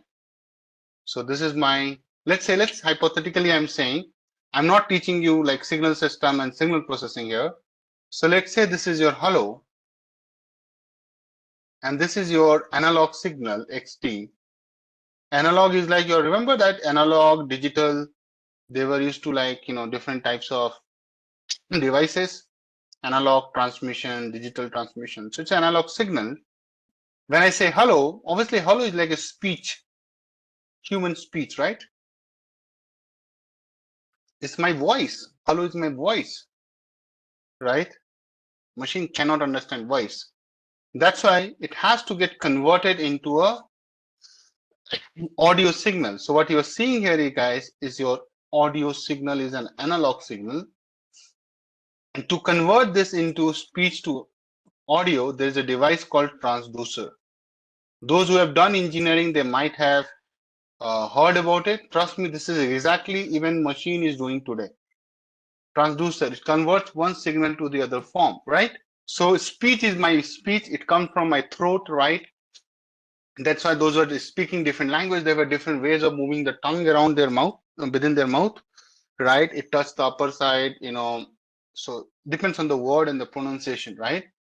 So God has created that. So we have this gland, pharynx, I remember.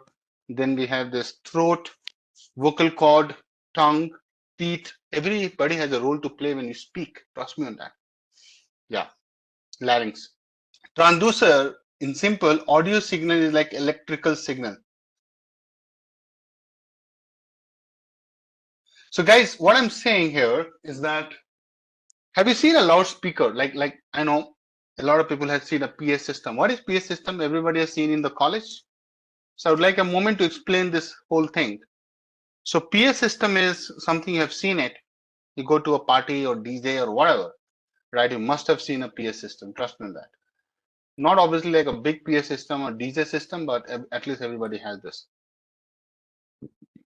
So if you see here, there is a microphone, right? So let's say I am trying to talk to you guys. Obviously, I can't sing. I'm a terrible singer. I'm a terrible comedian. Means my lame joke, nobody. But let's say only I could give some gyan, right? That's my forte. That's my skill.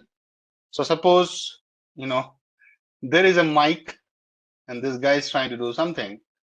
right? The moment we say something, let's say here I said here, hello. I just say hello very quietly, not loud, not shouting. Hello. This hello goes where? This hello goes into this microphone first. Microphone, it's a short for microphone. Microphone is a transducer. Let's talk a little bit of engineering here, and you will love. So guys, I've done electronics, right? You remember this? So when I teach communication system, right? I mean, I used to like, trust me, I used to like control the whole class communication system, and I used to teach like, it's still a hit. So hello, microphone transducer, what it does, microphone is a transducer, guys, listen to me. So where is the microphone? Let me highlight, this is the microphone, huh? So microphone is a transducer. So what it will do, guys? It will convert, this microphone will convert speech into electrical signal. So you can say that speech or voice to audio, which is your electrical signal. So let's call this audio. Audio is your electrical signal, Shania, not the other way around. Audio and electrical is same, right? Now, once you're done, then you have seen it, right? This microphone will be connecting to either wirelessly or whatever, but will be connecting to this part. What is this box? This is a very famous box, amplifier, right? And then you see this is your loudspeaker. Guys, loudspeaker is also a transducer. This is also a transducer. So now what machine does now, and you will love it. So what it does, if I say a hello, let's say this is the voice for hello. This is the waveform it has created for hello. But when I say hello to a room full of 400 people, I say hello, but you will hear or you will listen hello, right? You understand the difference? I say hello and you hear like hello. So, this power has come to my voice because of the amplifier. See, so it becomes bigger and waveform is same. So when it goes to the mic, who is making this magic happening here, guys? So this hello becomes in waveform, you will see a big hello is coming to you. But who is making this happen, my dear? Amplifier, X. So it is called transmitter, receiver. Now when I say hello, then loudspeaker, you think loudspeaker is doing this. No, loudspeaker is doing nothing. Loudspeaker is not making this hello bigger, right? Amplifier is doing it.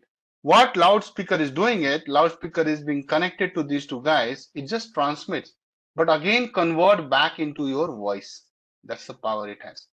So guys, you cannot understand electrical signal. If I say hello and then it gets converted into electrical signal, which is this, you will say some electrical vibration will be there, but it has to get converted back to hello, but amplified hello.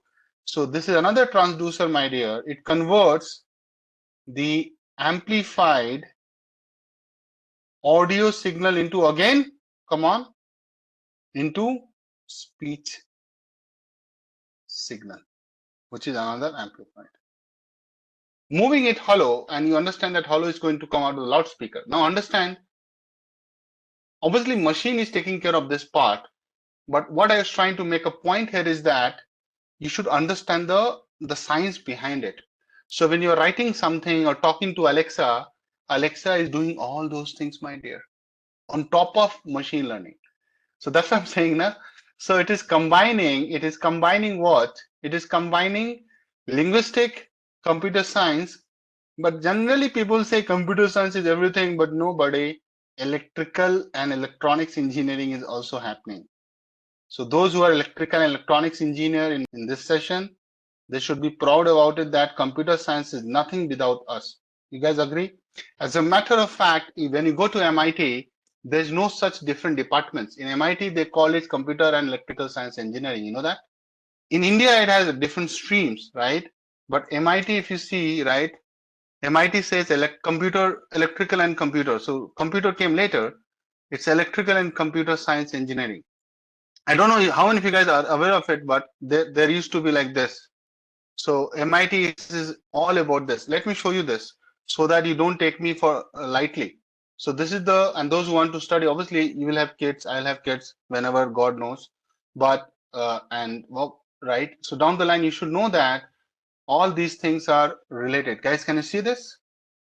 So this is like some awareness. I mean, electrical engineering, computer science, AI, decision making, all three, they have combined into one department. Obviously, it's one of the top-notch colleges across the globe. So yes. So I told you NLP, NLG all are related. So NLP has this big segment, which is your natural language processing. And this has two branches to it.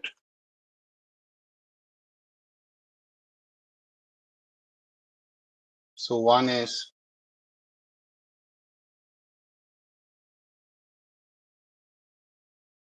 there's no video, so we're not worried about it. So already I introduced this, but now I'm going to build on top of it. So I'll say one is your natural language understanding, NLU, natural language understanding.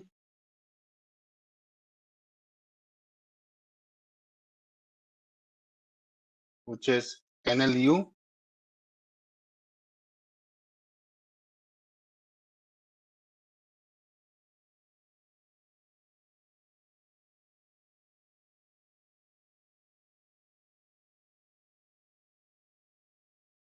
So NLU is not something which you don't know. I just explained that, just jotting down quickly so that you are not clueless.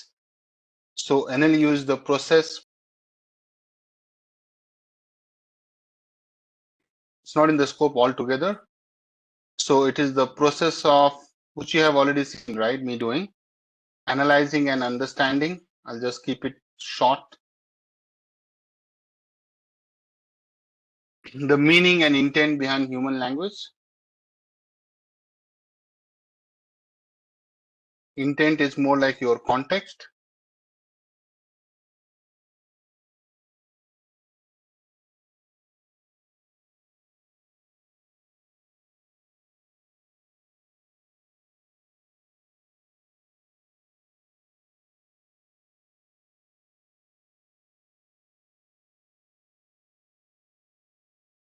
It focuses on comprehension,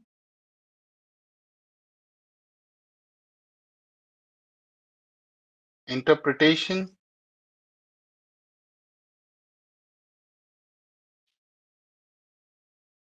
and extracting meaning from the text or speech. So when I say speech, means you can also analyze your audio now, right? But our course is more on the text. So I'll be sharing the US sentiment, US airline data to work on it. That's where we are going to do the more like the hands-on guys. I'll just highlight here. But as a matter of fact, you can also do speech analysis. There are a few techniques which I think generally people want to get into it. So I think,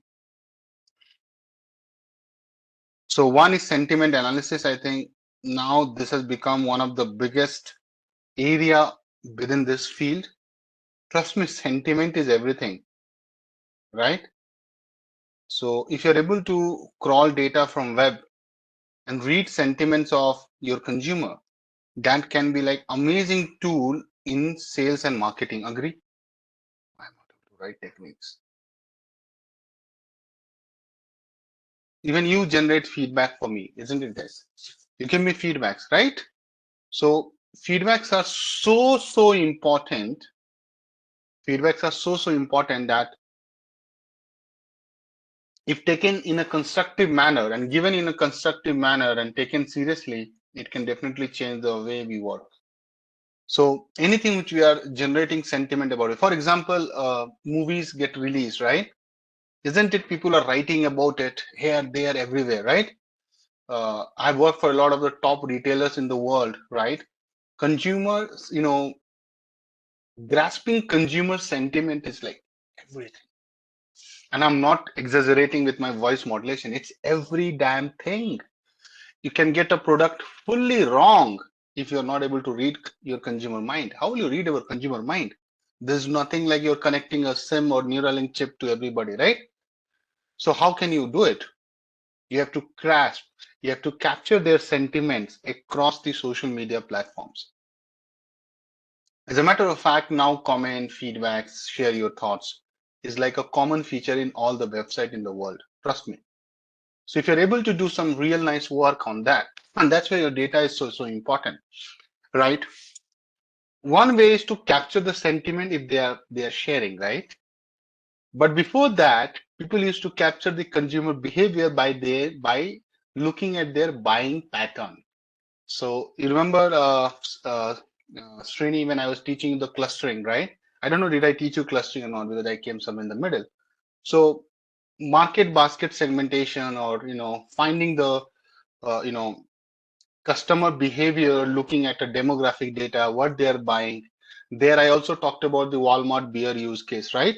So the segmentation, basketing or grouping the customers on their interest, buying pattern, what they're doing within your store tells more than you know. It's just that you need a real guy who can analyze the data and make some real insights, take some real insights from there.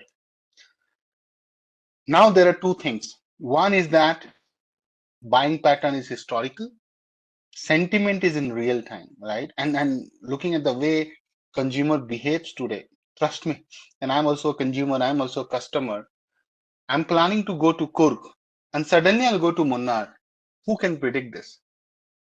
You understand what I'm saying? It's impossible, right? So it depends on 10 different things, and it's not all everything can be programmed and put into a model. So that's why someone will do in real time, and cookies is more to blame for, right? So these guys who are running this company like Make My Trip, Go Ibibo, Clear Trip, and likes of those, right? They so much play with your money with respect to the flight pricing. Trust me. But if you're not careful, right, you will always end up paying more. Trust me on that.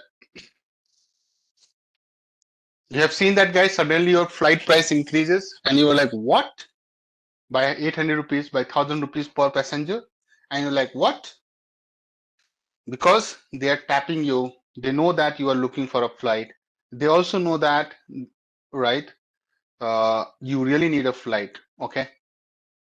So I don't know, means tech has come so far. If I don't complete a process on one app, they will start messaging me on WhatsApp. Oh, you have left your flight, complete it. Please come complete it, right? They will even call you. So the new companies will call you and say, Akash, I think you left in the middle. I said, yes, you're charging me more, right? So, so the point is that now customers also know I think forget about these things. Let's talk about Rapido, Uber, Ola, right? Come on, guys. Everybody using cab. Let's not take some hi-fi example. So every day we do this where we are getting a cheaper cab. Hello, yes or no? You also book three, they also accept three, and then they will decide where to go, right? This is how it's working. At least in Bangalore, this is how it's working.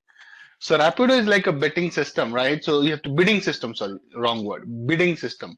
So if you are bidding more, they'll give you, you will get a car faster than anybody else. So suppose a normal route cost you from origin to destination 400 rupees, and you say, I'll give 500, dude, come please sit. You know, so if you're busy, you don't care for 100 extra bucks, you're not worried about it, pay and go. I've done it multiple times. What to do, right? Obviously, not something I would like to do, but what to do. So, guys, just understand that how they're tapping the customer sentiment. So, those who want to make a career in this field, they can study sales and marketing. And there's a very nice book on the marketing research, right? I'm forgetting the author name, but in case you need to know and you're interested in that, please, this is like a very fulfilling career. But join a very good company, because sales and marketing can be very toxic job to be in. Trust me on that. Especially the sales, not the marketing. Marketing is like, okay, you can do any ad, you can do anything, but targets and all you have to meet, so it's very tricky, competitive. Okay. But by that, everything is competitive in this world. So that is something and watch out for you. And there you can use a lot of, so Salesforce is one of the biggest tool in this world, right? So I feel, if you're aware or not, Salesforce is one of the biggest platform for this. And I feel that this is the way you can learn these techniques. So coming back to our topic of interest, which is your sentiment analysis, I'll talk about in this detail what is sentiment analysis, but I given one liner for it. So you go to a movie, you watch a movie, and you share your sentiment on Book My Show or IMDb, right? So generally you write some review and then you give a rating, right? Out of 5, out of 10. So basically, this analysis, this technique is all about determining the sentiment. Now, sentiment can be positive. Positive also has a lot of levels, negative and neutral. So some of the guys in my class, learners, they'll say, Akash is okay. And that's neutral. Akash is good, really good, excellent, positive. I don't think he's good, right? He's a bad trainer, negative. I'm just taking, on me. So same class, same set of learners, they will have different sentiment about a one person. Similarly for a movie, similarly for a product. Like a lot of people will be iPhone lovers, right? A lot of people will be like Samsung lovers. And that's why there is a page on Instagram where Samsung guys keep trolling iPhone guys. And trust me, even my workplace people are sharing me the links of the Instagram because I use iPhone. and and they keep sharing that, see this, right? Means it's okay. But you understand, it's like a war out there. So India lost a match against New Zealand. Sentiments are pouring from all the places. Now, even government, like the political parties are using data like anything. You know that, right? I don't get political here, but I'm saying that they're also using AI. They're also understanding the people's sentiment. They are doing survey, and that's how they get the exit poll right most of the time, right? If they're not, rigging it. Good. So that's how it is. That is your sentiment analysis. Then one is like named entity recognition or entity recognition. So this came up pretty late, but this has come and revolutionized the way we look at NLP.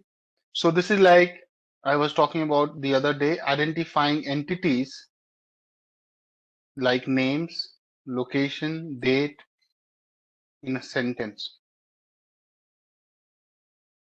So now with this, models are there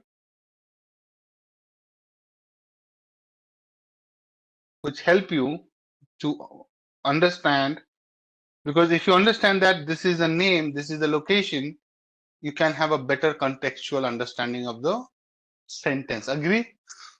And I will not deep dive on this because I had already shown you this in here. I don't know if you guys remember or not, but I'll show you that I was taking this example, Steve Jobs example, right? Did I take that Steve Jobs example? I think I did it. I did it, right, guys? I'm not able to find, but I did take the Steve Jobs example. I think I did here. See, Apple is looking at, right? So go through that. That's the same thing. Let's quickly talk about natural language generation, guys. NLG.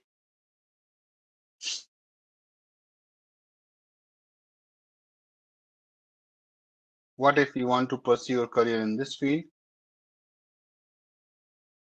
But without knowing NLP, NLU, so you need to know NLU, then only you can be better in NLG, right? So there's no shortcut. But right, it is the process of generating, let me write quickly.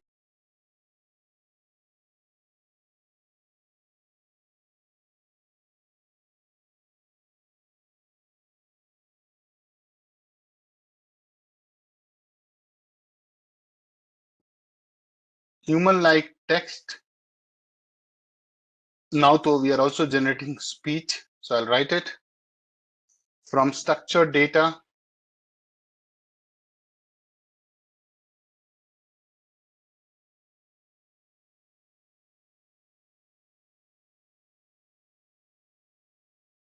It focuses on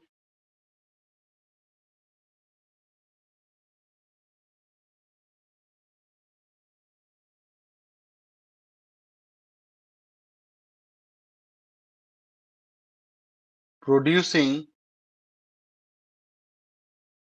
understandable and coherent text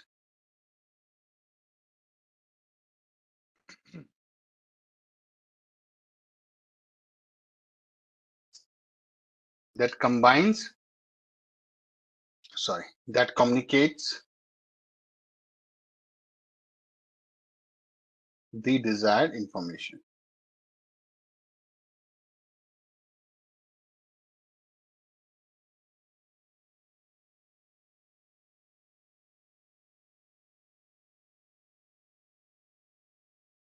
So there's a very good company called Automated Insights. I don't know how many of you are aware. So I applied this plugin in Tableau in one of the projects. So what it does, guys, it reads the data behind the chart and give you summary. So generally we look at the chart, take a screenshot and write the summary, isn't it, guys? Come on, right? What it does, right? It will give you a summary of the same chart for different department heads. So if there is a sales representative, it will generate chat like a summary or generate text, right? More for this guy who is viewing this chart, right? So in Tableau, you can have the role-based access, even in Power BI. So for Mr. Mitchell, Donald Mitchell, right? Donald Mitchell, you can clearly see that he's getting 61%, right? Missing on target, whatever. So it will give you the full summary of what you're doing, right? Then head of sales will see more like a summary across the different sales representative, and sales manager will be like having a different view to it. So this is interesting, guys. Do you like it? I don't know. You are also going to be taught Power BI, or you must have been taught Power BI, but I don't know if your trainer did touch upon this topic that even Power BI can do things. It can find some good, nice summary of the charts like this. So there is something called Serve Insights, right? Insight service. So generate insights for the chart. Can you see I have put a red box here? Get insight. So it says that there's a correlation between vendor and total defect reports for this category, right? So you have a filter there. So you put a filter for the category. So it's saying there's a strong correlation. I would rather say it's not that smart than this, but just just keep an eye on these things. A lot of things will come in some time. Okay. You agree with me? There are a lot of things coming down the line. So SEO is like, search engine optimization. So NLP plays a big role, a crucial role for that thing. So, you put hashtags, right? Your page has to rank to show on the top, isn't it? That's the whole point of doing SEO. Suppose I want to search data science or deep learning program. Intellipaat name has to come on the one of the top 5, right? Then only you know that Intellipaat exists, and that's business. Means if I don't come on top by hook or crook, I'll not able to sell anything. Agree or not? So be it any company, let's take Accenture. If someone is searching about something in supply chain, Accenture doesn't come, then I think they'll not know who is Accenture. So marketing is all about bringing your page, whatever I do, on the top of the things, and that's where the content writers, content influencers, and all, they are doing a lot of these things. So NLP helps the search engine. So like Google, take example, Google is the giant. So Google understand the queries, right? And then it matches with the hashtag and what you have written in your blog or in your video hashtag or description of the video, right? And it tries to, see that what is the overlap. So suppose I say best smartphones for photography. There are a lot of phones coming only for photography. So NLP helps the search engine understand that user is interested in phone, right? With excellent camera, not just any smartphone. Agree or not? Come on. So if I write best smartphones for photography, so Google is going to do the intent of the search. That's number one. Number two is that that's where the semantic search, the contextual thing comes into the picture, right? So search engine use NLP to connect related topics, right? So in this case, it will be like wide angle camera, some hashtag will be there, right? Or what kind of photo you want to do, like wildlife photography or like a movie photography or cinematic photography, right? Or video making. So those keywords which you put in the hashtag, right? When you're promoting your product, Google will understand, right? And they will rank you. Now that ranking logic is very tricky. Even I think Google only knows. We can't know that. But obviously they know that these are the levers for you to get ranked. And that's why I think Sandeep has written. So Google has to rank, but before Google can rank, Google has to understand the search intent, what is the reason behind that search, and then it does the semantic search, which is your contextual understanding. Like I want to buy a phone for photography, not any phone, then Google has to also find which pages are offering that kind of phone, isn't it, Priyank? So like let's say a company like Sony, let's say a company like, sorry, why I'm saying Sony, Samsung, Apple, take it, MI, XYZ, right? So which phones are going to be like the best one for this guy who is searching on my web, right? Google.com. So obviously they will be having some articles written, some hashtag, right? So they know that, okay, because these guys also publish a lot of, blogs, they do a lot of, paid reviews for their product. All these guys who are doing reviews every month, every week, they'll come with 10 different phones. So what do you think? Right? It's not all they do genuine things. Obviously, it's a business, right? They have to give some preference, but they will also protect their credibility. They can't say that lava is the best pen in the world, right? Nobody will, they'll stop watching those kind of, channels. If I say lava is the best phone in the world, you will say, go to hell. Who is this channel? Right? I'll block it, unsubscribe. You know what I mean? So yeah, it's a collaborative approach. And I was looking on a laptop, Asus ZenBook laptop, right? ZenBook laptop. So on their page, they have already linked a lot of bloggers, tech bloggers, reviewing their product. So I like that. They are very honest.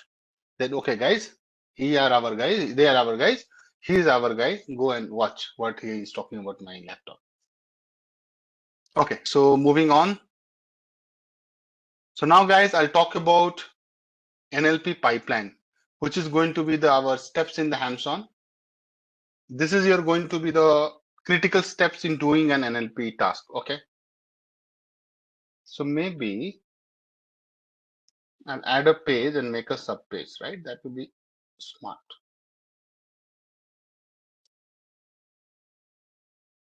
So anything when you're doing with respect to NLP, you have to build a pipeline. It's very important. Guys, disclaimer, focus on the steps, not on the sequence. It's not the hard and fast, excuse me, that you have to follow exactly this.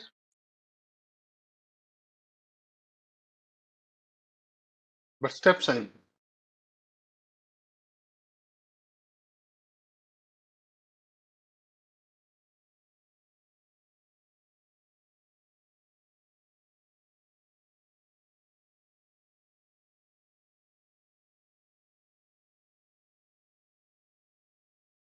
so credit goes to Turing website.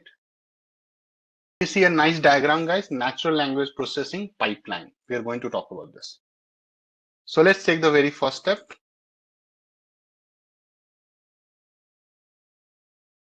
Sentence segmentation.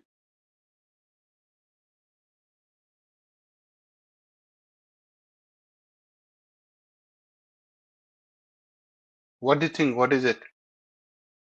Okay, so it is the very first step.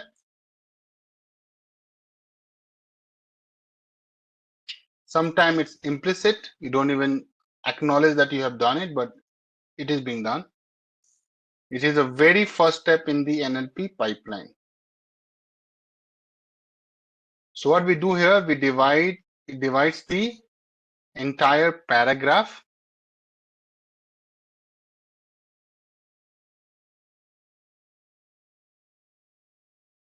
into different sentences for better understanding.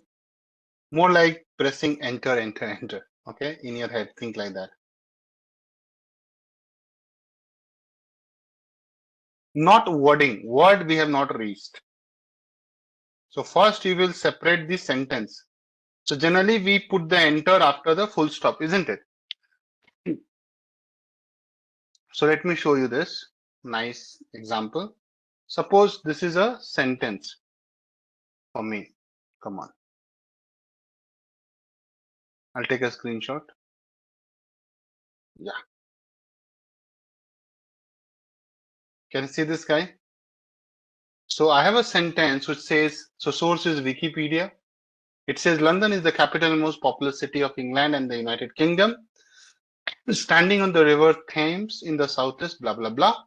But if you observe, by every full stop in the below, we have segmented it, right? So after this, then I think after this, right? See? And that's how it's done. Clear? Very easy step. I'll move on to the next step. We will do that when we'll build it. No, we'll do it. Okay. All these steps are not exhaustive. Means sometimes people don't do it. So don't think if I'm not doing it, we are missing a step. Again, I'm telling you. So understand the concept of each step. Word tokenization. You know this? Must have heard now. Word tokenization. Tokenization is a very famous keyword in NLP. Generally, interviewers ask, "What is it?" Breaking sentence in the words in the token. So it is a very crucial step. So let me write. You're right. I think people have got some idea here. So my dear, it is the process of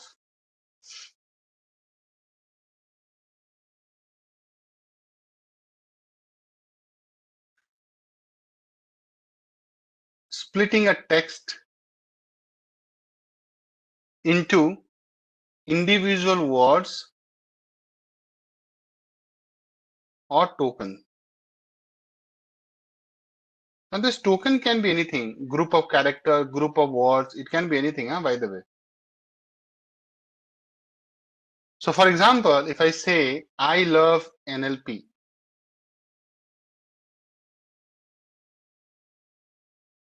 simple one sentence. So word tokens can be coming from this sentence is what? You know which are the words here? It will be I love, and I think acronym we will take it as a one word. Makes sense? Clear?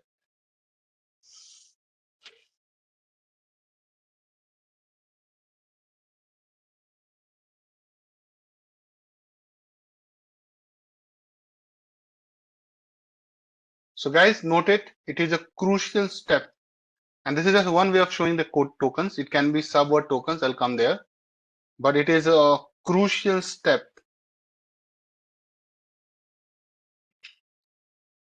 as it transforms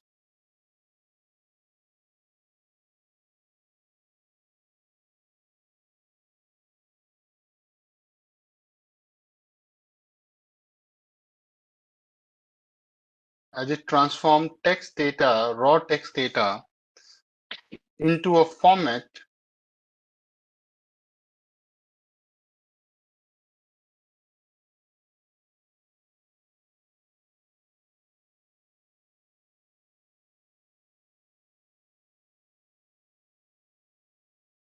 team will let you know. Don't worry about now. That can be processed by ML algorithms. And you can also write AI. Sometimes people get, oh, AI, you are not writing. AI is like implicit. So it's very important that we are converting a raw text data into a format that machine learning or AI models can understand, right?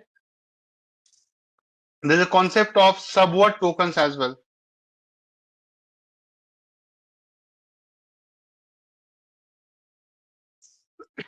subword tokens.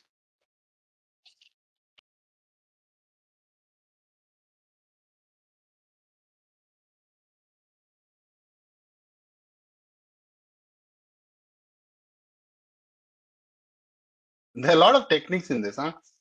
Let me write a technique. But you're right, subword is like taking a word out of the word only. A technique to handle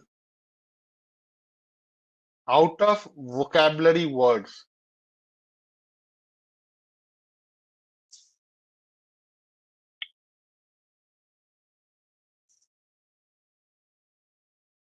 By breaking them into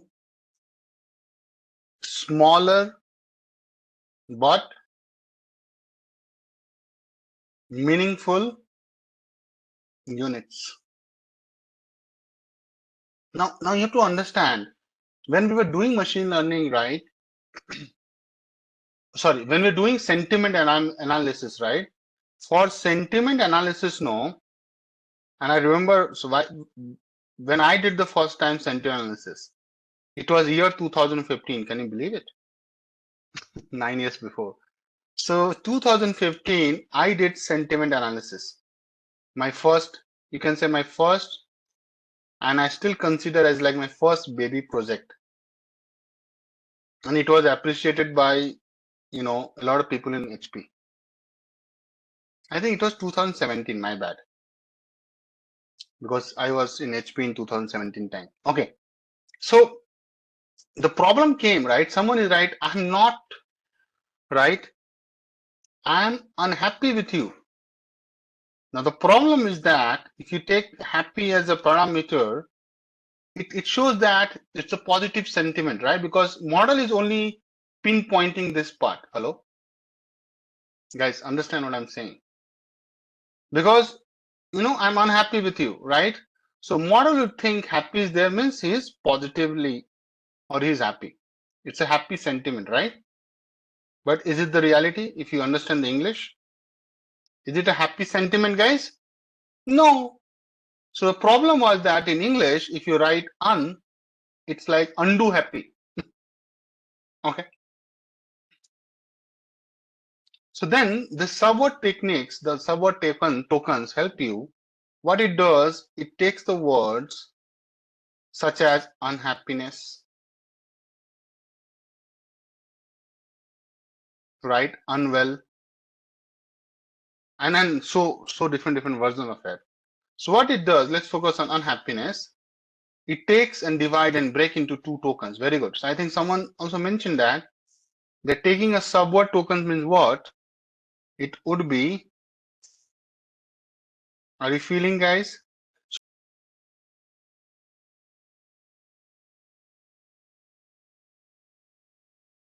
That this is and happiness, right? But it doesn't mean that you will divide from anywhere. So unhappiness, right? Unhappiness, it will not do this. So the models are trained to do this on their own. Make sense, guys? Come on. So this is called subword tokens. They can be also character tokens. Now this is like getting too much detail. It's like you might be needing going to the lowest level of the detail. So in some cases,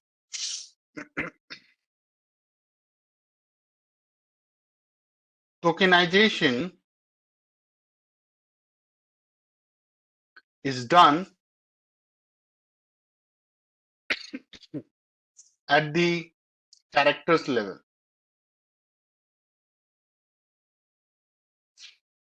where each token is a single character. See? Very good, Sandeep. So where each token is a single character. So for example, I take a word cat. Now, if I have to ask you what is the character token here, guys?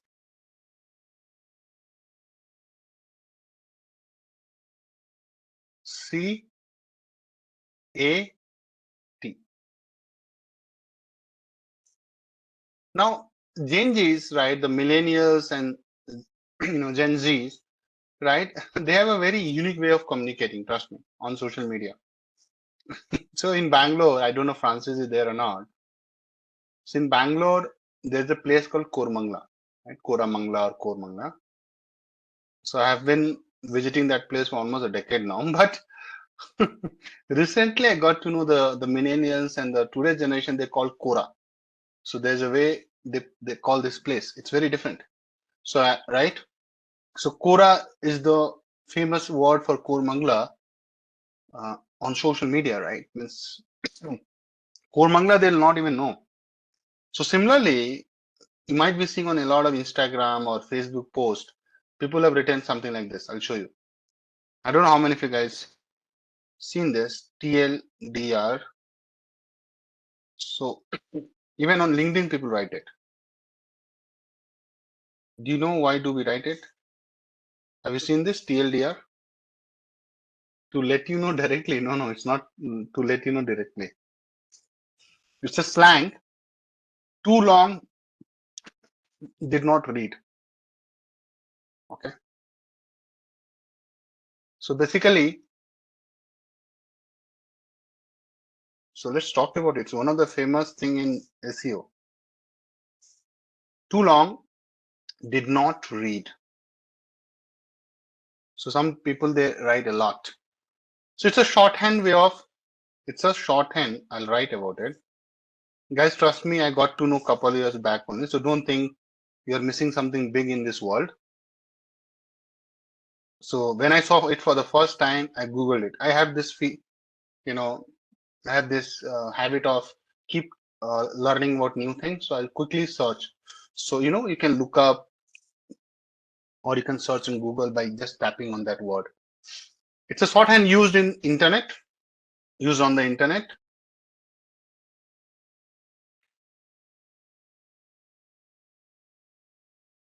To summarize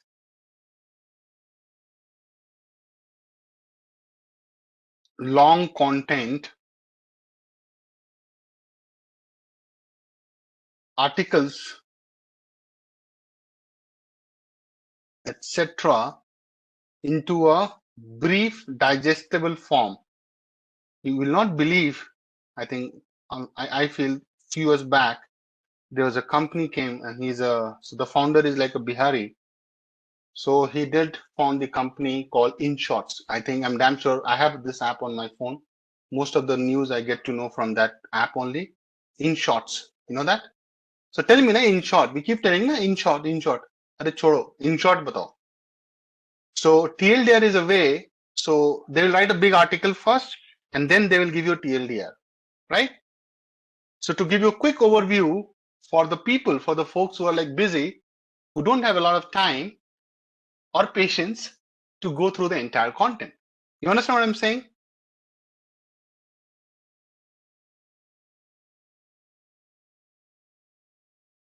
So now if NLP does not understand that TLDR is written and then the article starts, it will miss that it is already summarized, Model needs to learn, right? The TLDR after something coming TLDR is like already compressed, summarized. So you have to tell the model, dude, this is TLDR content.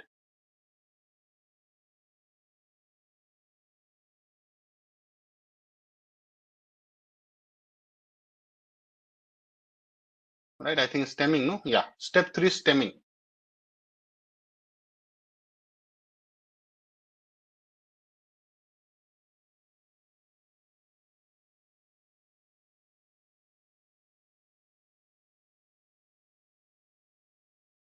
Okay. So guys, everybody knows stemming, right? Have you done stemming on a plant? Or have you seen somebody doing stemming on a plant? So to grow a plant from a plant, people do grafting and create so they take a base of a plant and they create a root from the stem, right? And then they get a new plant and that's how the plants are multiplied, correct? So that's called stemming. This is the word, source of the word, stemming.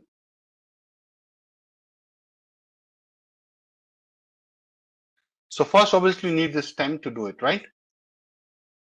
In NLP, if I tell you a few words, so I'm a consultant, right?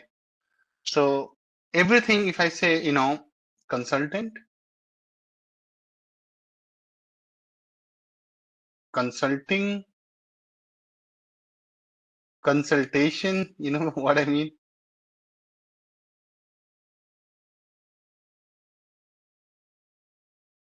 Consultative. At least these are the words I know from my English. But if you think something I've written wrong, right? Do you agree that all these words have a base called consultant, right?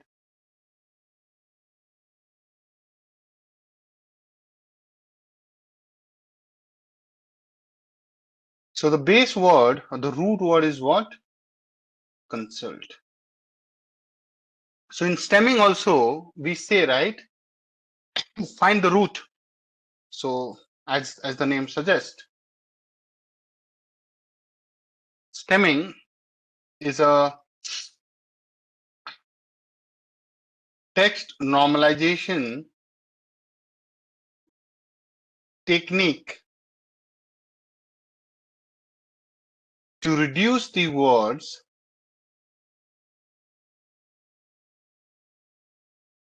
to their to their base or root form,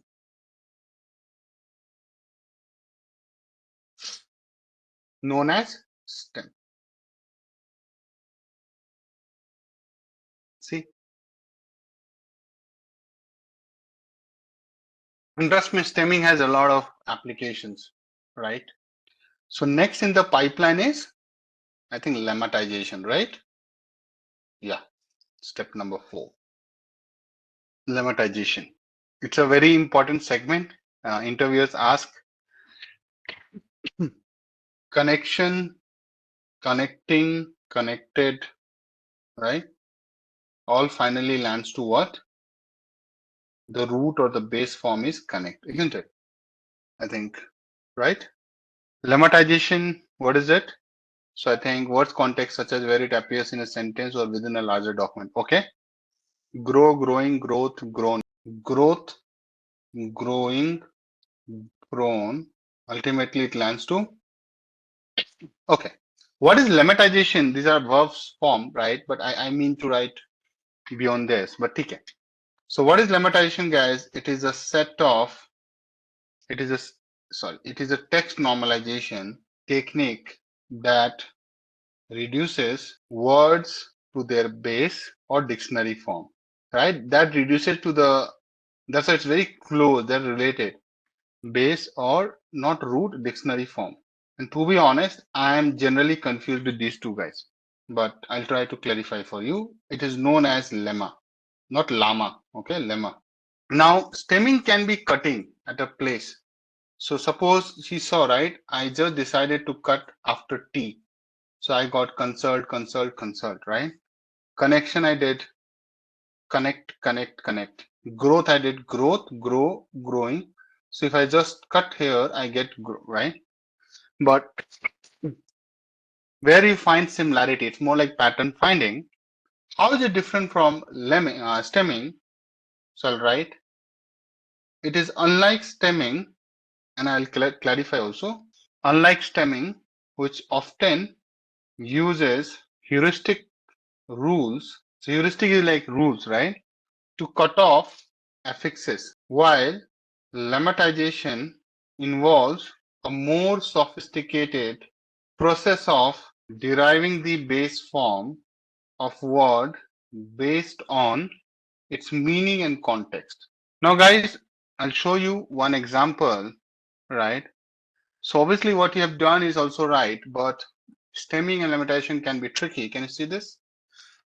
So obviously I've taken this from a source, credit goes to the guys, but can you see, you might decide later that I want to just, cut it like stemming, like cutting, right?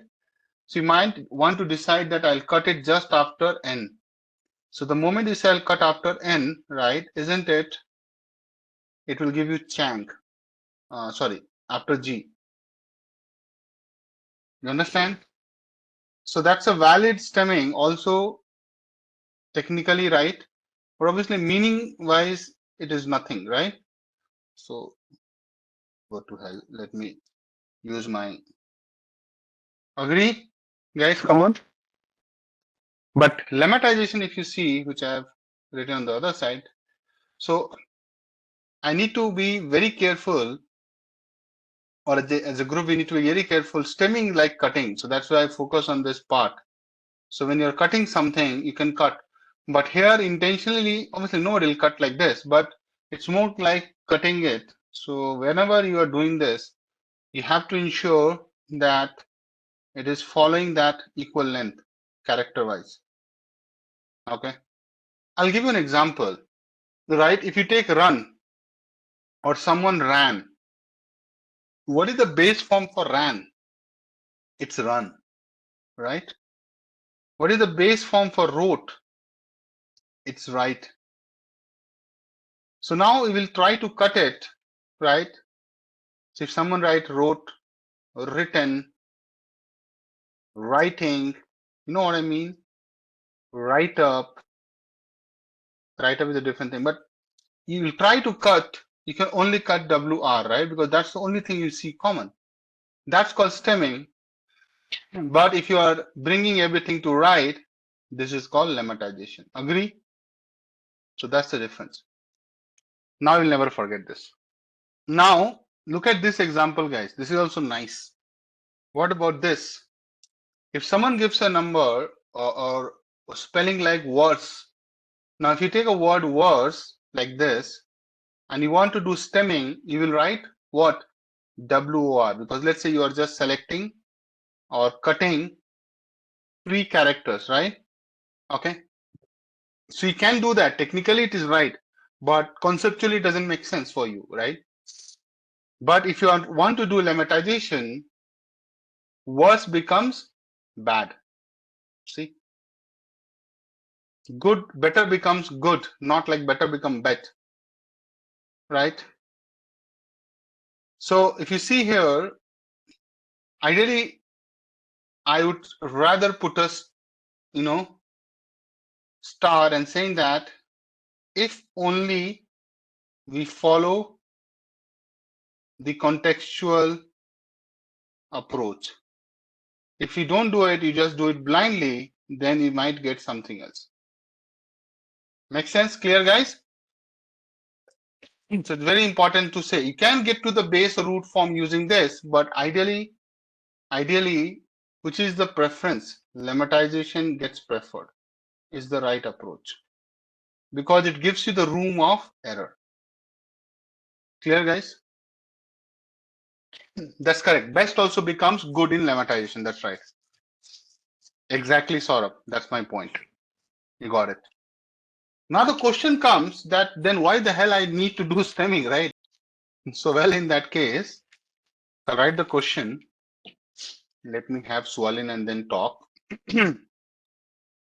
Well, in case it seems that stemming, right? That's the question and the response. The response is very simple, and that is speed and simplicity. It's not that simple, so I'll try to justify what I've written. Speed and simplicity. So what I mean by that, stemming algorithms are generally simpler and faster than lemmatization algorithms. And it's obvious, no? It's a rule-based cutting. So if you don't have a lot of computational power, you might end up doing stemming. So stemming can be less resource intensive, making it suitable for large scale application. That's where its value add is. Now you do a proper stemming, then you can still go to the root form. Hello, yes or no? But yeah, this is a little tricky than easy. So you have to do a little processing of the text. Okay. And there can be a question that where to use what, right? So let me talk about it. So it's more like a choice. So I would say choice between stemming and lemmatization. So let's talk about one problem area, classification problem. Yeah, versus lemmatization, right? So classification problems, if you talk about it. So in general, you take any classification problem, stemming is often used in classification problem. I'll explain why. So I'm giving an example as per the best practices, which can help to reduce dimensionality of text data by grouping different forms of a word together. Now, suppose in a big article, you're using different forms of the same word by doing stemming, right? You find the common word consult in all 4 or 5 words across the whole data. You are just grouping all these guys, which might have come multiple times into one group, which is consult, right? So are you not reducing, you're not grouping and consolidating your data in clusters, small groups? Exactly, right? So what they're saying that it is as good as saying that treating related words as the same feature. So you will be able to reduce dimensions, right? There's no point for having a dimension for consulting, consultation, consultant, right? Whatever, consulting, right? So 4 or 5 features you would have, you could reduce it to only one. This is a good area. I know you are looking for some example. We'll come to that. It's not that straightforward, Mr. That's why I'm not giving or able to give here. But this is more like a FYI information for you that classification problem, it's a good choice. I'm not saying that. Experts are telling that. Which one is a good choice? This guy, STEM. So you might be wondering where I use lemmatization. So it is for text generation problem. Now text generation is something more dependent on contextual thing, isn't it, guys? Come on. Rather than doing a similarity grouping. So you cannot like do stemming and take some, almost similar kind of problem here, right?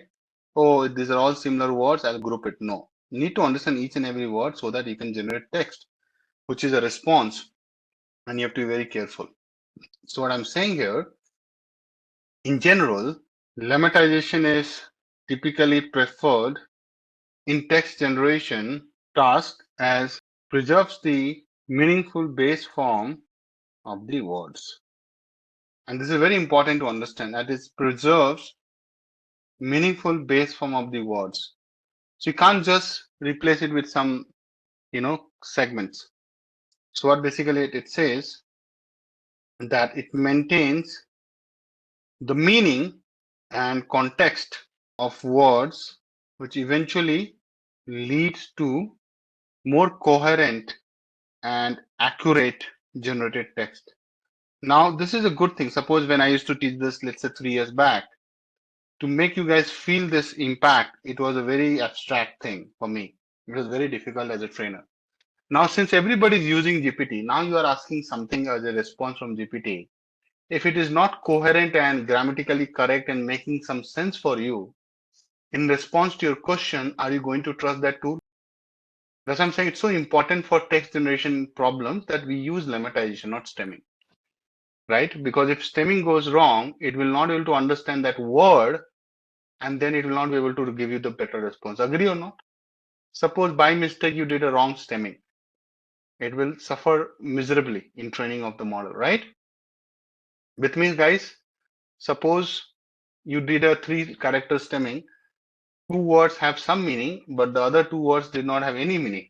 So the model will say what's happening here, right? Because it is not able to understand. So it happens, right? You're in a meeting, sitting, discussing with your project client, offshore client, or onshore client, and then suddenly you don't understand something that person said because the network was not good, or you could not understand the English he spoke. Like he might have brought in a really difficult word to understand, right? Or you could not understand the word or set of words that guy told you, or just mention because of the accent or any issue as such, isn't it you have to resort to say, can you please repeat? I missed it, right? Or I could not grasp what you said, right? So it's the same thing. You know what I mean? Because the context is lost for a minute or so, then you have to repeat. That's how text generation outputs are now getting better because now model training is done solid. So, but if you're asking something tricky from ChatGPT, you realize that, oh, it is still dumb, right? It keeps telling you the same. So for, I think last year when I was trying to do it, when I say last year, I think almost a year happened, right? After ChatGPT has come. It's been a year now, ChatGPT 3 and all, right? So last year, when I used to ask something, right, it was making like baby mistakes. So I was doing some calculation and it was doing this 23 minus 5 that ChatGPT is writing, that kept writing 19, 19, 19. And I was like, please fix it, it's wrong. And so is wrong your next all 10 steps, right? So then I realized that, ChatGPT mathematically is still not there. But now I feel that they have done some good improvements. And there are some updates that in a year or so, it can also solve optimization problem, which is fully mathematical, right? Fully mathematical. It can run iterations on mathematics. So it's basically can write your own algorithms. So I think the world is going to be super interesting to see what is in that, right? What is stop word in NLP? Anybody knows this? Give me an example. Stop words. And the right is in, of, etc. These are called stop words. So basically words that are commonly used in a language but are often deemed irrelevant for specific NLP tasks, right? Which are not very important. That's right. So examples in English language I can give you. That's our common language here. So it can be and, a, and, the, and, or, is, in, of, to, etc. All the pronouns. So yes, continuing on this, I'm writing. The list is big. You don't need to remember this because model has already those things. So what is the primary goal of removing stop words? Is to focus on more meaningful words that carry substantial information for text analysis such as sentiment analysis or topic modeling. By the way, right? Topic modeling is a big use case in industry, insurance industry, BFSI, banking, finance, service, insurance, right? Correct, no? So BFSI is your where you have a lot of documents in place, so you'll be using it, my dear. I think financial services, right?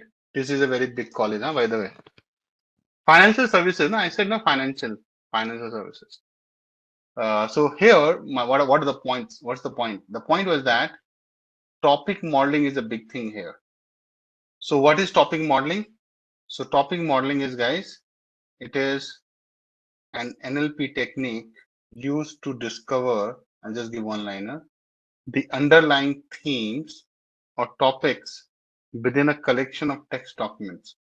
How many of you have taken a loan, mortgage loan, in India, outside India? Have you seen the pages they have? And the terms and the contracts, deeds, right? Those documents which they actually process for you as a mortgage for the loan, right? Banks. So I don't know if you have taken a home loan by now, you know it.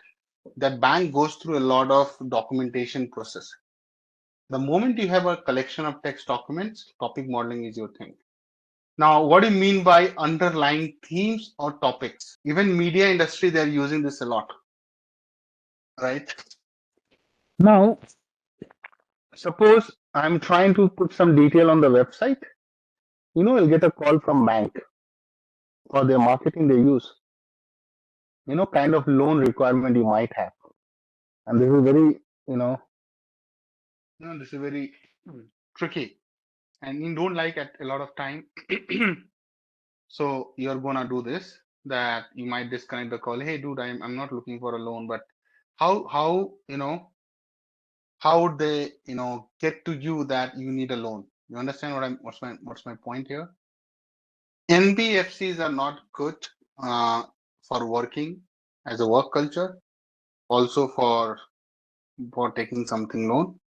But what happens now? Not everybody is having a very good profile, and not every bank will consider you. So you end up going to NBFCs, right? They give you an easy loan service, but terms are very strict. Experience is not that great. Okay. And see, I'm not like some finance expert here, but I'm just telling from my experiences and others' experiences.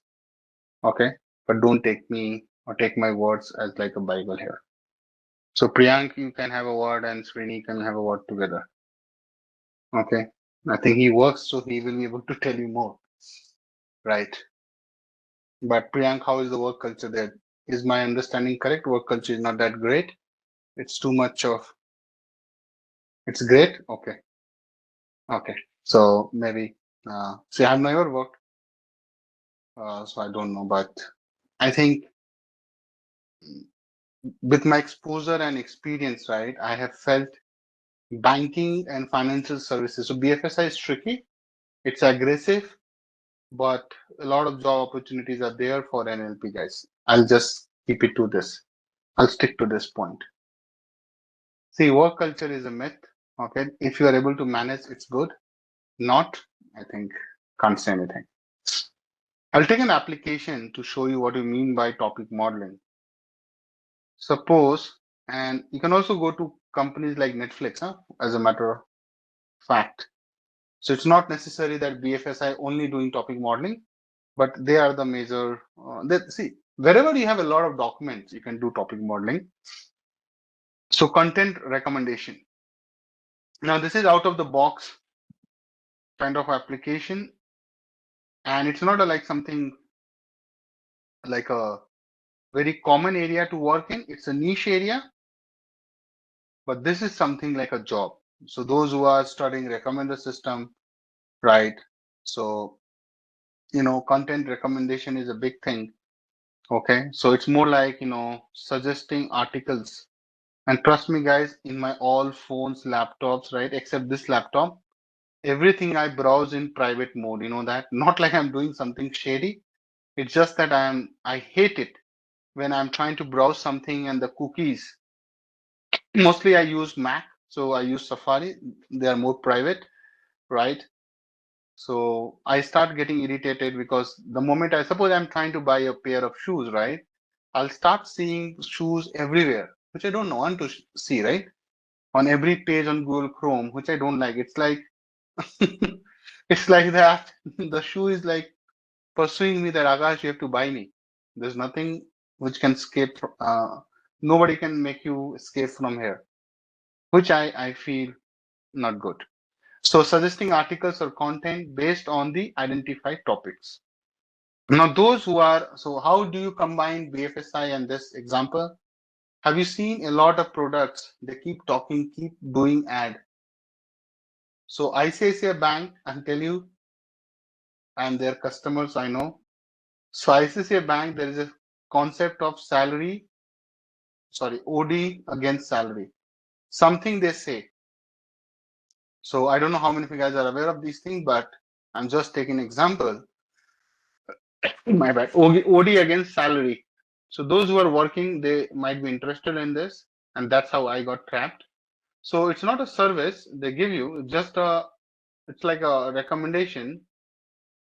And so let's say someone is searching OD, for example, anywhere in the world when I say India, and you will, so those who are working here, they will agree to me. It's a real case use case example I'm taking. It's a as real it can be, right? As real as it gets. So OD is overdraft, very good. So let's understand quickly what is overdraft. So overdraft is like a credit line to you, and you only get paid the moment you use that money. You have to pay interest on only on the amount you're using. 100 rupees, 100 days, 100 rupees one day, doesn't matter. It's not like a loan. It's not like some EMI you have to give. and pay back as soon as you can. If you don't pay, you will be keep getting charged as an interest. I never recommend anything such as such to any student here. Anybody who's in college or just started the job, this is for people like us who has a lot of expenses and less money, so you don't get trapped.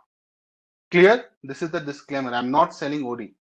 Okay, I'm just explaining a use case. So I'll tell you my own experience, and when I look back, so I thought, okay, experience was not good. Why don't we use just that as a learning thing in my session? Okay, so that's what I'm doing exactly. So overdraft is like, it's like a credit line, right, for you. So it's like, suppose you get a 5 lakhs credit line, depends on a lot of factors, forget about it. So it is in your, it's like your money, but it's not your money. You know what I mean? It's not like credit card, because credit card has to be paid on the 40th days or 35th days, or they will charge you like, wow, like interest will be like 25%. So you can't afford, right? OD is like, interest will be like 11%, 12%, whatever, but it is manageable. That's why you don't get OD easily. So I was looking for an OD, just like money for the rainy time, right? Obviously, I'm not like some big shot, like a sheikh from Dubai. You know what I mean? So at times I might have need some money. So rather than taking a loan or borrowing from somebody, I like to use the institution.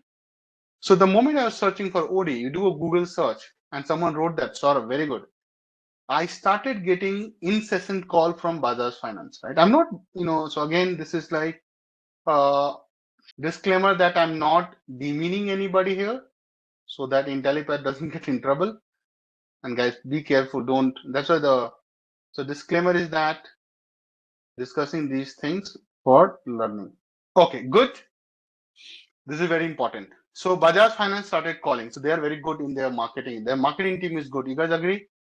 So Bajaj Finance guys started calling me. Okay. So they do business on this. This is their business operating model. So guys, how many of you have experienced that? You're searching for overdraft, personal loan.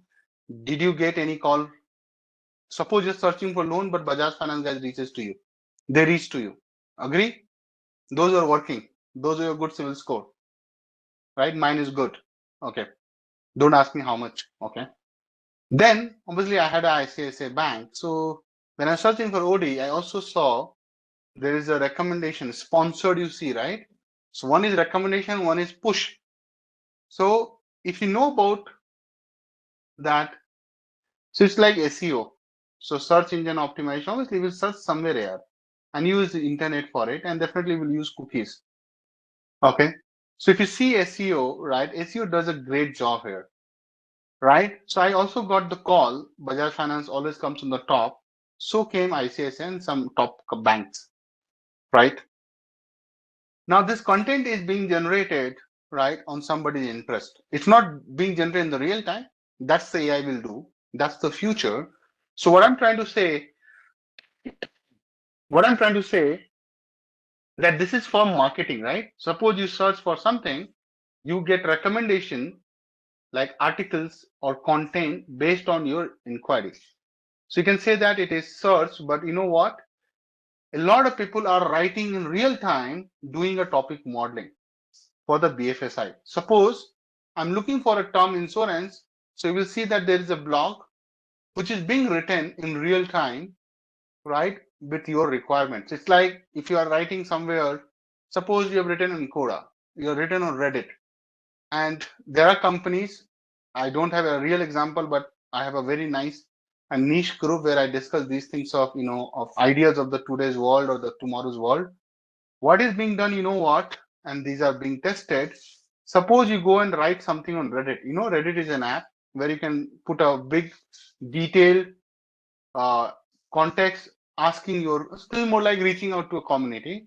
They scrap those data, right, web scraping, and see that if that's a common kind of query people are asking on these social media handles, be it Twitter, be it Reddit, be it Quora, right? Likes of those. And there are hundreds of them.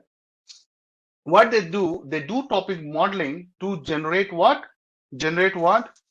Articles and blog, which will be so convincing that you will think that that, dude, this is it. That's how I got trapped. It looks so real and so fit to your requirement because they're using your input to put a content around that requirement. It's like you want to be a data scientist. I only talk about data scientists, right? But I am from a finance guy, right? This is so lame. So that is one thing. Second thing, that why BFSI today? So remember I was telling you that if you only hinging on AI coding, right, or Python coding or Python or AI based coding or Java coding, your days are limited, So trust me, your days are limited. How many of you are coders here? Can you say hi? Or let's do a quick survey. How many of you are coders here? Literally, you are coding to make some bread and butter for your life. Just coding, nothing much, without putting a lot of brain. So you just do coding every day. You just do some code or code quality checking of the code, testing your code, creating applications. So you're coding. Building product is also coding. Okay. Sales for developers. So you're coding. Okay. Architect is okay. I'm only asking who is coding to build product, to do anything like that. So if you are a technical architect, I think you're okay. You don't need to worry. So now you understand. So I'm a guy who adapts very fast. So why BFSI? BFSI has a lot of future. Trust me, a lot of future. And this is the first time plugging BFSI in NLP because I see a lot of promising career with AI because document is there, NLP is there. Those who like NLP after I complete, they can think about building a career on top of this, and domain is already there. So anybody who is from MBA, commerce, accounts, I think engineers are like omnipresent. You can think about getting into this. It's not a bad job. It's a very good job. Okay. My folks they work for Credit Suisse. They work for, Morgan Stanley, Barclays, a lot of banks. So if you can get this domain understanding and you like this field, that was the intention for bringing BFSI here suddenly. Okay, because supply chain, I keep talking about. After supply chain, I feel BFSI is another top notch is pharma or life sciences or healthcare or Medicare. But in India, I think it's very limited. That's why I'm very choosy.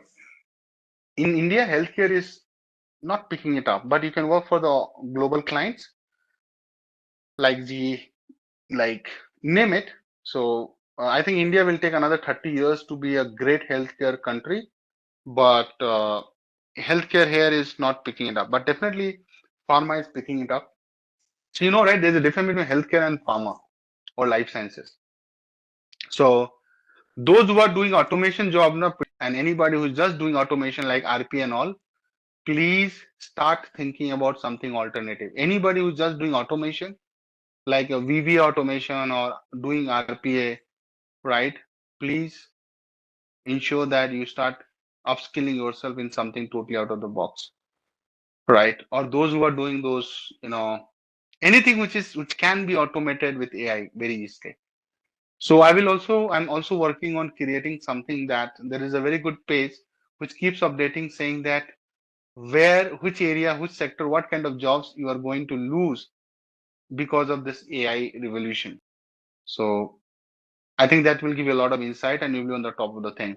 But what I'm trying to say, although we are teaching you AI only, so you guys don't need to worry. So those who are all present in my session, you are already learning something which people are going to use against you, right?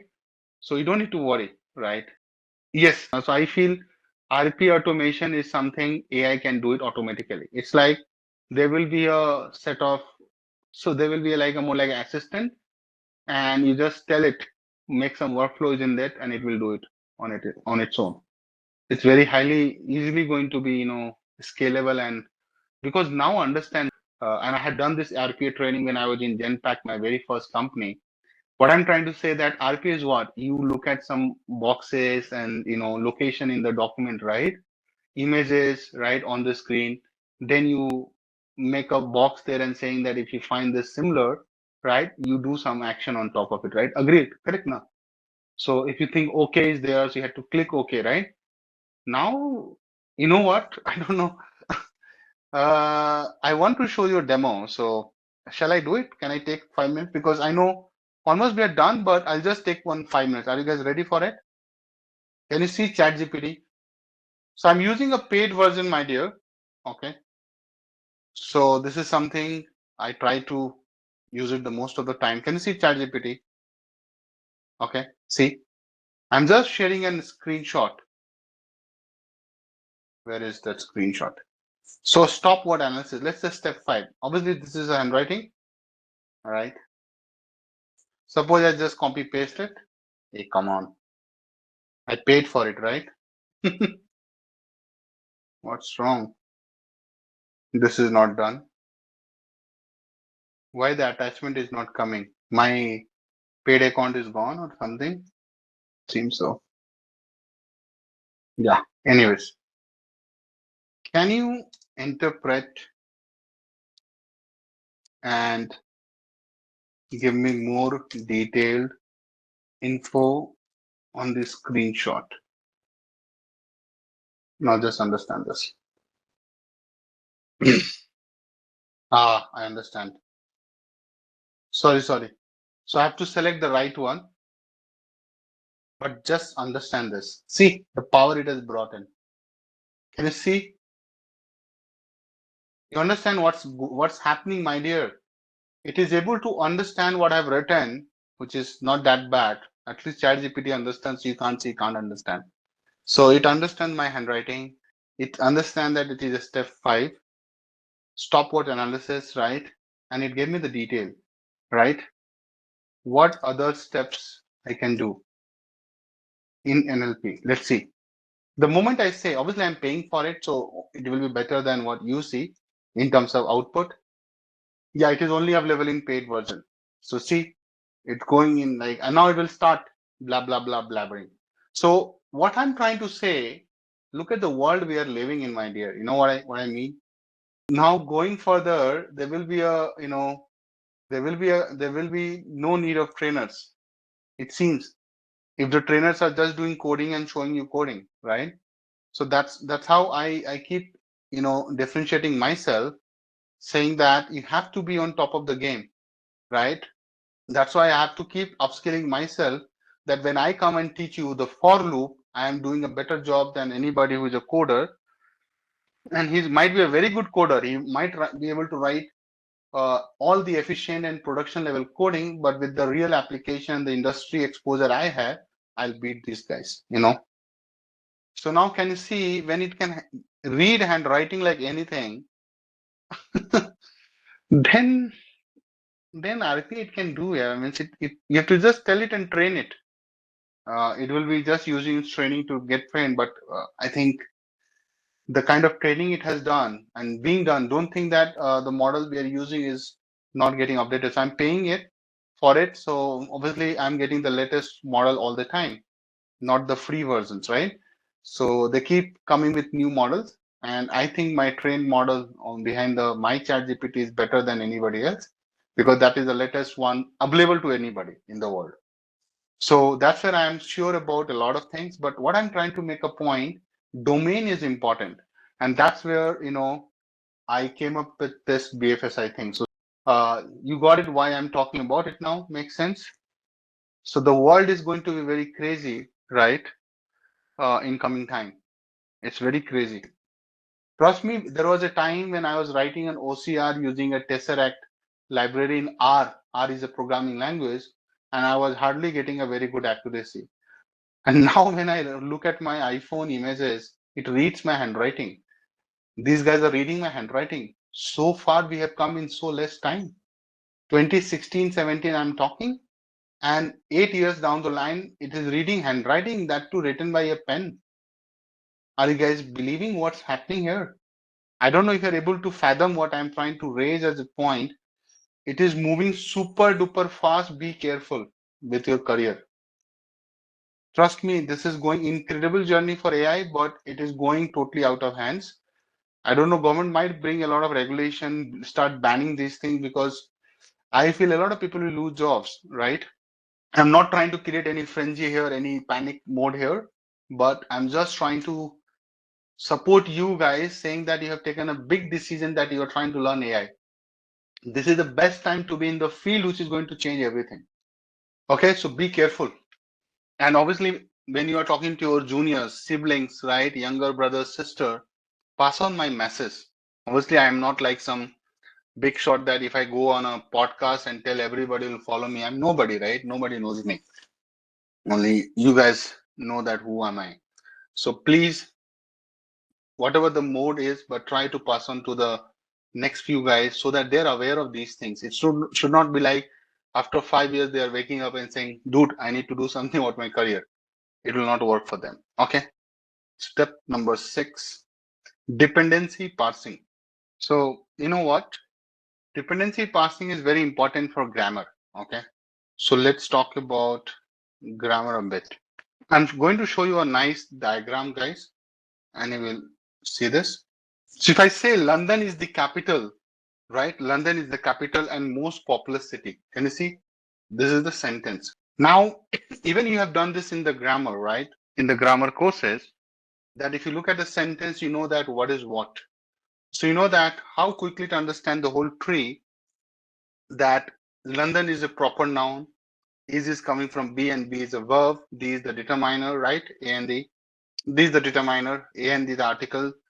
Capital is like a noun and is conjunction here, right? Most is adverb. It's trying to saying that most populous is like adverb. Populous is adjective. Or anything which bumps up the or pushes the adjective, that is your adverb, and city is a noun. So if you are aware, this is your parts of speech. Very good. There's a period, right? So under this topic, there is something called syntactic analysis, also called parsing, syntactic. Okay. So guys, syntactic analysis is crucial for understanding the grammatical structure, which I just explained quickly. See, for a human being, it's easy because you have learned the rules of grammar, you know that. Understanding the grammatical structure of sentences and how words relate to each other, right? Now, if you understand, right, look at the relationship here. So, London, right? So, if you see, is has a predecessor, which is saying London, and also has a successor, which says capital. So, London is the capital, right? So, I'll come to that how to understand this chart, right? But what I'm trying to say that there is a relationship between from, to, and then we have the determiners. Okay, so I'll come to that, but let me just complete my notes or pointers so that I'm not lost. So syntactic analysis, someone can ask, so we have already explained the objective, but what is it? It is the process of analyzing a sentence to determine its grammatical structure. So that's the technique or the concept. And then I mentioned dependency parsing. So once you understand, so once we have identified the grammatical relationships between words, dependency parsing constructs a dependency tree or graph, which you just saw, that shows how words in a sentence depend on each other. And once the models were able to do this, the understanding of each and every line has become. So it has not been done, or it was not done in a day. It took its own time, right? So NLP is here for the last 10 years almost, I would say. I can be wrong also, but this is how it is. So you need to understand that the kind of relationship you are seeing here. So London is the capital and most populous city, right? You can quickly find out the grammatical relationship, right? But just imagine that there is no human behind it. There's no human behind it. Model is telling that relationship. So this tree, I'll get into more details now since I've completed it. So this tree is known as dependency parse tree. Okay. Just imagine that for each and every line you've written in that article, models fully understand the relationship. So London is the capital. So what is the line? I'll write it somewhere here. So London is the capital. So I'm saying London in the Hindi, but I can't say pronounce in the in British accent. British accent is the capital and most populous city. Right? This is a sentence, guys. Come on. So we are saying that London is the, so you see, right? Let's start here. So obviously root is this is your root. Okay, so don't miss that. Root is this, but you also know that London, which is the proper noun, what is the relationship, guys? You know that, right? If you have done a little bit of grammar. My God, those were the days in school. I remember, and my teacher used to beat with a rod. I'm talking about school days. I'm not bashing the teacher. Don't worry, I'll not tell the name. But he used to beat with a rod, a circular rod, and very difficult grammar question. I used to get nightmares. Okay, because without understanding, if you're right to cram it, just cram it, remember everything. It's very tough. So London is the subject of the sentence. Okay, and it's connected to the root verb is, right? So I'll also write it, and it's connected to the. So my teacher would have been proud. Now he is teaching grammar in grammar in AI, right? He must be proud about it. I'm not doing anything. The models are doing anything. Sometimes I feel, why we did so much of, you know, so much of excellence, pursuing an excellence. Now model will take over. Okay, anyways, just kidding. Subject, predicate, remember all those things? Complement is the predicate. So I'm going to be grammatical here. So see guys, my starting was in Hindi medium, so I'm not too good at it. So forgive me if I'm saying something wrong, but at least my notes can't be wrong, so don't worry about it. What is capital, my dear? Capital is the complement, or also called predicate. Remember predicate noun, right? So can you see very smartly, I have told you that the root is attached to this guy, subject, follow this yellow color, and also attached to this guy, which is your capital. Hello, everybody. So subject, London is the capital. Okay, fine. D is determiner. Okay, very good. Thank you. But I can still stop it, right? London is the capital. This is your determiner. Very good. See the linkage, right? The relationship, subject and predicate. D is your determiner. Now, most populous city, you can put it into like a phrase. That, dude, this is a phrase. Most populous city, I can take it as a phrase. And that is being connected using this conjunction called and. Interesting. So what we're trying to do, the model, I'm telling to the model that, dude, understand, London is not only the capital, but also most populous city. So model saying, okay, boss, I got it. What are you trying to say? Are you feeling it? That's how human knows, right? That's how human knows. If I tell you, Masrat, that London is the capital and most populous city, you know, right? He means that it's not only the capital, it's also the most populous city, right? Very, very good. But model goes one step more. It also tries to understand that maybe that's the reason because it's the capital. Because model totally understands capital is like some major cities, right? Because if you're doing like a chat GPT kind of thing, it has got a lot of contextual learning. They know that top cities by population, London will be there. Why London is so important? Everybody's flying to London. Something is good. So they might have the flight data. That might be the reason that a lot of people are coming. The chat GPT can also go and find you reason that why it is most popular city, right? You want to try this with me, guys? Come on. So I'm just putting a command or prompt saying that London is the capital and most popular city and asking why, right? See, I was right. How good it can be, guys. My God. Look at this. Can you see that, guys? Obviously, I'm not trying to teach you with ChatGPT. I'm just saying that here ChatGPT should be used if you have a license, my fellow trainers. So see, London is the capital most populous city. I ask why. It's a factual statement. So it's thinking like a human. Dude, you're right. It's a factual statement. It's correct. It looks correct. Why? Because it is a capital first, meaning it has all the political, cultural center of the country. See, it understand that why a city becomes capital. You understand? So when it has the center for the administrative, political, and cultural center, generally that becomes the center. Look at the training it has been gone through. Then it is explaining what you mean by capital, right? Then most populous city because, right, London's role as economic, cultural, and educational hub, attracting people from all over the country and the world. Isn't it just now I just mentioned that? Maybe 2 minutes back before ChatGPT spit it out in a very one-liner. So do you think that the ideologies or the kind of, that look at the beauty of these things, that it is trying to reason out that these two rows is the reason that sentence highlights both characteristics, and that is the reason that make London most important, which is capital and populous city. So what it has done in its honest way, Mr. ChatGPT 4a 4o responds to why. Do you think if I don't tell you that it is being written by ChatGPT, you might think that someone has written who has good knowledge, right? A very good, well-read person has written this. You understand why I'm saying this? Because this is going to be much better down the line. And it's getting better and better, I can see. So that's all from my side, guys. On the NLP, you can keep trying to make India more proud, Priyank and Srini.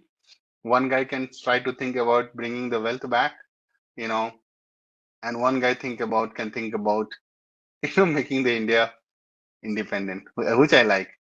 Okay. There's one more thing which is important, which is your step 7, POS tagging, which is similar to what we're discussing, called parts of speech tagging. So POS, which is parts of speech tagging. So POS, parts of speech tags, contains quite a lot of things: verbs, adverbs, nouns, pronouns, adjectives, right? That help. I'm not reading everything. That help the meaning of words, help to understand. Sorry, I lost my thought. That help to understand the meaning of words in a grammatically correct way in a sentence. So guys, trust me, it has a big list. So I'll give you this one. See here. So nouns, right? So if it is a noun which is coming like singular or mass, it will be NN. Plural will be NNS. Proper noun will NNP. P stands for proper. Proper noun, plural will be NNPS, right? Like London's, Smith's, right? Similarly, so it's a big list, and you don't need to remember this. Don't worry about it at all. Model will take care of it for us. It will have this list as a more like a dictionary. You don't need to worry unless until you're trying to make your own. So this is like exhaustive list of everything. So that's all from my side on the pipeline, guys. As I mentioned earlier, and I'm repeating myself again, this is not the end, or this is not the exhaustive, or this is not like everything we have to do in every data and every project, but it's a good starting point for all of us, and you can build on top of it on your knowledge. So I want to show the data first, then I load it, right? So if you see, right, these are your IDs. I think it must be a text. So I'll say general, right? So these are the columns, guys. Airline sentiment. So it's already being captured that, sentiment, confidence, negative reason, confidence, which are the airlines. I think it's a US Airlines, you have American, Delta, Southwest, right? I think this is mostly blank, not much blank, but yeah. Name, negative, reason, gold, retweet count, text. I think this is where I'm interested in, right? It looks like a real test. Can you see that? Read @Virgin America. Okay. So it's saying, seriously, would pay $30 a flight for seats that did not have this plane. So, obviously people have written a lot. Okay. So this is the data we are going to consume in our analysis, guys. Okay. With me here so far. So this is the screenshot of the data, guys. So what is our objective here? To classify the sentiment of tweets into one of the 3 categories. And you saw, right, what were the categories? It was positive, negative. Cool, guys? Make sense? Data description. Someone would be interested in knowing data description a bit more. So let's write it. So obviously source is tutor, no brainer, coming from a project on Kaggle. Okay, Ji. Description, high level description, guys. Passengers tweets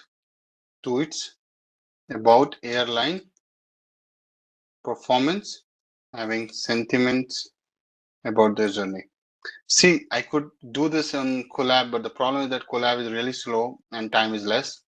You have seen, right, Priyank? So it takes time to react to what I'm writing. That's why I'm not much happy with that. That's the whole point. Anyway, you're not going to code with me, you just have to see on the screen. So let us do that. Idea is not to code with me. Okay. Now, what we are going to do, what are the learning outcomes, guys?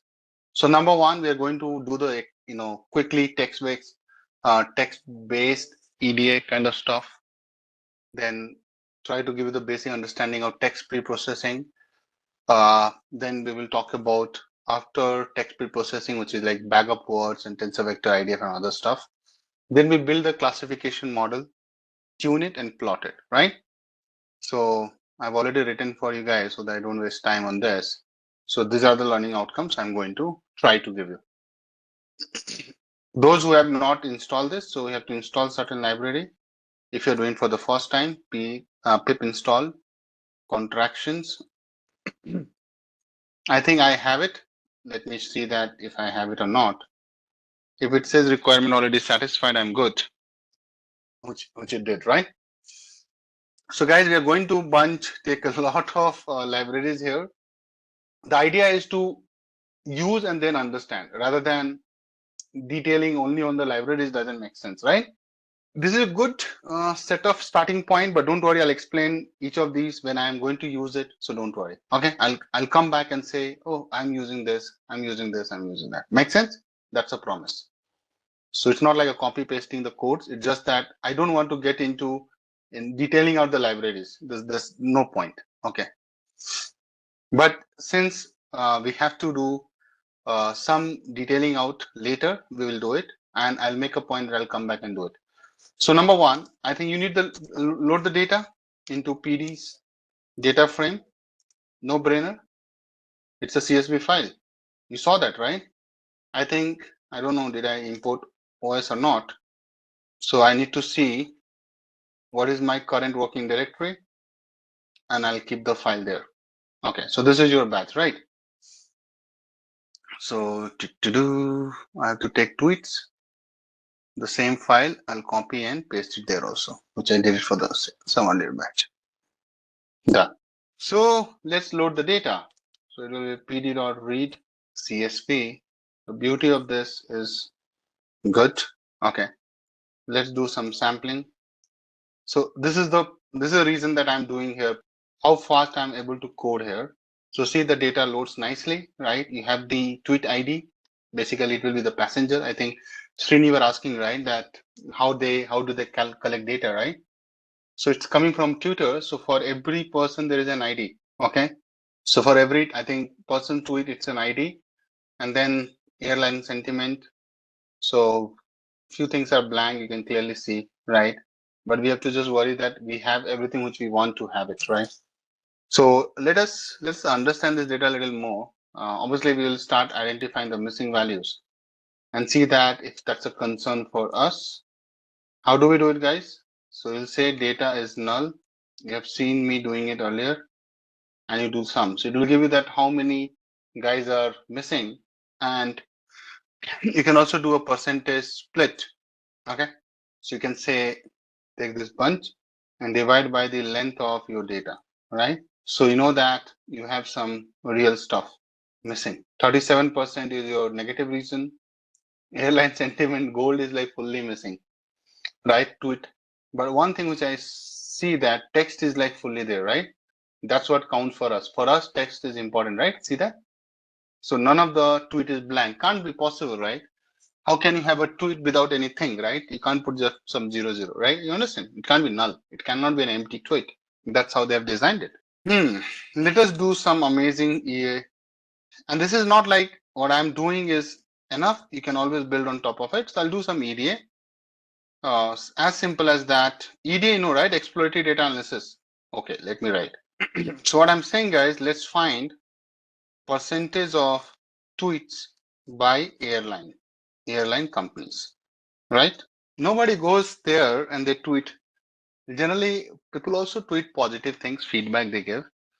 But have you ever gone there and tweeted something about because you liked it the most or you loved it, you did not like it the most? Tell me, where do you tweet more? I think I have only tweeted whenever I felt real harassment from the companies. Okay. So percentage of tweet will tell you that if someone is harassing someone, right? That someone is like company. So in US, Twitter is really famous. People tweet almost everything there. I'm feeling a little hot. Let me switch on the AC. Or no, let me switch on the fan only. Import C1 as SNS, right? Let's take a canvas, count plot, data equal to data, X equal to airline. What is the column name? Yeah, airline. Palette, paired. This you have done multiple times, right, guys? So you can clearly see that of all the tweets, how many tweets you have, by the way? 14,640. That's your total tweets, right?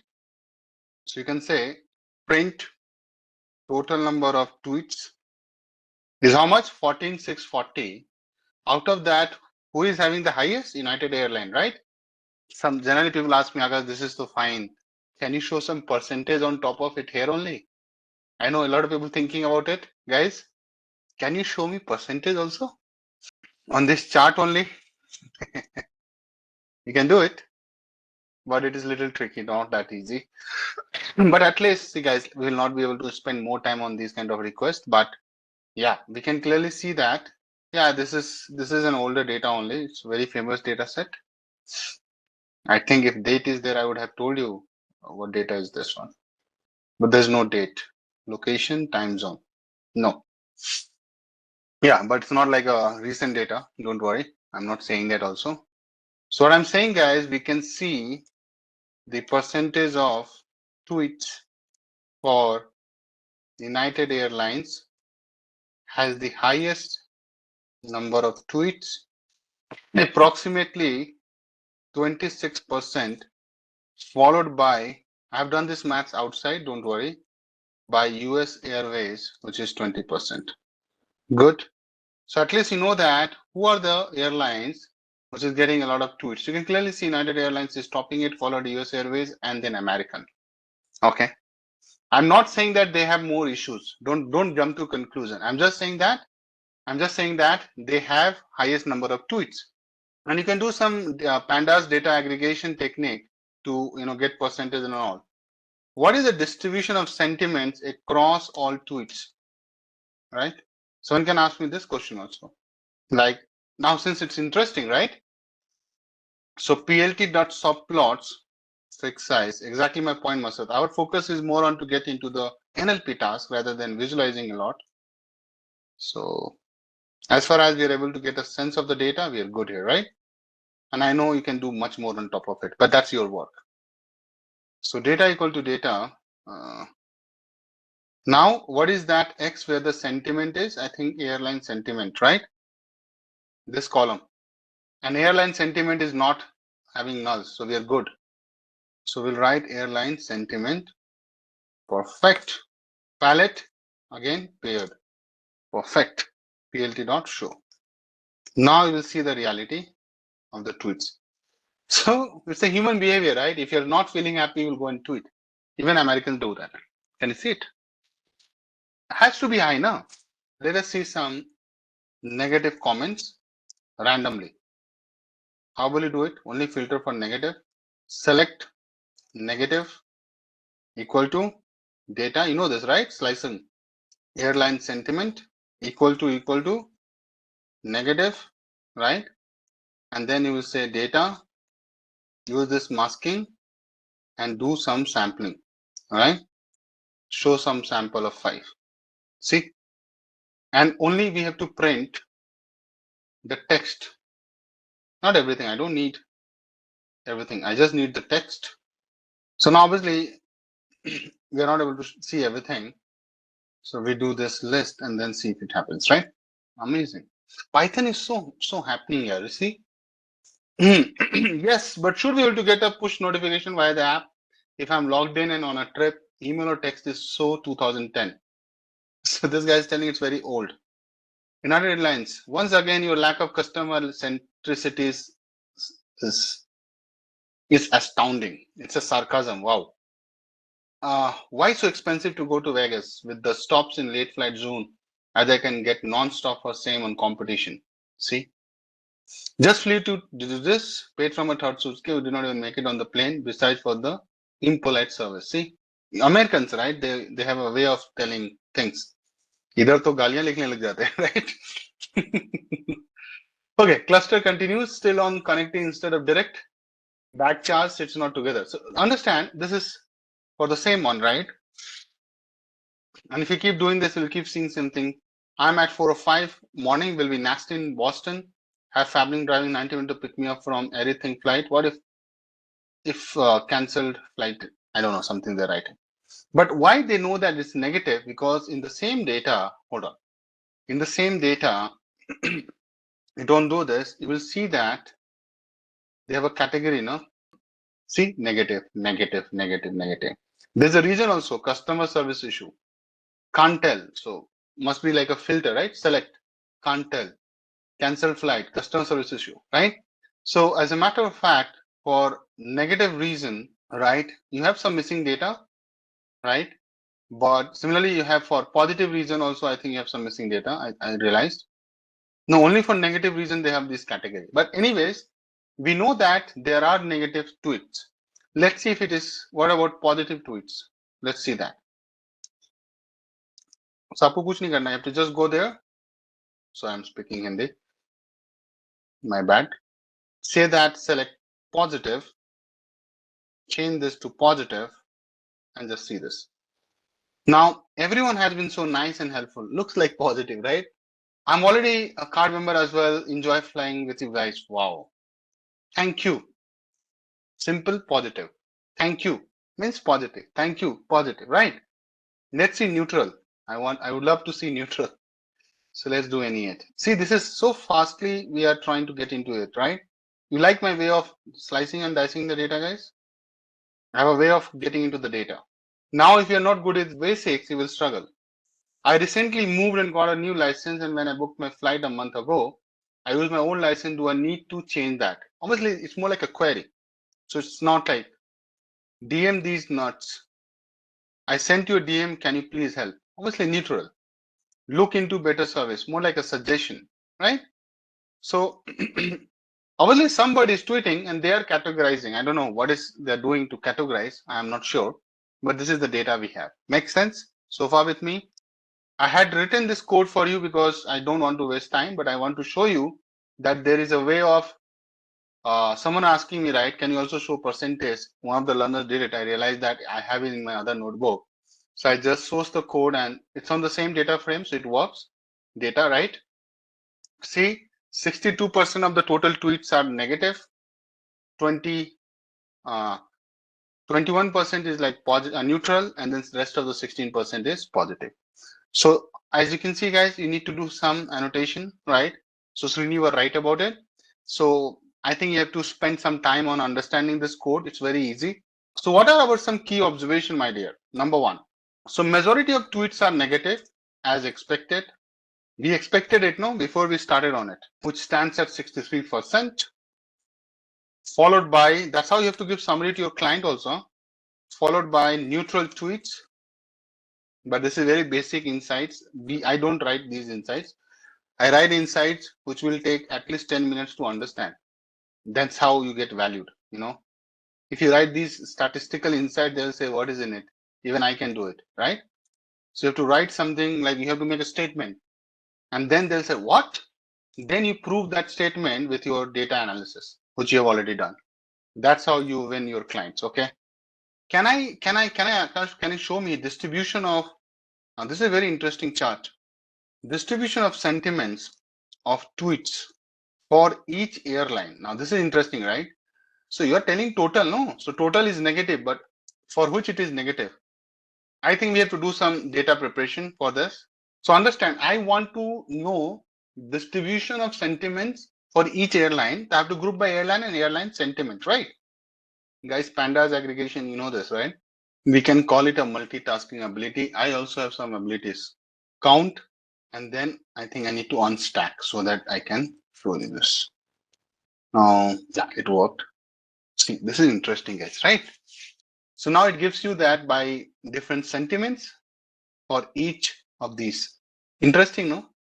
Now, the good thing that Panda says, I can only plot. Why you want to go to? And that's why I love some of Panda's plot. Although people bash it, it's very it's very basic. Baba, but if you want to get something nice and fast, right? Pandas is good here. See, you don't need to do anything. See, interesting. So at least know that United Airlines is not having the highest. It is also having the highest bar in the negative. So is for US Airways, right? So it looks like it's already much in the line with what you would expect. So we identified top 3 guys, these ones, right? US United Airlines, followed by US Airways and American, right? Remember that? Same guys are coming here also. So you can do some sorting and all, and then the chart will look more better. So it's very evident. So what is our plot the stack bar, you know, right? Stack bar chart showing percentage split of sentiment for each airline. So there is other way to show the same chart. That's what I'm trying to do as a task.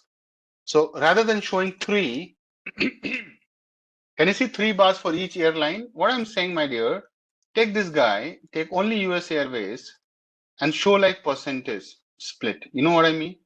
So basically we'll see only 5 bars, but showing percentage of these guys, right? That will be interesting to see if you can do it. Okay, I can do it in a matter of 5 minutes, but that's something. So it is evident from the output that for almost none of the guys, only Virgin America, I think they don't have, right? Virgin America, they don't have enough. So it's like I'm equal in all 3. Can you see that? So you're saying that doesn't matter, dude. I'm neutral, I'm positive, I'm negative, I'm everything, you know. So Virgin America is like, okay, I don't have any idea what I'm doing. Obviously, it's insignificant business, right? But anyway, anybody would talk to you, any company, big company, during these meetings that, okay, talk about top 3 or bottom 3. So it is evident from the output that for almost all the airlines, let me write, the majority of the tweets are negative, right? Followed by neutral and positive tweets. Virgin America airline, right, is probably the only airline where the ratio of the 3 sentiments group is somewhat similar. See, so as a matter of fact, right, you have to highlight it in your insights. Okay, good. Someone can also say, okay, I also want to see, okay, now I'm not worried about positive, I'm not worried about negative. Someone can say, dude, let us deep dive only on the negative reasons. So let us plot it. I'm just being selfish. plt.subplots 8,6. You know what I'm doing, right? Count plot data equal to data, x equal to negative reason. I'm plotting the negative reason distribution, palette equal to paired. Wow, it's so messy. Yeah. How we will fix it, guys? We'll do some rotation. You know, right? You can rotate plt.xticks. There's a parameter called rotation. See, not round. You can do by 90 degree. Interesting. Customer service issue followed by late flight. Okay. A lot of people are ranting, but they're not sure. So they can't tell, right? Lost luggage is also there, huh? Cancel flight. But the biggest thing is your customer service, right? Can you see that? So let's write it, guys. It's an insight, right? Customer service is the top reason for negative sentiments. Okay, this is good. Now guys, let us do some NLP work. So let us start with word cloud. You know word cloud? It's an EDA thing only for negative tweets. It's a visual way of seeing that what is impacting us the most, right? So we'll call from word cloud. So this library helps you for plotting the word cloud, and you have to also take stopwords. So guys, I'll create a data frame which is only filtered on negative tweets, right guys? Which is airline sentiment equal to negative. I have just created a new one. I could have used the older one. So this is like filtered for negative sentiments. Now guys, I'll do a join with a space, negative df and text. So what it does guys, so you know, right? It filters for the negative sentence, and then what we're doing here, combines all the tweets, which are basically what? Stored in the column text now, guys. Stored in the column text, not text, text, into a single string where each tweet is gonna be separated by a space. So powerful techniques, huh? By space. As a matter of fact, you can put anything there. You can put APC also, huh? Let's see it works. Now see the words. So the all the tweets have been combined into a big thing like an article. Okay. No need to do for loop and all. Sometimes people start thinking about for loop, for loop, for loop. Why for loop for everything, right? With me so far?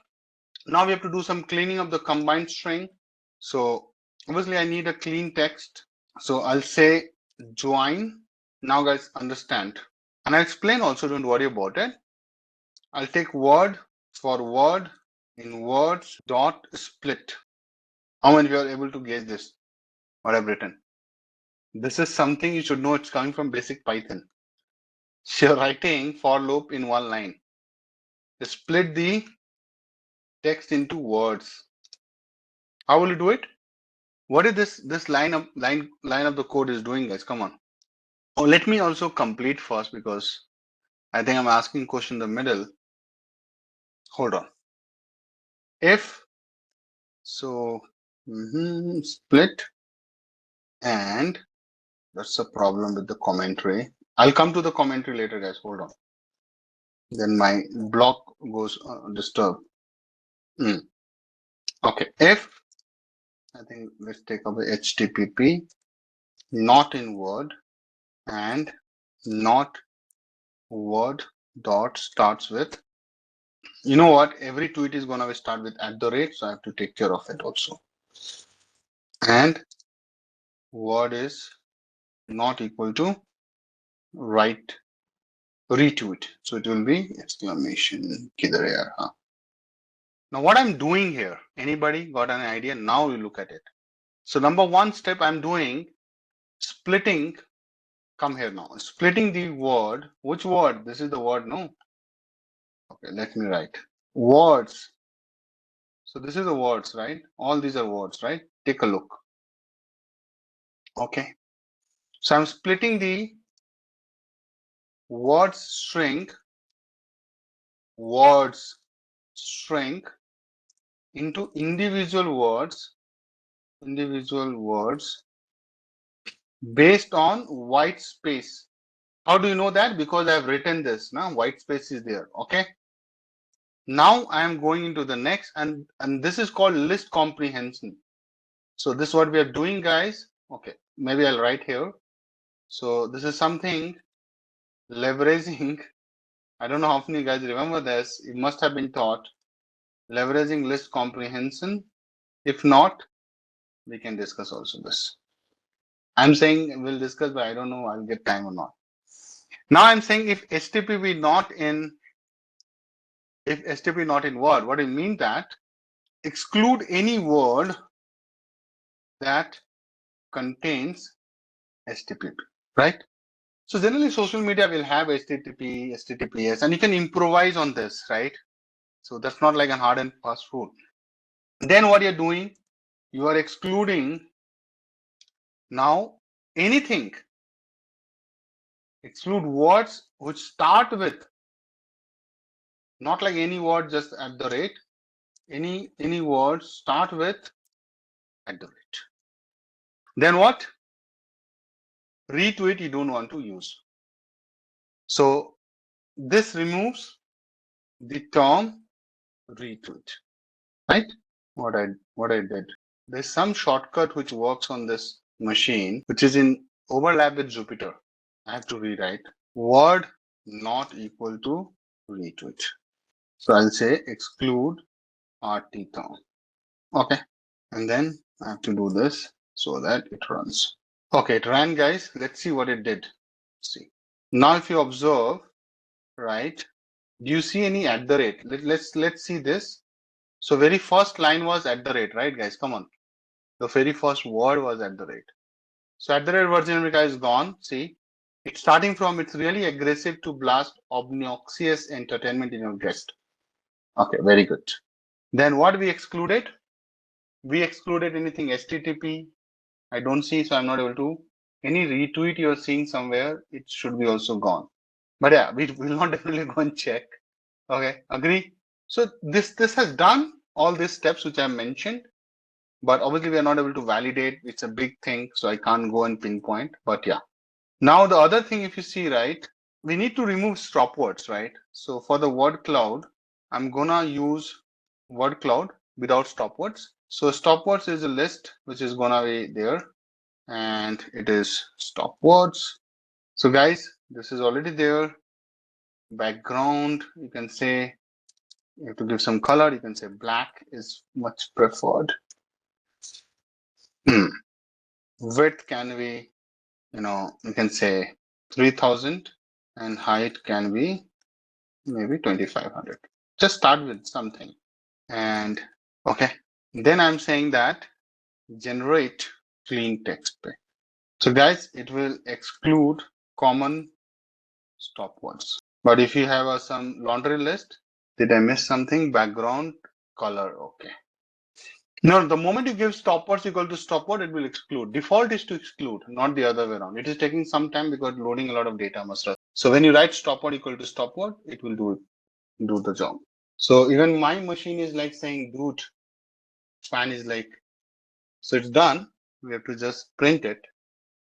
So obviously the word, it's run, it's run. So let me plot it. plt.subplots, fixed size. I'm ready. 18 by 18. I am show word cloud plt.access off plt.show. Interesting. See guys, I can make it more tiny so that everything can be, width can be 12. This can be 9. See. Oh, sorry, I did ulta. Height can be 6 and now see. But you can clearly see, I think we have to generally go to the square thing, but you can open the image in a new tab and see, right? So obviously people are talking about flight. So someone can say, right, why don't you remove flight first? Okay, and then do this. But you can clearly see that a lot of things has to do with bag. So you know that people are losing bag or something with respect to bag. Hour, time, right? Help. So they're looking for help. Customer service is also coming, see? So as bigger is the size, that means that that's what being come. It's like frequency, right? So if your font size is bigger, that word is existing or repeating more and more and more. That's the reason that we already removed the common word, because everybody will write English with the help of those common stop words, right? So I don't want to show is, he, she, I am fed up, what are you doing, right? I don't want to show those, are you an idiot, right? So those things we don't want to show that. Are, I don't want to show. Is, I don't want to show. That's why I removed the common stop words. But even if you see bag is there, I think help is there, hour and time is there. So it gives a good feeling, right? Cancel flight is also coming if you're able to see this, right? On the vertical. I think this is the way it automatically handles. Some words are like vertical, some words are like, it takes random approach to it. Obviously, I have not written this library, so I can't be commenting on that. But you can clearly see that hour and time is to like superbly coming. Customer service is on top of it. Hold, something is coming as a hold. Can you see that? I don't know. Did I choose the right color combination? Guys, I'm really bad with colors. Yeah. So see. So gray is definitely not. It's a turn off. I think you might be looking for white. You can give some hex code also. It's a big hands-on, guys. It will take another an hour. So this is how it looks like, guys. So you'll see now it has slightly changed, but flight is still the bigger, then followed by the positioning will keep changing. Every time it's like a random. So hour and time was somewhere in the top, right? Remember? Now it has shifted slightly. So guys, this is all from my side on this. So I think black was better, so you can keep black. I'll save this image in the Google Drive so that you have it, you don't lose it. You love the black, it seems. So I have put it there, saying it as word cloud, negative sentiments. But same thing you can do for the positive also. I think we have a lot of things to do. Why U is highlighted? Where you see U is highlighted? Yeah, because a lot of people start writing you have done this. So we need to take care of it. This is what you have to do, handle this in WU as a stop word, right? So generally in our normal dictionary, nobody writes you, right? This is like a slang chatting language. So sometimes you have to use, there are a lot of library as well. So you means your you, right? So we write, no, you are like you means you, right? YOU. So people write you, like let is also there, into is there, info. So we can take care of this. So we can further clean it up, but that's something we have to handle at our end. Yeah, someone can, or WTF they can write. So Americans say what, what the WTF a lot of times. So if you if you don't do a proper cleaning, that might pop up here. So you have to be very careful before presenting to everybody. Okay, so this is just the beginning. I think I need another an hour on this, and then I'll be able to complete this whole hands-on. But this is just the warm-up I have done for the day, guys. I hope you liked it. So this is interesting. People are finding a lot of things, right? I think we can take away. So a lot of things we can do on top of it. I've just used the library. So you remember stopwords is coming from here. So if you see the library, right, we have the stopword. See, NLTK download stop. So NLTK natural language, kit. It's a library. It's a big one. People have been using this. So let me share this link. Natural language toolkit. So trust me, it's a like a ocean in itself. So I'm sharing the link here.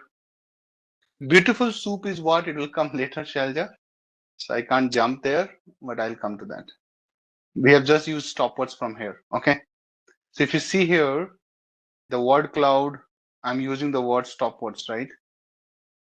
So that's something you can see. Just a quick info, guys. Intellipaat offers artificial intelligence course training, which will enable you to learn skills like neural networks, focusing on CNNs, RNNs, and their application in AI, natural language processing, computer vision, and generative AI.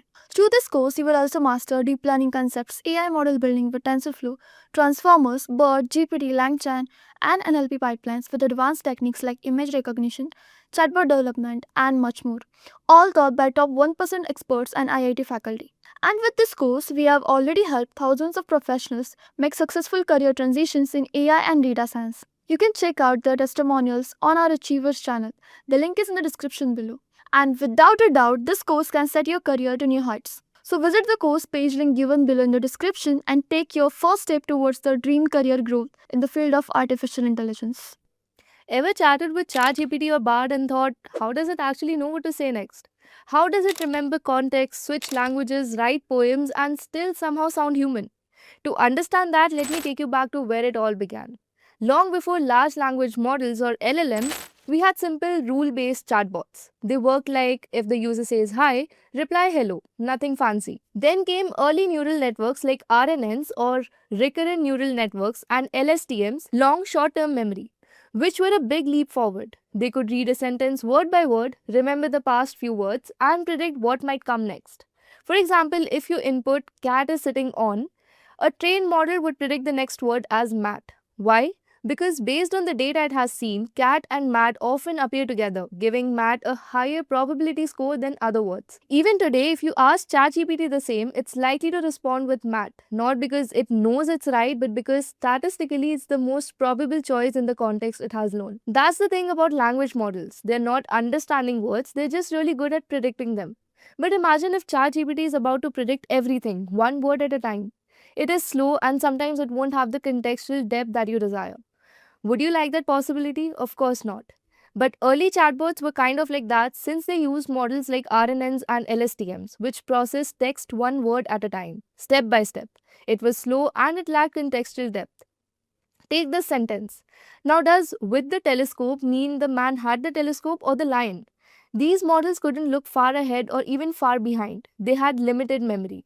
So, their understanding of a sentence was very shallow and could easily be confused. But then in 2017, everything changed when Google researchers dropped a groundbreaking paper titled Attention is All You Need.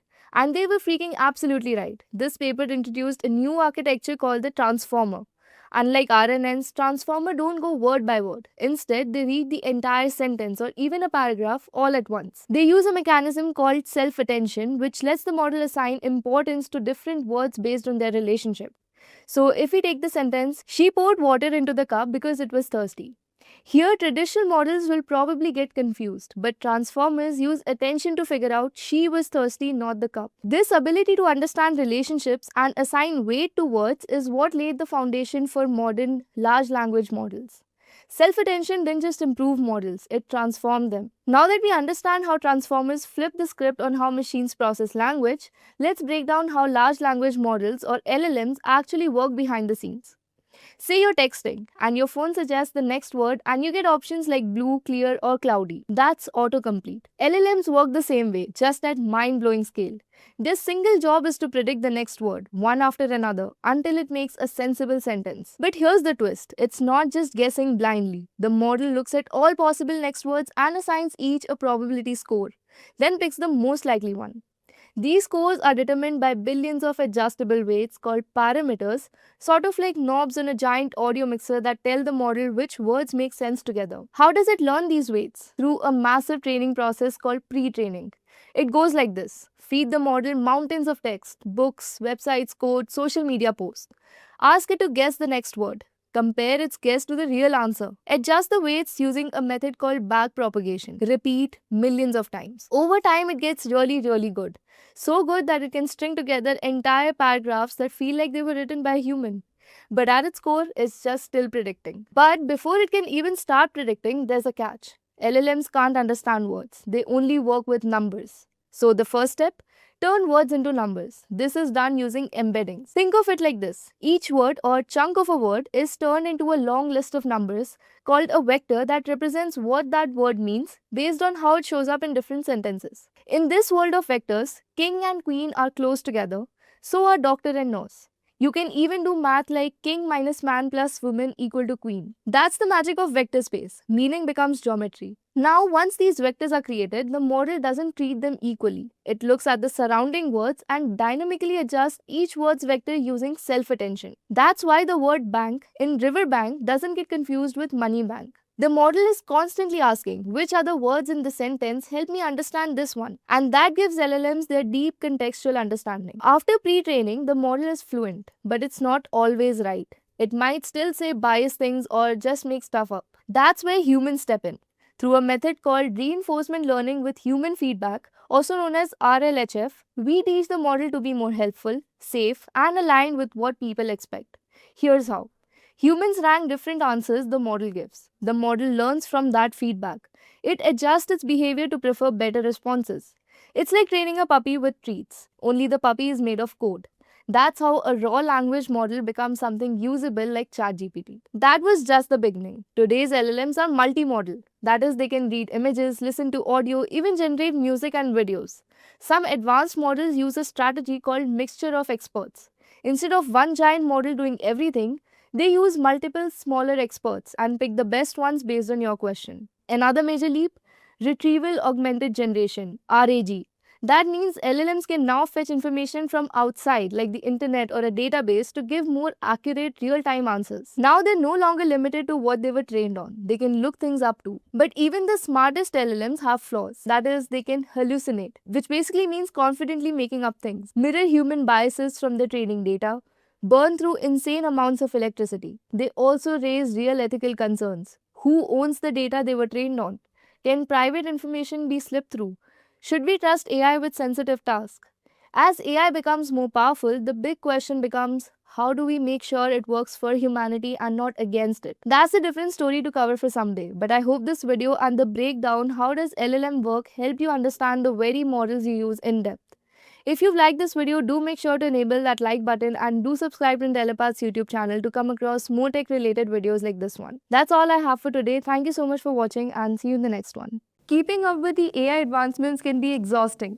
One day it's a new chatbot that can write poetry, and the next it's a model predicting stock trends. According to a report from the World Economic Forum, 85 million jobs are going to be replaced by AI by 2025, but at the same time, 97 million new roles will be created in areas like AI development, data science, and human AI collaboration. So, how do you stay ahead in this rapidly changing data driven world?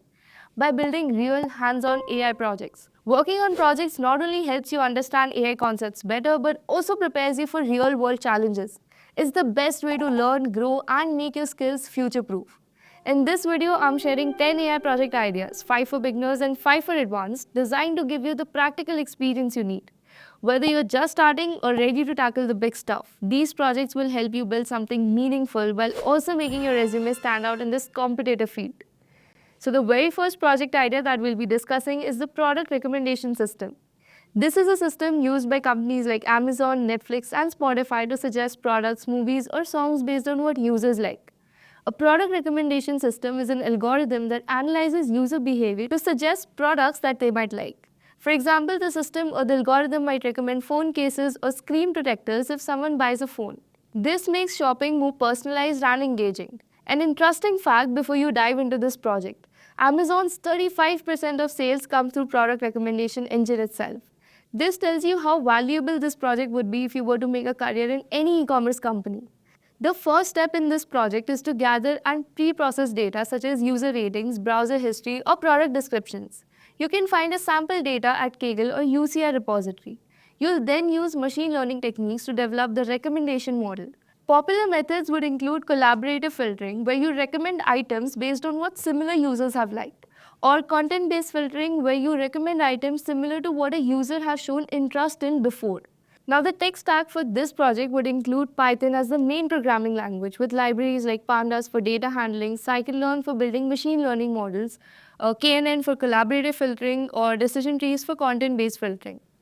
You can also use Flask for building a simple web app to display the recommendations to users. Completing this project will give you hands-on experience in machine learning, data manipulation, and web development. From a resume perspective, this project is a great addition because product recommendation systems are widely used in many industries like e-commerce, entertainment like Netflix or Spotify, and online services. Now, the second AI project idea is cancer disease detection.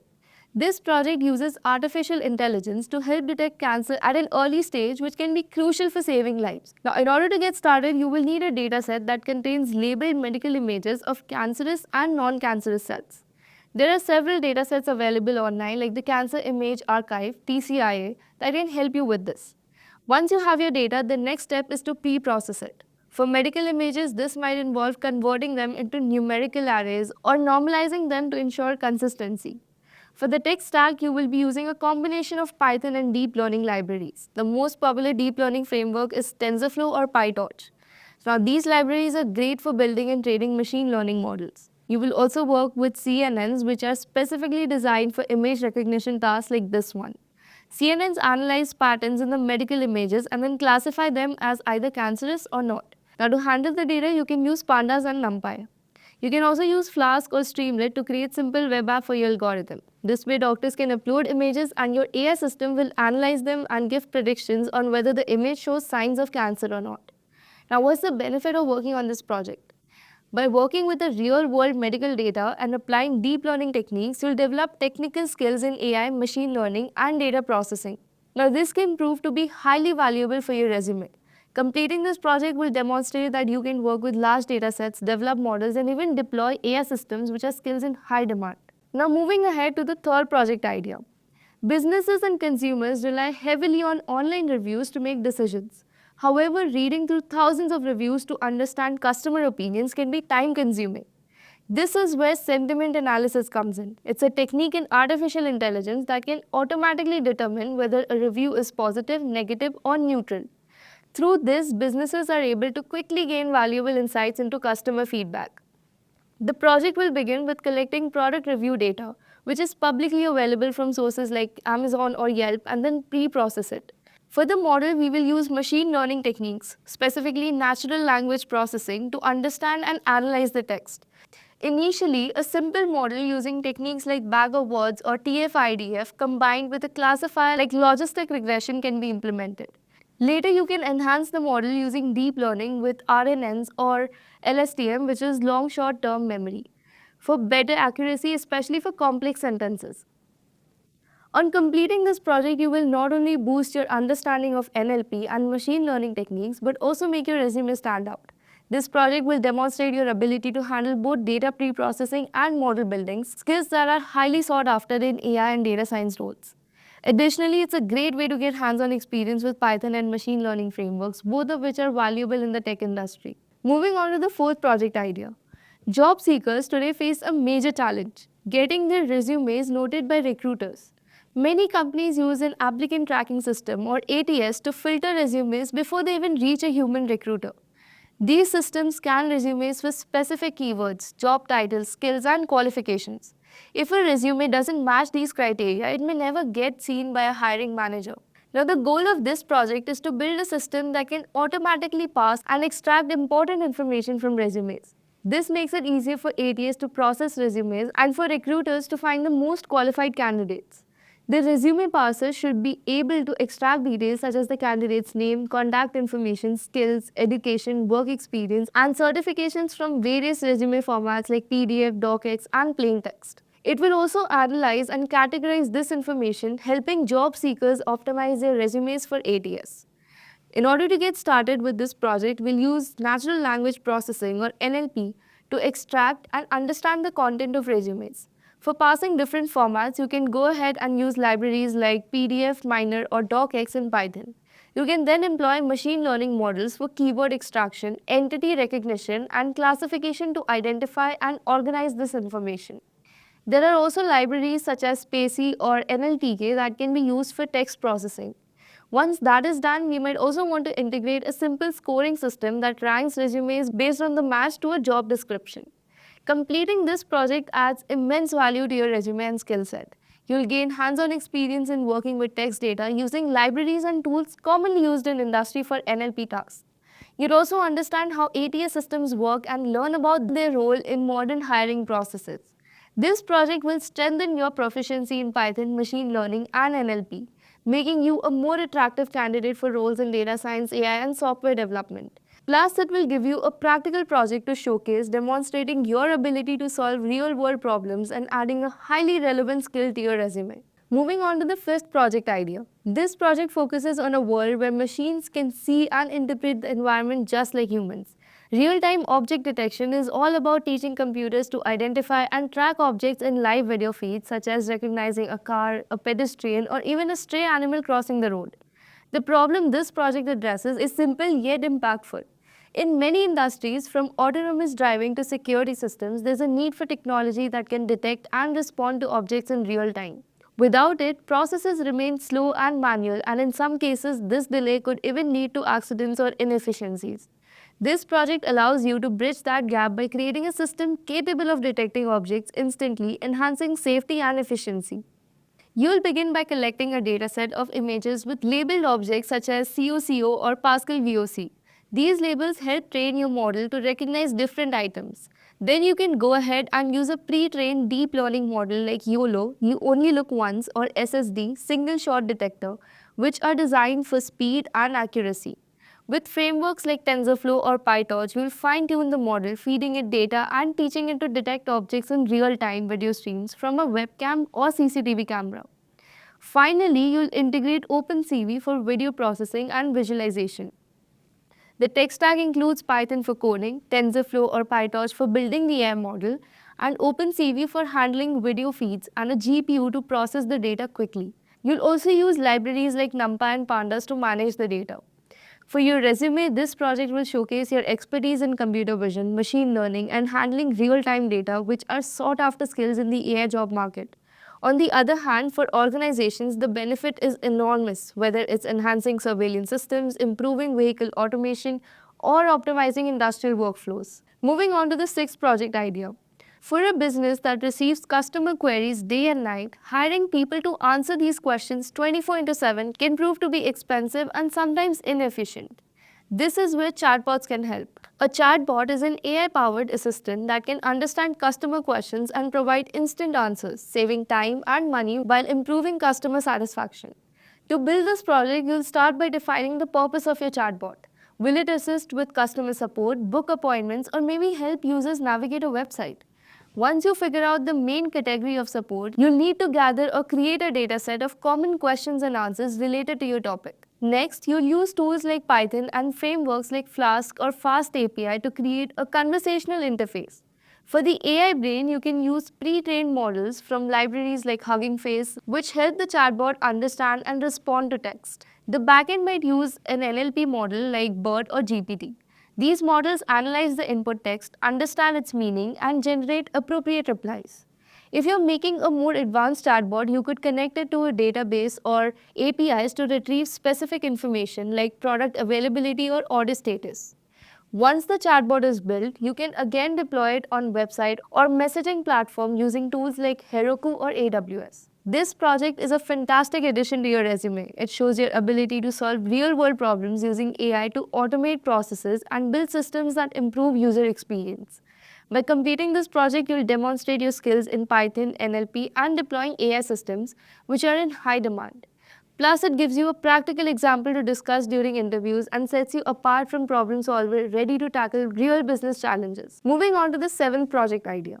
Now, if you're a developer working on a large project with multiple team members, understanding someone else's code is like solving a puzzle, especially when the code lacks clear documentation.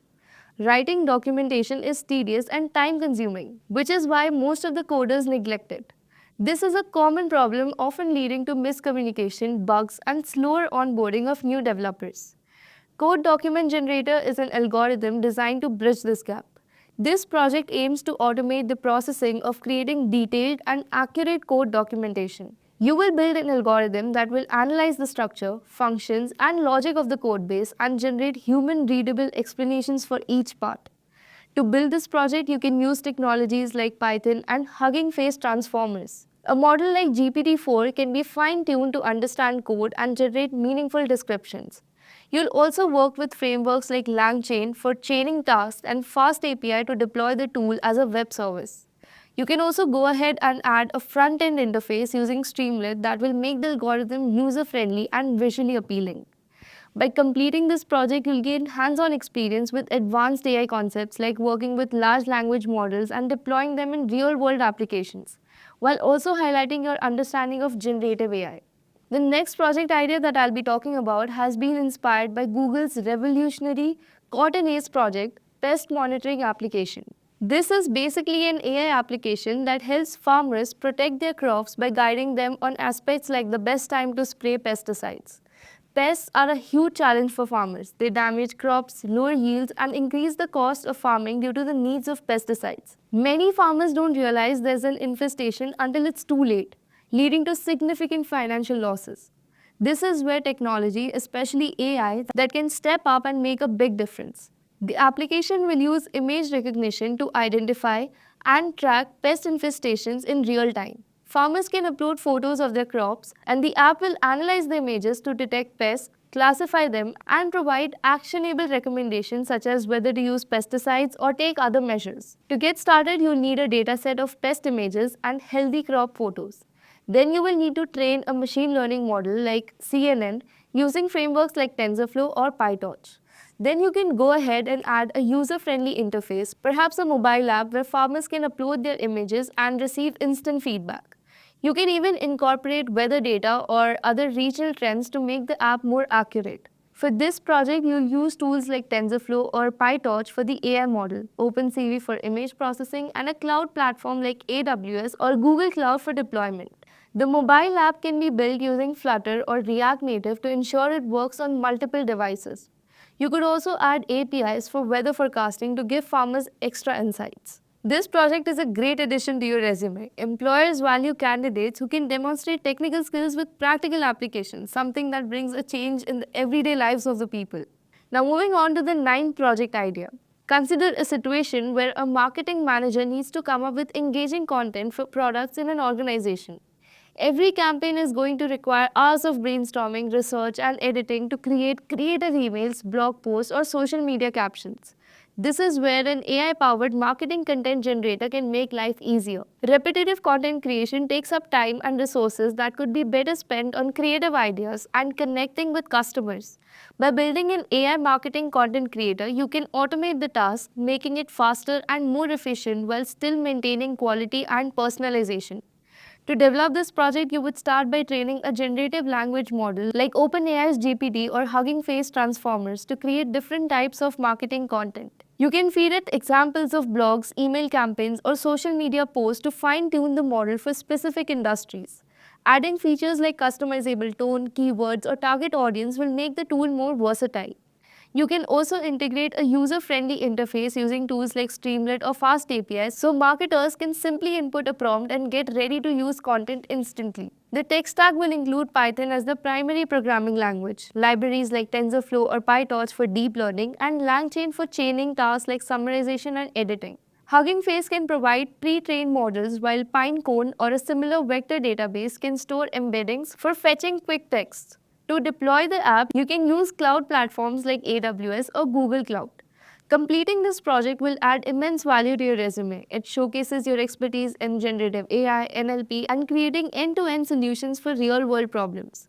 By building a marketing content generator, you will not just be solving a technical problem, but you will be creating something that directly drives business growth, improves efficiency, and demonstrates the power of AI in everyday tasks. Here comes the last project idea for this particular video. Managing finances today can be complex and overwhelming for many people.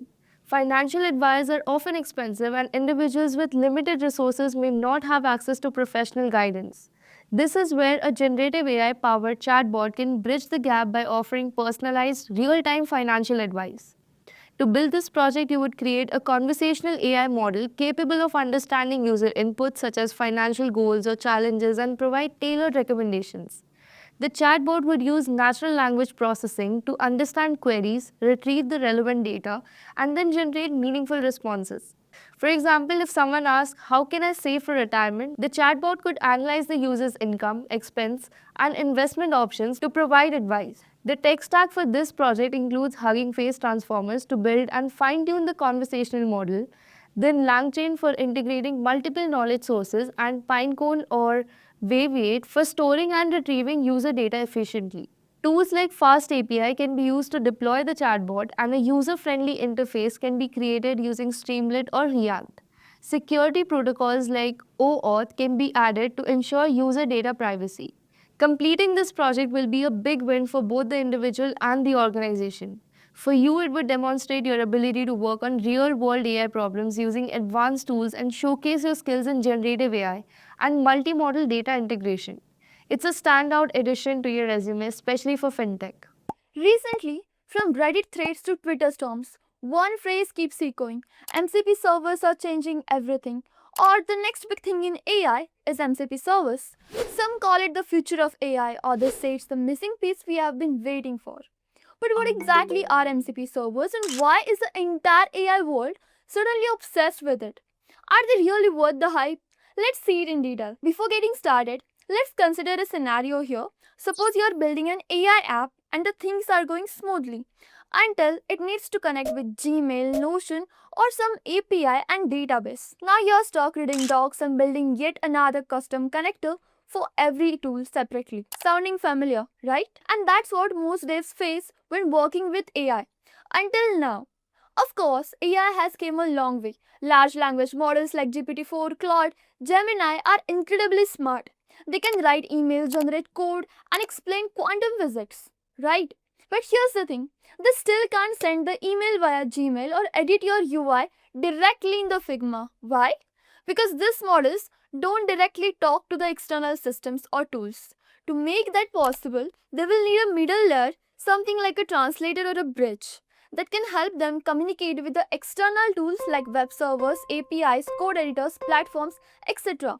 And that bridge is the MCP servers. MCP stands for Model Context Protocol, a game-changing innovation introduced by Anthropic, the company behind Claude, one of the most efficient and high-performing LLMs. It's already being hailed as the next big thing in AI. And when even Google adopted this new thing so quickly, it became crystal clear that this thing is the future. MCP solves a fundamental problem in AI automation and evolution. That is, how to connect smart models with real world tools without writing endless custom and fragmented integration codes. It works like a universal adapter, letting any AI model connect to any tool or service in a standardized way. Think of MCP like a USB charger, but for an AI. Just like USB C replaced all those old, confusing chargers with one simple plug that works with everything smoothly, like phones, laptops, and monitors. MCP does the same for AI models. Instead of building a custom connection every time your AI needs to talk to Gmail, Figma, or a database, MCP provides a universal way to plug into any tool like a plug and play system. One protocol supports endless connections in a simple, clean, and scalable way. But why MCP is needed? You might got an idea until now, but let's see in details. So yes, AI is smart, but in the fast-moving world, being smart isn't just enough. AI needs context tools and real-world awareness to truly become powerful. And that's where MCP becomes the hero, bridging the gap between what AI can say and what it can actually do. Now, before we jump into what MCP servers are, how they work, now let's see how MCP servers rose to fame and why it's making headlines and how it's quietly becoming the backbone of modern AI automation. Considering now we know that even the smartest LLMs can't act on your behalf. They can suggest, explain, even write the code, but they can't execute them, fetch the latest stock price, or move a Figma frame. And right there, Anthropic's MCP, that is Model Context Protocol, emerges as a pivotal solution to these challenges. MCP provides AI models the power to interact with the world beyond their own minds. It defines a set of standardized rules, specifically a protocol that external applications and tools can use to give context to an AI model. This context can be data, capabilities, or even actions that can be performed. And because the system is standard, any tool can plug in, any model can understand, and everything just works. Now that you already got an understanding of what MCPs are, so let's see how do they work. MCPs operate on a client-server model. Imagine it like a team working together with the three main players like the host, the MCP client, and the MCP server. First, let's talk about the host process. This is the heart of AI-powered application, whether it's an app like Claude or a plugin in an IDE. The host is the part you interact with directly, and it's where AI agents live. It's responsible for processing the requests, initiating their actions, and giving responses to the user. Think of the host as the brain of the operation. Next, we have the MCP client, which acts as a bridge or a middleman. The MCP client takes the request made by the AI, the host, and forwards it to the appropriate MCP server. It's kind of like a messenger, ensuring the request reaches the server directly, securely, and efficiently. Each MCP client is designed to handle one specific server at a time, which also helps maintain security and keep things isolated and simple. Finally, the MCP server, that's where your tasks are performed. The MCP server is usually external to the AI model. It's a plugin or a tool that implements the MCP standard, offering a set of specific capabilities. The server is responsible for processing the request it gets from the MCP client and then providing back the information or performing the actions that are needed. The server might interface with the databases, an API, a cloud service, or any other tool in the real world that you want to communicate with. So let's break it down with a simple real life example to make it more clear. Let's say the AI, the host, wants to know today's weather in Bengaluru. The AI sends out the request, "Hey, what's the weather today in Bengaluru?" The MCP client steps in, takes the request, and forwards it to the MCP server. Then, the MCP server, let's say, connects and communicates to a weather API to get real time data. After that, the server gets that data, formats it in a way that AI can understand, and sends it back to the MCP client. Lastly, the MCP client then passes that information to the host, and now the AI can respond with something like, "Hey, the weather in Bengaluru today is sunny with a high of 30 degrees Celsius temperature." And just like that, the AI has real time external information and can give a detailed and interactive answers. And this is how all it works. Thanks to the client server architecture of MCP Server, that it provides live external knowledge and capabilities, which makes the AI feel much more intelligent and responsive. So instead of the AI relying solely on the internal knowledge base, the server acts as an additional brain, providing external insights and executing actions on behalf of the AI. It's like adding a whole new layer of intelligence to the system, making it far more interactive and capable.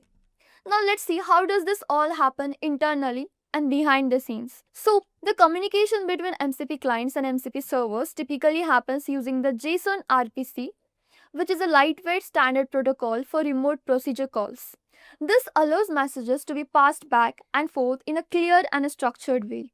Now MCP supports different ways of sending and receiving the messages. For local processes, it uses STDIO, that is standard input output, which is perfect for processes running on the same machine. For remote communication, it uses HTTP with server sent events, that is SSE, which is a way of sending real-time updates from the server to the cloud over the web. A big part of MCP design focuses on security and controlled access. The host is in charge of managing the clients and approving which servers they can connect to. This means users and organizations have full control over what their AI assistants are allowed to access, ensuring everything is tightly secured, which is really crucial when it comes to open source intelligence. Now let's see what is the real life impact of MCPs worldwide. The true power of MCP, Model Context Protocol, becomes clear when we look at how it's being applied across real world tools and platforms. MCP is already powering some pretty impressive tools across development, enterprise, and data analysis. In the dev world, tools like SourceGraph Cody and Z Editor uses MCP to give AI assistants access to large code bases and dev resources, making code suggestions smarter and more context driven. While in enterprise settings, Block uses MCP to securely connect AI with internal data. Then comes Apollo, which links AI tools to CRM systems, improving the decision making and client interactions. Even for the data querying, apps like AI to SQL let users generate SQL queries using natural language, all made possible through MCP. Cloud Desktop is another great example. It uses MCP to access local files and apps securely, so it can offer highly relevant real-time help on your machine. Beyond that, platforms like Replit, Codium, and Appify integrating MCP to let AI agents automate web searches, extract data, and even review the GitHub PRs with full context. From coding to workflows, MCP is becoming the go-to standard for connecting AI with the real-world tools securely and at scale. But the potential doesn't just stop here. Imagine a personal AI assistant with the deep access to our local apps, files, workflows, or even complex workflows orchestrated across multiple systems. Thanks to the MCP standardized, secure, and scalable approach, all of this is possible now. The goal for MCP servers is to become a standardized method for integrating AI tools and services across the web. With this approach, as new AI models and tools are created, they will seamlessly connect through MCP servers, allowing a far more interconnected and efficient AI ecosystem.